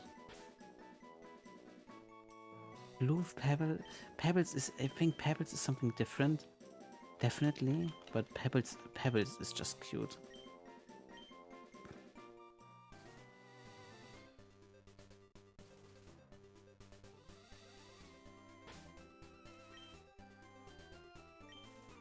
Because I don't know how much I would be fucked up if not I'm leveling. Spark is huge. I'm leveling to 22. Anchor's also pretty huge. There aren't that many double battles, so...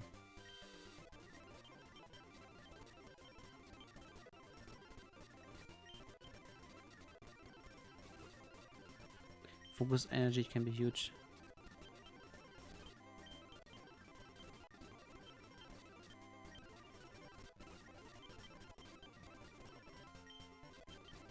When does Reed evolve? Never mind.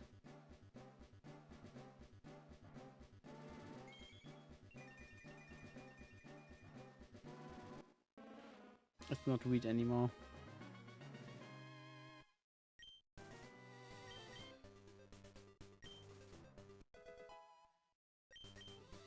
Should I go all in? No.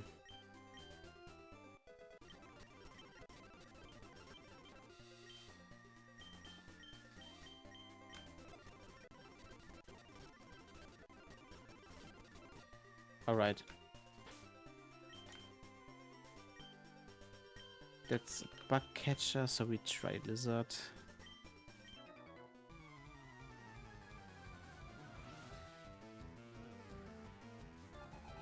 Colton.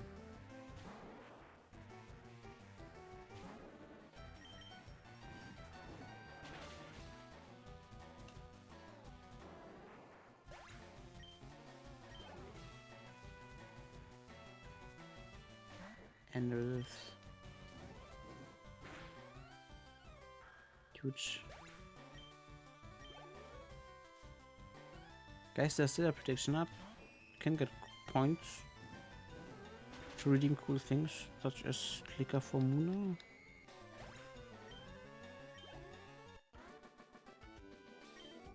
Just an idea.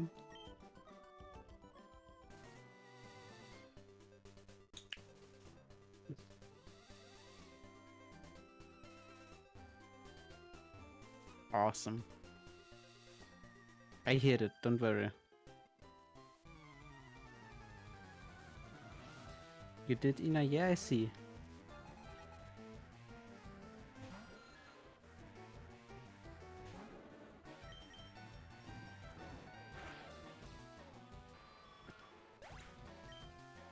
This will be annoying.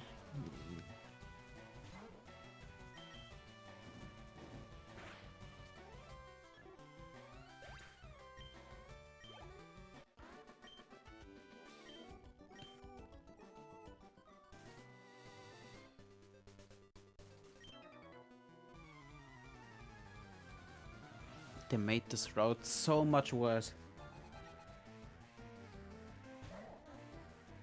Okay, this is scary.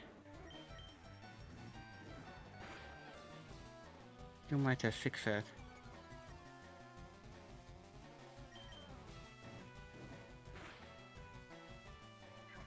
Uh-oh. Never mind.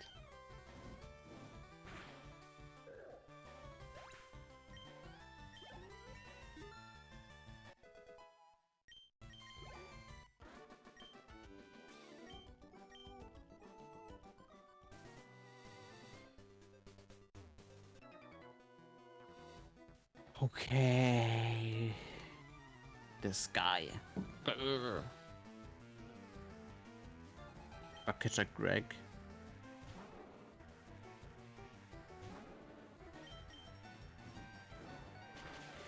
It's PK Hex. I'm typing it in chat.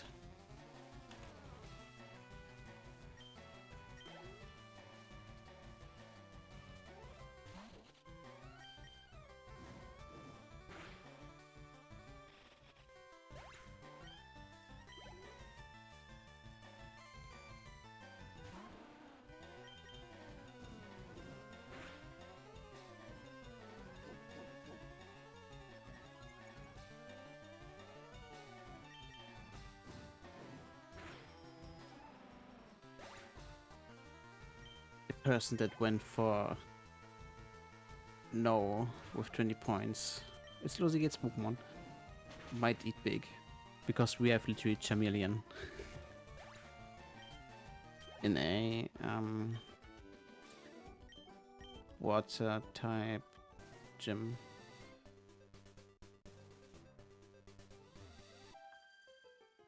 Let's stop. Besides, what the hell?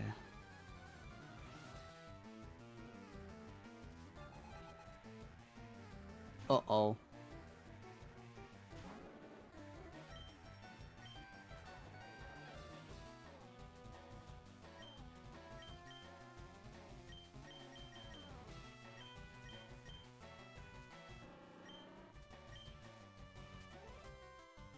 Let me try to play.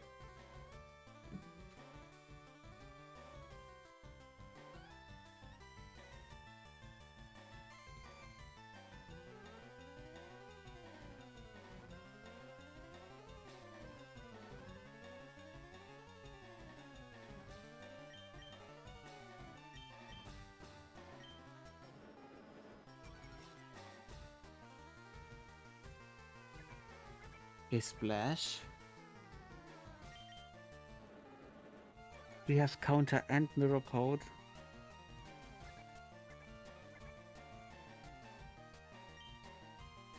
I'm risking it. Please don't, please don't use counter. Just use mirror code. I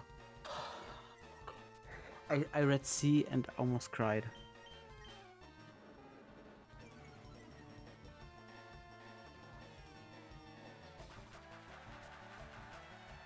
Okay.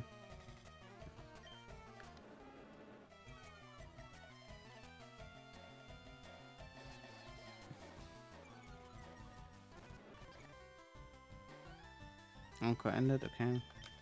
Now I can just kill it. Okay. Crisis averted.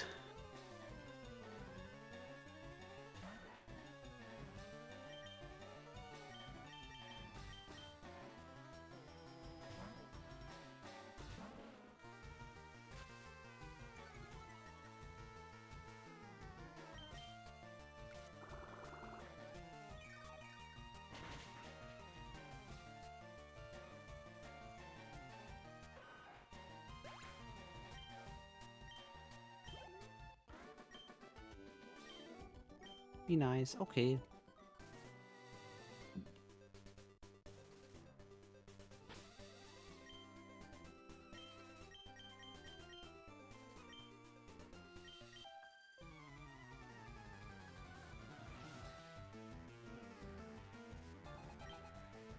Shop.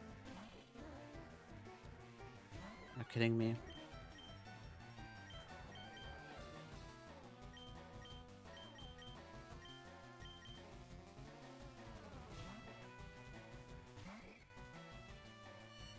Uh-oh.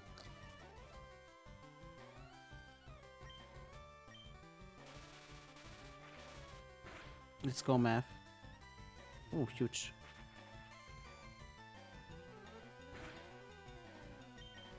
I just want the magic carp, and then we have something big.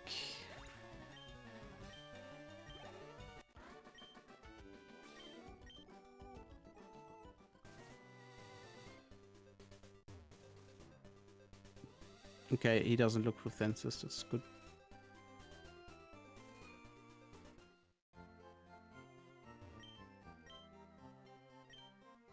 I think the shepherd will hate tree.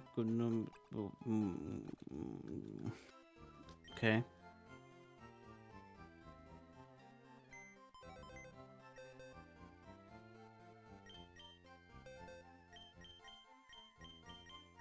Buy Beedrill for now.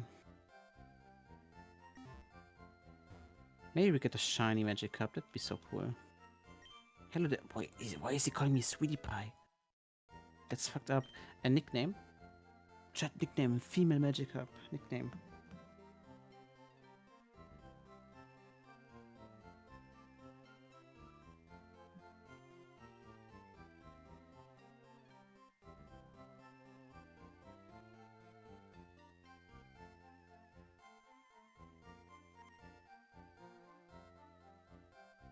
Selena Gomez.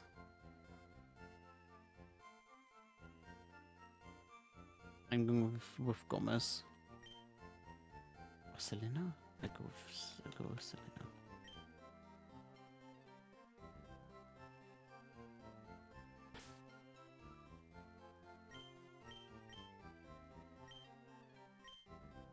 Selena G.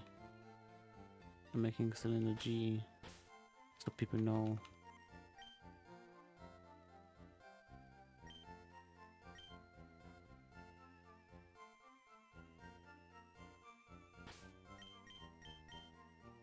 And now you have to listen to the thing real quick.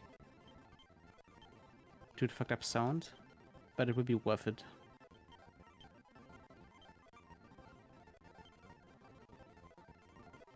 Tackle.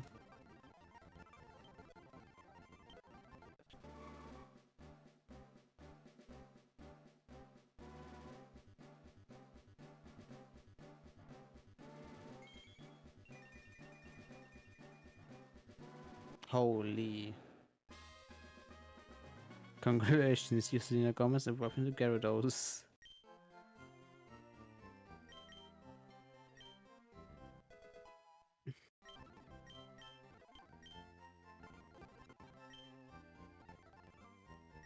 That's pretty big. Careful sucks. But it has Intimidate, which makes it 10 times better. And now in Mount Moon, we will also get an insanely cool encounter. How I know? I just know. But we have to change the Pokemon at front.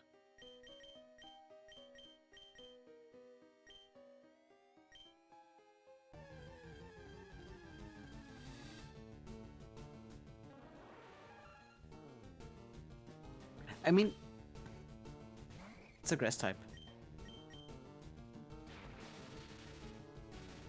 We have something. Yeah, this isn't good. It's not a good Pokemon.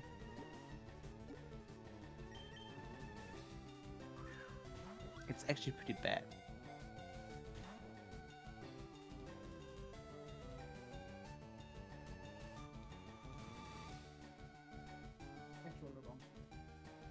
because it was stuck on it. Okay.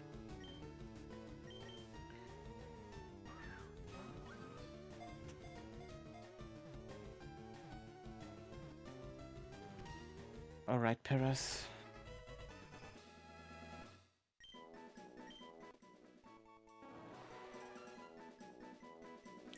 Nickname for Paras. Nickname for this mushroom thing.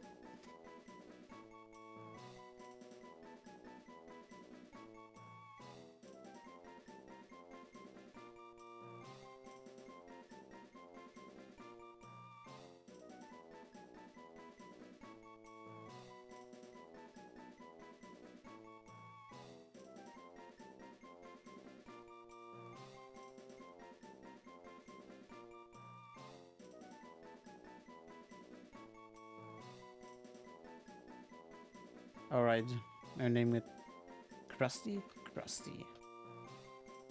Alright, it's Krusty. And Paras is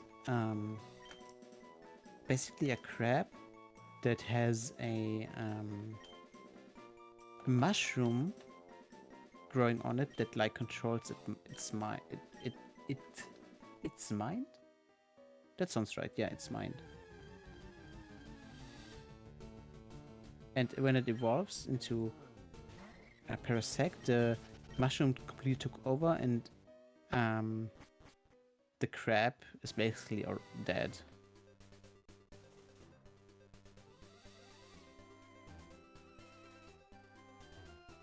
Exactly. Let's pick this one.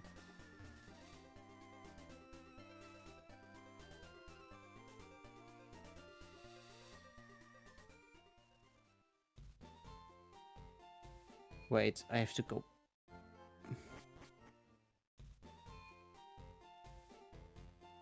No, wait, I can buy pelts here.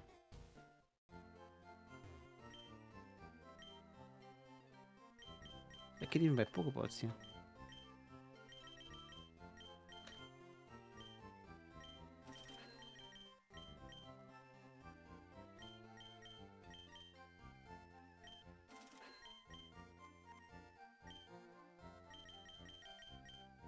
I won't need it, but for safety.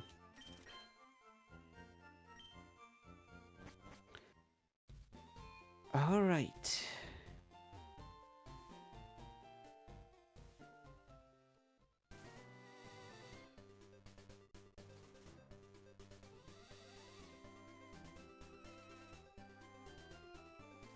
Good that no one killed a Pokemon yet, because we have a pretty good squad so far. No, I'm jinxing it. And if Selena Gomez dies, I will cry. What is 50 euros? What would you kill? That's the important question here.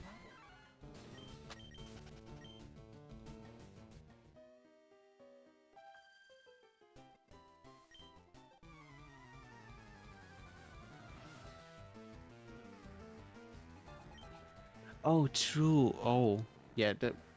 I mean, it's just annoying. Personally,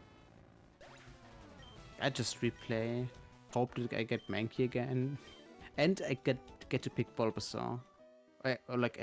Would have to let you guys vote if I get Bulbasaur again.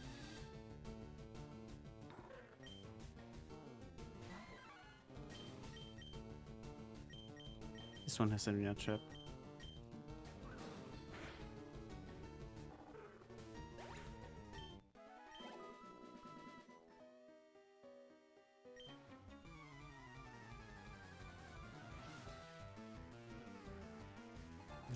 It's frustrating when you got a good team.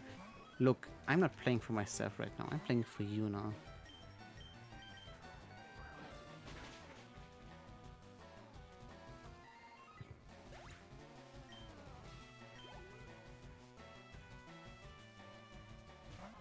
I'm just saying. Yeah, I'm playing right now. But I think... I mean, I would get giga mad if the run would reset now. I would have got Lavita. Okay. Okay, okay.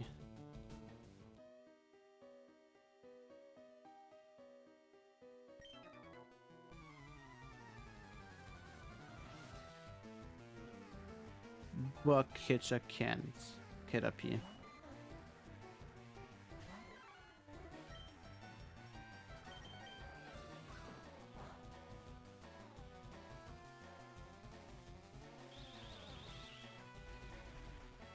I mean, please, please don't reset the run. Pleading emoji. That'd be so sad. Hey, Oopa, Oopa, Oopa. Oopa's Japanese name is Oopa. Oopa. Pretty awesome if you ask me.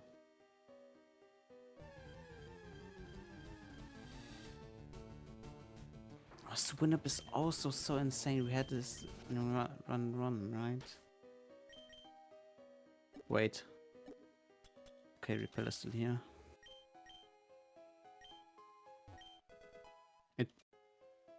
Wait.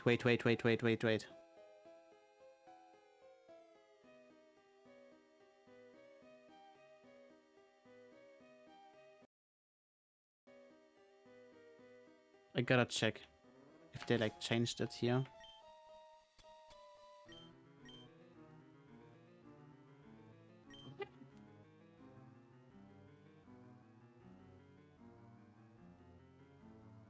Bounce, are you still here? Would you be okay if your Squirt would evolve into an Umbreon?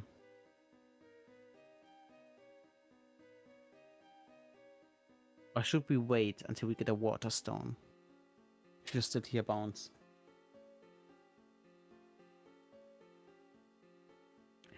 No, don't look at me like that. The Pokemon is called Squirt. Don't look at me like that. No. Look, the Eevee is called Squirt. And I can give it a Moonstone right now, and it would evolve into an Umbreon.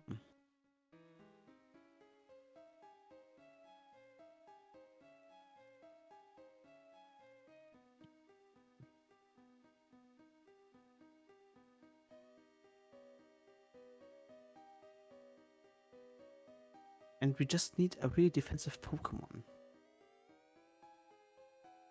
But I want Bounce's opinion on that.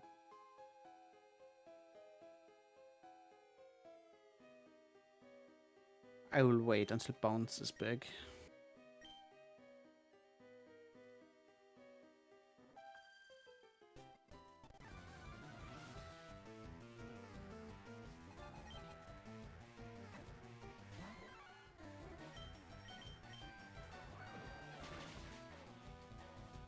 Umbreon is, I think, a really good Pokemon this gen.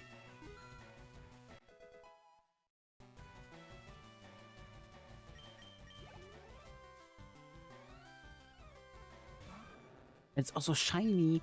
Hello guys, shiny Umbreon. I think I'm just doing it. What's stopping me? Yeah, myself. From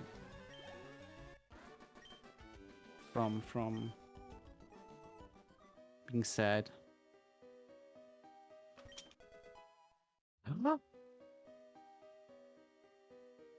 Okay, no. Now we have a problem. Now we have a problem. Now we could also do Sunstone and do Espeon, and Espeon would be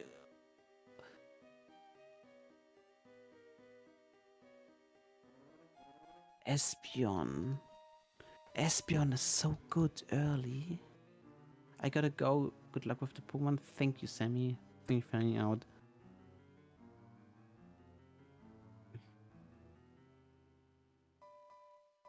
I swear to God.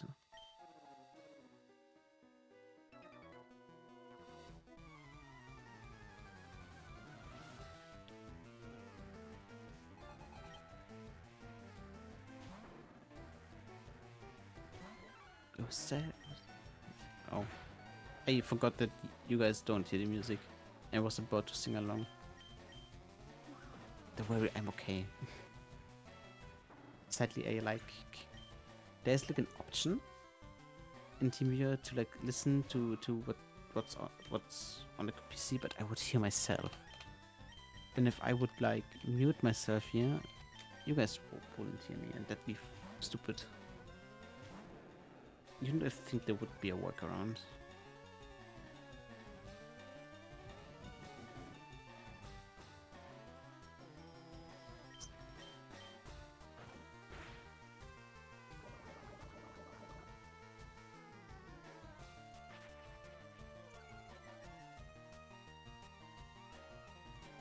I just got... Oh no, I just got poisoned. I have to walk back. That's where I got the escape rope. Are you kidding me? Electric Pokemon?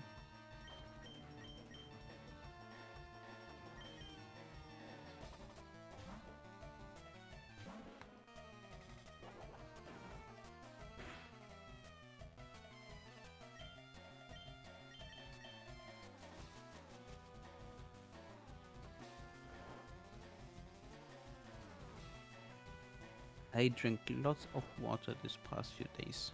I'm proud of myself. And by lots, I mean like more than usual. Which is, I think, the amount of water I drank the past few days is like what some people drink in one day. Or should drink. And I'm speaking water and not liquid. I drink more. I drink more than just these few things. But I told Josie that I would drink more water for her, so... And I did. That's what I'm telling now. I hope Josie's proud.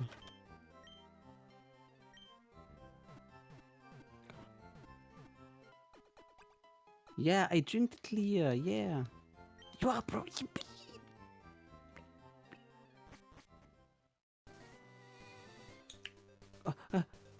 I didn't hear it.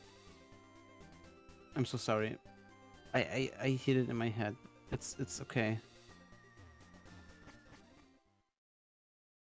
You said you're proud. It's okay.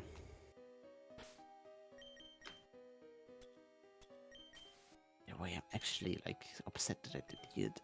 I'm so cooked.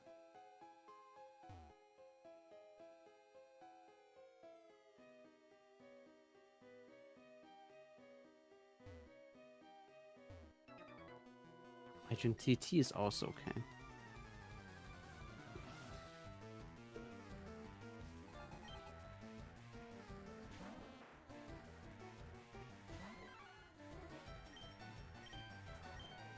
Ina knows what I like drink usually. It's not good. I shouldn't.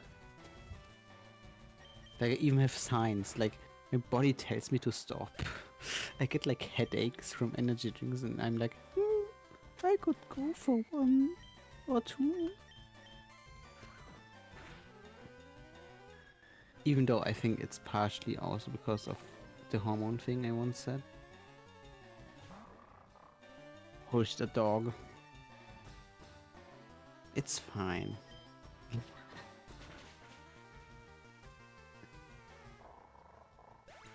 Like it's not headaches that kill me.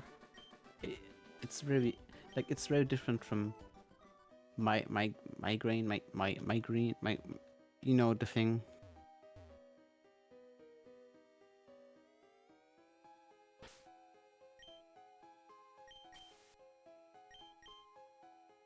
You know what I mean.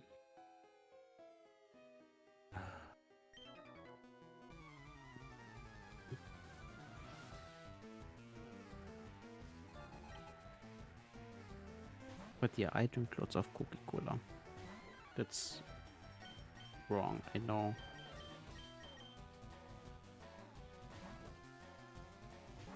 But my problem with it's also with my problem with water is it's like I know it's a thing you have to do. It shouldn't taste after something else, you know. But it bothers me that it tastes like nothing.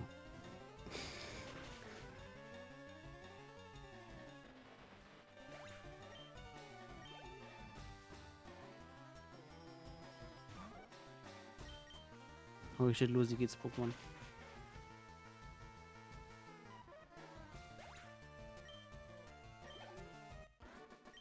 And I know there's like stuff you can buy online that not substitutes.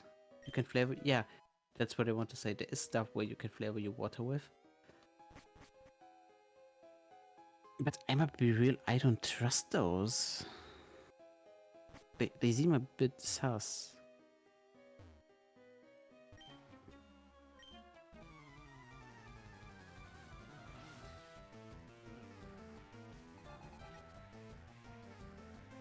Syrups.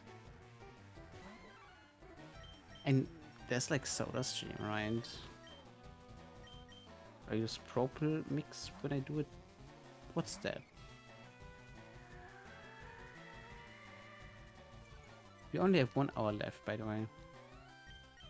Seems like I get to end stream. At least, like there's a part of me that hopes, and there's a part of me like hoping not. But yeah. Okay, it's in a sport gym company. I don't know.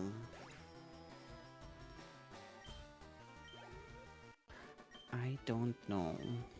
It's also very expensive, those stuff. The stuff is very expensive. And I can check my bank account right now, okay? Chat, are you ready for my bank? Any guesses in chat? Except Ina. So basically just Josie. And any guesses? Any guesses? 69 cents? Ah, close. Bank account. Money.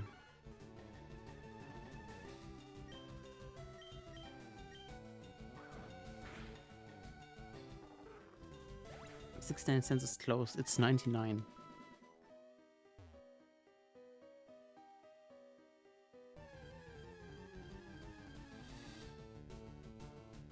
I have 99 cents to my name. Yeah. You were 1 cent off? Oh. Then you could have said it. But I'm fine. Like, don't like think I'm dying. I'm fine.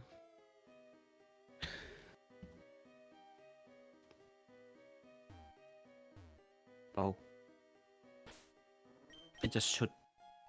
When I get stuff, I should like be more careful. Like, of course, I can have nice things. Like, I want nice things, but then my whole money is gone because I don't have active income, and that's a bit.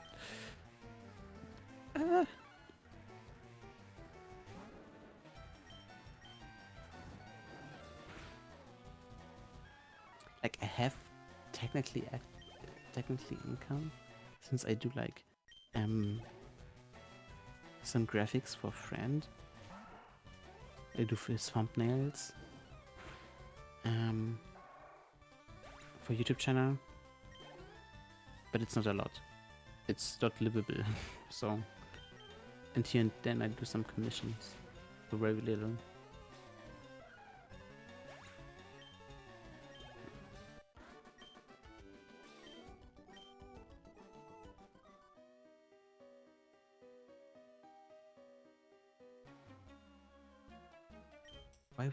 Why was it brown?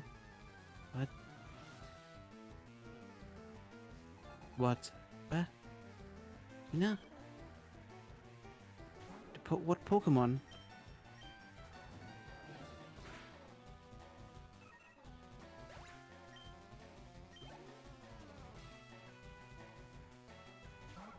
Yeah, which one? I fought 4 Pokemon in a row. I'm sorry, Ina. You know I'm not that smart and I just forgot.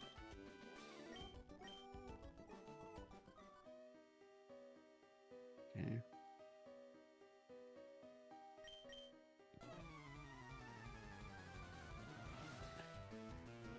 Oh, Whismur. I thought Whismur. Yeah, it's pinkish, but in this game it might be brown too because it may be a bit more to the red. That might be.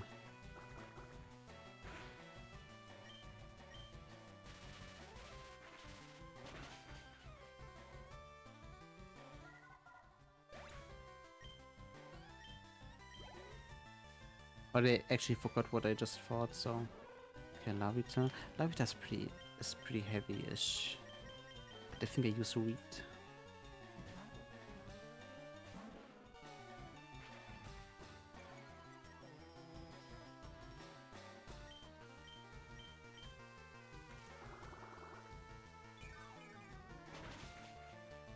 Hoppip, yeah, same thing.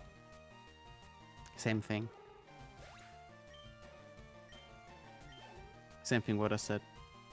It may look more red here.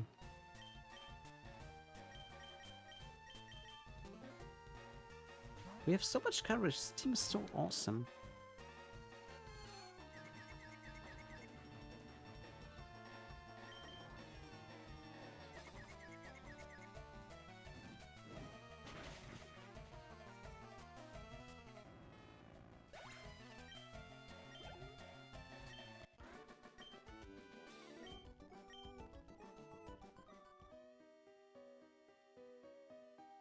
I'm taking the Helix first because we won't get to recover it anyway.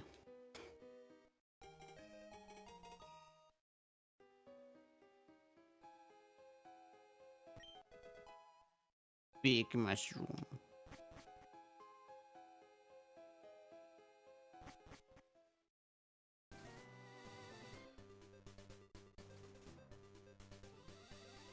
It's the same route as before. So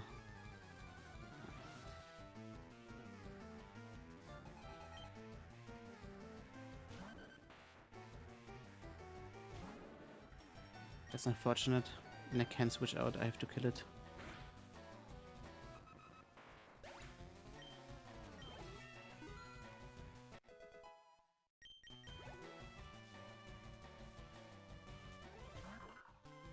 Now I can switch out into wheat.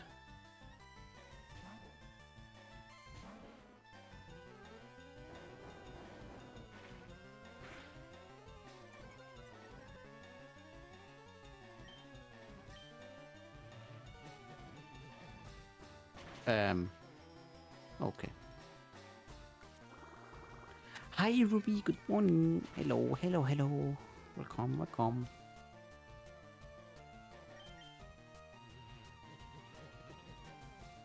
Welcome, welcome. Hello, hello. Yuna is resting, so I'm playing.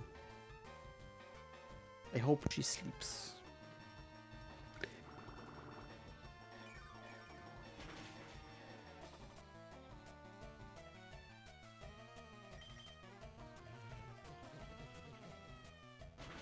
I actually fell asleep because I was it's fine.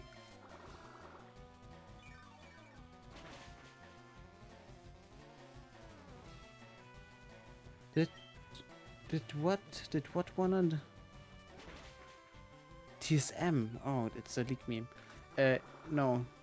TSM didn't win.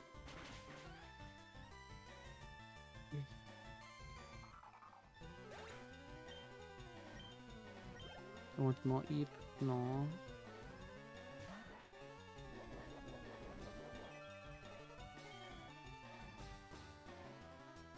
You have a shine. I think that's not possible, you know. Speaking of Gelb, Ina, I don't think on Mondays, they don't do post office things.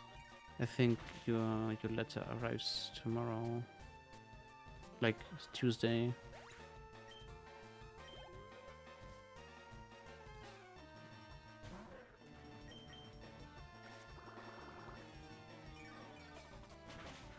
Chat, I love weed. It could be wrong. I could be wrong, you know. I could be wrong.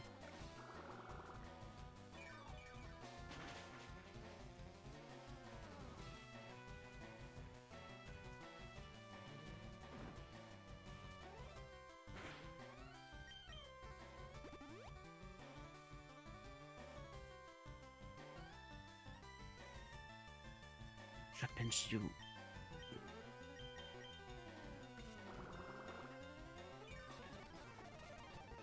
I have no PP anymore. No, I just missed. I just missed 10 times. Can I switch? I can switch. Okay, I thought I couldn't switch. I made it myself 10 times harder, even though I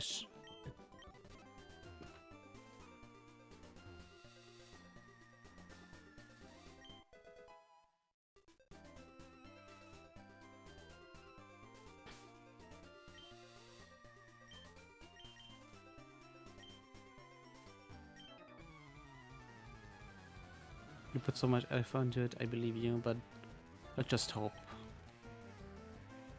Oh, it's the Clava.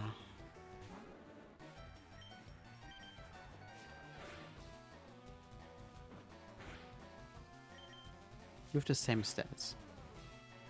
I'm levels higher, so I should win.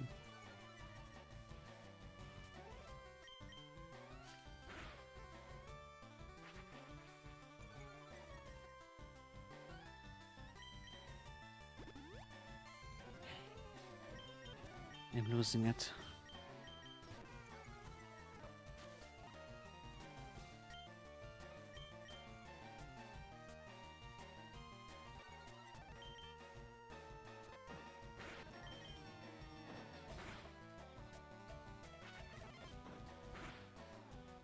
Thank you. What am I listening to right now? Credits.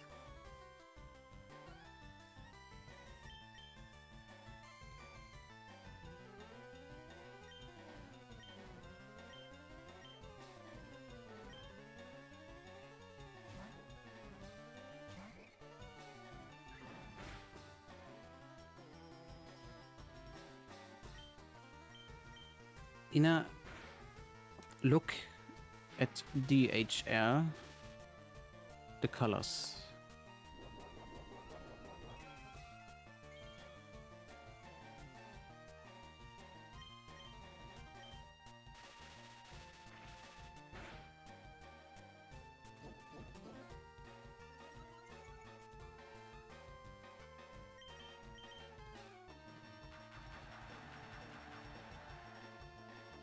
Yeah.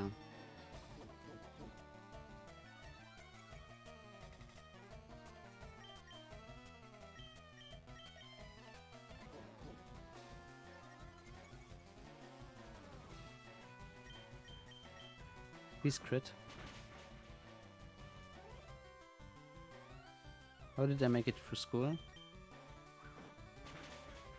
Won't answer that.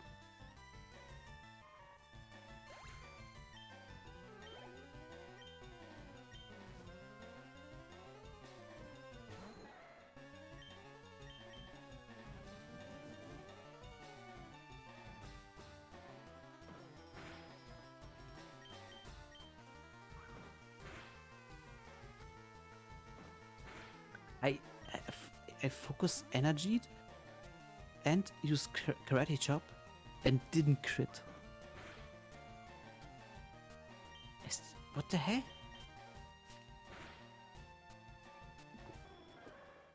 Most important crit of my life.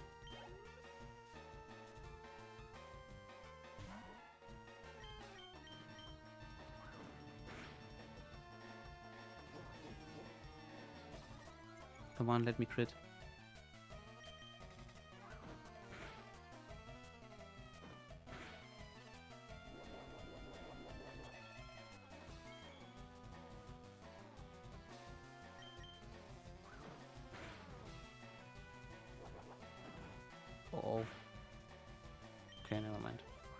if I crit now, I cry. Okay.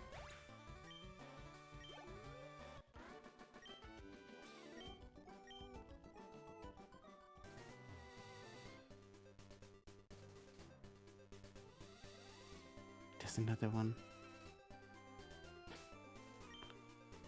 I need a Citizen Spirit Relief. It's called alcohol. No, joke.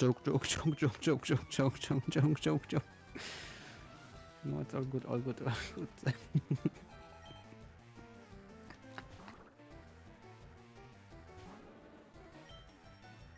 Experience.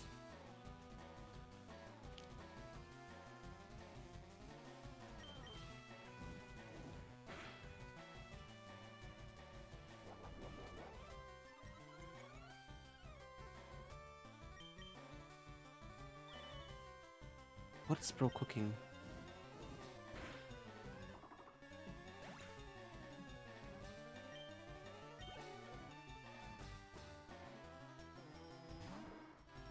Oh, that's bad matchup.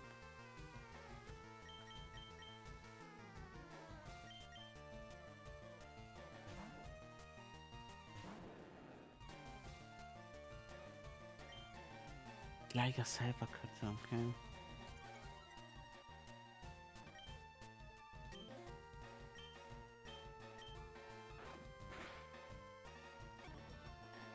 Yeah, I keep using bite. Unless I miss.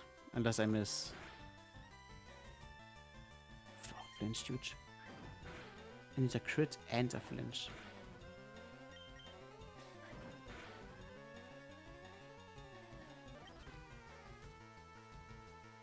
Hello. Let me attack. Let me attack. Stupid game. I'm losing it.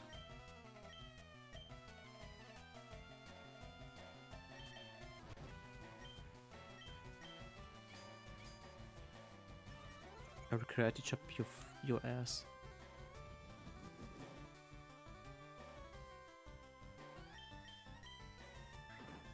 Because you don't have a flying type or ground move.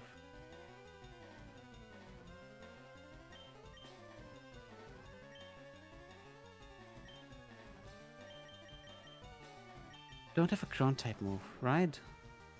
You only have sand attack. Yeah, you only have sand attack. That's huge. Okay, okay, big.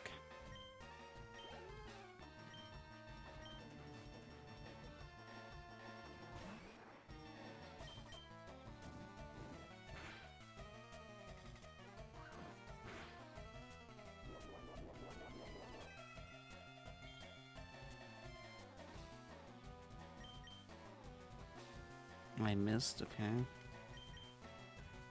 Can I not miss?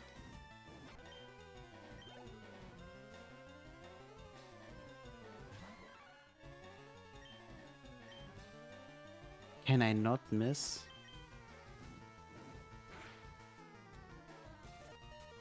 What?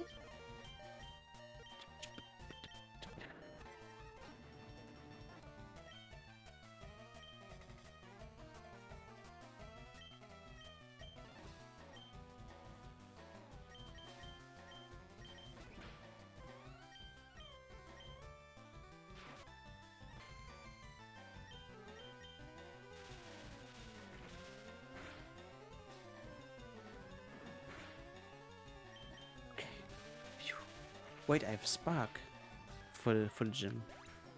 Math. It's got math. The woman.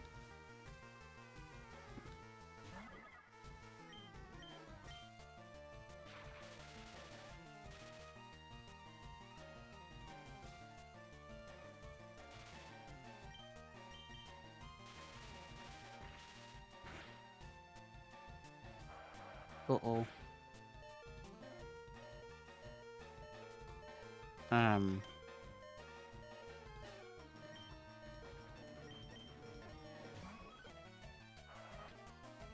Okay, Evie, you got this.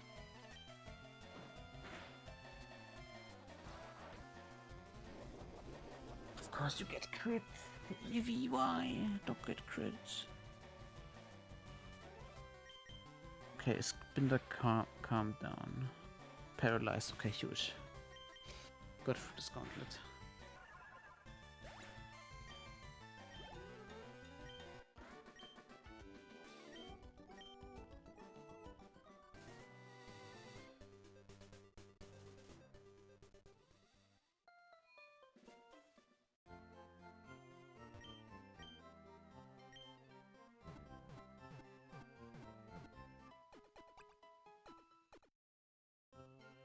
Alright.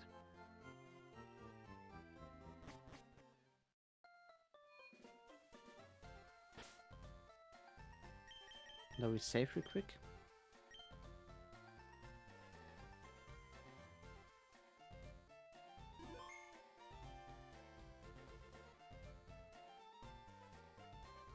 And then we get the good rod. And then we fish here.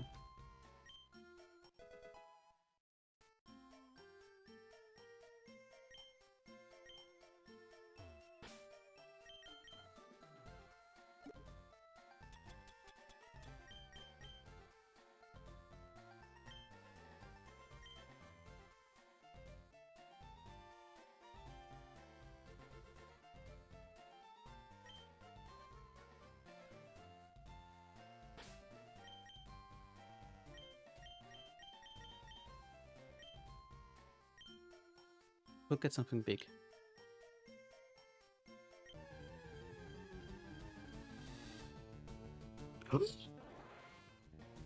That is big.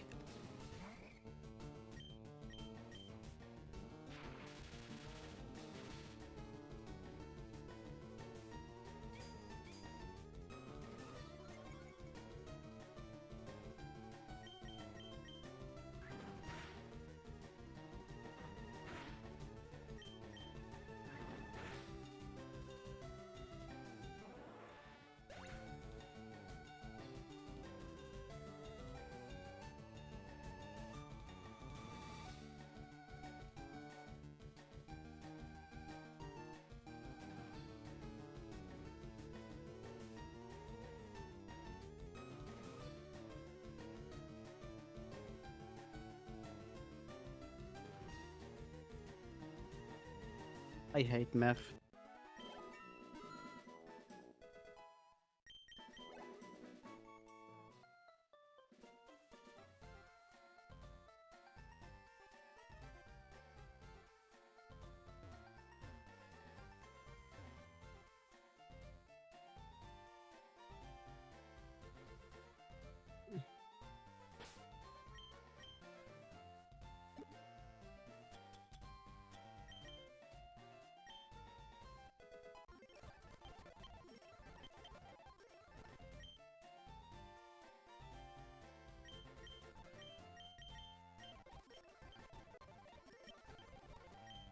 Acid is physical, but doesn't matter.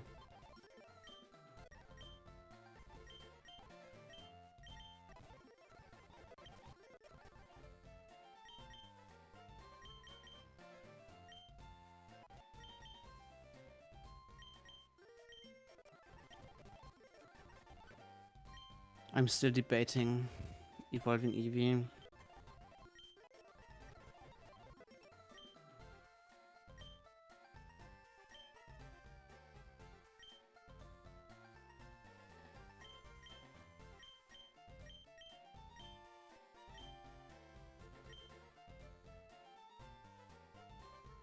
It would be so much better if I had an evolved Pokemon.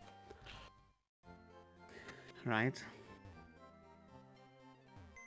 I think I'm taking Paris with me to have Death Fodder.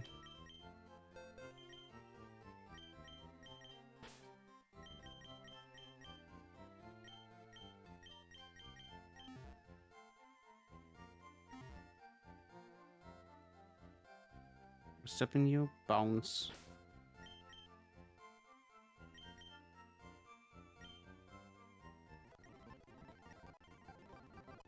Sorry, this might be a bit fast, but I want this thing to level up.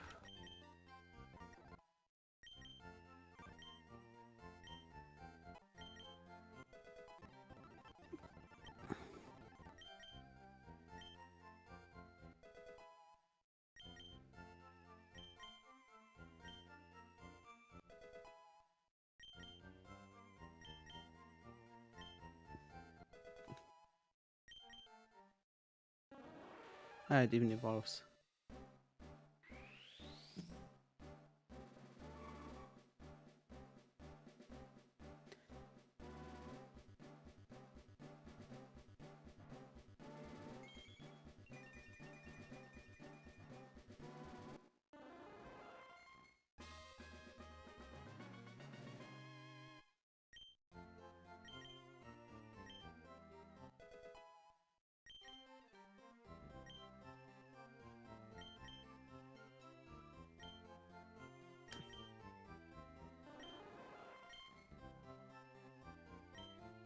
They update leech life?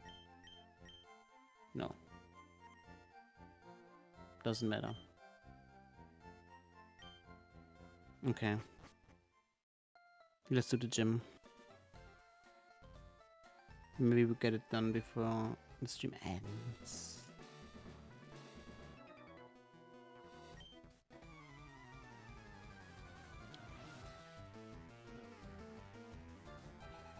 Pokemon breeder Luis?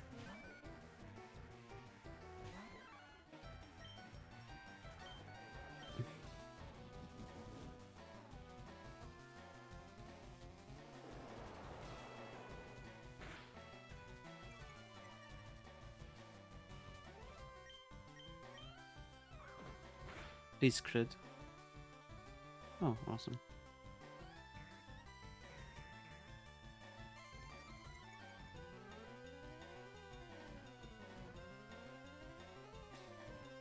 I need my history for the level caps. It was 27, okay.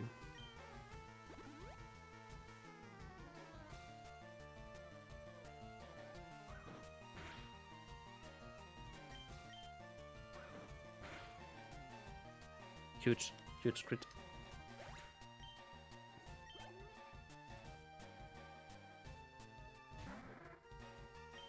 This is scary.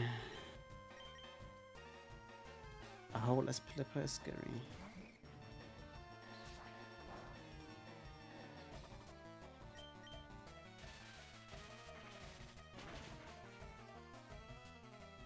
But quad weak. 2 electric seal.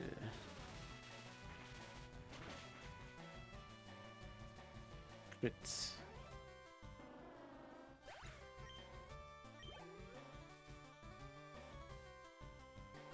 Lombre.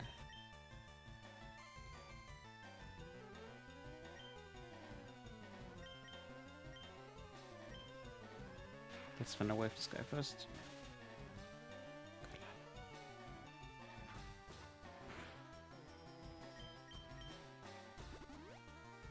Fully heal. Okay, raises a turn. Good.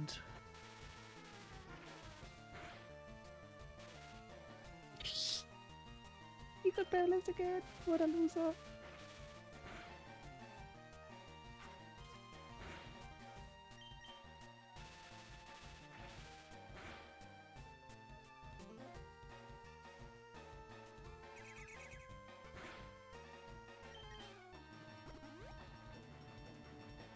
Okay, Luis, please.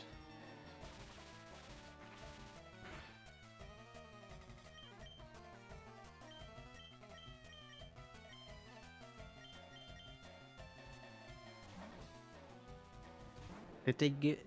I think it's really annoying that they made this game. It's not hard.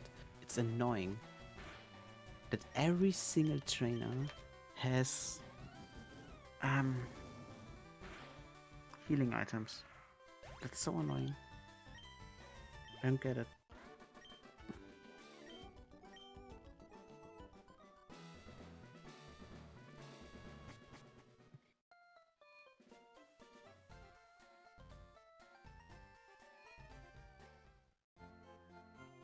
What did they think?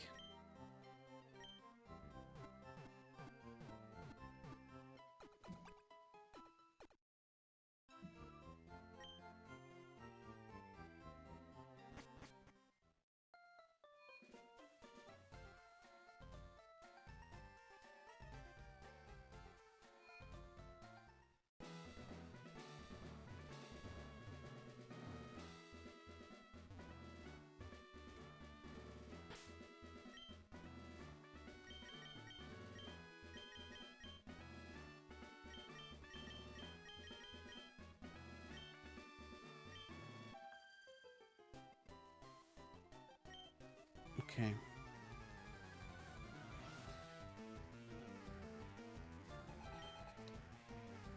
Politoad. Politoad?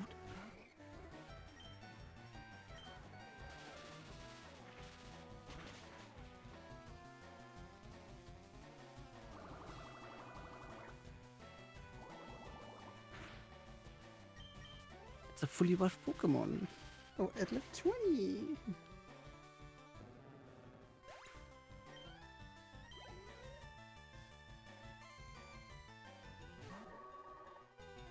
Hello? Can you stop having fully evolved Pokemon?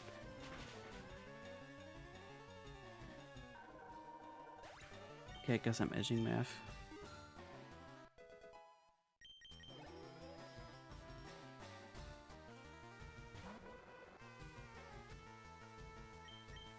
I have to switch. I don't want to risk it. I don't want to risk over leveling.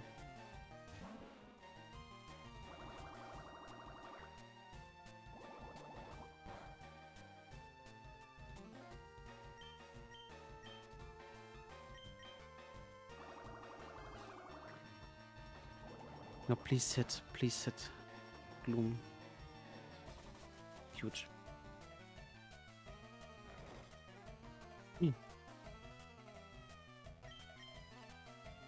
Wait. Check my entangle. Okay. Thank you for that. Every single trainer has a. Just give them berries. Give them fucking berries. And do not waste my time with full heals. What the fuck? Make it like actually harder by giving them health items. What the fuck?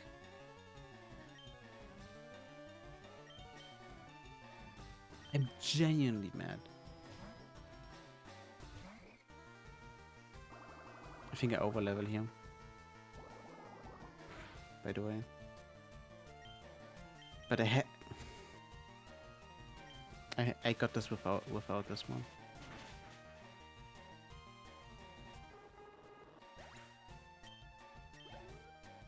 Never mind. We're good. Let's go now. I tried my best. I really...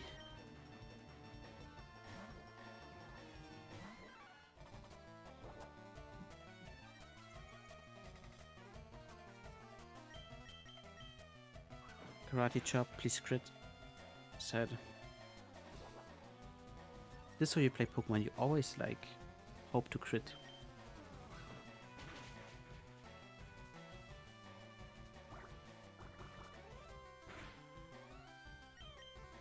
Crit.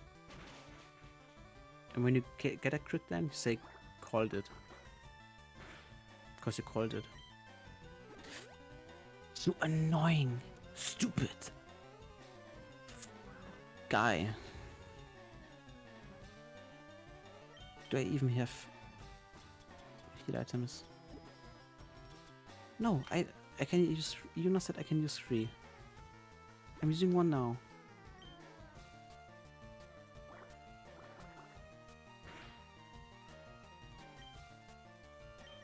The crit kills me. I have to switch out.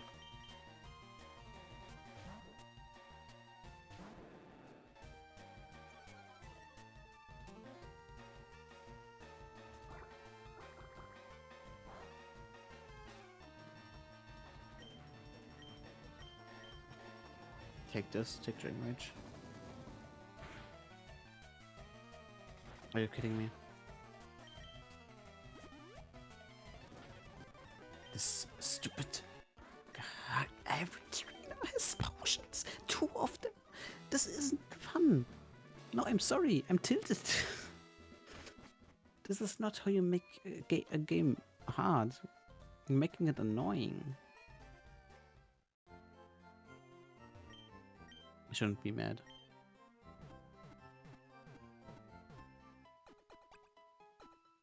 We'll fight Misty now. And because I'm...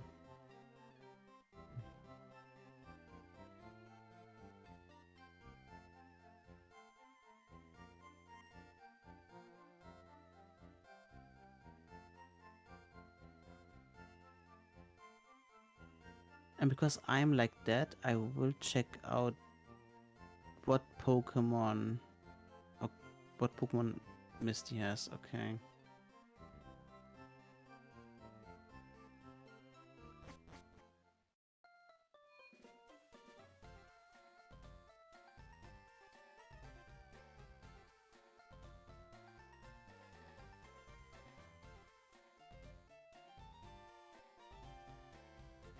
Okay. Okay.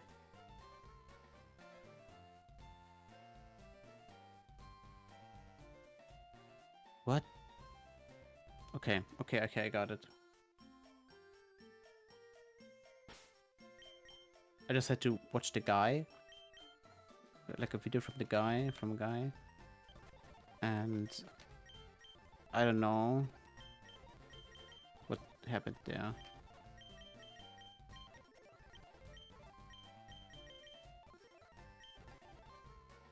Okay. Let's go.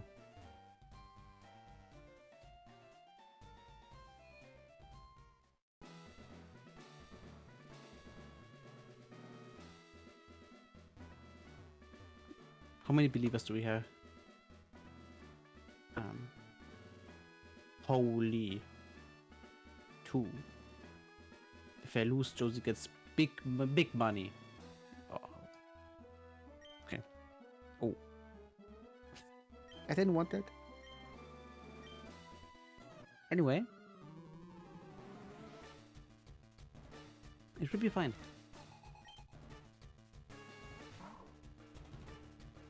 Yeah, we have math. So...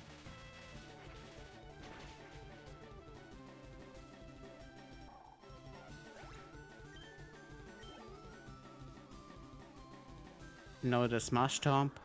Yeah. To be safe, we go into Krusty. That back sprite, holy shit.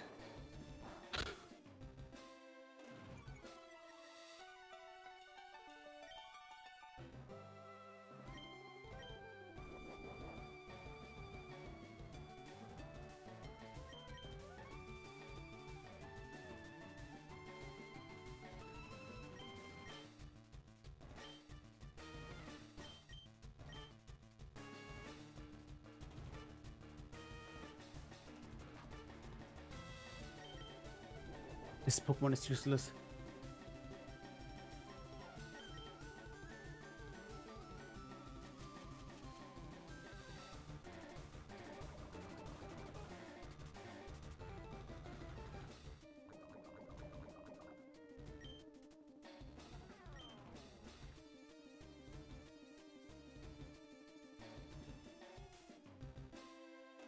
She will have one full heal, I'm pretty sure.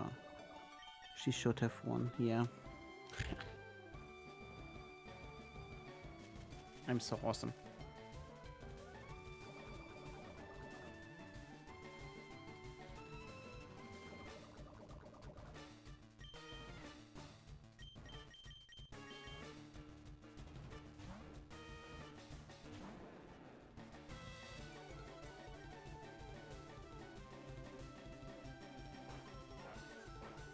Now we go into Gyarados and basically wait for the poison to make it low enough so Bite doesn't like kill. We do one splash because I don't want to risk a Bite. Exactly.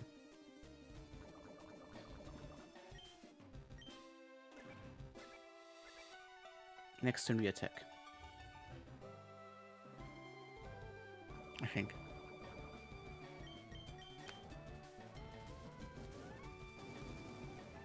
Because even if it wouldn't have killed, we would have lifted.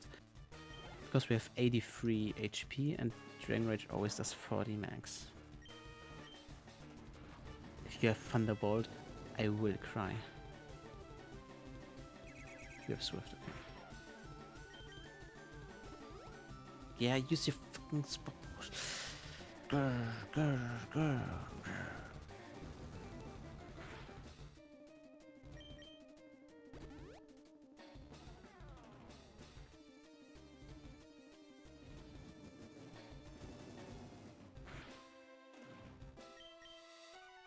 Free fresh waters.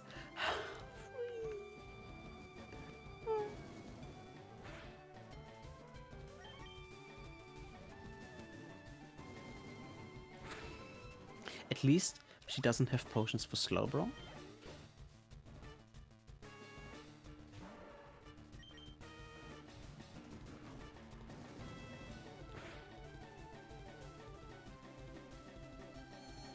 Which is great. Please don't confuse. You crit. Okay. No problem. No problem. Because I wasn't confused. Drink Rage.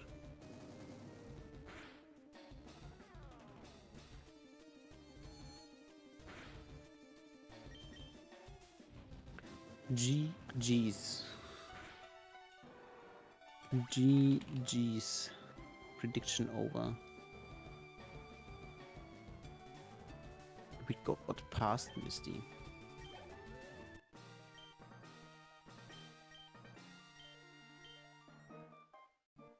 Because we are awesome.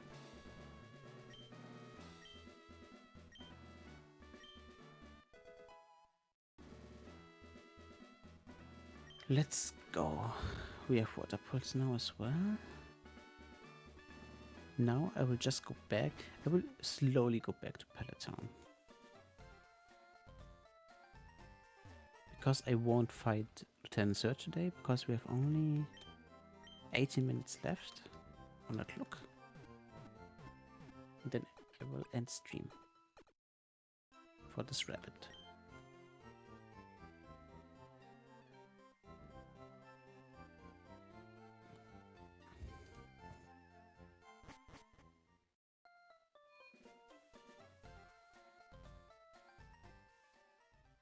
Do do do do do do.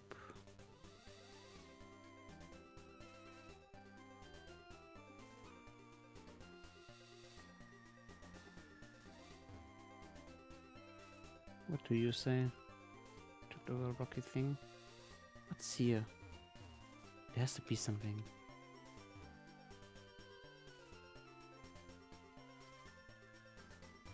What do you mean there isn't? Whatever.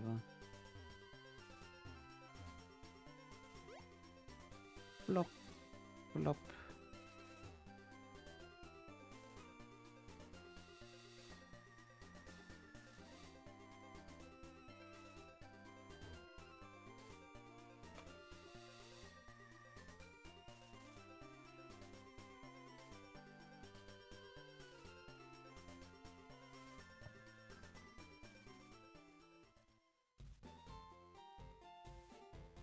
Okay, now back to Pallet Town.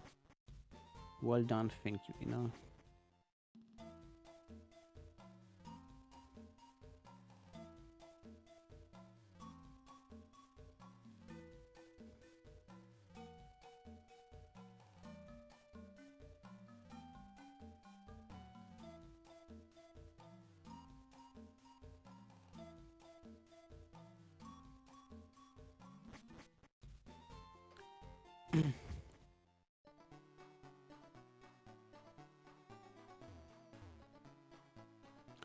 Do you guys think the rabbit will return? I have my doubts. I think she fell asleep. But maybe she like set an alarm. What is this? Trainer house. House.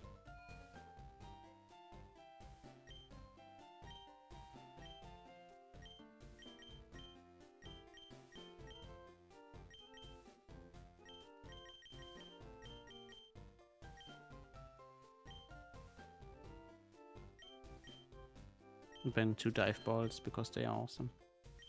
Maybe she's lurking in the shadows.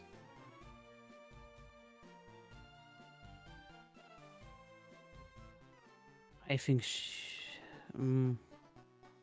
would could be, and she like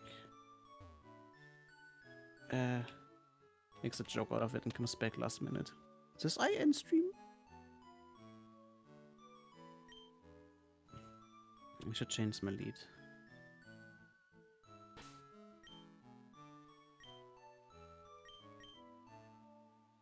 Okay, no. It's fine.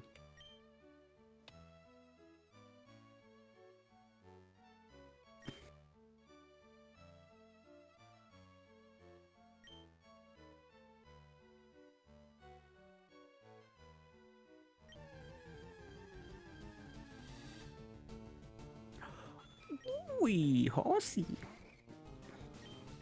Let's Thunder Wave it.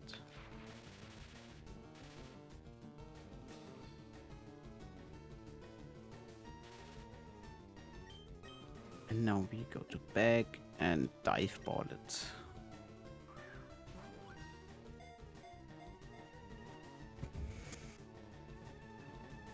Huge. Horsey nickname. Female.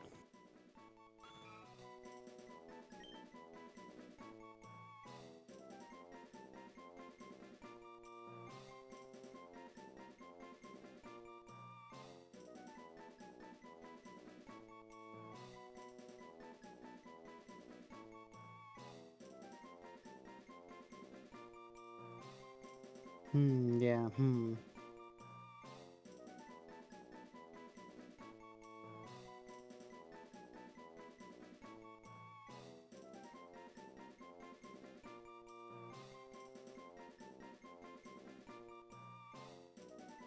Horsey's hard. I get it.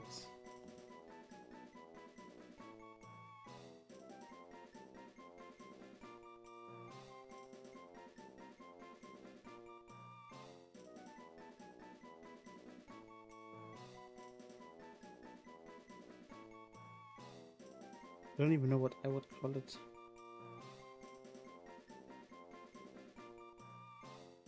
Me neither. Ina, me neither.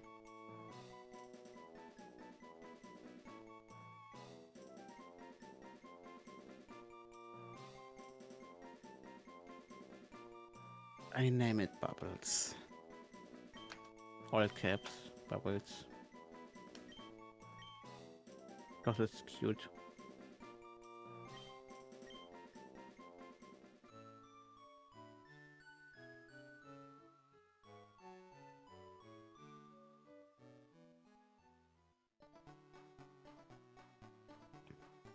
Now we go back slowly.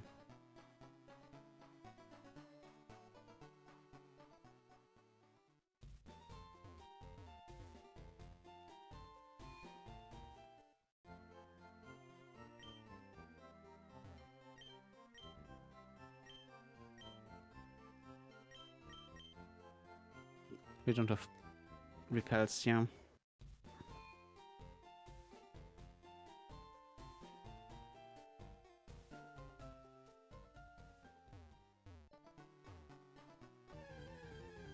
You haven't seen a shiny in a while.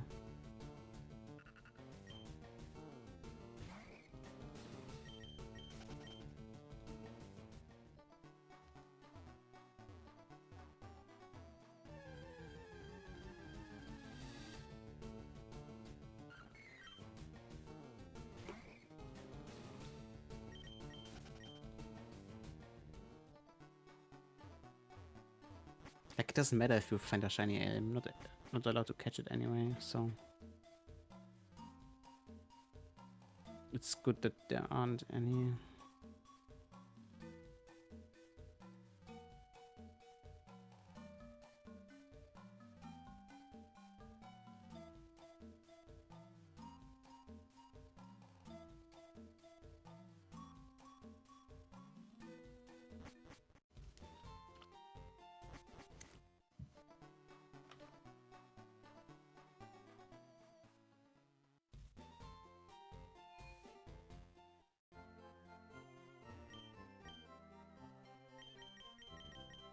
I will have to find someone to raid. I just noticed. Not that I don't want to, but I'm scared.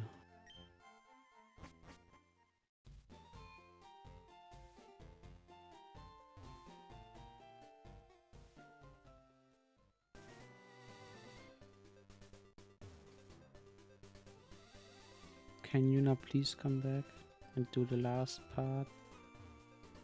Uh-huh.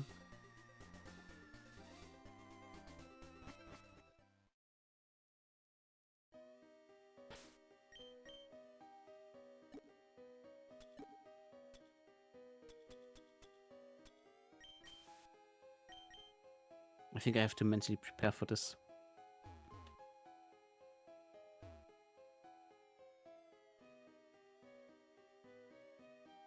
Like last time I did this basically, like YUWUNA 68.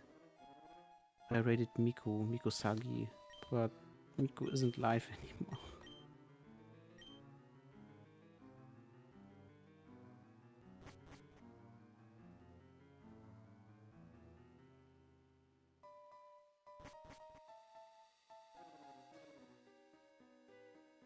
I mean, I think Yuna would be mad if I end stream without raiding. Like not mad, but like Luna, why didn't you raid? And I'm like, I'm sorry. I didn't know. So I will find someone to raid.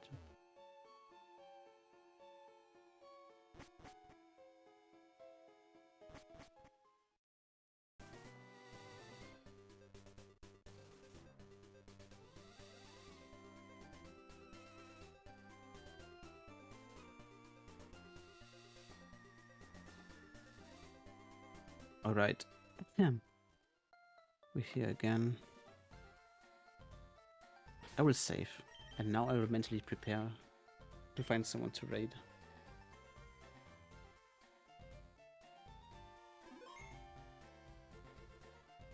And I'm save stating.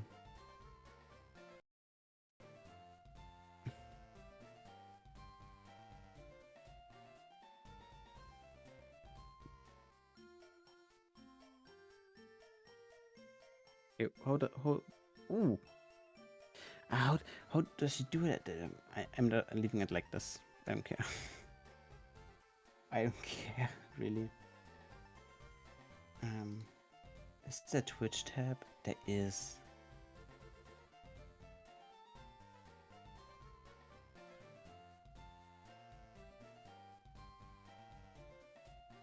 Let me see if there are any people. Hey, Suzu is live. I know them.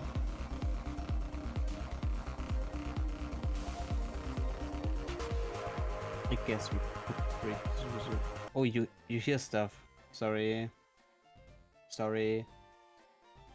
Twitch autoplays. Twitch autoplay stuff. I hope this is I was on Twitch home. I shouldn't have done this.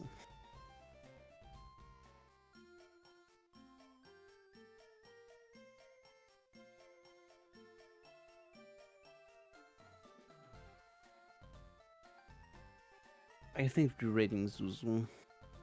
Geometry. I hope it's not like copyrighted music. That'd be so awful. Okay, I think we're raiding Zuzu Tales. That like makes sense to me.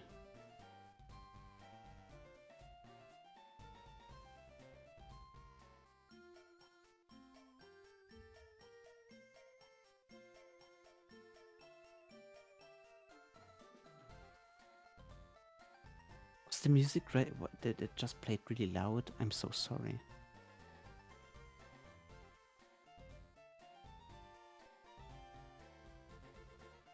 But alright. Pipe? Oh, you hit? Holy.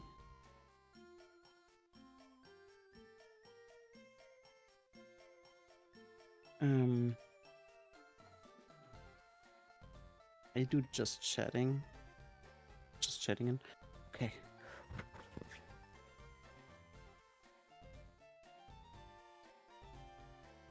It was Suzu Tales, right?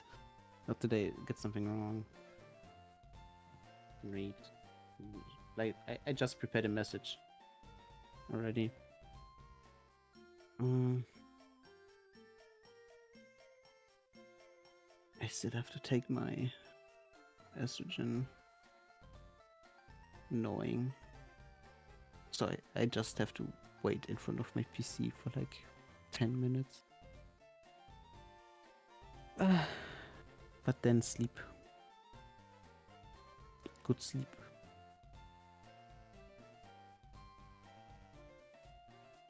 Doing a bit of a mimi. I think today's stream was awesome. Tournament was pretty awesome, even though I lost.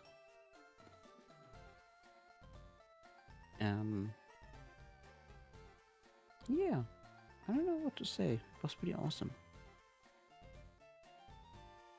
How do I fill 3 minutes? I'm scrolling internet. That's how.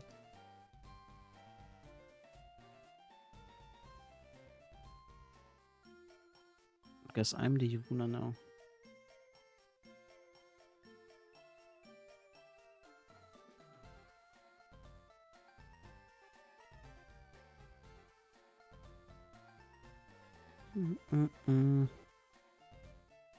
Is that a kata? Holy, what the fuck?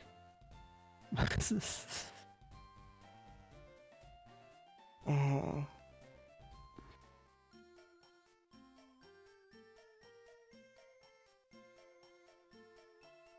That Jimmy. Oh. Oh. Oh. Oh. Oh. That happened today, apparently. Oh. Oh, well.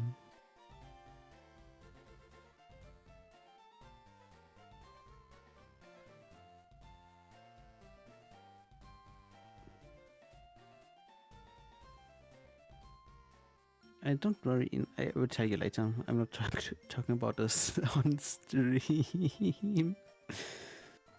Yeah.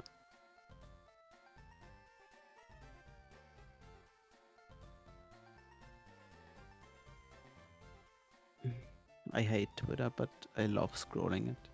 Like, just the posts, not like the comments and most quote retweets.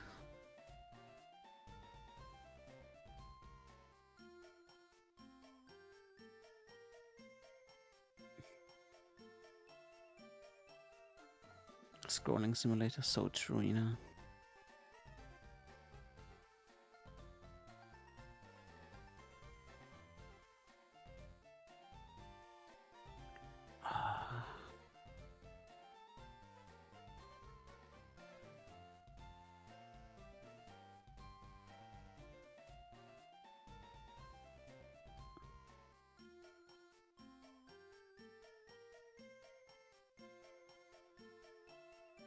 All right.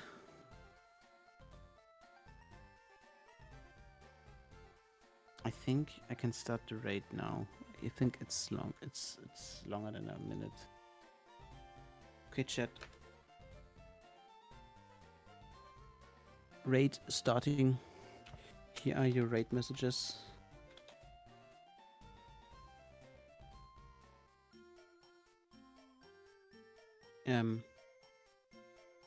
Make sure to like be nice or something. Was a great screen. Was great nuzlocking with you guys.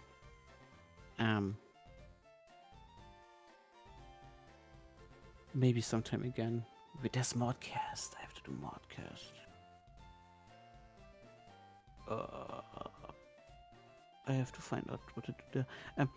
Anyway, time. 10 hours. I waited for OBS to 10 hours. I see you guys next stream tomorrow. Tomorrow, see me out, cake. You don't say I told you. You say Yuna, okay? Okay. That would be better, Josie. All right. Bye everyone. Bye.